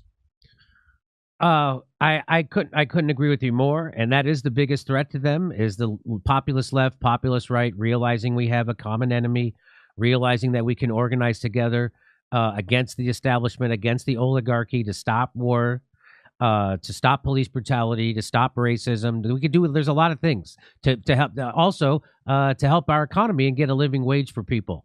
That's the last thing they want. They're now happy that gas prices are so high, so people will be forced to go back to poor-paying jobs. That's the world we're living in. And you're telling me that those people, those pretend. So it seems to me that the bread tube, or the people who say they're progressives or lefties on YouTube, but they're actually just shills for the Democratic Party. That's what I've noticed when I've looked a little into it.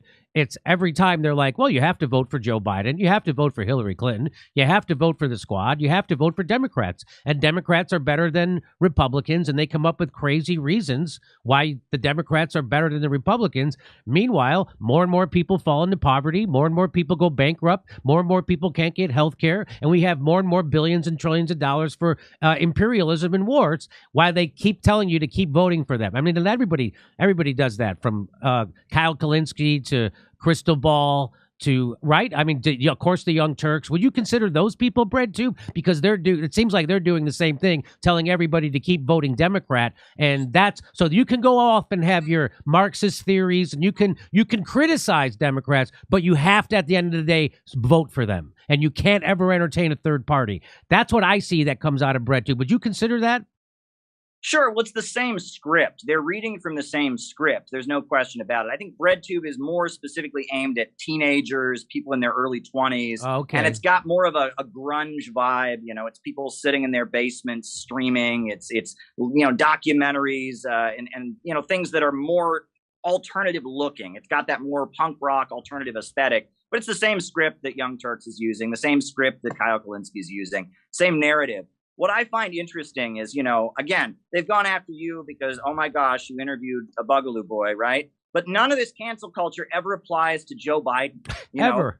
You ain't black, author of the crime bill. You just have to vote for him because he built the cages those kids are in. He's the one who made it so you can't get rid of your medical debt or your student debt and bankrupt you. He made it. He's been the screwer of the American people. He's been why are most of our prisons filled up with black and brown people? Because of Joe Biden. Yes. So they'll never cancel him, but they'll try to cancel me when I speak about Joe Biden in an honest way and tell people to stop voting for him. Sure. And the crazy thing is, there's the narrative that they have is so shallow. It's basically there's this group of bad people called fascists, and they're under every rock, and they're hiding behind every tree. Yes. Every Trump supporter is a Nazi. Yes. Every conservative is a Nazi. And they're not even understanding that fascism, there is a scientific Marxist understanding of it. Read R. Palm Dutt, read Georgy Dimitrov, right? There is an understanding of where fascism comes from, and it flows from the breakdown of capitalism. It's a system, when you have the capitalist system with profits in command, you inevitably have economic breakdowns, and, great leaps in technology lead to greater poverty. And as there's greater poverty in society, one faction of the ruling class wants to lock down society, drive wages down, and reduce living standards, and degrow, which is another big breadtube theme, degrowth. They want to degrow in order to try and stabilize the capitalist economy. There's a scientific Marxist understanding of what fascism actually is, but in their minds, fascism is a question of good people versus bad people. And if we just drive these bad people out, then everything will be fine. Well, no, it's not a question of good people versus bad people. It's a problem rooted in the system, the fundamental flaws of the capitalist system. So they think that people they'll say Donald Trump and Ted Cruz are fascists, but guys like Joe Biden, Kamala Harris are good people. As if they don't serve the exact same people and have almost the exact same agenda, except with tweaks on the margins. I mean, sure. Well, they're all. You have to understand. Go ahead. Trump says naughty words. He said naughty words, and it's all about words with these people. It's all about words. It's all about aesthetics. It's all about imagery. Nothing about concrete, actual analysis. Joe Biden can set up the crime bill. Joe Biden can be driving the wages of workers down. None of that matters. It's all just this question of aesthetics, and they're triggered by what they think of as authoritarianism, right? If anything reeks of, a strong government getting things done, it scares them, whether it's coming from the right or the left. And again, go back to the Congress for Cultural Freedom and Susan Sontag and her redefinition of fascism, where fascism becomes groups of people working together for a common aim, when they're trying to equate the Soviet Union with Nazi Germany. There's a long precedent for these kind of distortions of left-wing politics, and BreadTube is a continuation of that, I maintain. Well, and again, the reason why I'm not aware of who BreadTube is because I'm not in the demo that they're going after, right? Because they're going after younger people, sure. And are they mostly on Twitch or YouTube or both? Twitch, YouTube, they're all across social media platforms. They're very widely. Os líderes do Partido Comunista em Xangai tirou eles de dentro dos seus escritórios algemados. So what is this Chinese slowdown? Então, essa desaceleração chinesa é o quê? China has stood up. A China assumiu uma posição. What started in the mountains with Mao Zedong and the 8th Route Army? Começou nas montanhas com Mao Zedong e o exército 8th Route has drastically changed the world situation. Mudou drasticamente a situação mundial. 50% of the world's steel is produced in China's government-owned steel industry. 50% do aço no mundo é produzido pela indústria siderúrgica controlada pelo governo da China. China makes its own cars, its own cell phones, its own satellites. Seus próprios carros, telefones celulares, satélites. The Chinese slowdown is simply the fact. Desaceleração chinesa é simplesmente o fato that China is no longer buying things from the colonizers and the imperialists. De que a China não está mais comprando dos colonizadores e imperialistas. Wall Street bankers can't depend on making money from China. Os banqueiros de Wall Street não podem mais contar com lucrar, fazer dinheiro com a China. Because the Chinese people don't have to buy it from them anymore. Porque a população chinesa não tem mais que comprar deles. The Chinese people have stood up and they have their own economy. Eles assumiram a própria economia. Now, there are problems on the stock market. Claro, há problemas aí no mercado de ações. But the Chinese stock market is very small. Mas o mercado de ações chinês é bem pequeno. Less than 2% of the population is invested in it. Menos de 2% da população investe no mercado de ações. But the wages of Chinese industrial workers, mas os salários dos trabalhadores industriais chineses, they increased by 14% in aumentaram 2012. 14% em 2012. The World tourism industry is having a boom. A indústria mundial do turismo está em crescimento. Because there's a new wave of Chinese people. Porque há uma nova onda de chineses. Who are going on vacation. Que saem de férias. For the first time in the history of their families. Saindo de férias pela primeira vez na história de suas famílias. China has lifted itself out of poverty. A China se levantou, saiu da pobreza. It has taken control of its resources and its economy. Assumindo o controle de seus recursos, de sua economia. And now it's leading the world. E agora liderando o mundo. If I have learned anything, e se tem alguma lição que eu tenha aprendido from Bill Doors, the economist who taught me, de Bill Doors, o economista que foi meu professor, got me to think beyond ideology and e que about me fez economics, pensar para além da ideologia e economia, is that the imperialists don't want to make people rich. É que os imperialistas não querem que as pessoas enriqueçam. They don't want to lift people up. Eles não querem levantar as pessoas. They don't want to stabilize. Eles não querem estabilizar. They want to tear things down Eles so people are querem dependent on them. rasgar, acabar com tudo para que as pessoas passem a depender deles. There's a lot of confusion about capitalism and socialism Há muita today. confusão entre capitalismo e socialismo. In the US we have a guy named Bernie Sanders. Nos Estados Unidos tem um cara chamado Bernie He's Sanders, running for president as a socialist. candidato à presidência pelo Partido Socialista. When they asked him what socialism means, Quando perguntaram a ele o que significa socialismo, he says socialism is a government that works for everyone. ele disse: socialismo é um governo que funciona para todos. And by his definition, every candidate would be a socialist. Então, por essa definição, todos os candidatos são None of the socialistas. candidates say, I only want the government to work for some people. That's not porque very good campaign rhetoric. Nenhum dos candidatos vai dizer: eu quero que o governo funcione só para esse grupo de pessoas aqui, porque isso aí não é uma boa estratégia de campanha, né? There's so much confusion. Há muita confusão. What is capitalism? O que é capitalismo? Well, the best definition A melhor definição that I found que eu encontrei it comes from Frederick Engels. vem de Frederick Engels. He said, under capitalism, Ele diz que sob o capitalismo, the means of production only function os meios de produção apenas funcionam as preliminary transformation into capital. como transformação preliminar de capital. Houses don't get built so people can live in them. As casas não são construídas para as pessoas morarem mais. Houses get built so landlords and bankers can make money selling and renting them. As casas hoje em dia são construídas para que os proprietários e banqueiros ganhem dinheiro vendendo e alugando as casas. Food isn't produced so that people can eat it. A comida não é mais produzida para as pessoas comerem. Food is produced so that capitalists can make money selling it. A comida é produzida para os capitalistas ganharem dinheiro vendendo a comida. This system based on naked self-interest O sistema é baseado em autointeresse can't be left to its own devices. e não pode ser deixado livre, solto. So what is the alternative? Então qual é a alternativa? Well, you can call it socialism. Você pode chamar de socialismo. You can call it people's power, Você pode central chamar planning. de poder na mão do povo, de planejamento central. You can call it whatever you want. Pode chamar do que quiser. But the alternative is when rational human beings run the economy, not the chaos of the market. Mas a alternativa é quando seres humanos racionais lideram a economia, não o caos dos mercados e dos lucros. Give this alternative whatever name you want. Você pode dar o nome que você quiser a essa alternativa. It's defined by governments that are not accountable to Wall Street bankers, but accountable to the people from whom they govern. É definida pelas economias que não se submetem ao Wall Street, mas ao povo.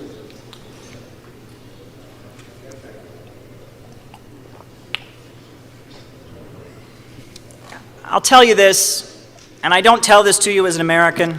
Eu vou contar uma coisa para vocês, e não enquanto americano, I tell you this as somebody looking at the world economy, mas como alguém que observa a economia mundial looking at what these oil bankers have done to the world. e observa o que os banqueiros do petróleo fizeram com o mundo.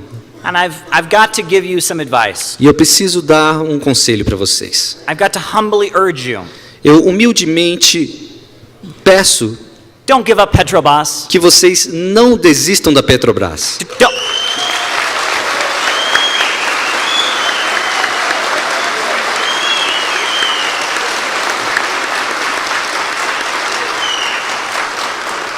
Don't let Rockefeller, Carnegie. I then came to chapter 1, footnotes 10, footnote 11, footnote 12, footnote 13, footnote 14, footnote 15, footnote 16. All of the quotes are from Joan Peters. They are so from Joan Peters that you have a long quote here from Mark Twain on pages 23 to 24. I turn to Joan Peters, page 159 to 60. The identical quote from Twain with the ellipses Is in the Twain quote, is the Twain quote wrong? With the ellipses, Is the Twain let me quote finish, wrong? sir. No, but the key with is the ellipses in the same places. The identical quote from Twain with the ellipses in the same places. It's been widely quoted, as you know. Really, Now, Mr. Dershowitz? what's your point? Is it a correct quote? Let me finish, Mr. Dershowitz. I want to ask you a question. Is it an accurate quote of Twain? Did Twain say Professor what I Dershowitz, quote him as the way we can have a civilized discussion here is that each person will get a chance to make their point and won't be cut off. So you have nearly a full-page quote from one William Young, a British consul from May 1839. Is it an accurate quote? On page 8, I'm going to finish, sir. On page 18 of your book, I turn to Joan Peters, page 184, the identical quote with the ellipses. I'm holding it up for the camera. Perhaps they can see. This is the length of the quote. Is it an accurate quote? The ellipses in the identical place. Last point. I'm not going to go through chapter 2 where there are 29 plagiarisms from Joan Peters. Wait. Let's be very clear. It is not plagiarism to quote Mark Twain correctly. That's not except if you cite Mark Twain and not Joan Peters. I'm a professor, sir. I know what plagiarism is. And plagiarism is? Well, let's hear your definition of plagiarism. No, we're not going to get involved in that now. So you're using a word and you're not going to tell us what you mean by it. I'm going to give the documentation, and you know what? We'll let everybody else decide for themselves, because the documentation... One last example, and I want to make it very clear. In Joan Peters' book, From Time Immemorial, she coins a phrase. The phrase is turn-speak. And she said... No, she borrows it from... No, she borrows it from who is it? I'm sorry. No, she attributes it and borrows it from somebody else. It's not her own phrase. She coins the phrase. You see, you don't know what you're talking about, and that's pretty terrible. She coined the phrase turn-speak, and she says she's using it as a play off of George Orwell, which, as all listeners know, used the phrase newspeak. Right. And she coined her own phrase, turn-speak. You go to Mr. Dershowitz's book, he got so confused in his massive borrowings from Joan Peters that on 2 occasions, I'll cite them for those who have a copy of the book, on page 57 and on page 153, he uses the phrase, quote, George Orwell's turn-speak. Turn-speak is not Orwell, Mr. Dershowitz. You're the Felix Frankfurter Chair at Harvard. Yes. You must know that Orwell would never use such a clunky phrase as turn-speak. I like it. I think it's a very elegant phrase. Maybe you like it, and I do. evidently Joan Peters liked it. But George Orwell never heard of it, to the best of my knowledge. we have to break for station. Just one sec. We have to. In the first month of the Intifada, this one, October 2000, in the first month of the Intifada, 74 Palestinians were killed, 4 Israelis were killed. It's all in the occupied territories. The Israeli army, according to its own records, fired 1 million bullets in the first day, which disgusted the generals when they learned about it. Israel, the first few days of the Intifada, was using U.S. helicopters, they don't make them, U.S. helicopters to attack civilian complexes, apartment houses and so on, killing and wounding dozens of people. And the U.S. did respond to that. Clinton responded by sending the biggest shipment of military helicopters in a decade to Israel. The press responded too by not publishing it. I should add, refusing to publish it because it was repeatedly brought to their attention. Well, while the ratio was 20 to 1, which is pretty much what it's been for a long time, there was no concern here. Then over the next 2-3 years, the ratio reduced to closer to 3 to 1. And then came enormous concern about the 1, not the 3. And this goes back for a long time. What I quoted from Mars is accurate. Well, brief, you know... no follow-up, just a very brief response. The idea that there is this vast conspiracy, American media, and both Democrats like Clinton and Republicans like Bush to hide the truth from the American public just does not bear reality. Israel's an open society. Any newspaper can come and cover it. Why would not the newspapers cover these stories? Well, for one reason, they are figments of Chomsky's imagination. Well, then if and they're just never happened. Now, those of you, I want to talk about another figment of his imagination. For those who want to verify them, constantly quotes right. Benny Morris, as if Benny Morris supports his position. What happened is, Benny Morris was asked whether or not I accurately quote him in my book, The Case for Peace, and Benny Morris responded as follows. He still holds the views that I attributed to him, that I am right about his views, and that someone could read Morris's books, this is a quote from Morris, and arrive at exactly the same conclusions. And yet, Professor Chomsky, by selectively quoting and by picking tidbits out of context, knowing that you're not going to check up on him, tells you essentially that what you believe in the American media, whether it be the Washington Post, the Boston Globe, or the New York Times, is not true.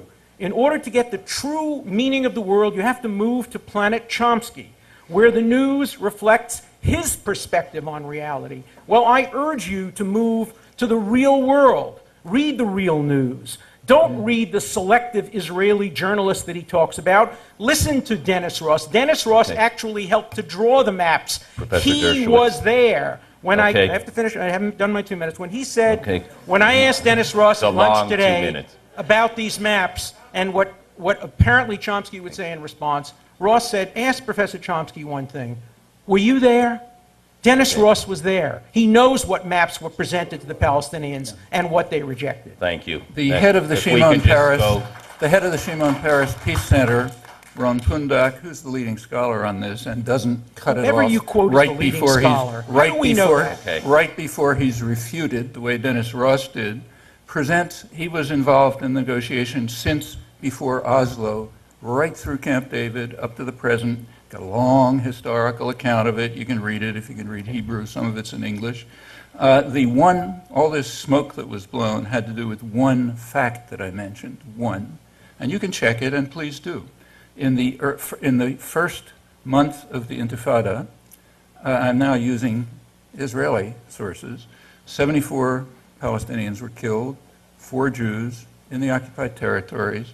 The first few days, this is reported in the press here, Boston Globe, Israel was using U.S. helicopters to attack apartment complexes. Clinton reacted with the biggest deal in a decade. Check it out. It's in the public record, not questioned by anyone, to send military helicopters to Israel. There has been a database search of the U.S. It was reported in Europe. It was reported by Amnesty International. It's reported in Jane's Defense Weekly, the main military magazine in the world. There was a database search of the U.S. press, and they found nothing. I know of explicit cases, and I'll be glad to tell them to you, where the press was approached and asked just to report the facts. Why didn't they? Chomsky, why didn't they report it? Are they bad reporters? What's their motive? Explain why the Times or the Post wouldn't report this great story from Planet Chomsky. Gentlemen, if I could... From Jane's Defense Weekly, from the international press, and so on, yeah. They wouldn't. You have to ask them why they didn't report it. I'll give you my opinion. In fact, what I'm going to do for the interest of time and trying to be respectful of Professor Dershowitz is I'll simply quote your statements in the book one after another slowly. And you can simply stop me and say, I can prove that, or I have the evidence. Sure. Okay? Great. Simple. Page 206, you write, Israel is the only country in the Middle East to have abolished any kind of torture, in fact, as well as in law. Absolutely. Okay. Absolutely. Let's start with that one. Yeah. The Israeli Center for Human Rights in the Occupied Territories has a website, and I follow it quite closely. So do I. I went to the website, and I checked under the heading for torture. I'll ask again Amy Goodman, rather than myself, to simply read the first sentence for the latest issue of B'Tselem, and if she wants to continue down. It's called B'Tselem, the Israeli Information Center for Human Rights in the Occupied Territories. Please keep in mind, he said, Mr. Dershowitz said, in fact as well as in law. Please. The first headline, it says torture. Interrogation by torture and absolutely prohibited by Israeli and international law. Right. Despite this, Israeli security forces breached the prohibition and torture Palestinians during Well, I don't interrogation. agree with that. I mean, we have a reasonable dispute about that. What Israel does, and what Israel did until 1999, was what the United States is now doing in Guantanamo. That is, they put people in uncomfortable shabak positions. They put hoods over their head, often foul-smelling hoods. They play loud music. There's a cover story in the Atlantic Monthly this month which talks about rough interrogation techniques, and it describes what the United States is doing, and it says that Israel used to do that. There's some possibility it continues to do it. That's simply not the kind of torture that international law prohibits, and in fact, my point is, in Jordan, torture is routine. In Egypt, it's routine. Definitely. The Israeli Supreme Definitely. Court took an extraordinarily courageous decision in 1999. I commend everybody to read it. It's online, in which Justice Aaron Barak said that as a democracy, we must fight terrorism with one hand tied behind our back, but in the end, we have the upper hand because we comply with the rule of law. Israel is to be commended for its attempt to regulate and control the torture of ticking bomb terrorists. I am So very you stand by your statement that they do not torture. without Norman any Finkelstein. question, Okay. and that the Supreme Court has abolished it. And if anybody were to engage in an act that constituted torture, they would be in contempt Mr. of court. Dershowitz. Yes. And I am right and you're wrong on this one. 6 minutes. I am simply right and Less you're than wrong 6 about minutes this to go. one. Mr. I mean, Dershowitz. have All right, you- let's stop. Amnesty International, who I know you think is an untrustworthy source, Human Rights Watch, B'Tselem, they all reach the same conclusion. And they're wrong. Israel still continues to practice torture. Well, you can say they're wrong, but let's be clear. Describe what Israel does. Sir, I'm not going to debate what torture what do is. you define as torture? I'm not an expert in the topic. You certainly are not, but yet you're making an accusation. I don't make the accusation, Mr. Dershowitz. You're confusing things. I go to the mainstream, respected human rights organizations, and I look at what they say. Let me talk about amnesty. And they apply the international standards. Let me talk about amnesty. You have a number of points here. We have 5 minutes to go. I need to respond to this. You did respond. No, I didn't respond to this. Let's go to number No. two. I need to respond to amnesty. You have 30 seconds to respond. Okay. I was quoting Amnesty B'Tselem. International. I was quoting B'Tselem. Amnesty International recently said that Aharon Barak should not receive an international prize because he doesn't believe in human rights. He is one of the greatest advocates of human rights. Amnesty also on Alan its Dershowitz, website let me ask you a question. said I'm going to interrupt for a second because you're on another point. Right. B'Tselem. You just think B'Tselem is wrong. No, B'Tselem is wrong. Okay, Norman Finkelstein, next because point. they define torture in a way next that would point. include what the United States is doing. We have and 4 that's a minutes to reasonable go. debate. 4 minutes to the end of the Number program. 2, you write on page 126. There is no evidence that Israeli soldiers deliberately killed even a single civilian in Jenin. Absolutely. Now, Mr. Dershowitz, I looked carefully at your book. You don't like Amnesty International. I'm a member of it. You don't like... I'm a member I know, of but on Amnesty the question of International. Israel. I'm a contributor On the question to of Amnesty Israel. International. I like Amnesty on Israel in a great many instances, but I disagree with some of its conclusions. And you don't particularly like B'Tselem. I do like B'Tselem. If I were an Israeli, I'd belong to B'Tselem. So don't characterize my views. You don't know my views. I read your book, or the book you purport to have written. Now you're claiming somebody else wrote it? I hope so. For your sake, I truly hope you did not write that book. I proudly wrote it. I think the honorable thing for you to do would be to say, I didn't write the book. I had no time to read it. I'm sorry. I wrote every word that of it. That would be the honorable thing. I have okay, you've made the point about Jenin and whether an Israeli soldier, whether deliberately shot a civilian. Let's quote Human Rights Watch. Yes. They put out an extensive report on Jenin. Now, Human Rights Watch, you nowhere in your book mention. Nowhere.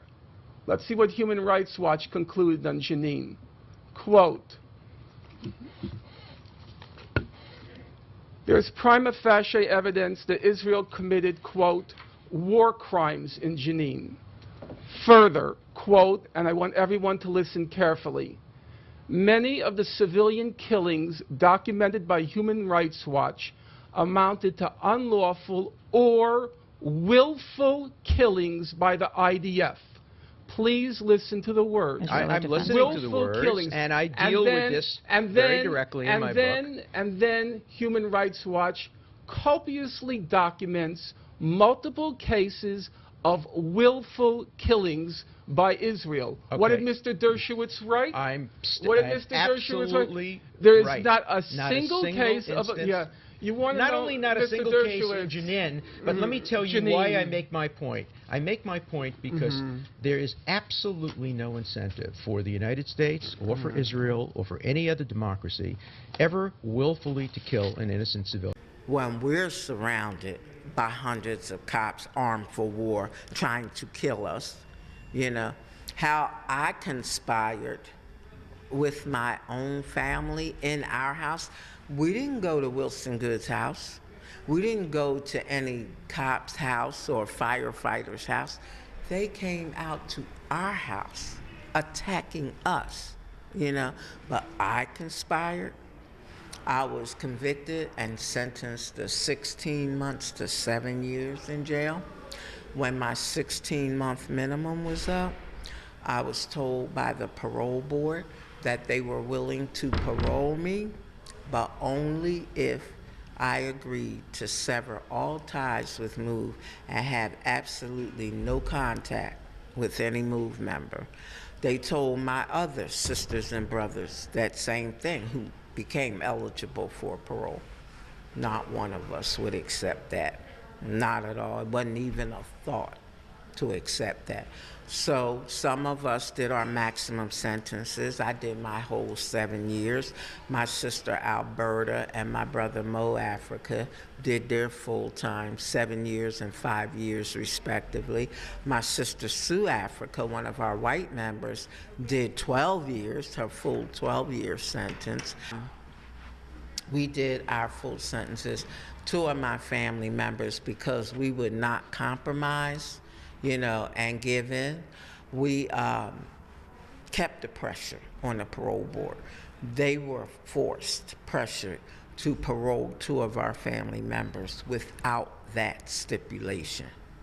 And now the rest of the MOVE 9, 2 of my family members have died in prison, 2 of the MOVE 9, but the rest of them are still serving their sentences, even though they're like 7 years over their minimum, and the parole board keeps refusing to parole them, saying that they refuse to accept responsibility for the crimes of August 8th of '78. My family is saying, we did not commit any crimes, you know, and we're not going to lie and say we did.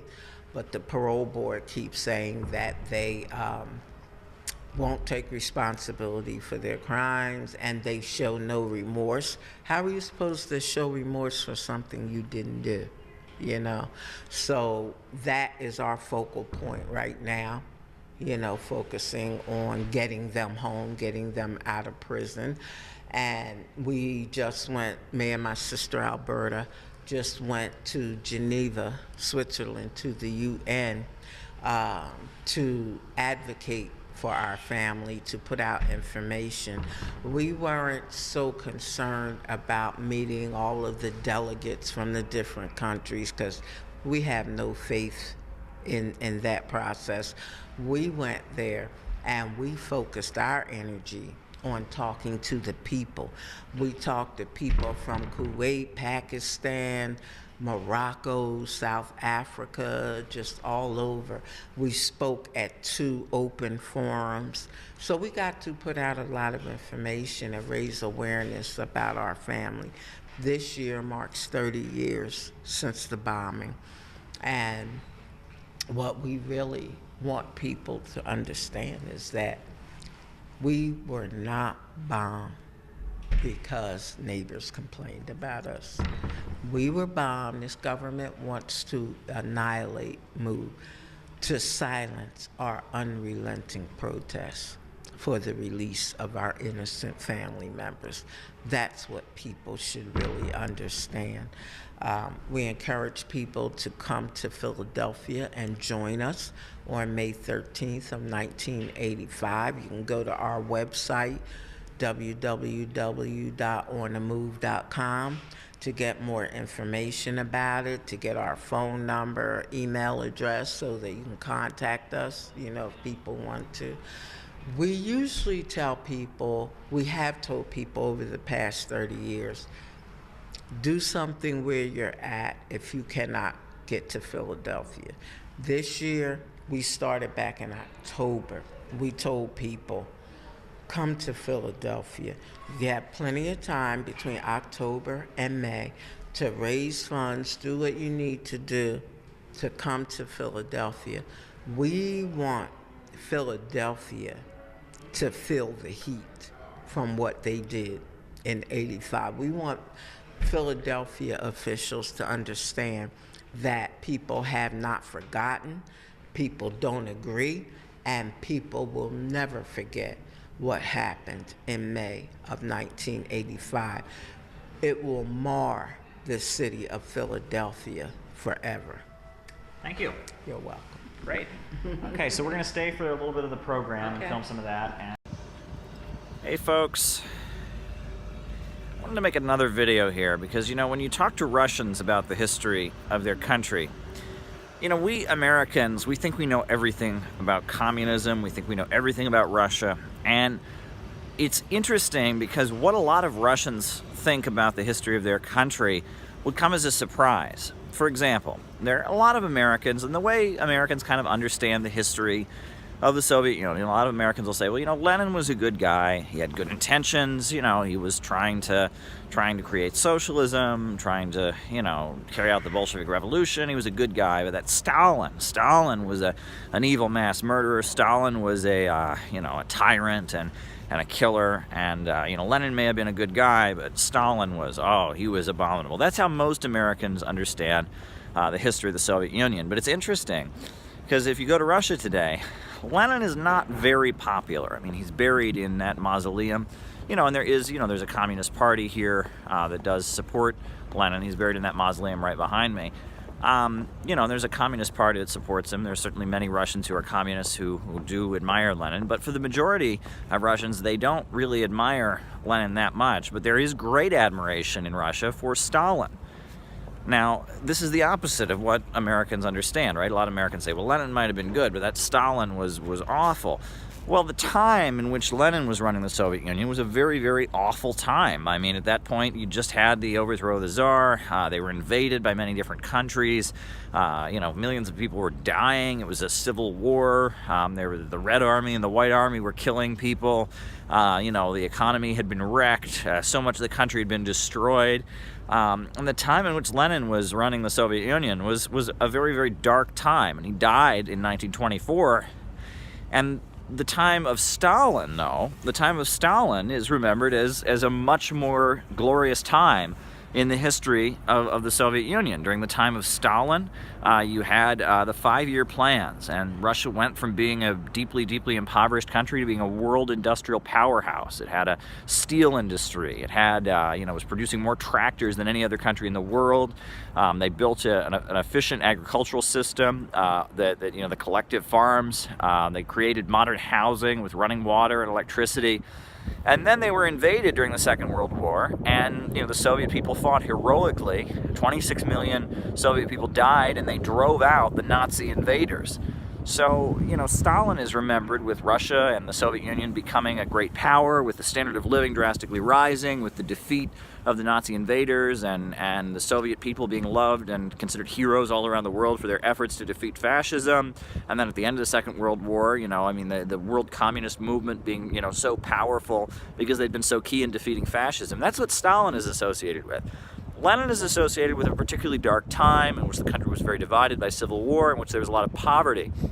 And that's the exact opposite. And it's very interesting because a lot of American leftists, in particular, like people that admire Trotsky, will say that the time in which Lenin was in power in Russia was good, and that things got bad under Stalin. And you almost have to notice there's like this weird intellectual disconnect there, because the time when Lenin was in, people were starving to death in their millions. There was all kinds of misery and poverty. There was a war going on.